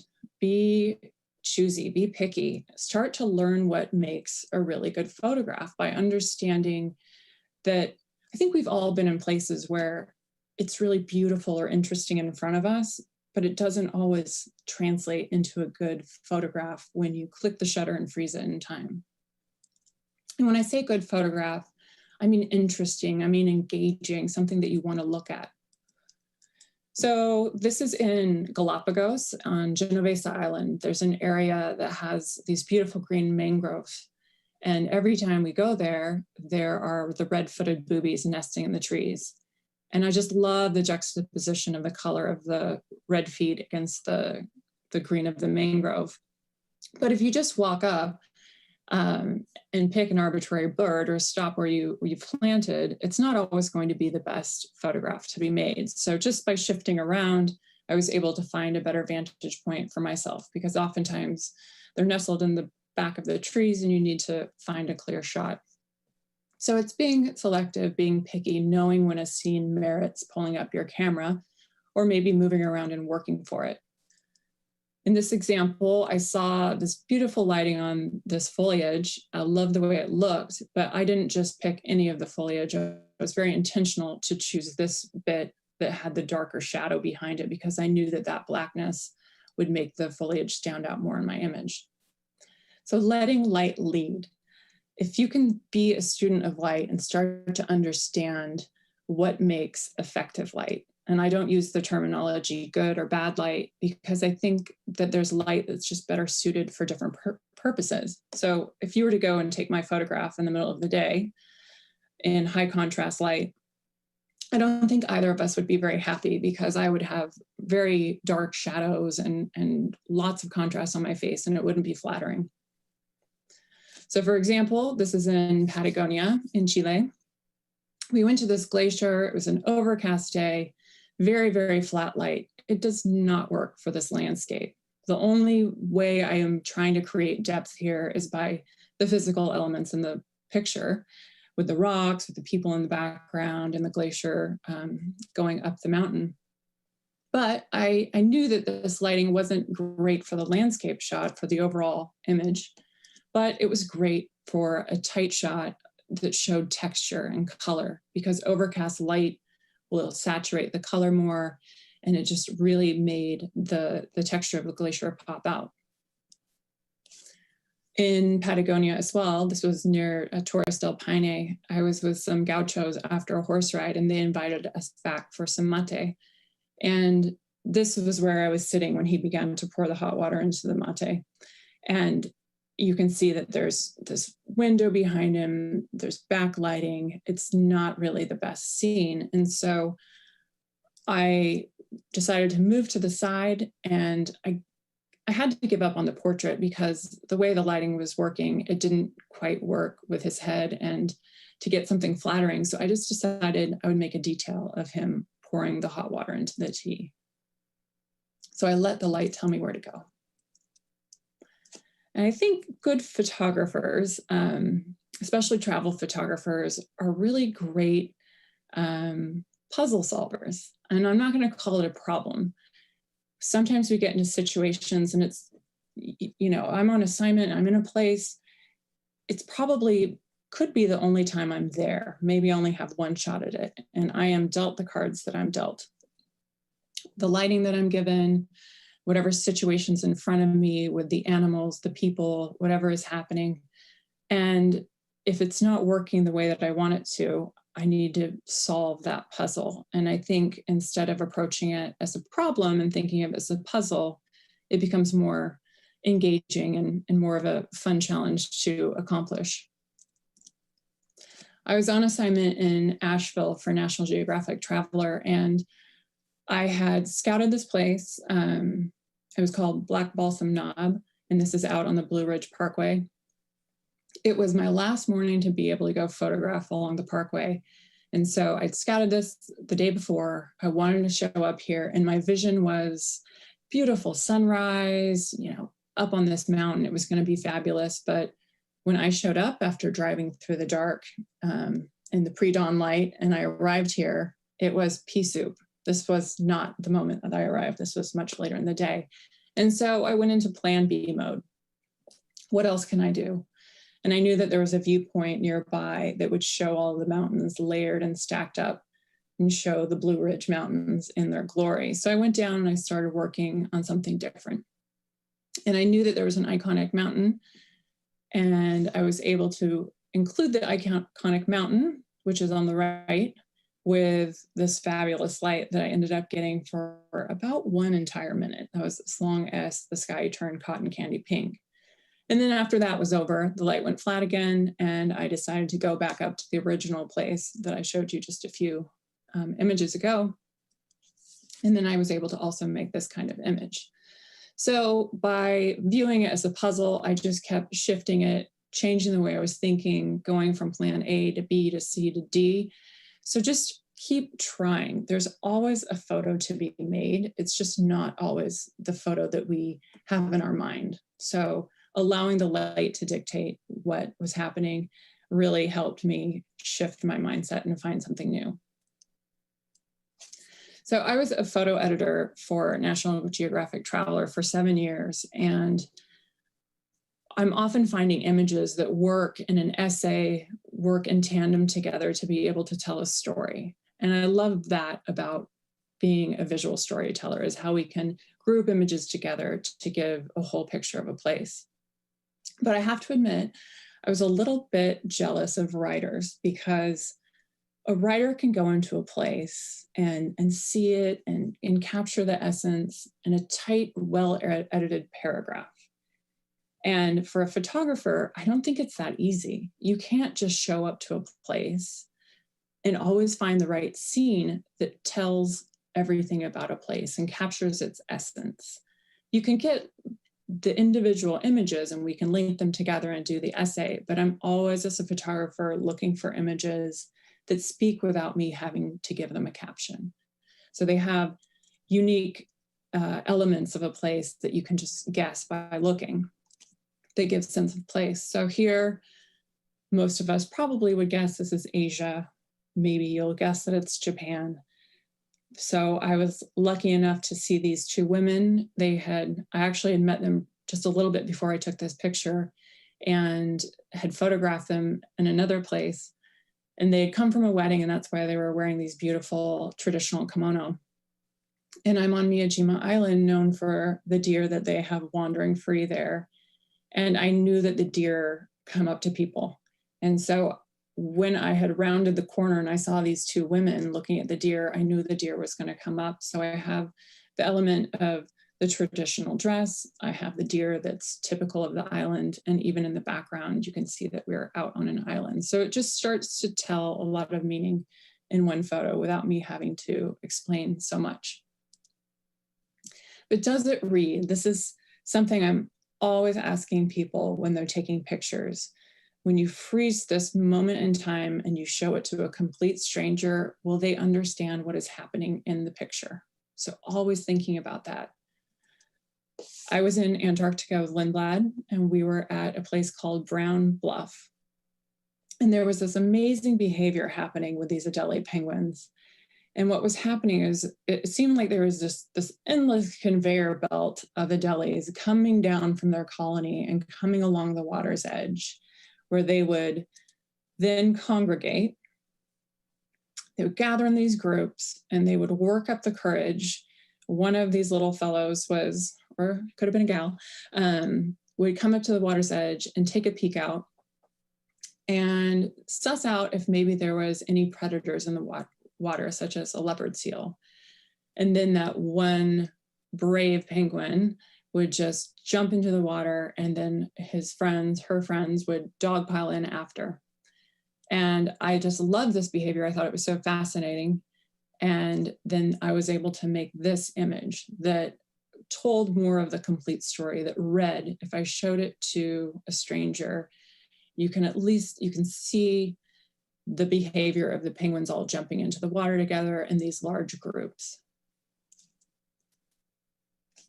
I wanted to mention FOMO, fear of missing out. I think that this is something that everyone struggles with from time to time. And I just want to remind you to do a check with yourself when you're out shooting and ask yourself why you are taking pictures. I think we've all been in this situation where we're on a trip or in a workshop or potentially just at a very popular destination where there's lots of photographers, and you hear somebody's motor drive going off and you think, oh my gosh, I should be taking pictures, or you start taking pictures and not always with intention. So ask yourself, why am I taking those pictures? Or am I being more selective because I'm going to take less pictures, I'm going to take them in the right moment? Maybe I don't need to take 1,000 pictures of the bird flying by. Maybe I'll take pictures of the bird when it's in the most interesting positions. Or maybe you'll look at the setting and you'll see that it's a backlit sky, and you'll know that you already photographed that bird the day before and you have a beautiful image. So you don't need to be making an image at this moment when the light isn't optimum. It's a personal question, but it's just something that I like to remind people to think about, because when we get in these groups as photographers, we kind of all get shutter happy. And just to remember that it's okay not to pick up your camera and take a picture if it's not the picture or story that you want to tell. And this is one of my favorite quotes: comparison is the thief of joy. As visual people, I think we see each other's artwork or each other's photographs a lot, and we sometimes think that we've missed out or we are not trying. I wish I would have tried that. I wish I would have gotten that shot. And I just want to remind you to look at other people's work and try to find inspiration in their work instead of comparing, because the more you can learn from others, the better you'll become. Also, not having the right gear is not a good excuse for not making a photograph. This kind of goes back to what I was saying earlier about solving the puzzle. I was on the bow of the National Geographic Explorer in Antarctica, I did not have my long lens, but at this moment, this is what I envisioned the people next to me taking. And meanwhile, I had my wide angle lens, and this is the photo that I took. There's always a solution. And I ended up being really grateful that I only had my wide angle lens, because I took this great sense of place picture of Antarctica that shows the icebergs, and it shows the pods of the killer whales surfacing and going through all of the ice. So if you don't have the lens that you think you need, use the lens that you have. Know the limitations of your camera, your gear, know its strengths and its weaknesses. And of course, then if you still don't have the right gear, then you know where to go. You go to B&H.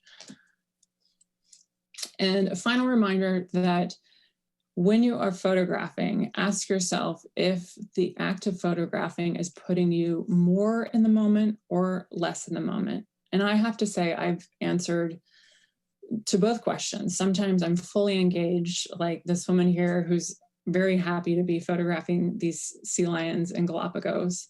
And other times I'm getting frustrated with what I'm doing or the bells and whistles on my camera, and I'm not in the moment. So give yourself permission to be in the moment, and also acknowledge if the shot isn't there, to just enjoy the experience.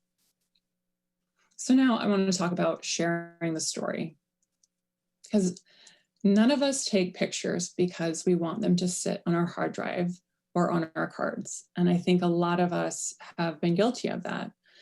So the way that I would encourage you to prevent that from happening is to give yourself a purpose or goals before you even go out and take pictures.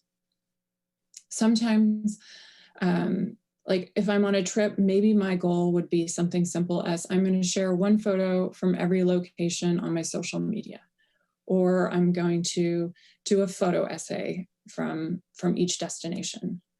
Or also you could give yourself themes or long-term projects. So it could be something as simple as everywhere I go, I'm making a portrait of a local, or photographing umbrellas. Or if it's a place you go to often, you could start working more in depth on a long-term project. But having that in mind will help you know the kind of images that you need to shoot, to capture, before you go and actually make those images. And of course, your purpose can always be to build your portfolio and strengthen your visual voice. I think every time we go out and we click shutters, that is what our intention is in the long run, is we're becoming better, we're improving. I wanted to remind you, especially as we're going into the holiday season, we're coming into winter, that we have a lot of time on our hands to pull out things from our archive, to organize our archive. And this is a screenshot from the books module of Lightroom. And I had my mother come along with me on one of my trips to Antarctica. And so for Christmas one year, I made her a book, and it goes day by day with the places that we went and what we did. And then of course I did some really beautiful spreads that were just odes to ice, because I can't frankly get enough of the ice. But to make a book is a wonderful gift to someone else and to yourself, because I think we consume books in a very different way than we do with social media. I've seen my family members pick up the book and go through and take the time to really understand what the experience was like in a way that they don't engage with through social media. Also making calendars, making prints. You want your photos to be seen. You want the stories that you're seeing to be heard. So editing and sharing, as I mentioned, now is the time to organize and edit. Unfortunately, none of us are traveling as much as we'd like to, but it is a wonderful time to sit down and work on the hard drive and organize your files. I don't know if you feel like I do about this, but having all of those images sitting unorganized on my hard drive, it's almost a burden. So go through them, cull them. You don't need 1,000 pictures of a bird in flight. You need to keep the handful of the really good ones. I feel like if I have too many papers in my office, it's overwhelming to me. So I try to have that same mentality when I work on my hard drive and organize all my images. And I do not keep everything. I'm a ruthless photo editor. I used to keep everything, but turns out hard drives are not free. They still cost something. So what I do is when I edit images, I use the star rating system, and I rank things up from 0 to the best being 5. And when I finish an entire edit of a set of photos, I then go back and I look at my zeros, and I'll give them a double look, make sure I have not made any mistakes. And then I select all the zeros and I hit delete, and they're gone forever. So it just feels to me like a little bit of a relief, like Marie Kondoing my life and my hard drives. And remember that you are responsible for getting your images seen. You may have taken the best image ever, but if you do not share it with other people, we do not hear that story, and we do not get to appreciate that experience. And a reminder now, during these different times, is to try something new. So since March, I've been trying a few new things, and I photographed some friends' university graduation, and I photographed my new niece.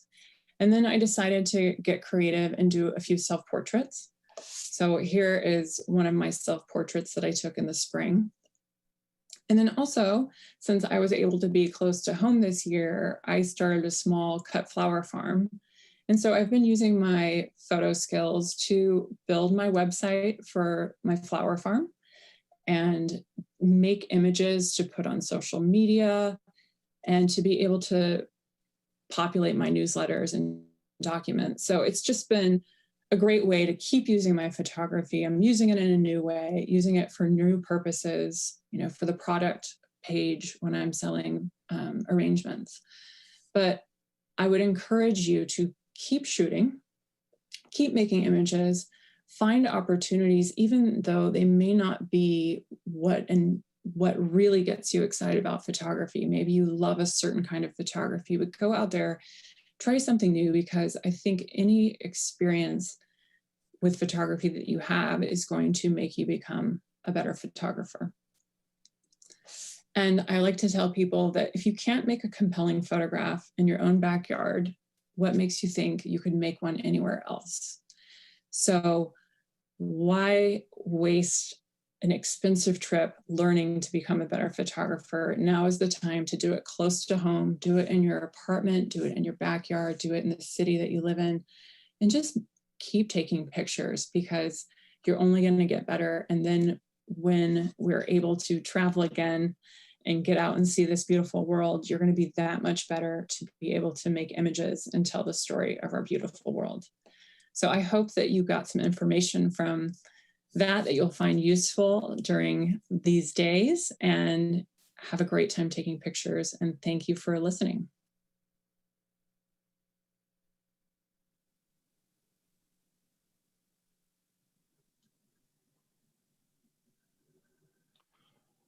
Wow, that was a beautiful presentation with some really compelling instruction and advice from Krista Rossow. Krista Rossow is very close to my heart. I've known her for so long, and her way of teaching us photography is just spot on point, direct, and can really help us out. And I think it's all those years as a photo editor that really help her out.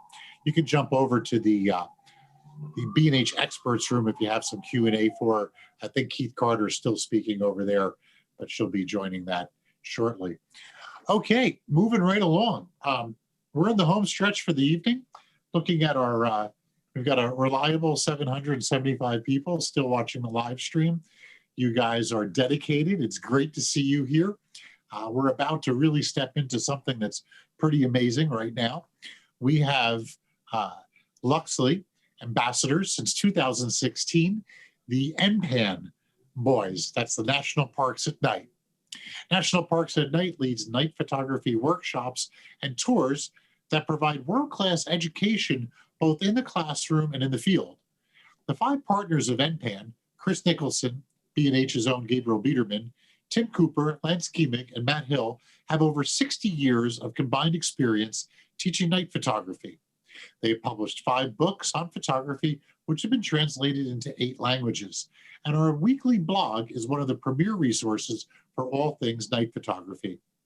To illustrate the benefits of the community OPTIC brings, Chris Nicholson was introduced to Gabe Biederman as NPAN was forming during the first OPTIC back in 2015.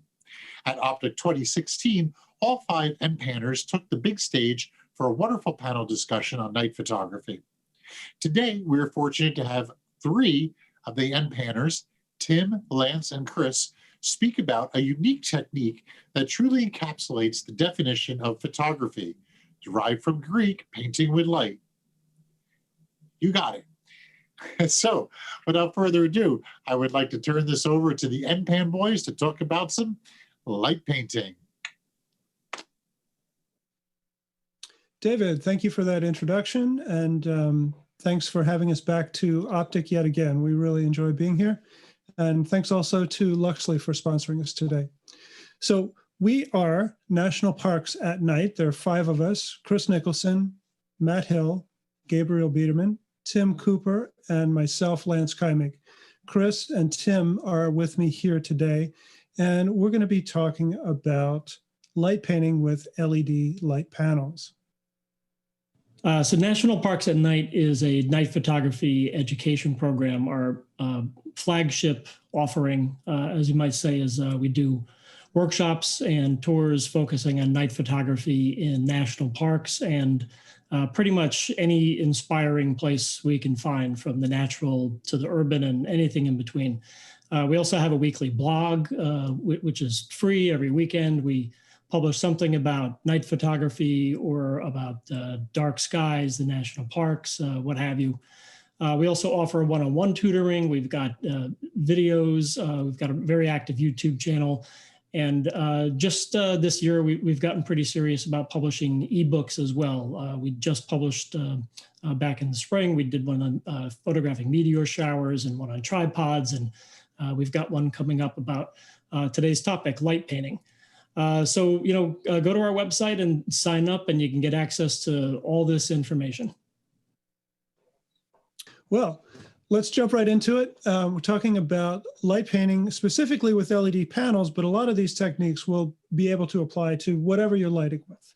But let's start off by defining what light painting is. Most people are familiar with it right now, but we're talking about adding light to a subject with a handheld light source. And this differs from studio lighting or location lighting in that it's usually with a handheld light source, something that's not in a fixed position or stationary. So most common tools for light painting would be a flashlight. Any range of flashlights will work, but you can light paint with anything at all that makes light, your phone or a Zippo lighter, whatever you've got in hand. Now, there is a technique that has evolved over the last 8 or 9 years or so that's been come to called low-level landscape lighting. And that's adding light to a subject with a very dim or low-powered stationary light source. So in a sense, this is much more closely associated with location lighting, in that you're using one or more fixed lights, and the difference being that they are very weak or low level intensity. Now, what this is particularly well suited for is astro landscape photography, or photographing under starlight. Now, prior to cameras that were able to record or make images at really high ISOs, it was difficult to photograph the Milky Way or stars as points of light because long exposures were required. Night photography really meant exposures that were in the range of minutes. But as we came to the point where we were shooting at 3200, 6400, and even higher ISOs to be able to freeze the stars as points of light, it became really difficult to do traditional light painting techniques with flashlights because exposures were cut down to 15, 20, or maybe 30 seconds at tops. And that didn't give you the ability to light with much control, or especially if you're going to be lighting multiple parts of a scene from different positions. So The tools that are particularly well suited to this type of work are LED light panels, as opposed to flashlights. So of course you can still use flashlights for low level lighting. You could use, whatever light source is handy, but what makes these tools especially useful and helpful is that they have a controllable brightness, adjustable, most of them, or the better ones like the Luxleys that we use, they have an adjustment range from 0.1% all the way up to 100% brightness. So it's a huge brightness range that can be adjusted to suit the ambient light level. They have variable color temperature. Some of them will go from 3,200 to 5,000. The better ones you can have a much wider adjustment range from 1,500 Kelvin all the way up to 10,000. They also have adjustable hue and color saturation, so you can dial in just about any color that you would like to do. And one of the things that's really outstanding about this tool is they can be controlled remotely with an app on your phone. And I think with the Luxley, you can do up to 4 or 5 individual lights controlled with the app on your phone. So you don't have to leave the camera position to make adjustments to the lighting. So that's really huge. That's a pretty powerful way to work, especially if you are, out in a nighttime landscape under starlight, and it's kind of difficult to navigate where you're walking and where you're going. All right, so there are 3 considerations to pay attention to or to be mindful of when you are light painting. And this is true regardless if you're using light painting with flashlights or low-level lighting with LED panels. And each one of us today are going to talk about one of these 3 considerations. So I'm going to start talking about the amount of light that you add to your scene. And let's jump right into it. So this is a moonlit scene in Glacier National Park. I shot this with Tim last year. This is a scene that is just moonlight. There's no added light to this whatsoever. And it's natural, it's realistic, but the foreground doesn't really jump out very much. It doesn't stand out from the background. Now here's the same scene with a little bit of added light, and it's a Luxley light on a stand off to the right, coming from the same direction as the moonlight. So this is very natural, very realistic, and the added light is just a little bit warmer than the moonlight, but you could say you would believe that this would be a naturally lit scene. So if you're a nature photographer going for realism, this is probably a pretty good way to go. But you can also crank that light up to a higher intensity and make that foreground really pop out and stand separately from the background. Whichever you do, whichever you prefer, there's not a right or a wrong here. It's just the effect that you're looking for. What are you trying to go for when you do this? Okay, so here's another scene. This is ambient light only. This is just moonlight. Now, when you add some light to it, this is fairly balanced. Just a little bit more added light than the ambient light, than the moonlight makes it stand out. The light is also warmer, so it separates more from the background. Now, this is what happens when you reduce the ambient exposure. The added light is the same, but the ambient light or the exposure for the background is reduced, so the foreground jumps out more. Now, if you increase the added light, then the foreground is going to stand out even more. So it's changing the ratio of ambient to added light. And again, whatever effect you're going for is the solution. There's not really a right or a wrong answer here. It's one thing that I will say, though, is when you're out in the field making adjustments and doing different exposures, you never can be really quite sure which is going to be the best shot when you get back to your home and download the images, look at them on the computer. So keep all of your experiments, all your trial and error shots, and you never know which one you might end up using when it comes down to the end. Okay, so twilight. Here's a situation that is a little bit challenging to work in and fun as well. Start off as sunsets, it's starting to get darker. You have a lot of ambient light relative to the added light that you're putting in there. And if you're going to balance your added light to ambient light, you're going to have to throw in quite a lot right there. So to change that ratio in twilight, it just happens naturally. All you have to do is just wait for it to get darker. So in between the last shot and this one, the added light, which is from a bunch, from 3 Luxley lights behind these rock structures in Iceland, it didn't change from that first shot to the last shot. The only thing that changed was it got darker. So here we've increased the intensity of the added light to make Iceland look like Las Vegas. You know, again, what works for you, you know, maybe it's the dimmer version, maybe it's the brighter version, or perhaps what's happening right here. This is really interesting. This was such a fascinating situation. The twilight, the natural blue light faded and became darker and darker and darker. And we hadn't, you know, this is not a change of the white balance. All of these images, all 4 of these images were at the same white balance. But what happened was the fog is picking up the glow from sodium vapor streetlights in the town that was about a mile away.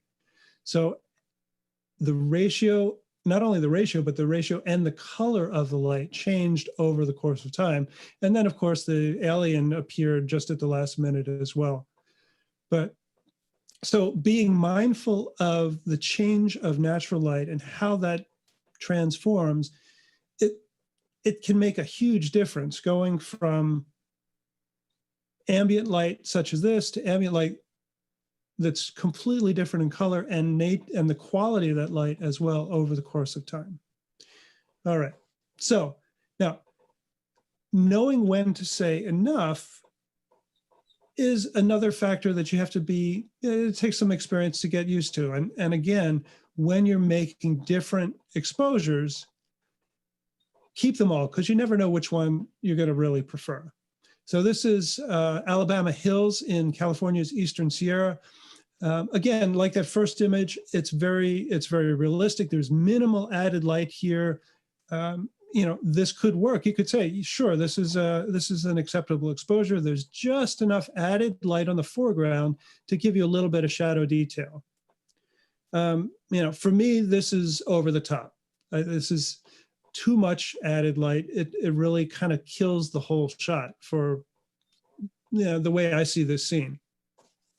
Now, here's a compromise somewhere in the middle, and it's still a little bit bright in the foreground. You could say, sure, this is good, but let's dial it down just a little bit more. And there it is. This is what I consider the final shot. It's a little bit more light than the first version. You get a little bit of warmth, you get a little bit of more detail, but it really kind of comes together, and that balances that ambient light with the added light on the foreground on the rocks. So in the end, being able to control the ratio of the amount of light that you add relative to the ambient light, whether that is moonlight or starlight or street lights, is really a critical part of any kind of location lighting, whether it is low-level landscape lighting or light painting, or even in the studio. Adjusting the amount of added light relative to what's happening in the background is a key to successful light painting. All right, thanks for that, Lance. I'm going to talk now a little bit about the quality of light. And what exactly do we mean by that? I want to talk about two things in particular. One is the angle of the light that you're adding, and the second is the size of the light. And that'll make more sense as we go along. But first thing, the angle of the light is really important to your photograph and to how your light painting is going to look, just like it is during daylight. With the difference being that at night, with light painting, we're adding the light instead of the sun. That said, the number one rule of light painting is as follows: never light paint from behind the camera.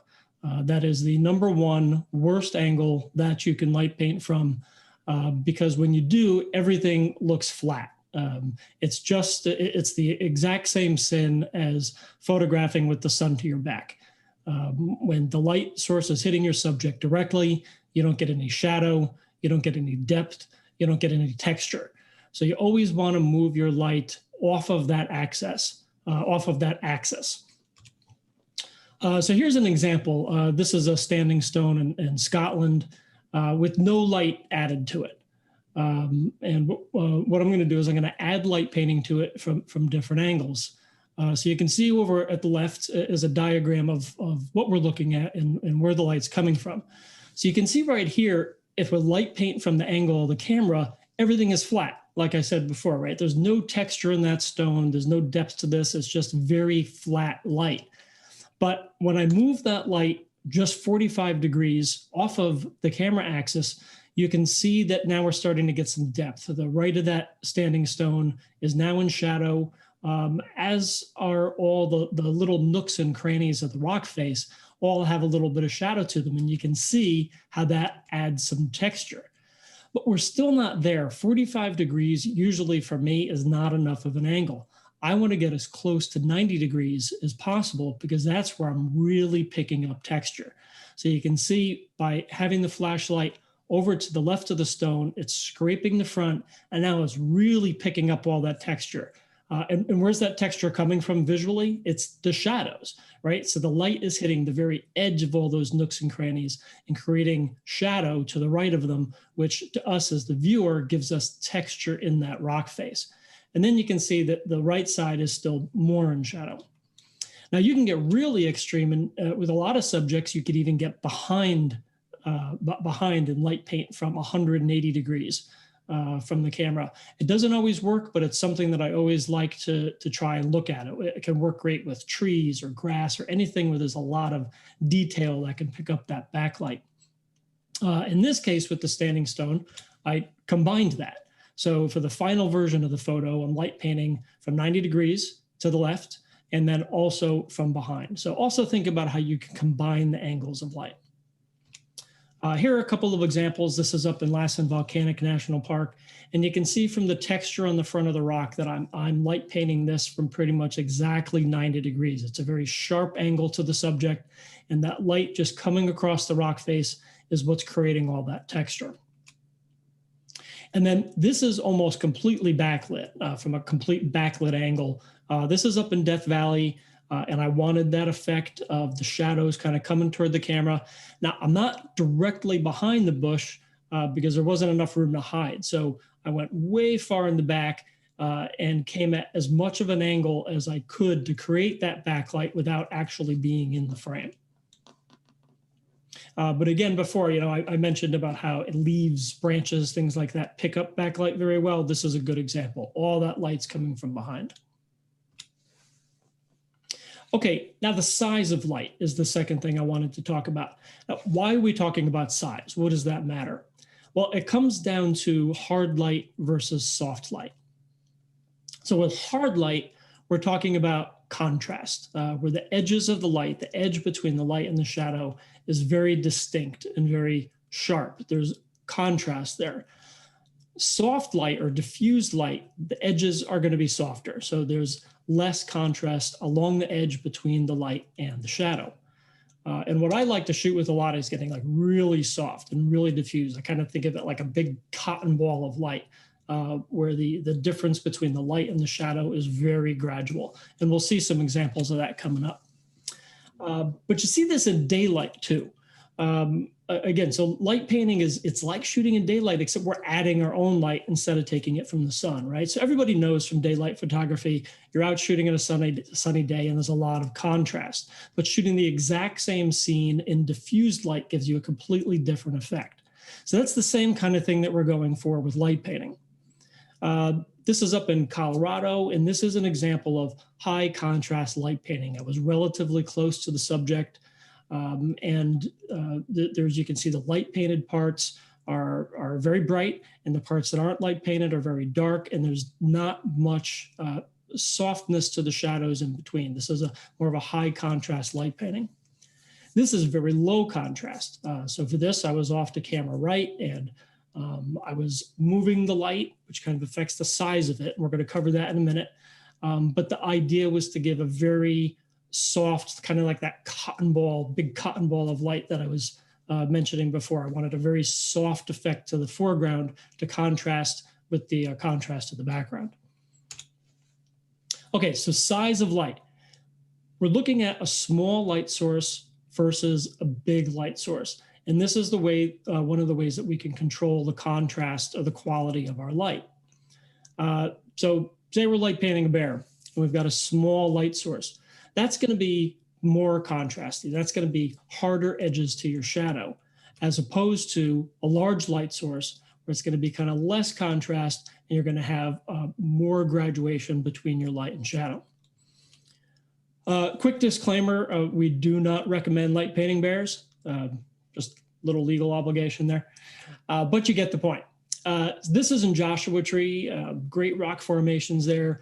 And this would be, hard, kind of high contrast lighting. And this is from a smaller light source. I'm standing right off camera right with a flashlight that's focused. It's a very focused beam, and that's what's creating that nice contrast in the shape of the rock. On the other hand, the flip side, this is soft light. This is a larger light source. It's still the same flashlight, but it's not focused. It's zoomed out. This is a focus. This is a flashlight that you could focus, and I'm shooting with a really wide beam here, and you can see how much softer that light is in the middle, almost to the point of being kind of discreet and not really obvious that it was light painted. So you have a choice of tools in how you can create these different effects. When shooting in the dark, the most obvious one that most photographers think of is a strobe, which is a direct light. It's a hard light, and there's high contrast to it. This is a lighthouse in the Outer Banks of North Carolina that I did with a flash, and you can see those hard shadows in the background, the shadow of the fence. I hardly ever light paint with a flash. This was a very specific instance where it was the only tool that was going to get the job done for me because of the ambient light conditions, just like Lance was talking about. This is what I needed to create that ratio of added to ambient light. Usually I'm using a flashlight or a light panel like the Luxley. So for example, I love the Coast HPR7. I can focus it to create hard light, high contrast, like I showed in the example before. I can also zoom out and have an unfocused beam to create soft light and low contrast. So this is in Redwoods National Park, and this is with a flashlight with a very focused beam, and you can see that contrast. I'm lighting from the right, and you can see that very sharp distinction between the lit parts and the shadow parts. But if I zoom that light out and now it's a bigger light source, it's less contrasty. This is up in Death Valley, and I painted the outside of the charcoal kilns with a very wide beam, a larger light source, which is softer and has less contrast. Likewise, I can make another choice and tool and shoot with the Luxley Viola. These days, this is mostly what I'm light painting with. Probably about 80% of my light painted photos now are with the Luxley. It's a bigger light source. Again, we're talking about size of light. So the bigger light source creates a softer light and lower contrast to your light painting. This is up in Yellowstone, White Dome Geyser, and we had just positioned a couple of Luxley lights back off the scene to evenly light and just waited for the eruption of the geyser. But you can see how soft that light is on the landscape. It's so gentle that, again, you're looking at it and you might not immediately think of it as light painted. And that's the effect that I really like, just something a little more subtle, a little less contrast, more soft. This is up in Cape Cod, and it's 2 Luxleys, one to the left and one to the right. And you can see how soft the light is on the tower. Again, this is because it's a bigger light source. So talking about size of light source, it's not just the fixed size of it. So I can shoot with that Luxley light panel, or I can shoot with a flashlight, and it's a specific size, right? What if I need bigger light? What if I want to make it softer? I can do that in a couple of different ways by modifying how I use that exact same tool. I can bounce the light off of something, or I can move with the light. Both are going to achieve this objective. So bouncing the light. So, this is just like a studio photographer might do. In fact, I'm doing it right now, sitting in my office. I've got sunlight coming in here and a whiteboard right here providing fill light. It's the exact same thing in the field. I can bounce my light off of something to make it softer. This is an example. This is one of the dune shacks up in Cape Cod National Seashore, and it was a really tight spot to shoot in. It was very difficult to get the soft light that I wanted in any way. I couldn't move around the scene, but by bouncing the flashlight, I put a very tight beam and bounced it off that sand dune that you see rising up to the right, and all that light got diffused and bounced back onto the shack. So that's where this soft light is coming from.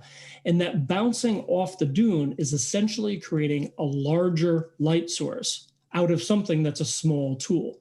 My light source becomes that sand dune, very large and very diffused. This is a similar effect, but achieved differently. Again, I wanted a very soft light for the foreground. This is also up in Cape Cod, but I didn't have a sand dune to bounce the light off of here. So instead I bounced it off my hand. So I was pointing the flashlight away from the scene, but onto my hand, and letting that light bounce off my hand onto the foreground, and also moving around a little bit to create that soft effect. And movement is what we're going to talk about next. When I move with the light during a long exposure, that also creates a softer, lower contrast light. So if you can imagine, say, a 1-minute exposure, if the light's always in one place, then the shadow is always going to be in one place, that line between light and shadow. But as I move during a 1-minute exposure, that line moves, and that creates a softer, lower contrast edge to those shadows. This is in Big Bend, and this is lit by a Luxley light panel that's stationary. It's just on the ground underneath the rock, and you can see how hard those shadow edges are, even during, I believe this was a 2 or 4-minute exposure. This is a photo where I moved with the light. So this is in Death Valley, and I started over at the right, and I just stood there with the light for a few seconds, and then I started to move toward the camera, and that created a very soft edge to those shadows. So you can see I still wanted shadow because that created the texture in the ripples of the sand, but I wanted to fill it in. I wanted to have a soft edge to the shadow to juxtapose nicely with the softness of the whole scene and the softness of the sand. Similarly, this is in Alabama Hills, and this photo for me is all about the juxtaposition of the hard shadow of the moonlight, which you can see coming in front of the rock, but also the soft shadows of the light painting that I added. This is an example of how I was trying to use a softer light to almost blend in, so you almost might not notice that I added the light to the rock in the foreground and also to the ground and the bushes surrounding that rock. But again, I was moving with it. I started close to the camera and moved and ended up 90 degrees away from the rock and held it there for a few seconds to add just some texture to what would overall be a soft light because of that movement during the exposure. Finally, you can mix these strategies, right? I can juxtapose low and high contrast light. I don't have to have everything be the same in the scene.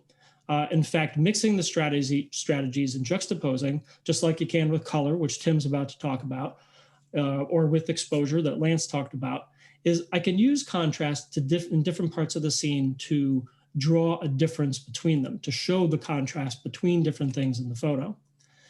This is in Nelson Ghost Town, and I used a very hard light to light the lamp up at the top and to light the fender in the foreground, but a very soft light around the Coca-Cola sign. You can see the center of the sign is bright, but then it very gradually fades off. That light fades off towards the edges of the sign. So this is juxtaposing a high contrast light and a low contrast light. Likewise, in Death Valley, back at the charcoal kilns, now I light painted with different color temperatures on purpose, and which Tim's about to talk about, to show the difference between the light coming from inside the kilns and the light on the outside of the kilns, which is shot with the color temperature to kind of mimic the moonlight and maybe look natural. But the thing I want to point out here, again, is just talking about juxtaposing contrast. The light on the outside of the charcoal kilns not only is a different color temperature, it's also a different level of contrast than the light coming from the inside. On the outside, I was moving that light during the exposure, but I went into the kiln and stood very still with the light. So again, just use these ideas, master each one, and then combine them when it creates a good effect for your image. Thanks for that, Chris. This is a really exciting topic for me, and I would love hearing what you guys have to say about the quality of light and the brightness. When I first started in the studio, this was a huge deal. It was one of the very first things that we learned was breaking down light into the different qualities of brightness and quality and color. So this is great to be able to share this with y'all. I'm going to talk about color. And color is one of the most important things that you can, one of the most important things to alter your photograph. So we talked about brightness and quality, and they're extremely important. But the color of light really can change the flavor. And it's one of those things that a lot of photographers tend to ignore. We think of color as just a happenstance thing, or whatever flashlight we have in our hand, the color doesn't matter. But by controlling the color of light, we can really change how an image feels, whether we want it to be super fantastical or whether we want it to be a little bit more realistic. We've got that ability. Brighter colors, more saturated colors, real jewel tones tend to catch your eye, and softer pastel colors tend to have a longevity, and you can look at them for longer periods of time. So there's all this stuff that revolves around using color in photographs. But today what we're mostly going to talk about is how you can control your color of light using an LED panel like the Luxley or even a flashlight. So when it comes to color, what we really want to think about is three different aspects to our photographs. The first one is the color of the night, or the color of the situation that you're light painting in. It could be a very neutral moonlit night, or it could be downtown Seattle or San Francisco, where you've got lots of sodium vapor that's influencing the color. So that's going to be our first consideration. What's the color of our ambient light? Next up is the camera white balance. And for daytime photographers, we're very accustomed to choosing daylight or cloudy or shade to, to fix our white balance to better achieve our vision. But at night, we actually use a lot of what's called Kelvin temperature setting, and we'll talk about that. And then the last thing, and this is what's very important to this lecture, of course, is changing your light panel or changing your flashlight's color to match what else is going on. So let's take a look at this. Let's talk about the color of night for starters. Well, here we've got a full moonlit night. I was up in Glacier with Lance, and we were out at Sun Point making this image, and the light you see on the mountain is all natural moonlight. And so natural moonlight is about 5,500 K, but a lot of times we'll set our cameras to something like 3,800 K for the white balance, and we'll come back to that in just a second. But this renders a very natural sort of look or light to the frame. Whereas if you're sitting here by the Golden Gate Bridge, you can see all that sodium vapor is just completely influencing this photograph to be a very warm yellow.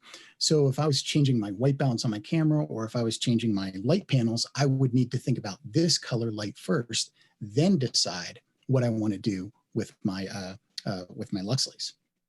So when it comes to white balance, what we want to think about is we want to think about setting a color temp.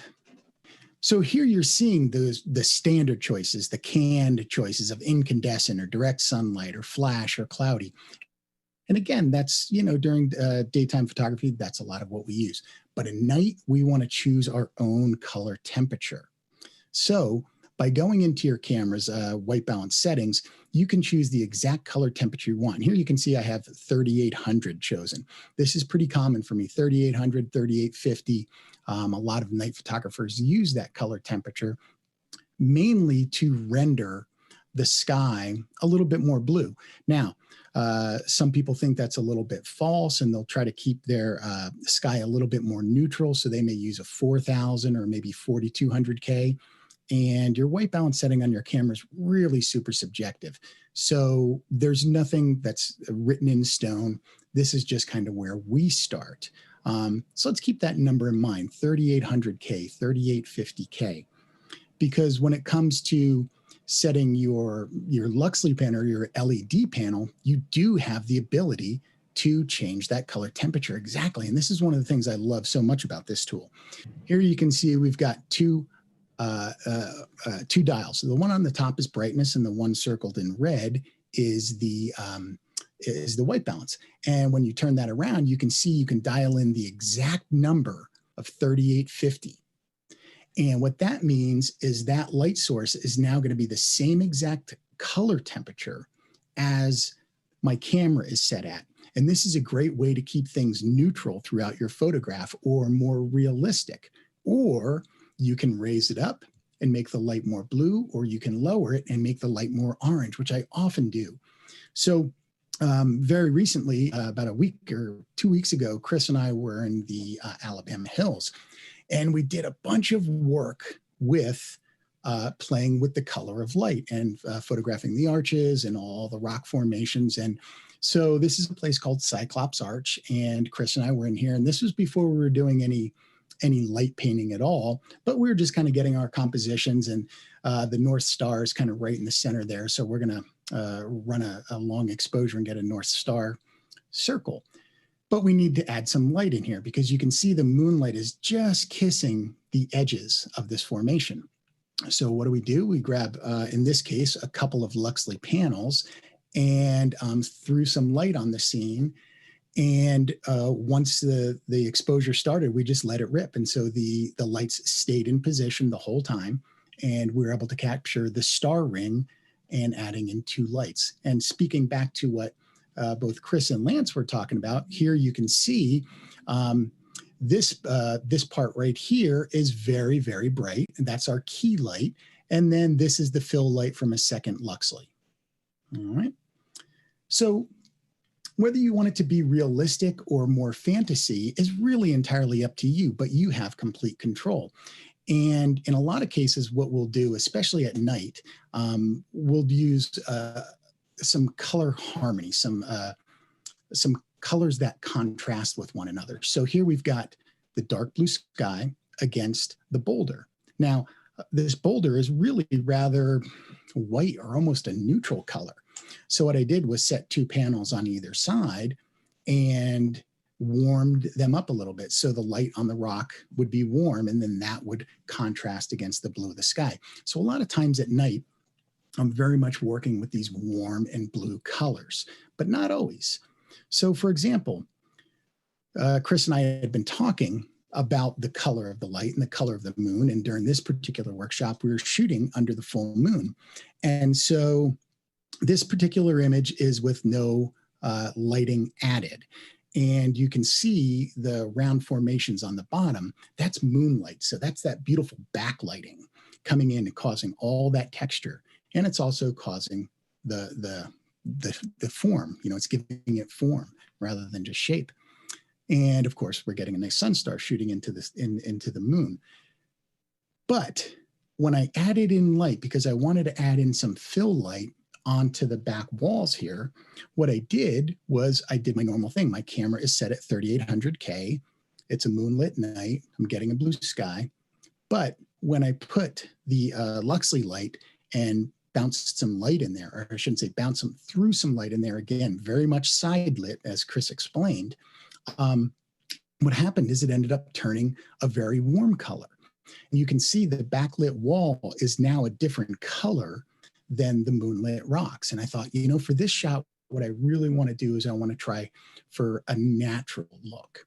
So what I did was I actually raised my Luxley up to 5500K, which is roughly the color of moonlight, which is roughly the color of daylight. So in the final image, I was able to better match the colors. And now you can see the color on the back wall is pretty much the same color as the foreground. And so in this way, I'm very much creating reality, even though I'm throwing light on the back wall to fill it in, but the colors are creating that reality. Same thing here on this next shot. This is a place called Hart Arch, again, in the Alabama hills. And what you're seeing is moonlight, almost entire moonlight on the scene. But any place where shadows are being filled in, I put up a Luxley. And you can see that, again, I turned that Luxley to 5500K. So it would look like the same color light in the shadows, rather than being warm light. And again, a lot of people forget or don't think about this, especially when they're working with flashlights, because the flashlight color is what it is. And we just wave it around and paint, and whatever color comes up is what we get. And so that's what we're trying to fix here. So I know on the coast flashlights that we use often, we have a very specific formula that you can find on our blog that renders that flashlight exactly to 3800K. So again, when we set our camera to 3800K to get the blue sky, the light we're using matches the light that's ambient. Okay, so now let's talk about that moonlight again. Lance in the beginning had showed a picture of different light sources, and one of those light sources was little tea lights. And in this situation, a bunch of the students had gone up and put tea lights inside of this boot arch here. And that's a really heavy orange light. And I thought, okay, that's cool. We'll try to work with this. I want to shoot some star trails, again, over boot arch. What we're seeing on the right-hand side of this arch and out in the background is all natural moonlight. So my thought is, well, hey, let's go ahead and add in some fill light. But I want that fill light to be the same color as the moonlight. So again, I set my Luxley to 5500K rather than the 3800 that I normally do, and threw some light in from the side. Now, in this case, going back to what Lance was talking about, here the moonlight is actually acting as my fill, and the Luxley is my key light, my main light coming in. So not only is it at 5500K, but it's brighter than the moonlight in this case. And what it also is it's the same color as the moonlight. So I'm recreating a light coming in here. And then the final image shows after we ran the exposures for a while and come up with some star trails.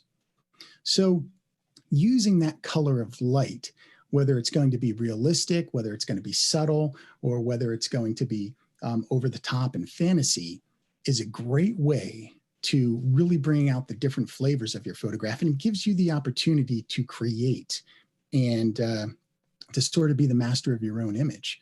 There's a lot of different possibilities playing with all the different colors. So we highly urge you to not only think about the color of the light, but think about the angle of the light.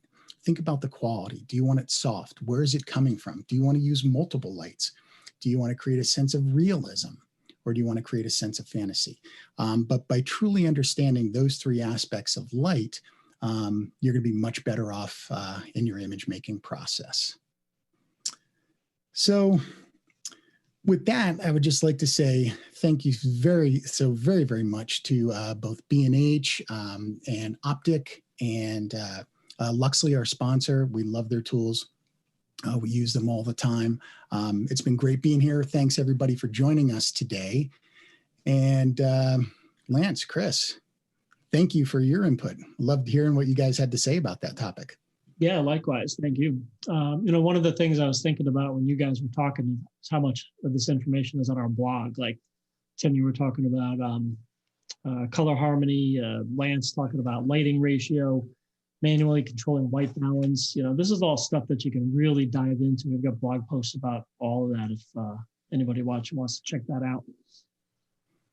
Yeah, it's also it's fun to just kind of break these out into separate areas. And we normally, when we're doing a presentation, we'll talk about kind of, each of us will talk about all of these aspects from our own perspective. But here, focusing on one particular aspect, it's neat. It's a fun and a different way to do this.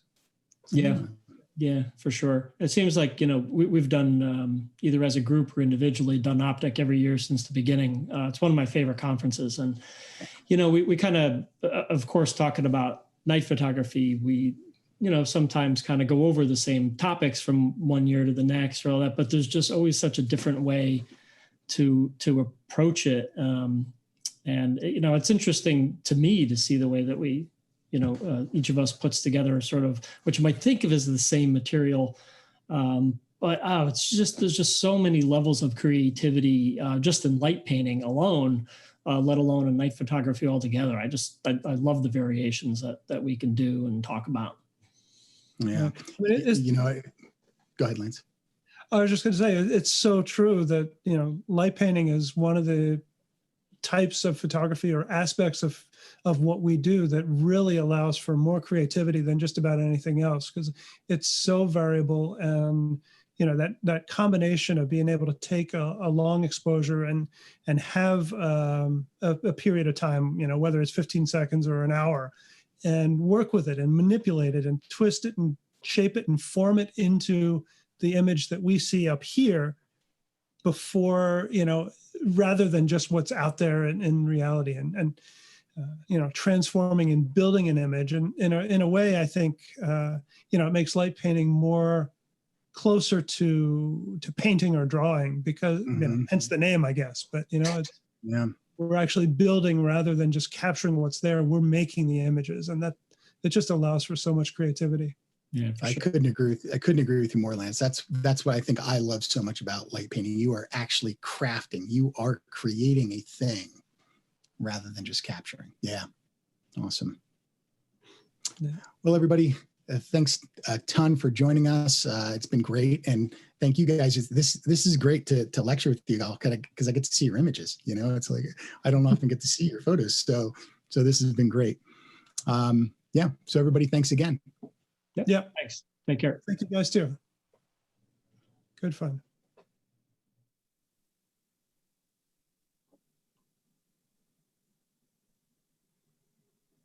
Wow, thank you so much, NPAN guys. That was amazing. By the way, NPAN has been there since the beginning, right at the start of OPTIC. It's so cool to see them running strong, sharing information, their passion. Check out their workshops. Their guys you're going to have a blast with them, and you're going to come back with some amazing work. All right, so we've only got one presenter left for the evening, which is Ron Wyatt. Ron's has become a good friend and is just an amazing photographer. We'll be getting to Ron in a moment. Just want to let you guys know a couple of things, a little bit of housekeeping that's going on. I got a couple of texts and questions about where can I see the show book. So on the main page, you'll see a show book link. Click on that. It will open up a PDF, and then you can download that PDF. And I think it's a little easier to read once you download it, because you can magnify in. There's some amazing stories. There's content in there. Also, there is the OPTIC All-Star Word Find and the crossword puzzle as well. So you're going to want to check that out. That's some pretty cool stuff. All righty. So we're down to about 640 people still watching. It's been a long day. I know everyone's tired. Some people have taken some breaks to make dinner. I smell some pizza that's being cooked up. I'm going to be getting some birthday cake later on and drinking a bottle of Lambrusco. I can't think of a better way to spend a birthday than with all of you here at Optic All-Stars. So it's getting a little late. I think I'm going to just kind of undo the tie a little bit as we get in here and we introduce Ron Wyatt. Okay, so Ron Wyatt is a guest speaker, an alumni who was here at Optic in 2019. Ron Wyatt is a self-taught photographer who has covered the NBA, NFL, and Major League Basketball and photographed 2 Summer Olympic Games. His photos have appeared in various publications such as USA Today, Black Enterprise Magazine, Time Magazine, Newsweek, TV Guide, ESPN, and others. His photography has allowed him to travel to various parts of the world as a guest professional for M&M Photo Tours.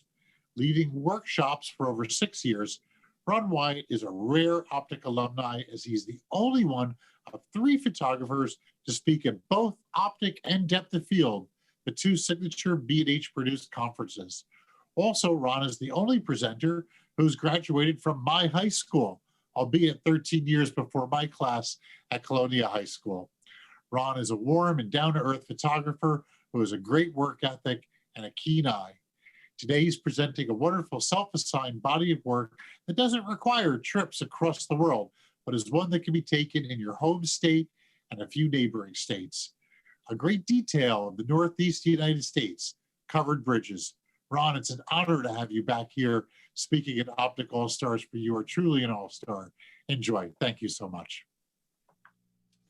Thank you, David. It's a pleasure to be here and to be able to speak to photographers around the world. I have a passion for covered bridges, and I'm looking forward to sharing my experience of photographing covered bridges.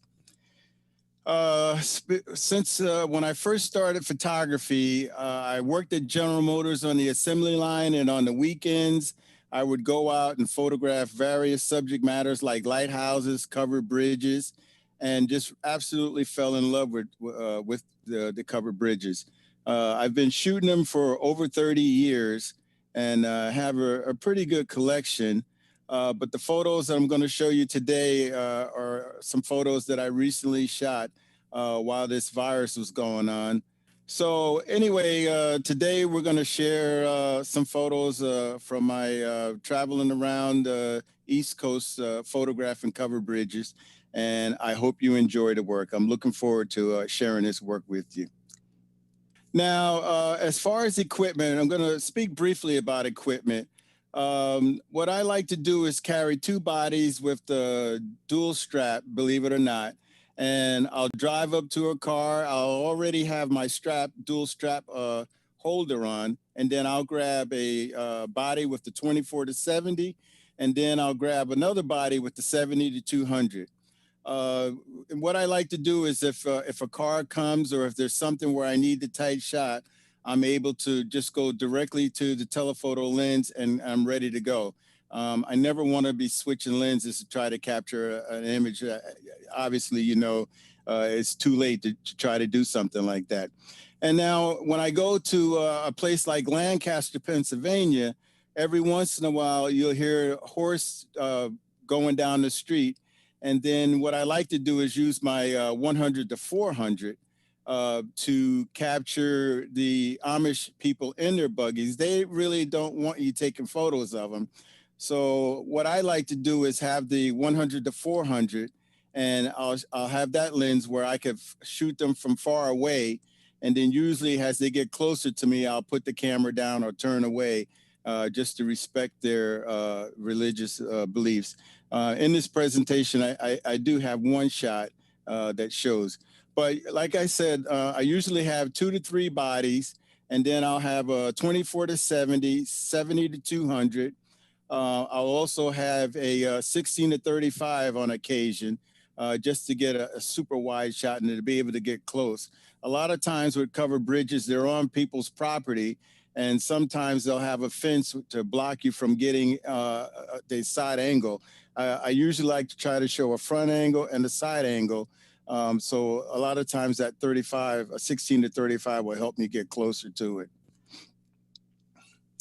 If you're interested in photographing covered bridges, what I do is, say like Vermont, if you look at the map here, most states will have a covered bridge map that will show you where the bridges are. The one photo on the right of Lancaster actually has 29 covered bridges in Lancaster County.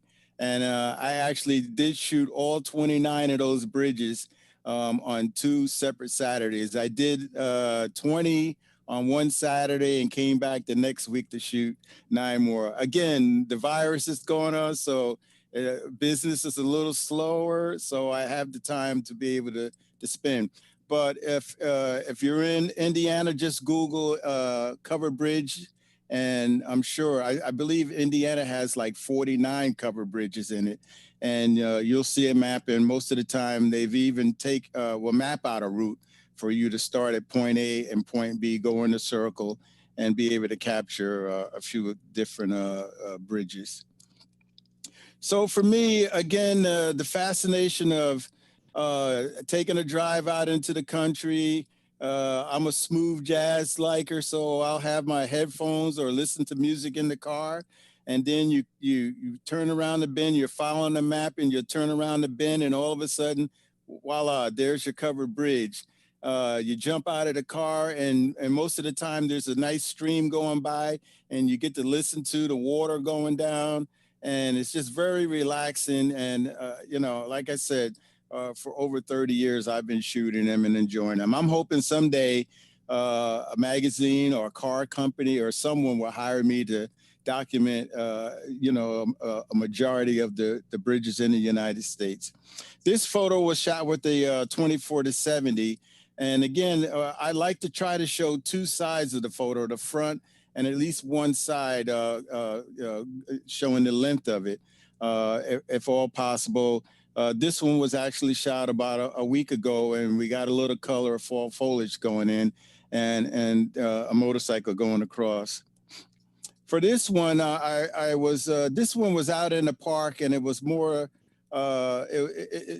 it also had this nice fountain. And so for this shot, I tried to incorporate both the fountain and the covered bridge. And again, this one was shot with the 24-70. And whenever possible, it's nice to have someone walking through the bridge. And here I have a couple in the silhouette, and I enjoyed trying to capture the couples. And again, yeah, I'm shooting in burst mode, so on this particular bridge, I probably shot about 50 frames trying to catch the people in different areas. This one was another one that I just shot recently up in upstate New York. And what I liked about this one was it was just completely covered with the fall foliage. So it just gave me a little extra color with the, you know, the gold, the brown. And again, a lot of times it's hard to get the trees with this coloring. I tried going upstate New York. I tried going up to Vermont. And this year was a little difficult trying to catch the right time to be in these different positions. For this covered bridge, it was right on the outside of someone's property. And out of all the bridges I've ever photographed, I've never had a person's property be this close. So I'm assuming that's maybe a house for storage or whatever. And I went in and captured this image. And again, you know, if you're just shooting the bridge, it gets boring after a while. So you want to try to find different subjects that can help tell a story about covered bridges in a different way. So again, what I really liked about this particular shot was that it was in the backyard of someone's property, and I just really enjoyed capturing this particular image. For this one, it just was a weird shape and everything with the slanted roof and whatnot. So obviously it's abandoned. But it's, and now I won't say abandoned, but it's not in use for car, and they have the rail to keep cars from going over it. But I'm happy that they still kept it, and it's in pretty decent shape, so that a covered bridge buff like myself could go out and actually photograph this bridge. For this shot, I must have, this particular covered bridge, this one was also, this one was up in near Albany, New York. And again, we had the fall foliage going. And what I try to do is shoot around all areas of the bridge, from the front to the side, to the back, to the every angle, walking around a circle. I think that whenever you're photographing any subject matter, especially when it comes to travel photography, you should try to shoot all angles if possible. You'll be surprised if you're shooting the Statue of Liberty, it looks great from the front, but then when you go behind it, it also looks really cool from behind. You could get some great shots. So I try to walk 360 degrees around the bridge if I can. For this particular bridge, because I was up there for fall foliage, I tried to just frame this. So these tree leaves, you know, the wind was blowing, so I had to try to catch it in between the leaves blowing. And if you look at the top of the point of the bridge, that was one of the frames where the leaf wasn't covering the top point of the bridge, and I was able to capture it. But again, I shot a lot of frames trying to get that one particular shot. Thank God you don't have to pay for digital files. Now this one is, what I liked about this bridge was the really bright red color, but then I liked the hill. So what I did for this shot was I went up top on the hill. This one was shot with the 70-200, and I shot down and waited for a car. I did I focused on the $1 fine sign there. And then I just waited for the car to come through. And I actually shot the car in various positions, and this is the one that I chose. Again, one day I hope a car company, you know, like Subaru or Land Rover will say, you know, let's have you photograph covered bridges and show people enjoying our car as they travel around the country shooting covered bridges.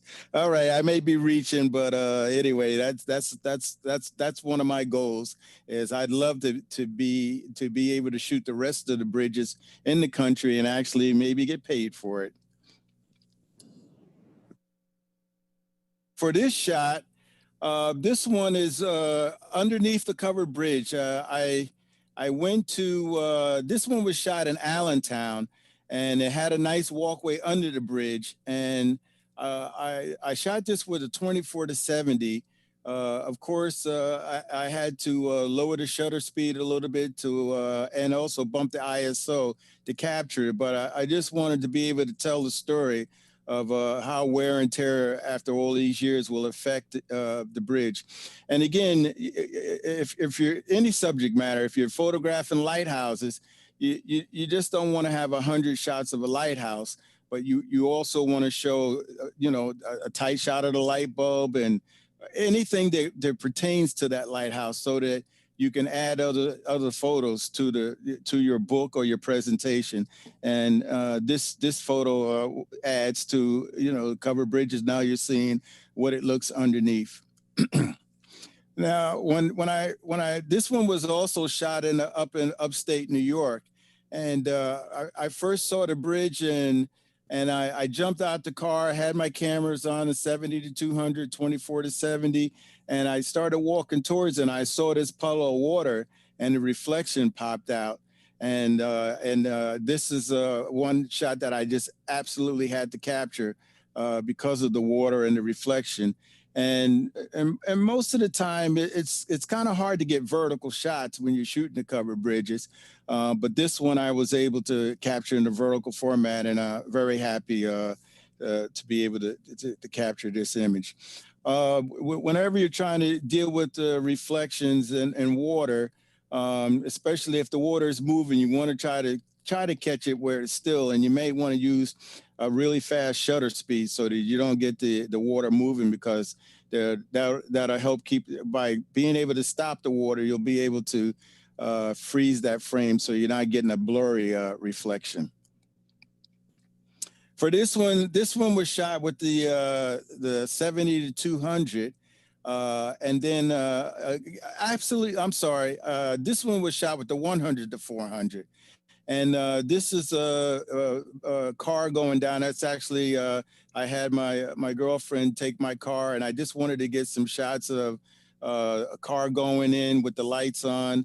And I did a series of photos with this particular shot, but I chose to have the car up at the top of the hill going through, but I actually shot it all the way through and also on the other side. And that was shot with the 100 to 400 lens. Sometimes when it comes to ISOs, I try to use like a 400, 200 ISO, but every once in a while, because of maybe late evening or early evening, or if you're trying to use the 100 to 400, which is 4.556, you may have to bump the ISO up into the 800, 1,000, along those lines.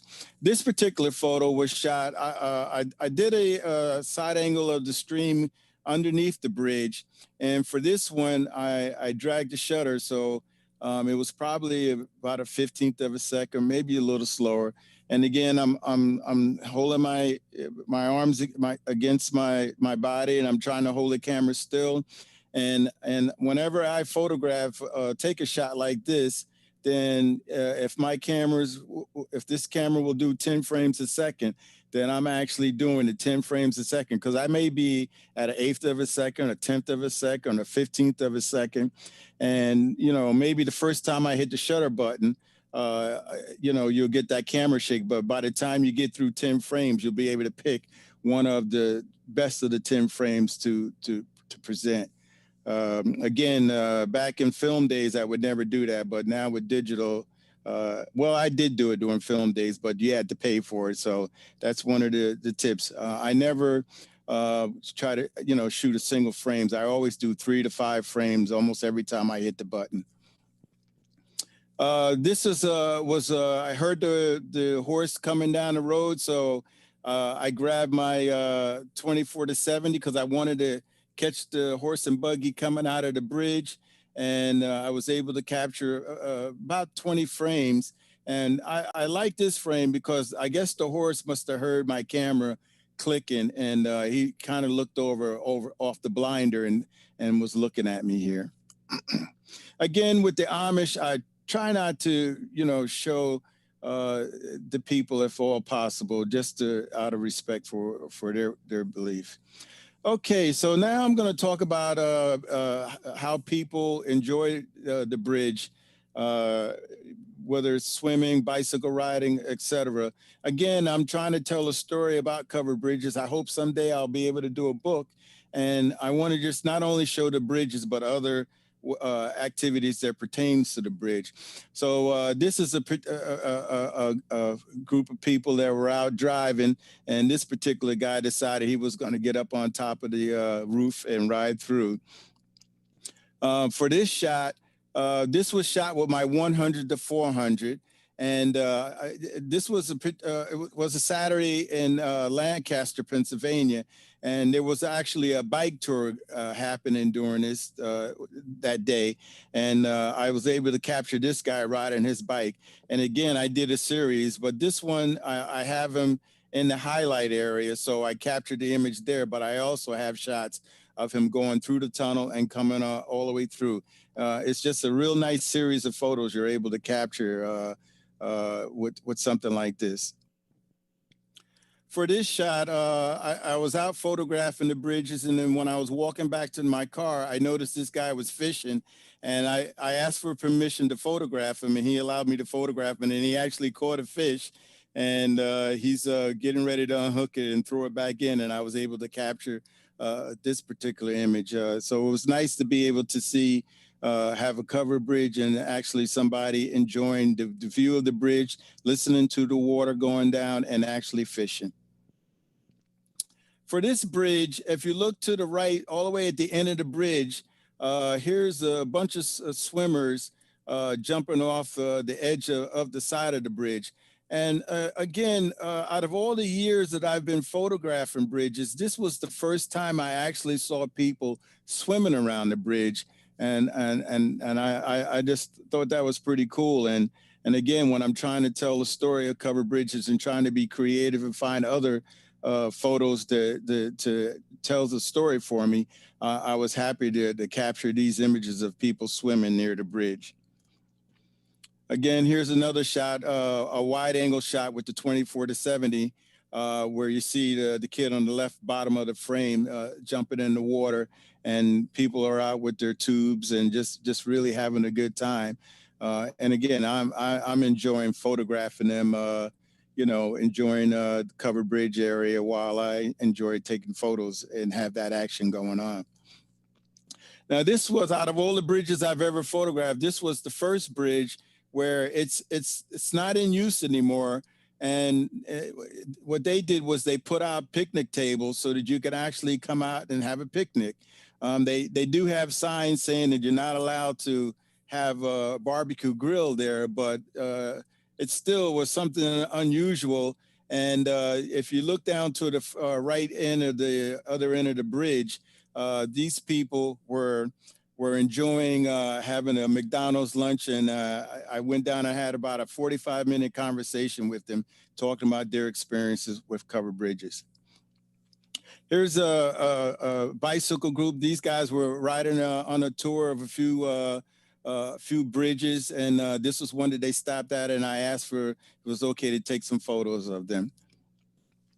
I was in the car having a conversation. All of a sudden, I see this guy running by, and I jumped out the car and went out and put I had the 24-70 and actually captured him passing by. And he offered a smile to me. This is a shot from Allentown, Pennsylvania, where this couple was actually looking out the window. And I was very, very happy to capture this.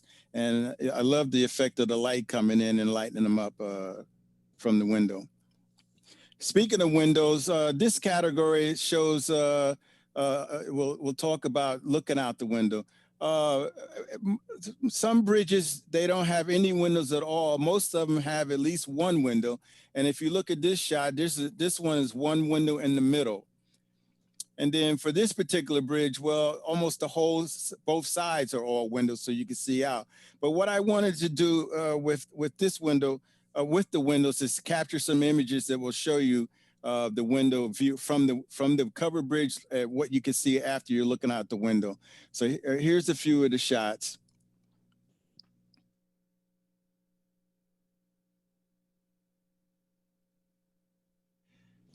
Here's a family that's out enjoying the covered bridge, the little kids throwing rocks in the water. Again, this is just another way of telling the story about covered bridges. Now, this category is called tunnel vision. What I like to do is stand on one end of the bridge and shoot through to the other end, and then to see what it's going to look like from the other side, what you're getting to see. Now, for this particular shot, I'm featuring the wood structure inside of the bridge. Now, for this one, this one was in Allentown, Pennsylvania, and this guy is out peeling it because they were restoring the bridge, and he's getting ready to offer the paint. I'm going to go back and take a look to get shots of the finished product. Here's another shot looking through the tunnel, and then there's a lady on the other end that's taking photos, and I had the silhouette with her with the nice bright background in the back. This one was a bridge that was kind of wide. Most of them are only built so one car could pass through. And this one, I guess if you could squeeze two through, but I stood off to the right side with the 24-70 and captured this image. Again, person walking through silhouette. And then for this shot, I just, again, wanted to show the wood format and the structure that's holding this thing up. I kind of like the highlights and shadows and a little bit of the red that was, I guess, the white light reflecting back to the red that helped highlight that red. Okay, now for this one, this was in Allentown, and it had a horse and buggy coming through. Again, for this one was another with the 70 to 200 with the horse and buggy going through the other way. So, you know, I'll capture them coming towards me, and then I'll put the camera down when they're close to me. Then I'll pick it back up and photograph them going through the back of it. For this one, what I liked about this shot was that it had a farm in the background, and then I was able to take the cover bridge inside of the tunnel and have the outside with this farm has sort of like a framing of the farm. Again, for this one, you know, I had to open up the shadows inside to help match the outside there. For this one, on the left, you see a wall, but then there's a little tiny piece of light coming out. And I noticed that light on the upper right corner was shining on this L and M. And I was like, where is that light coming from? So I'm trying to trace it. And then I actually found, I found that it was coming from that top. So I just thought that was kind of interesting. That one little opening in the roof shined on this L and M, and that's why I captured that. Again, I'm trying to find anything that helps sell covered bridges. And here's a motorcycle on the bottom going through.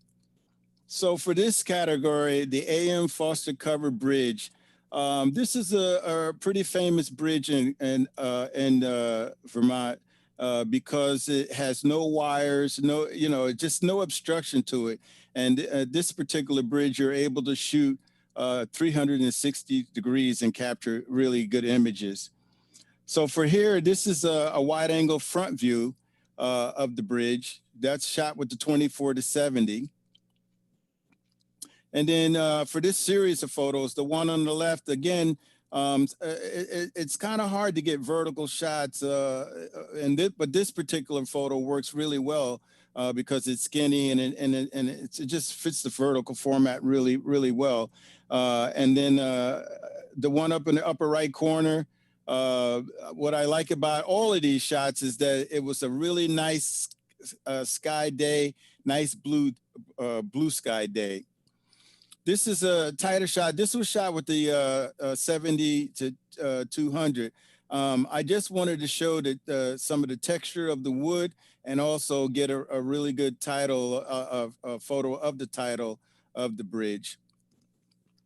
So again, with the concept of doing a 360 degree, I'm walking over to the left. Here's a shot actually showing the stream, and then I got some fall foliage. Normally, I wouldn't want the tree to cover the bridge, but I think the fall foliage adds some color to the shot. Again, for some reason, I have this one out of order. I'm sorry, but again, it's another front view showing the fall foliage on the left there. Coming around again. Now we're towards the back of it. As you can see, the top of the wall there, you don't see the name. So that's the actual back of it with the little fall foliage and the tree, the fence leading you into it. Now I'm coming around closer. Again, I'm doing a 360 degree. Whenever you're photographing, like I said before, if it's a Statue of Liberty or any subject matter, try to walk around the whole subject. Sometimes you'll be able to capture a really nice image from behind. Again, it's still, this shot is working from behind. Now I'm directly centered up behind, looking through the tunnel again, like we talked about the tunnels earlier. And on the end of this one, there's some fall foliage and green coming through. That's inside the tunnel, a close-up. Now we're on the left side of the bridge, coming around. Thank you very much for your time. I hope you enjoyed the presentation. I hope you're encouraged to go out and maybe photograph covered bridges in your area.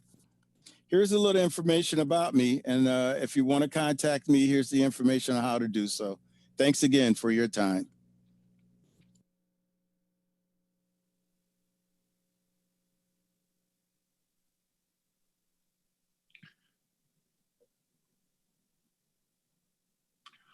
Okay, hey, welcome back. Isn't Ron Wyatt? He's just a sweetheart, just down to earth, great salt of the earth photographer, doing a nice local project.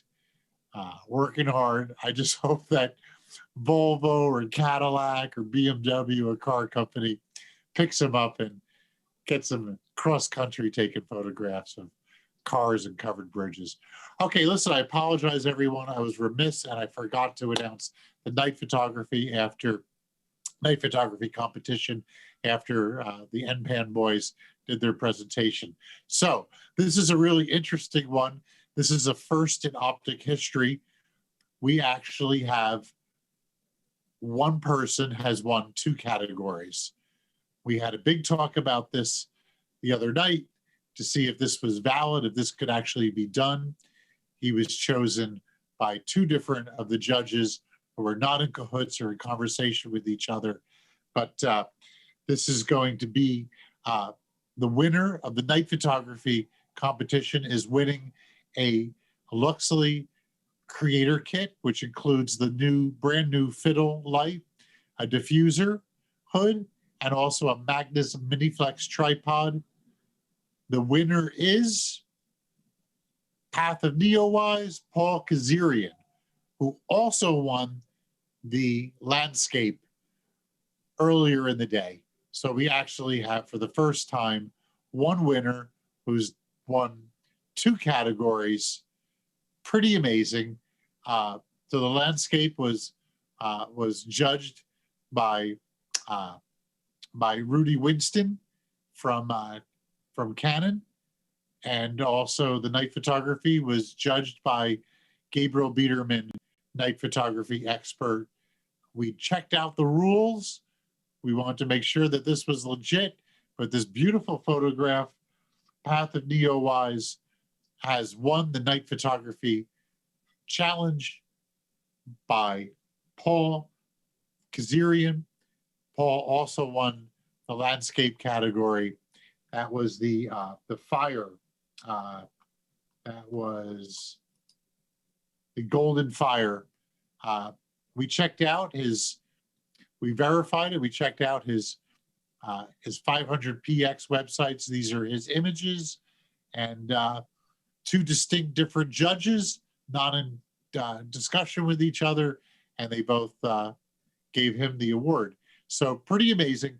Paul, congratulations. You're really rocking it. You are the first photographer to win 2 categories. No one else has done that. Congratulations. And we'll be notifying you to get your addresses to send your prizes to. All right, ladies and gentlemen, thank you for staying with us all day long. You can, Ron Wyatt is over in the B&H expert room doing a short Q&A. It's been a long day here at Optic All Stars. We'll see you tomorrow morning.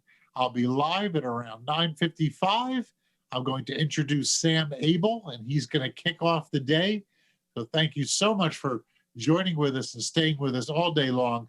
Again, if you missed anything, you can scroll on the YouTube channel with our live stream and catch up on anything that you missed. We're going to be taking all the individual presentations and archiving them broken down in a couple of days. But until then, if you missed something, you can always jump back to the live stream on the YouTube channel and check out what you missed. Thank you very much. It's been so fun hanging out with you guys all day long. We appreciate it. Have a great night. See you tomorrow morning. Keep sharing the love. #OpticAllStars, and we'll see you tomorrow. Thank you so much.